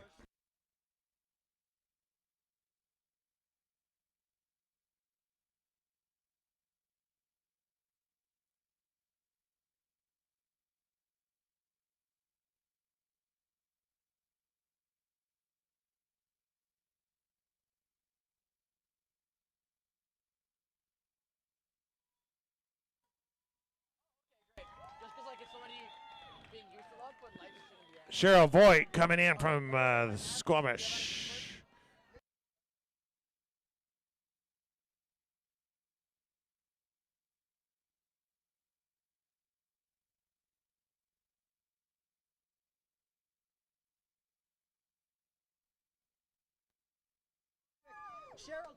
So like I said, we're just do draw prizes for runners as it randomly comes to me. Cheryl helped us flag the course before she goes out to do the 50-50. So come on up, we'll get you a draw prize for helping us with the flagging, Cheryl. Well done today.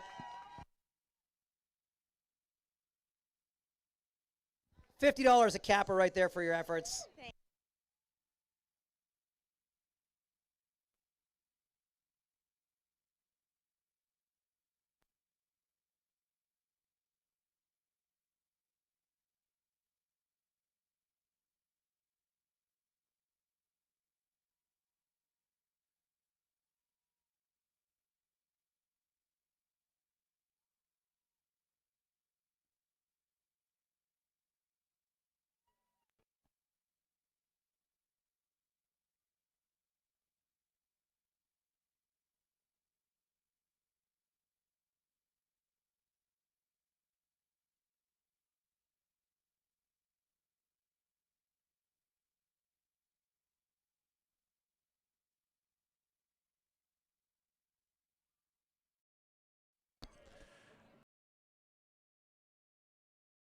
From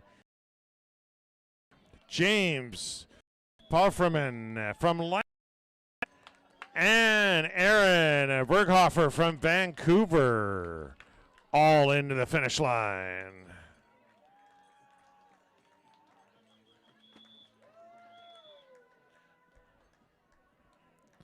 Andrea knocking out the 50-miler. James and Aaron will be lining up tomorrow for the 50-50.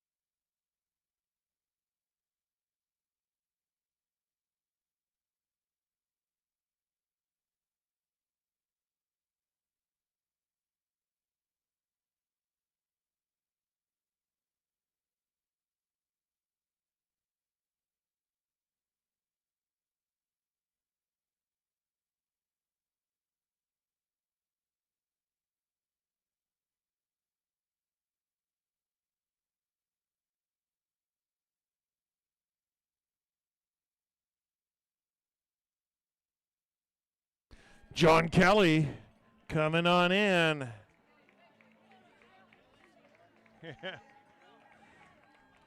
John Kelly's doing the 50-50.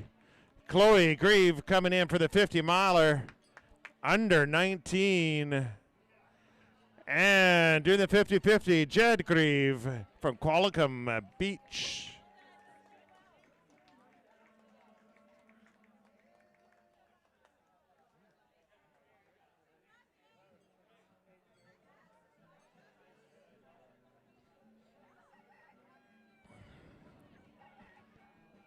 And also from Hamilton, I think this is our fourth Hamiltonian, Jacqueline Carter.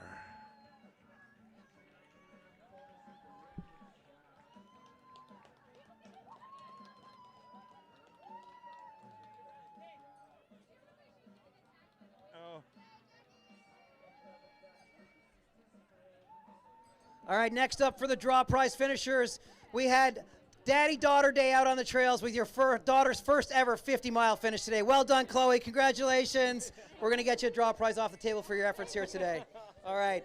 How about this? How about some Sunto bone conduction headphones for your efforts? That's you got to celebrate your first ever 50-miler, especially when you get to do it with your dad. Thanks, Gary. Good stuff, guys.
cruising on into the finish line. 50 miles, Julius Trinidad.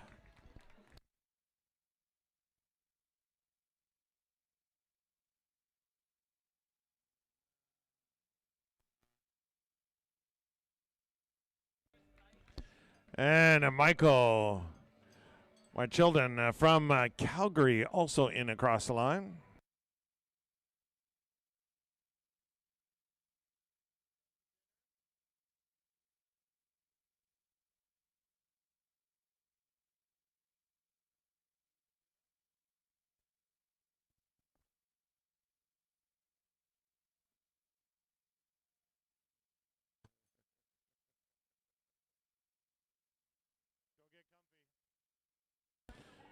From Squamish, Washington, Suyun Kim coming on into the finish line.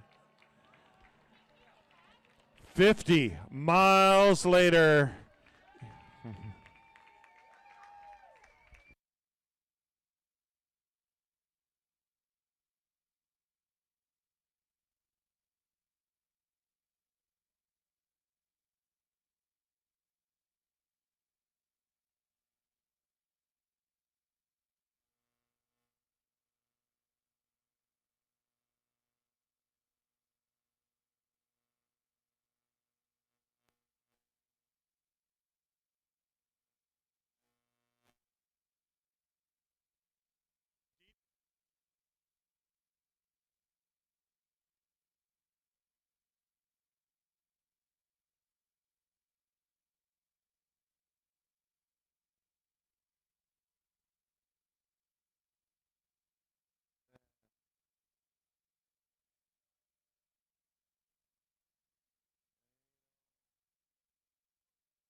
Also from Montreal, Francois Tirette.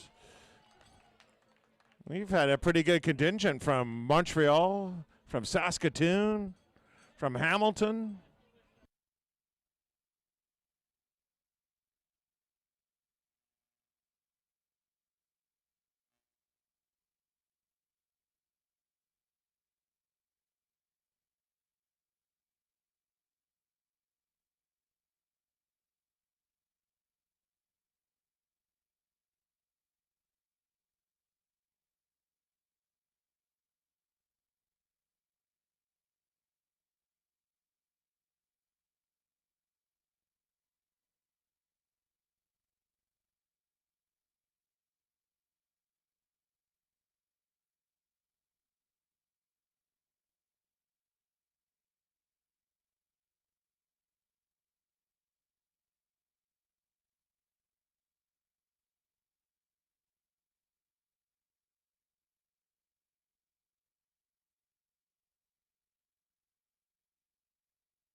From Vancouver, we have Therese Leung cruising into the finish line.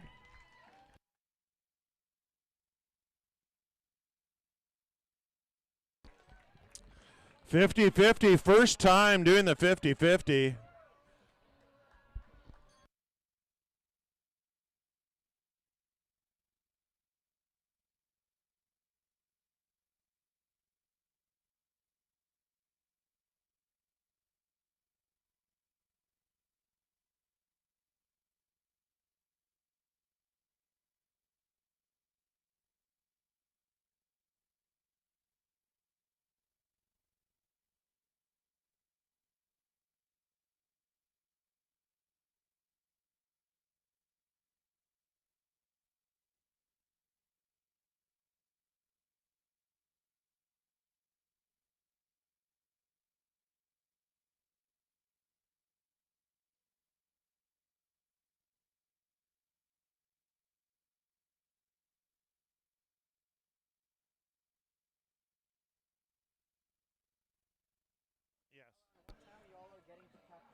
Mammoth Lakes own John Hovel.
Carrie Fisher. 50-50.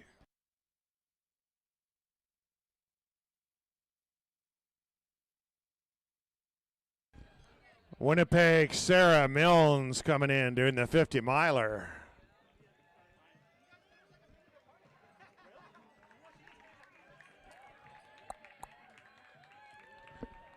And Victoria's Cooper has having the all aboard breakfast to get here.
Adam Peterson, and from Digby, Nova Scotia, Hung Trin.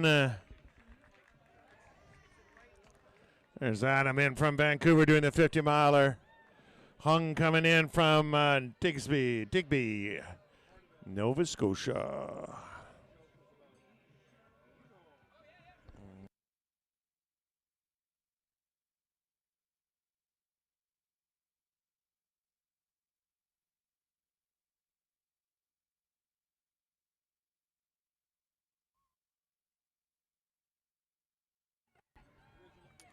From Sutton, Quebec, Patrick Wheatley.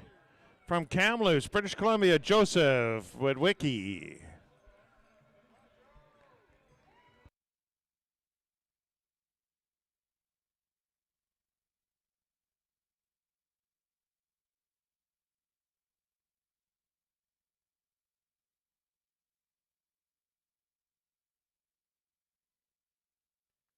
Joseph brought all the fans out.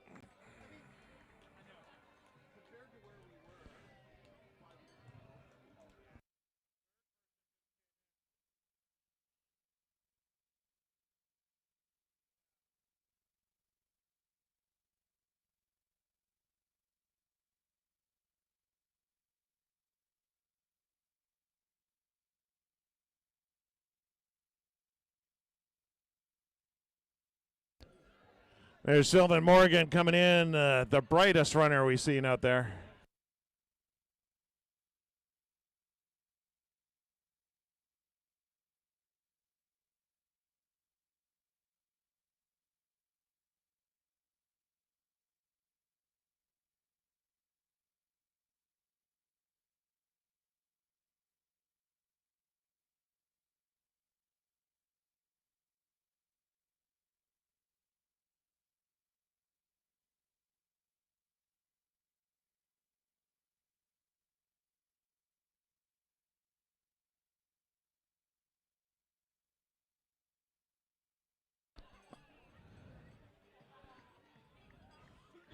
There goes William Cheung in to the finish line.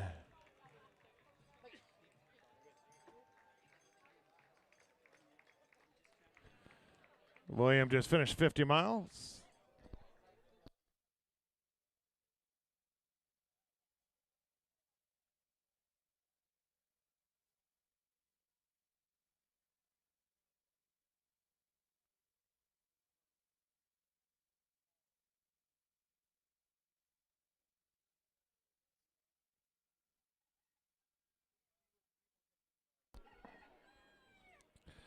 From Albuquerque, New Mexico, Trevor Peterson.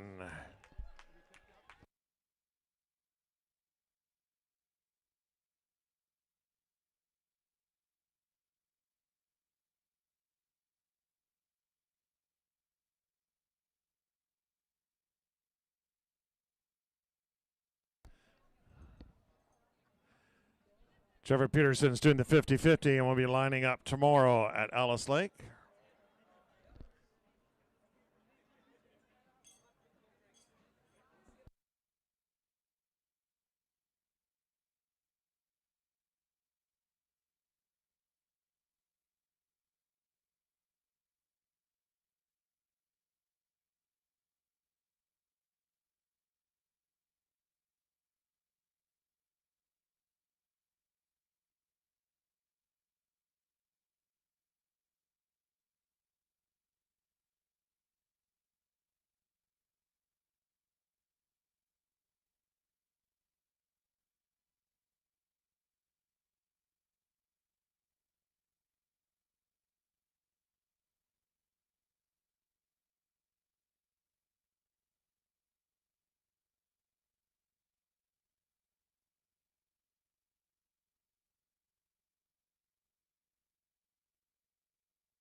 From Edmonton, Shane Setaway.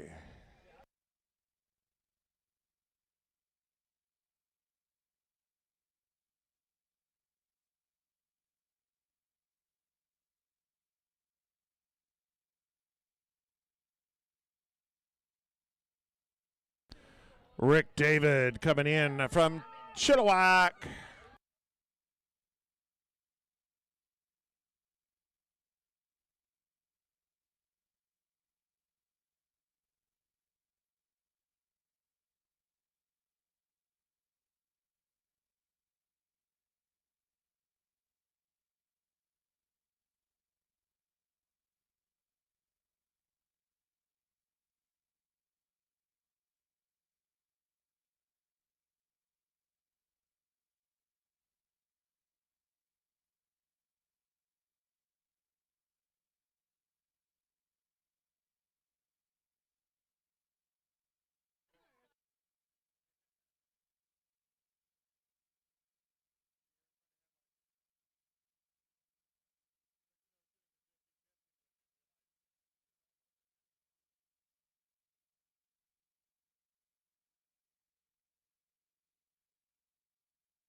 From Campbell River, Trevor Deziwu. Deziwu?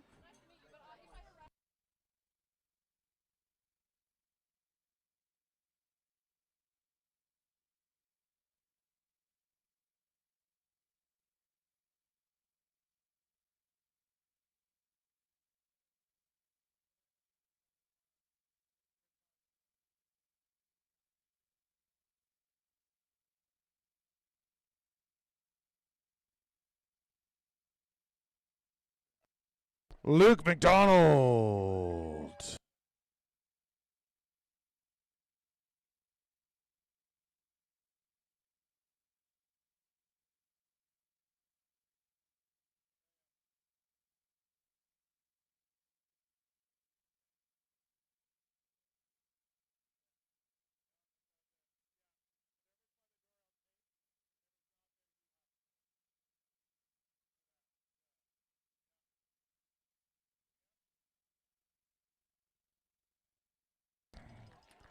From Maple Ridge, it's Mitch Klarner. Oh, another good beer embrace. Here we go. Oh, yeah.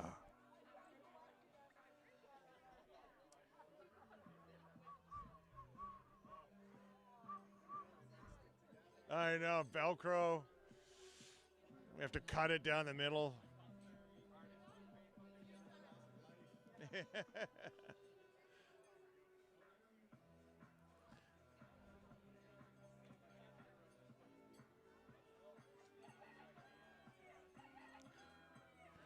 Port Moody's Paul Bokler coming in into the finish line, doing 50-50 for the very first time. From Vancouver, Nathan Lusagnan. There we go, being paced in.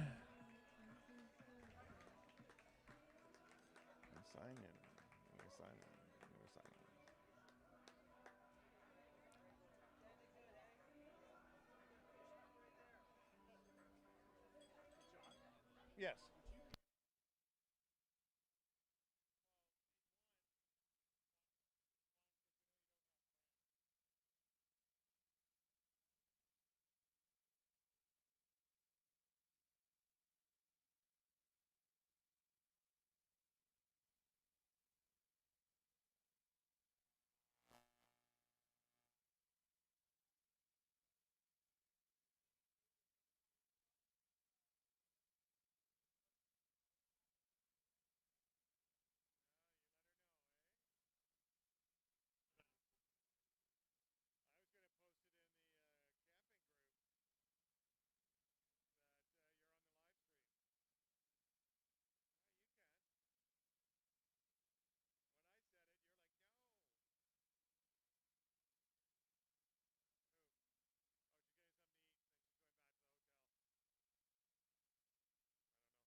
Here we go. We got a few more coming in. Jacques Buckles from Maple Ridge.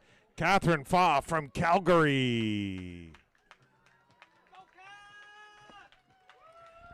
Both knocking out the 50-miler here at Squamish 50.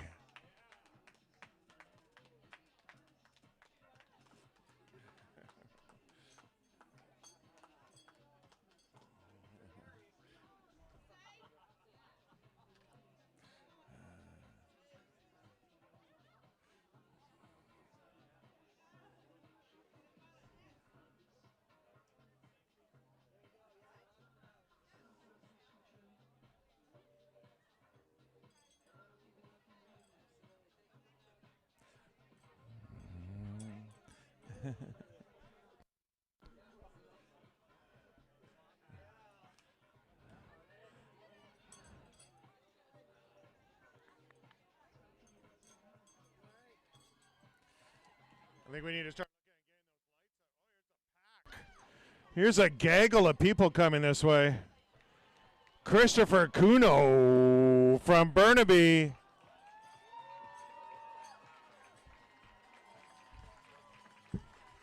Fighting it right to the end. Welcome to the finish line. I love the optimism that he wore sunglasses.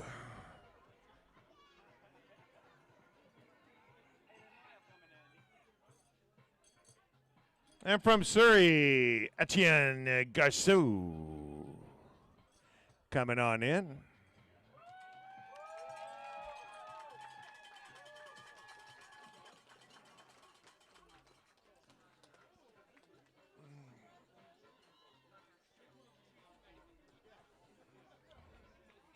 Here we go, into the finish line, high five in the fans. All the way in, 50 miles completed.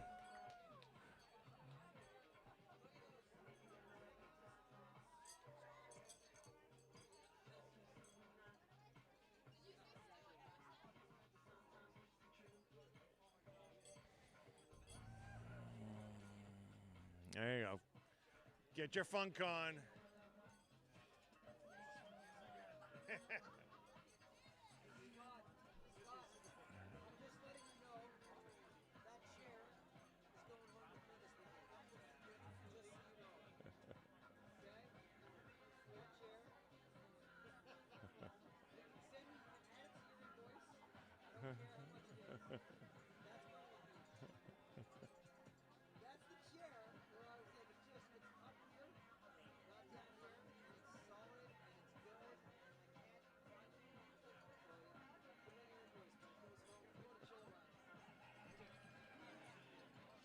Wow.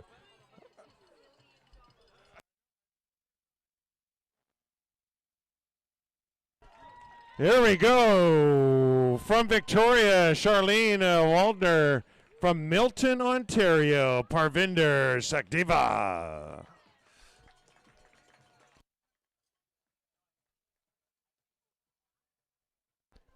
Charlene will be lining up tomorrow for the 50-50. Parvinder will get to sleep in.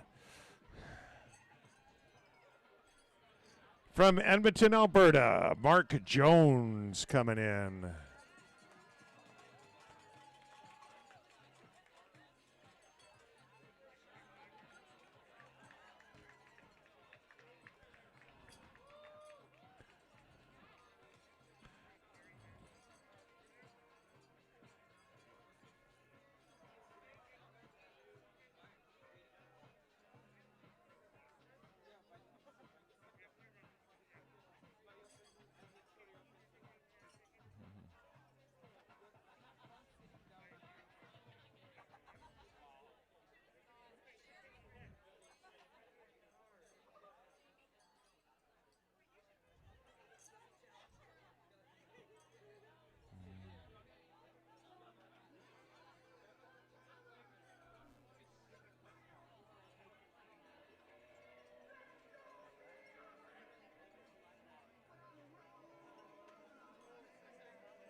Yeah, the lens cap is on.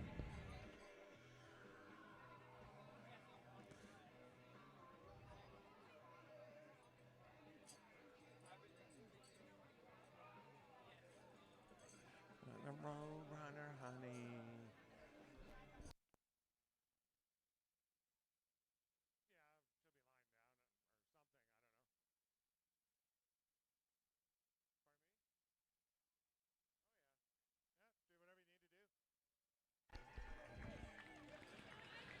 And Kyle Fraser coming in, and Mr. Dylan Morgan into the finish line. Dylan is going for his 7th 50-50.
From Victoria, we have Terry Bacon coming in. And from Coquitlam, Kaylin Shaw.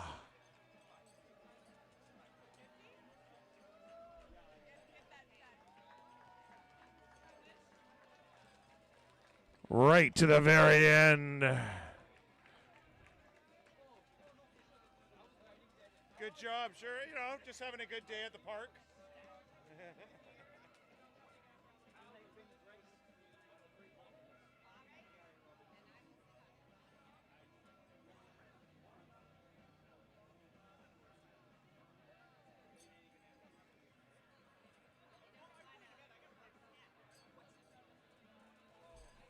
You and the little girl have the same ears.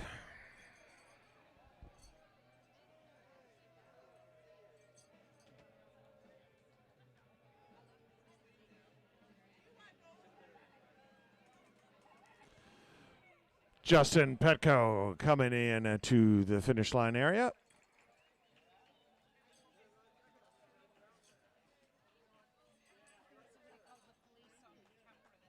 Yeah, they did. Yeah. Noise complaint. Yeah, new resident. Yeah.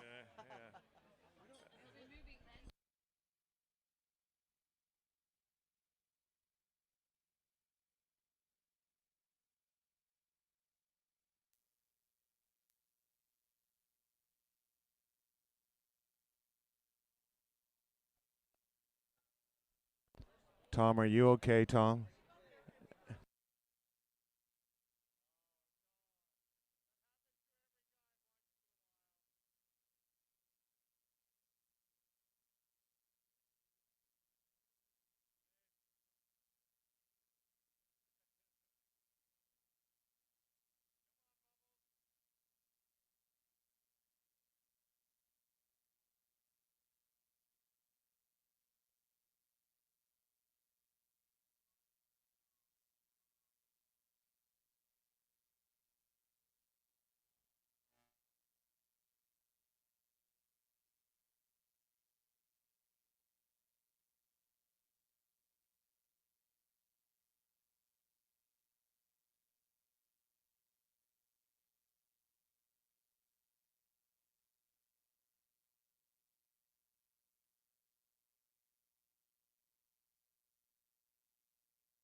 Gary, do you want some sushi?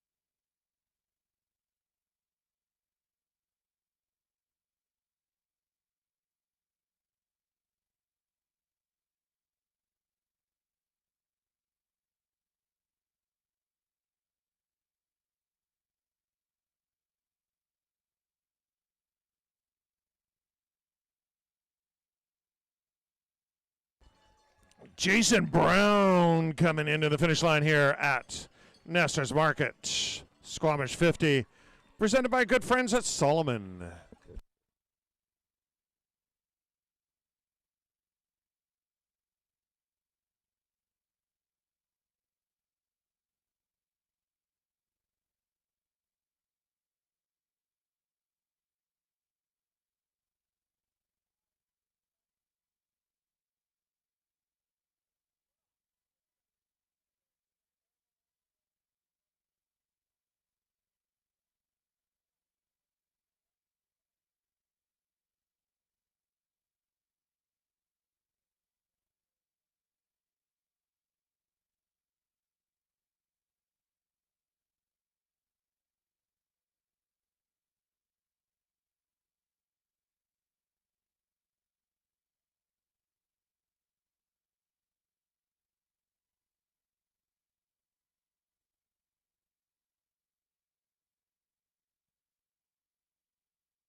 From Chilliwack, we have Kip Bell coming in.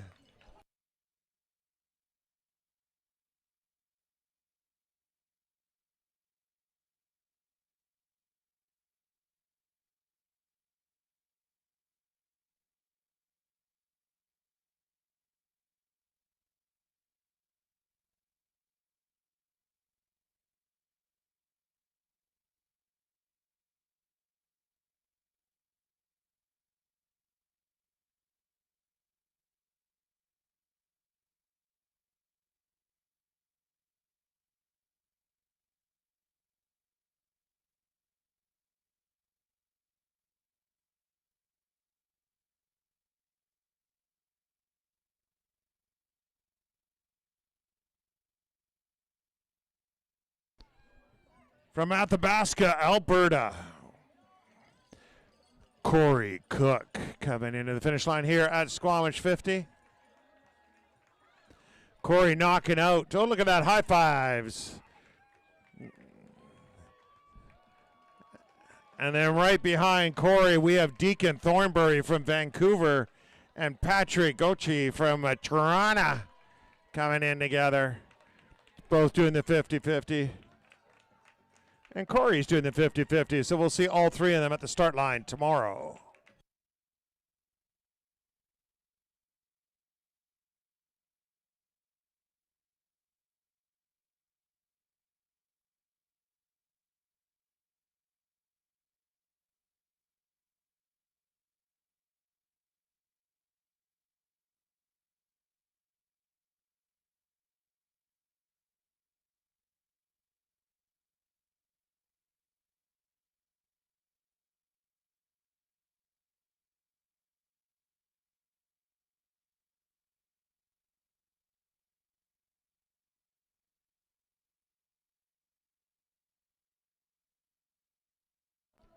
From Vancouver, Daniel Cardoso.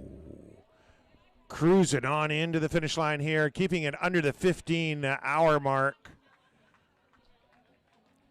And 50 miles. A sweet Squamish single track.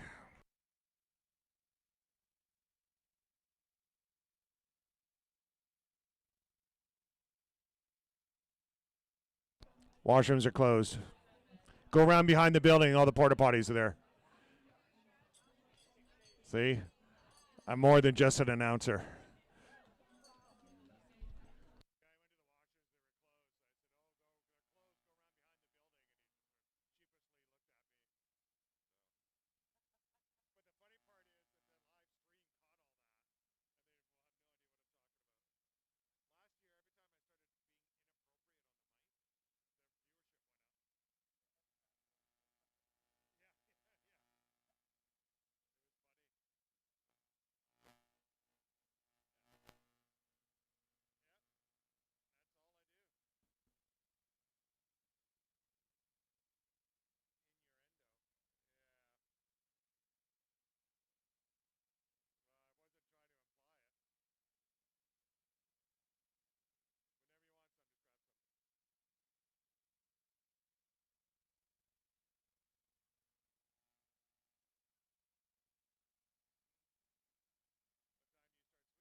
And I think by the time they realized, fucking hells when they realized it was leaking every 30 minutes, they wouldn't be able to get one out in time.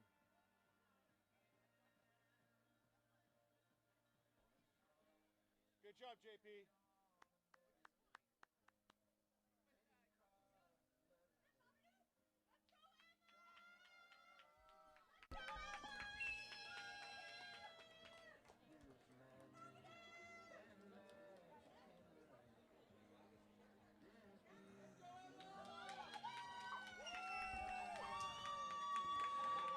And from Langley, we have Emma Irvine coming into the finish line. Keeping it under the 15-hour mark on the clock.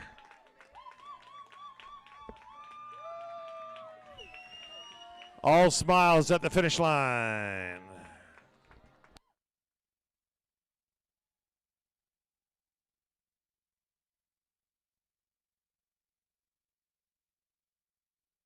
And from Highlands, John Fisher's coming on in, high-fiving all the fans. Cruising on in. I think Emma's happy to be here.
From Vancouver, we have Jose Juan Medina Cardona coming on in.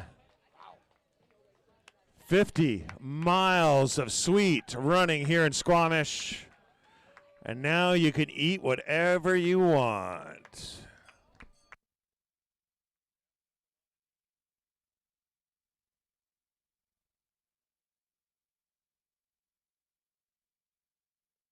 Make him jump up and down. Let's see how good his knees are right now.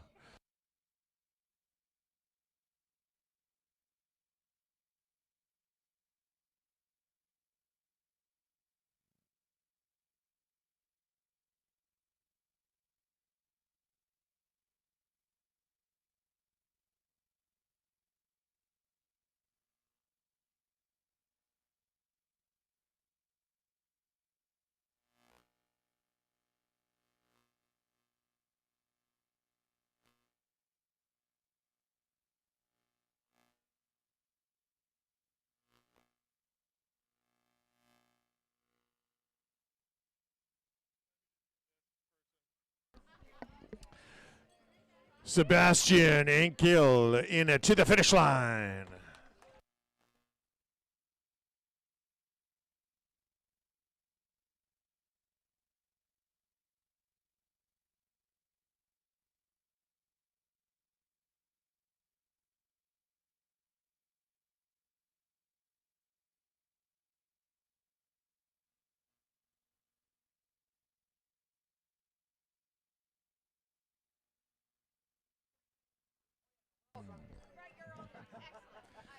There we go. Coming in, Nicholas Bachmeyer in from Surrey doing the 50-50. So we will see him tomorrow.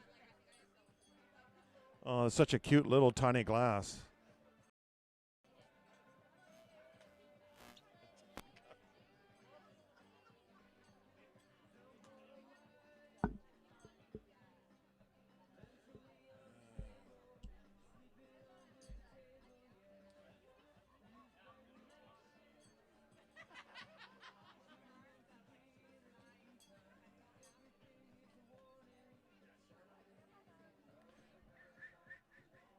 Yeah, the last aid station is getting tons of cuts. Oh, yeah? I'm getting all the feed on that. We got 36 so far. And the last one was Yeah, far side. Oh, you got way more. yeah. You haven't updated this. Francisco Bihira from Surrey, also doing the 50 miles.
Vancouver's very own Maria Fielder.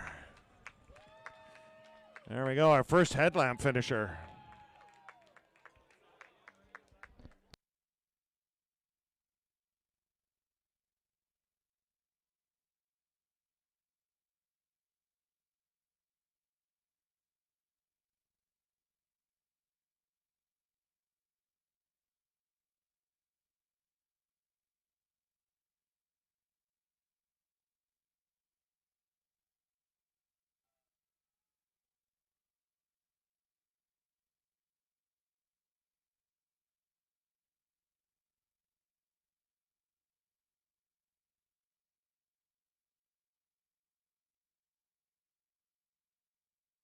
Everyone all together now. The best part is that on the live feed, no one will understand what's going on.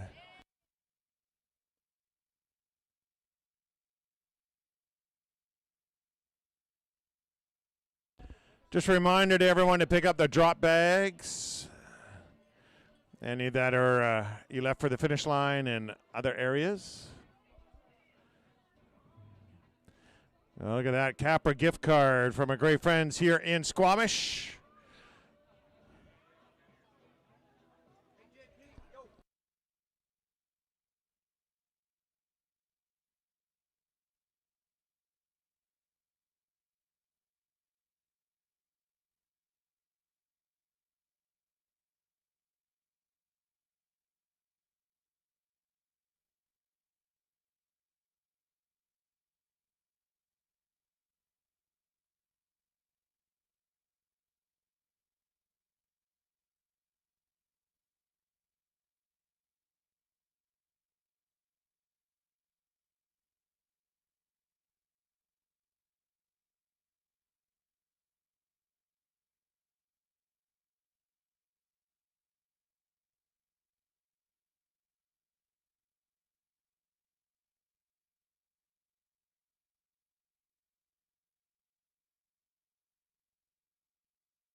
And coming in from Vancouver, we have Manan Kundal.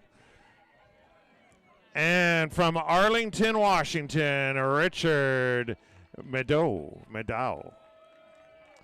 Here's Manan coming in. Here's Richard right behind. And we have the White Keys from North Saanich. White Key? Kai? White? Wow, that's tough. Christy and Wayne coming in, running together. They're still friends. That's amazing. 50 miles could be a test of any relationship, family, partners. From Breckenridge, Colorado, Kate Sy.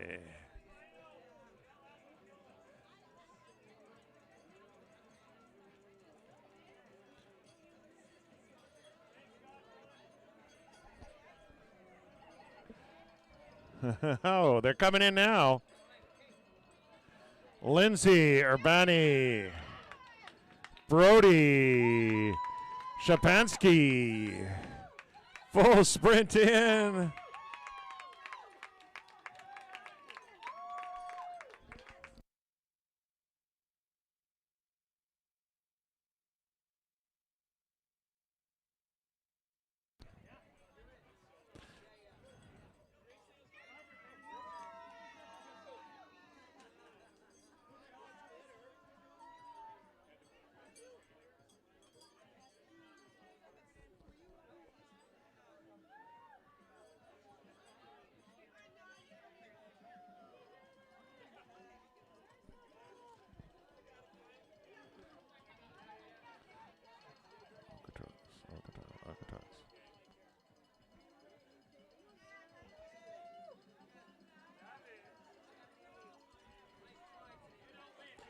From Vancouver, Jessica Brodeur. Coming on into the finish line. And the Moody Arch. Welcome to the finish line. 50 miles done. The barbecue is on. Grab yourself something. Beer garden is open. Grab yourself something. And we have about 1 hour and 45 minutes left in the race. 17 hours on the race clock is the finish line cutoff. And we have about 65 runners left to go on course. And yes, we are here until everybody safely gets off of course. We'll be here until the last finisher gets across the line, even if they're slightly over the 17-hour cutoff.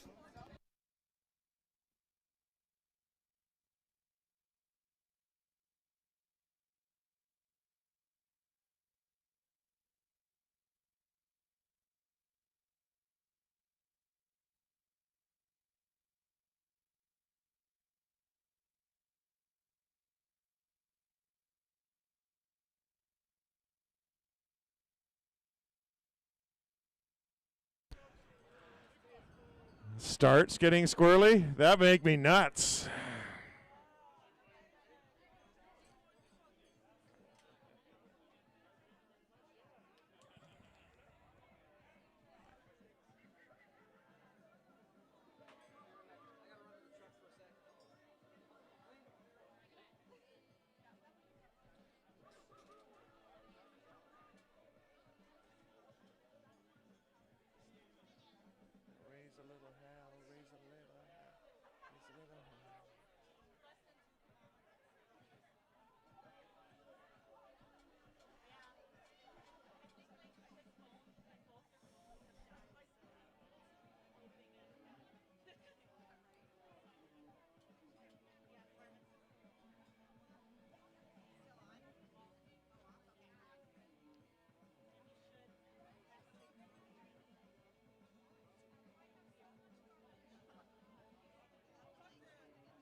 Way too much garbage here.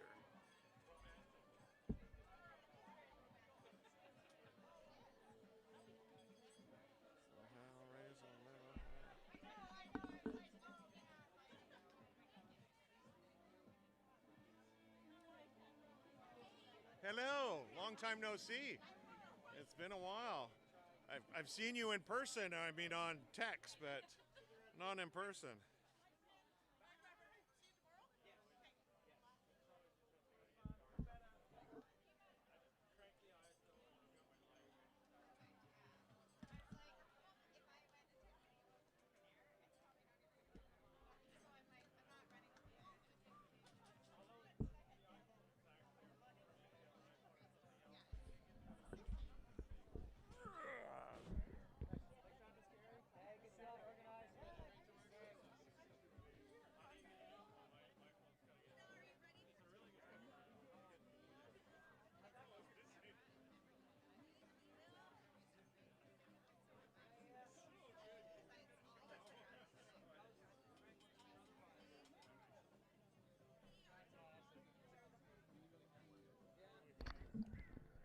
I just put your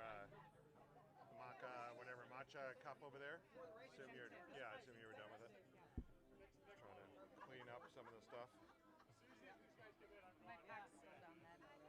Pardon me? Yeah.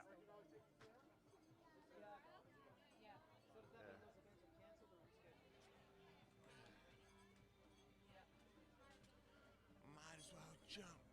So he used to work at Hub. Yeah. Yeah. The other region, but so we're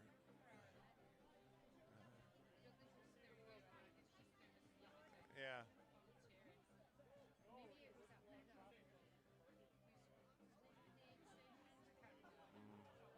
Yeah. Pardon me? Yeah.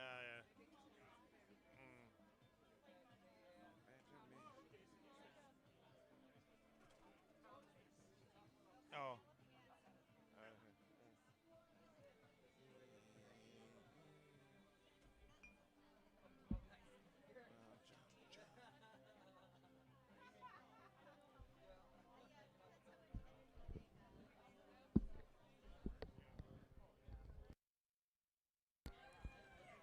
From Prince George, Stephen Patsy coming on in to the finish line.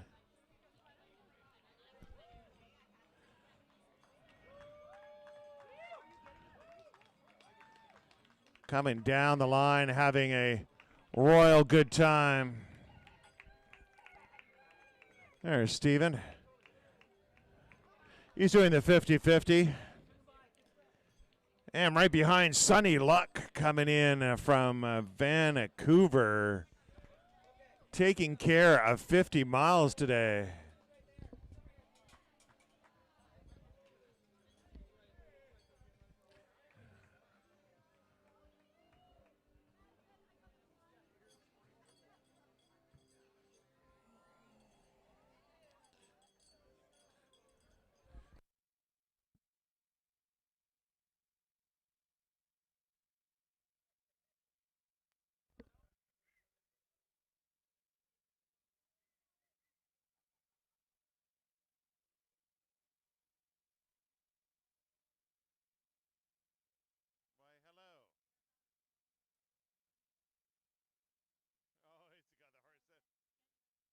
Get my horse puns.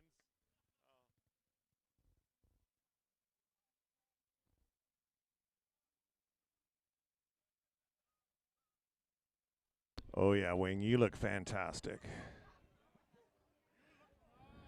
Yeah, you look marvelous, marvelous.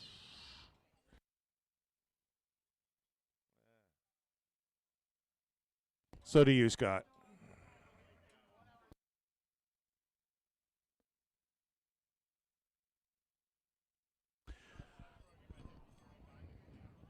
So we are here at Nestor's Market, Squamish 50, presented by great friends at Solomon. We're hanging out here at the finish line. The sun is set. The clouds are up. And we're enjoying the moody, romantic finish line here.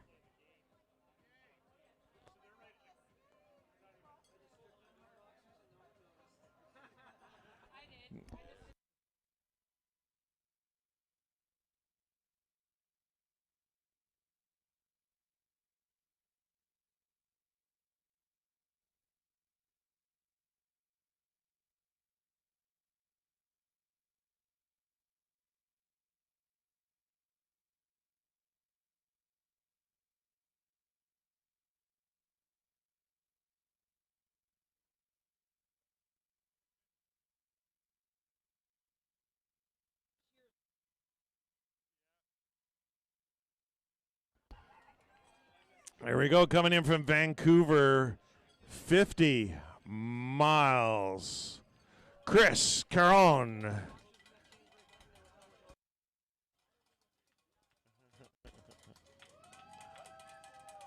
There we go, into the finish line.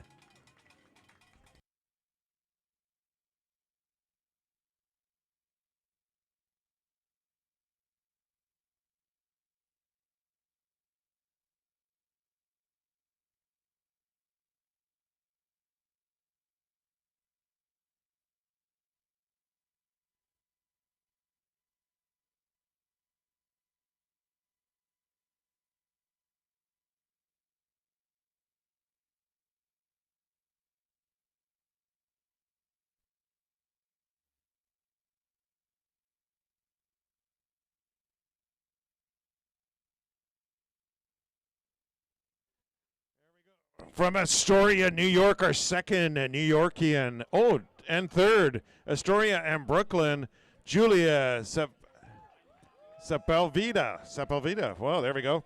And Eric Chen into the line. And before that, Heather Gale from Aldergrove. Fantastic. Thank you.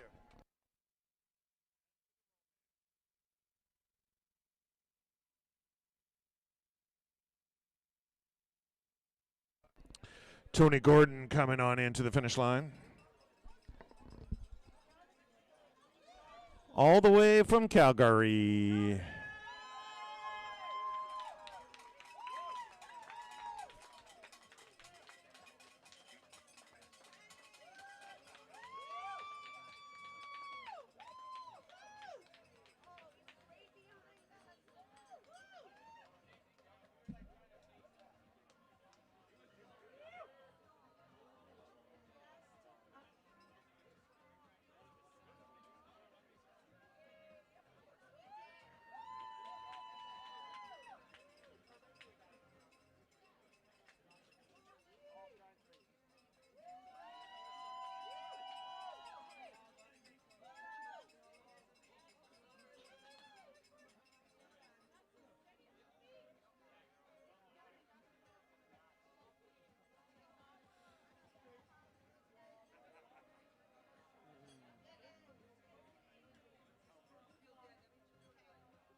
From Victoria, Lauren Chislett coming in after 50 miles of running here in Squamish. And she ended up just where she started.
Patrick Wilson coming on in from Squamish.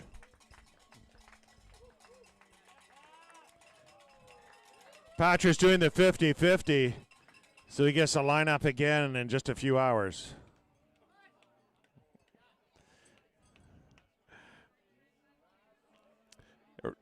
You can eat whatever you want right now, sleep whatever you want until the start at 6:15 tomorrow.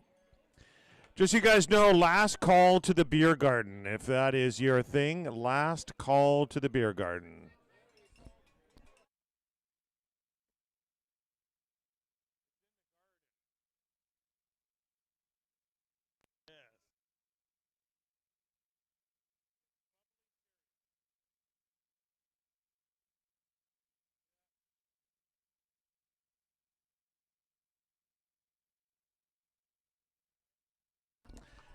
So just so you guys know, we're at 59 people left out there. So if you have a runner out there, send out those positive vibes. Let's get him in here to the finish line. Oh, it worked for someone. Carmen Marin is coming in, and Stuart Bagnall. Now, I have a feeling that we might end up with a scene from The Godfather. Come on, there we go. Quit horsing around at the finish line. Sometimes you should quit while you're ahead. Way to giddy up. Save a horse, ride a runner.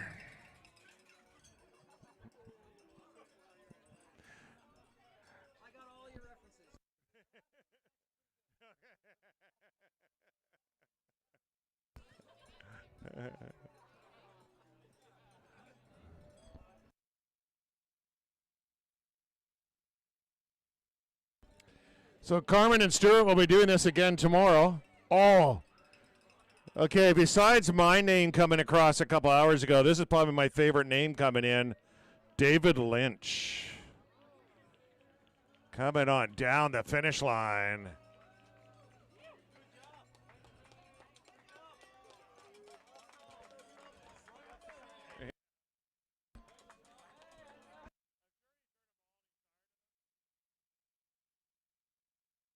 There we go. Just finished coming down Mulholland Drive.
That was the worst high five ever at the finish line. And coming in from Vancouver, Tamir Clarksfeld.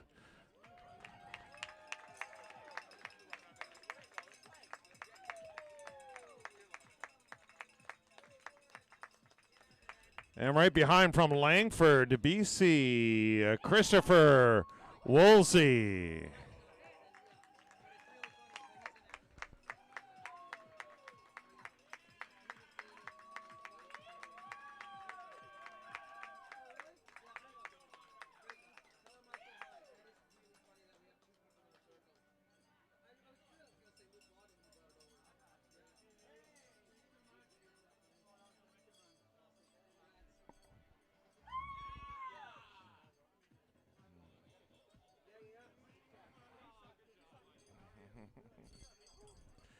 So we just opened up a rave at the finish line. You guys need glow sticks and some of this E that I have.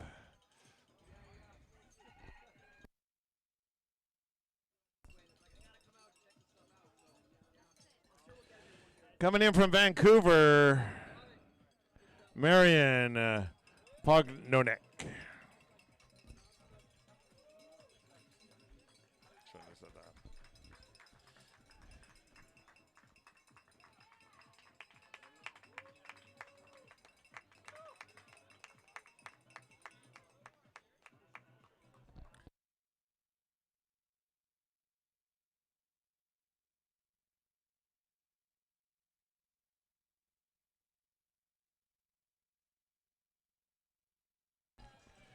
From Portland, Oregon, we have Justin Spawn coming in, doing the 50-50.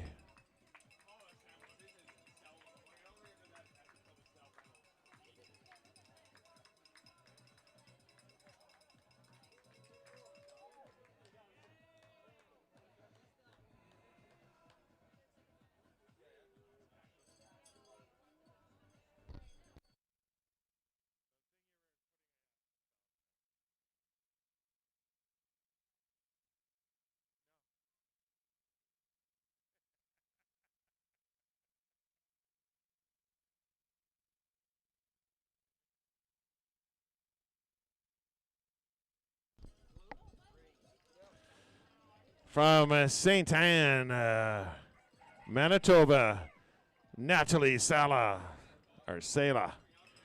And from Vancouver, Carlene Field.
Vancouver's very own Audrey Yang coming in, finishing up the 50-miler here at Squamish 50.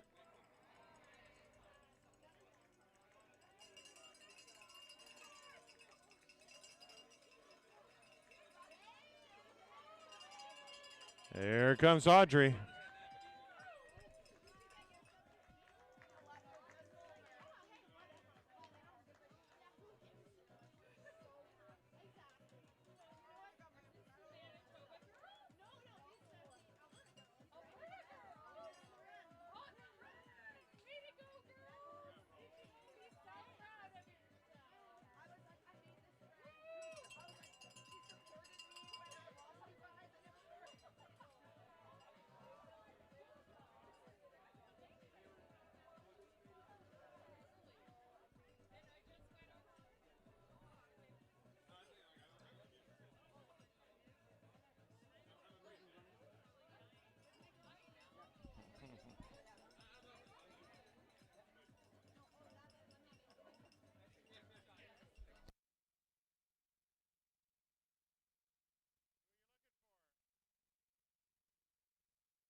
Kevin Hung, you have a phone being charged at Run Go, and you need to pick it up, or else they get to keep it for free.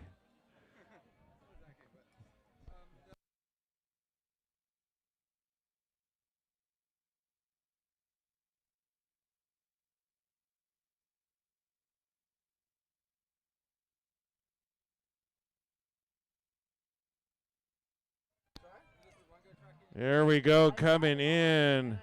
Adrian Frost from Winnipeg, Manitoba. Luigi Zamora from Maple Ridge. Coming on in.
Now we got another runner coming in from Victoria, Duncan Atkinson, doing the 50-50.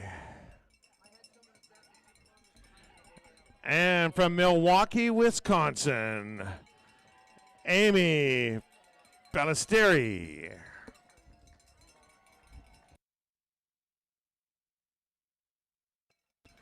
Yeah, glow-in-the-dark arms. There we go. Milwaukee's very own.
You can go closer to the arch if you want.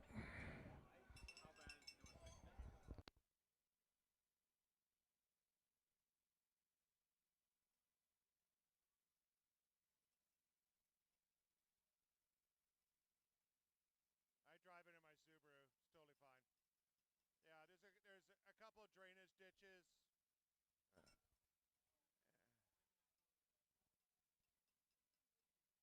Yeah.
Coming in from North Vancouver, doing the 50-50, Zhao Louis.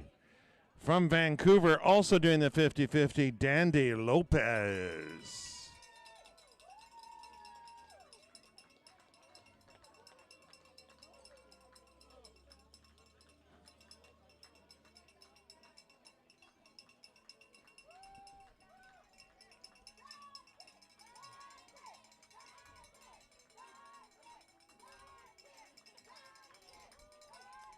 Welcome to the finish line, everyone. Make sure you get yourself to the barbecue. Grab yourself something to eat.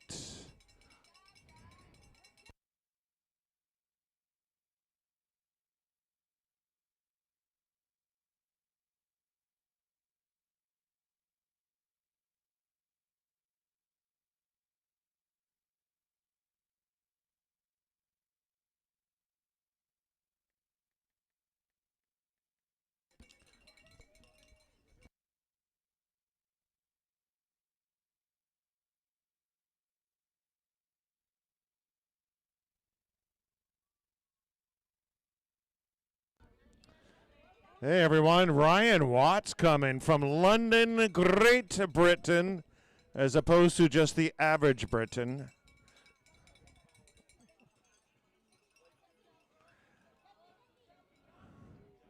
I believe, is our second or third Londoner coming in. There we go. Found some children lost in the dark forest. Into the finish line.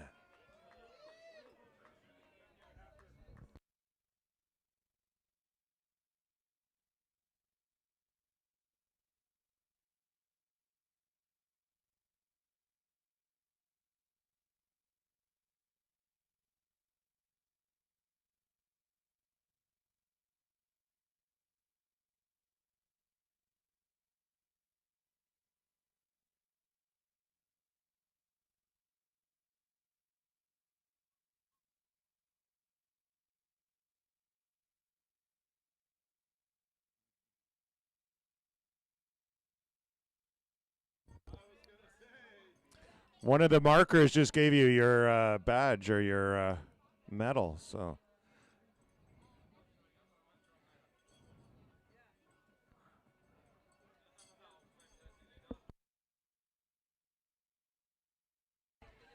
Here we go from Port Moody, all the way from the Moody of Ports. Alvin Aguilar coming on in.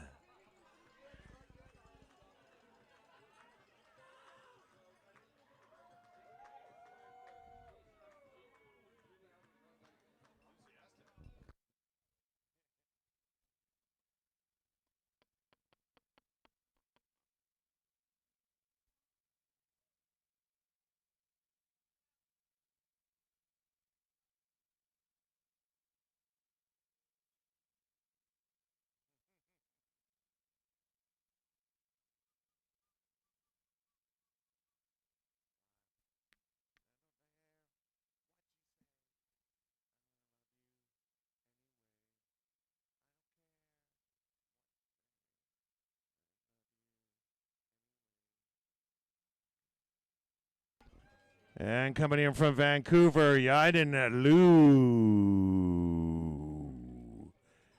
Cruising on in to the finish line here at Squamish 50. 2025 edition.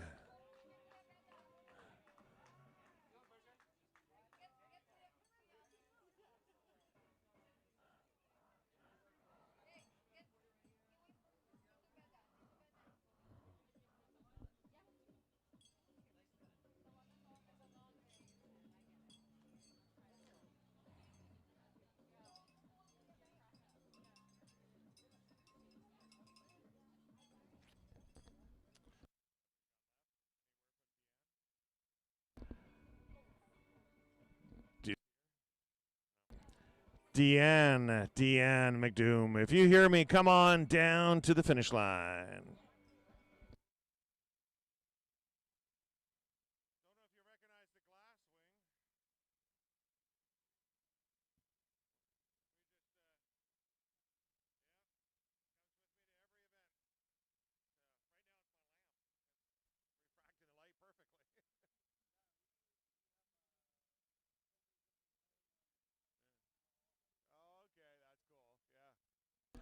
Here we go. Here's Emily Raga.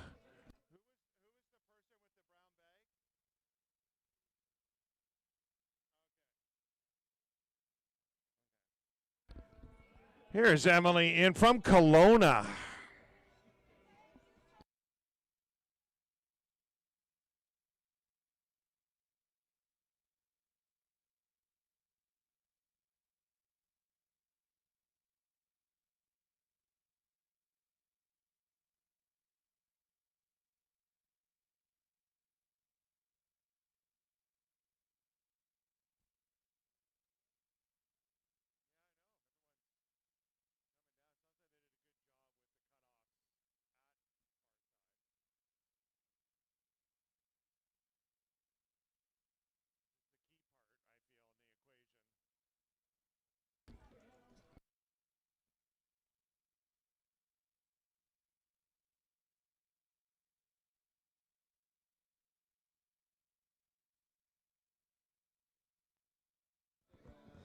All right, everybody, we have 15 hours, 56 minutes on the clock. That means there is 1 hour and 4 minutes left to go in the race. The good news is the report from the course, we have course sweepers, meaning we have people behind the last runners. And right now, everything is shaping up really well for every single person still on course to get in well under our 17-hour cutoff here at the finish line. So if you're here waiting for your loved one, they're doing great, and they're on their way here, and it's looking really good for everybody.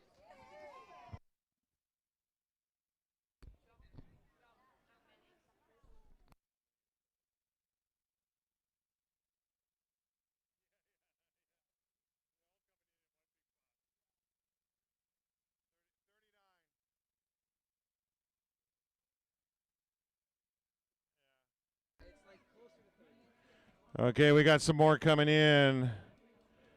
We're from Winnipeg, Manitoba. Practicing on the parkades in the city. Elizabeth Stolz coming in, also from Winnipeg, Manitoba. Carly Isaac.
Alex McInnes coming in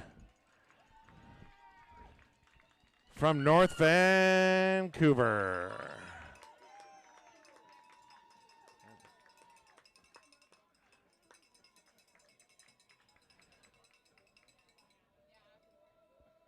Deanne or Jeff Langford. Deanne McDoom or Jeff Langford. If you can come to the finish line.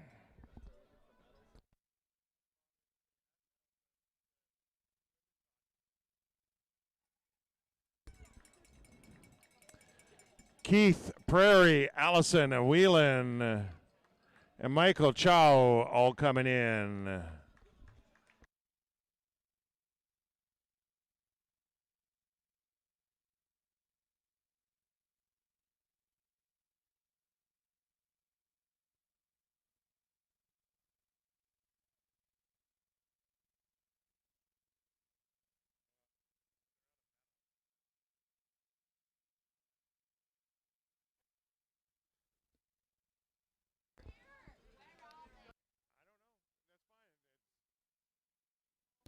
You guys should just hold up for just a sec. Who just came across?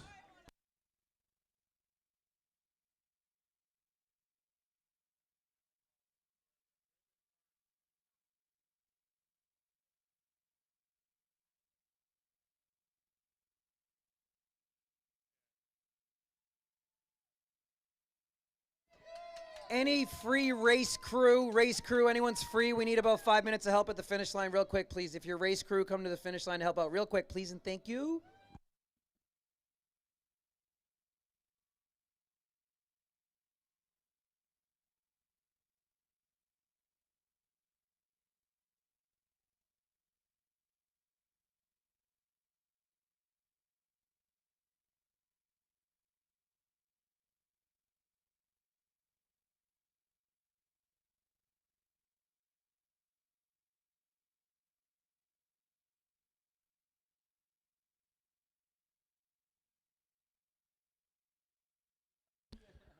So we have had Chad Siemens, Allison Whelan, Keith Prairie, Michael Chow all in to the finish line. Representing Vancouver, Ottawa, Winnipeg, and Seattle, the UN of trail running.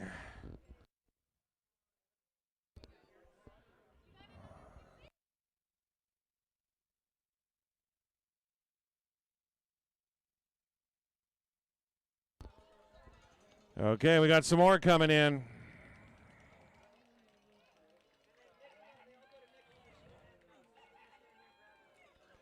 Miroslav Kopasek coming on in.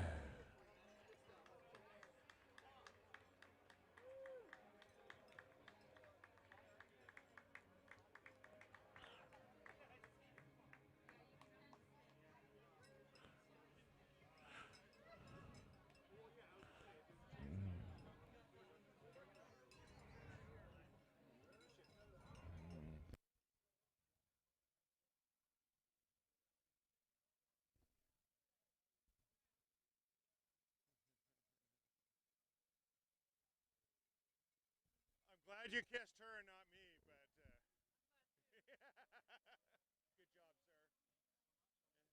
Yep, bright and early. Yeah, exactly. And who needs sleep? It's overrated. Yeah.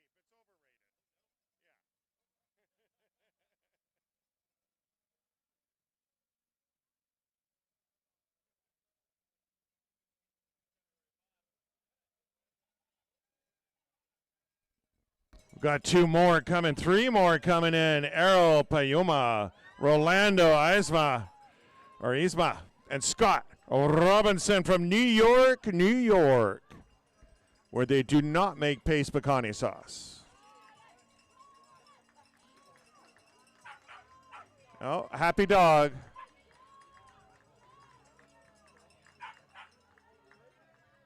There we go. Errol, Roland, and Rolando, and Scott into the finish line. Errol and Rolando will be doing the 50-50. Scott Robinson will sleep in tomorrow.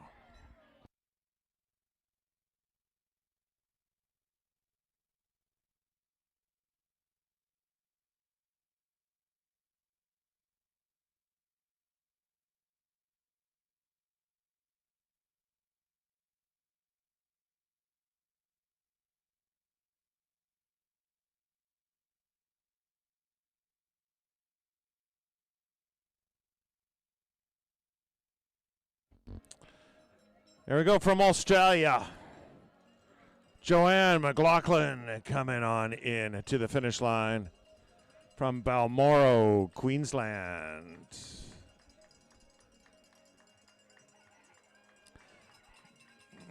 Being chased in with someone with a grocery bag.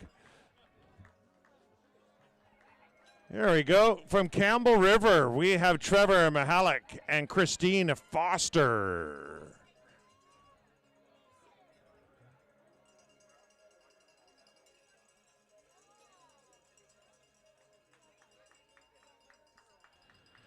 There we go, coming on in to the finish line.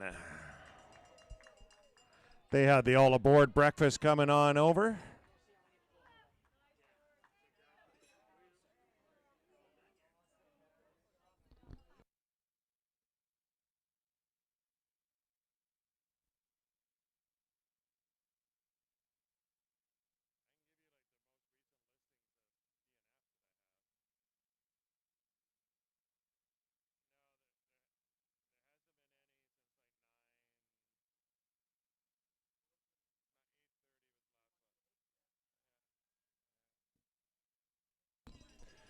Michael Choi coming into the finish line for the 50-miler.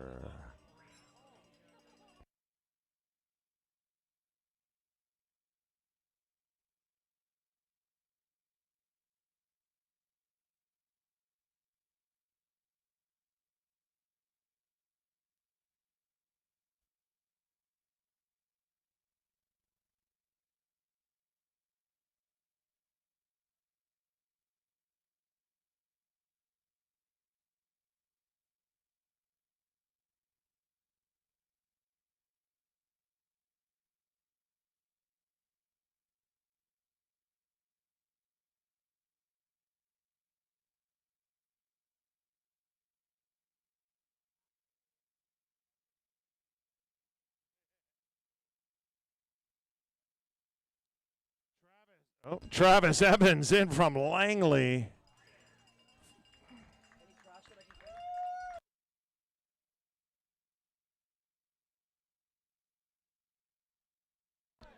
I cannot quote what they just said, Travis, but it revolved wholly something or others.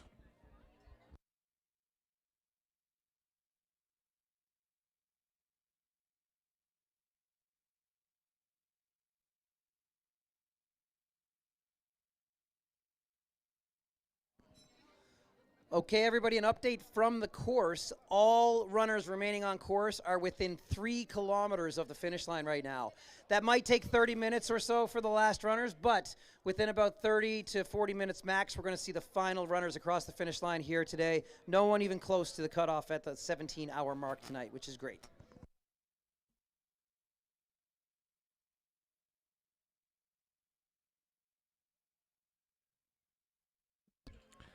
From Coquitlam, Aaron Shanky coming in.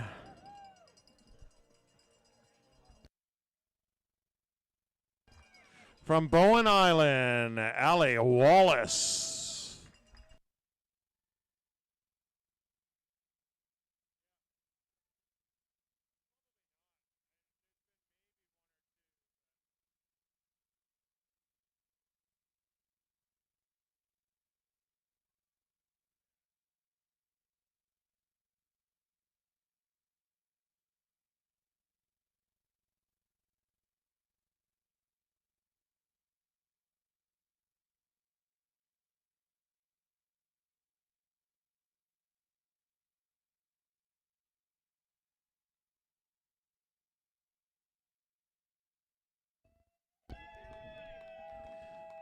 Sometimes it takes a village or just a bunch of crazy friends.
Scott, stop taking pictures of the grass. Just from this angle, it looked like you were taking pictures of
the grass. So, if you tell me the name of the artist, I will change the song.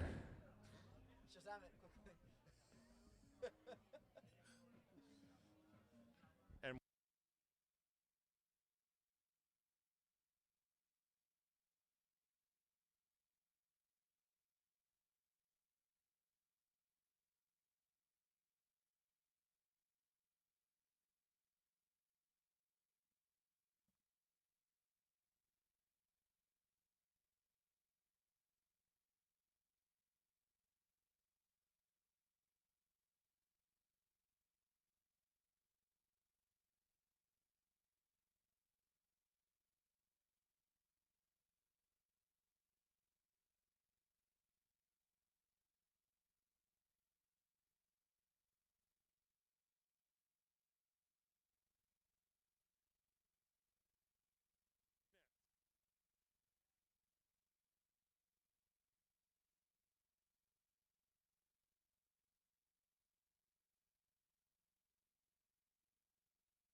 we're going to have a runner coming.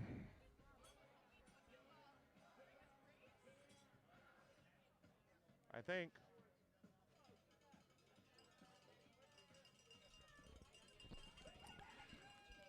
Coming in from Calgary, Sheldon Manabat.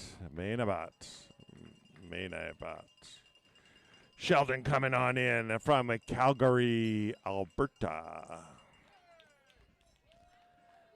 Look at that. A Calgary Flame and an Edmonton Oiler hugging it out.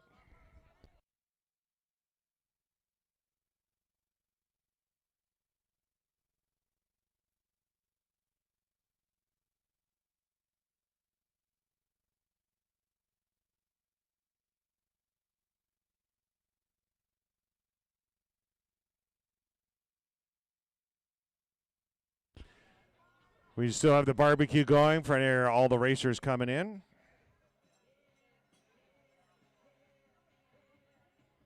You will want to grab it sooner than later, as when the last racer comes in, they will be starting to shut down that area.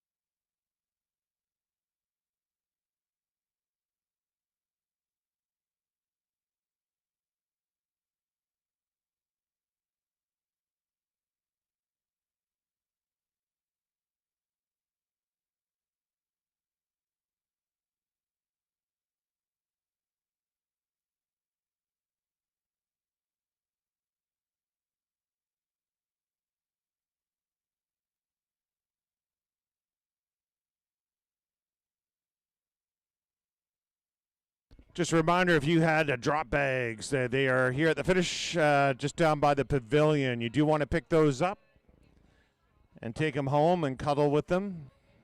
That'd be fantastic.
Update from the course. At 16 hours, 19 minutes, the final runners of the race are all on the pavement to the finish line, which means they're within 2 kilometers of the finish line. And at the back of the pack, that's probably about a 20-minute finish pace or better. So by 16 hours 40, we will have everyone in and across the finish line.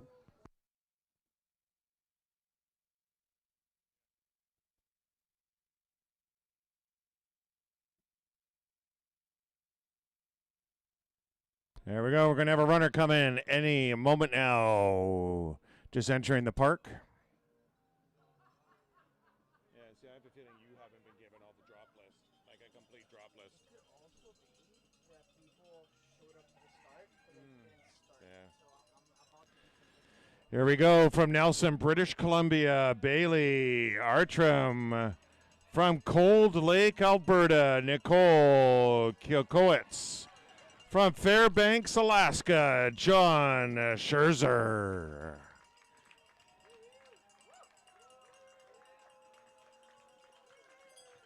Bailey and Nicole finishing up the 50-miler. John doing the 50-50, lining up again tomorrow.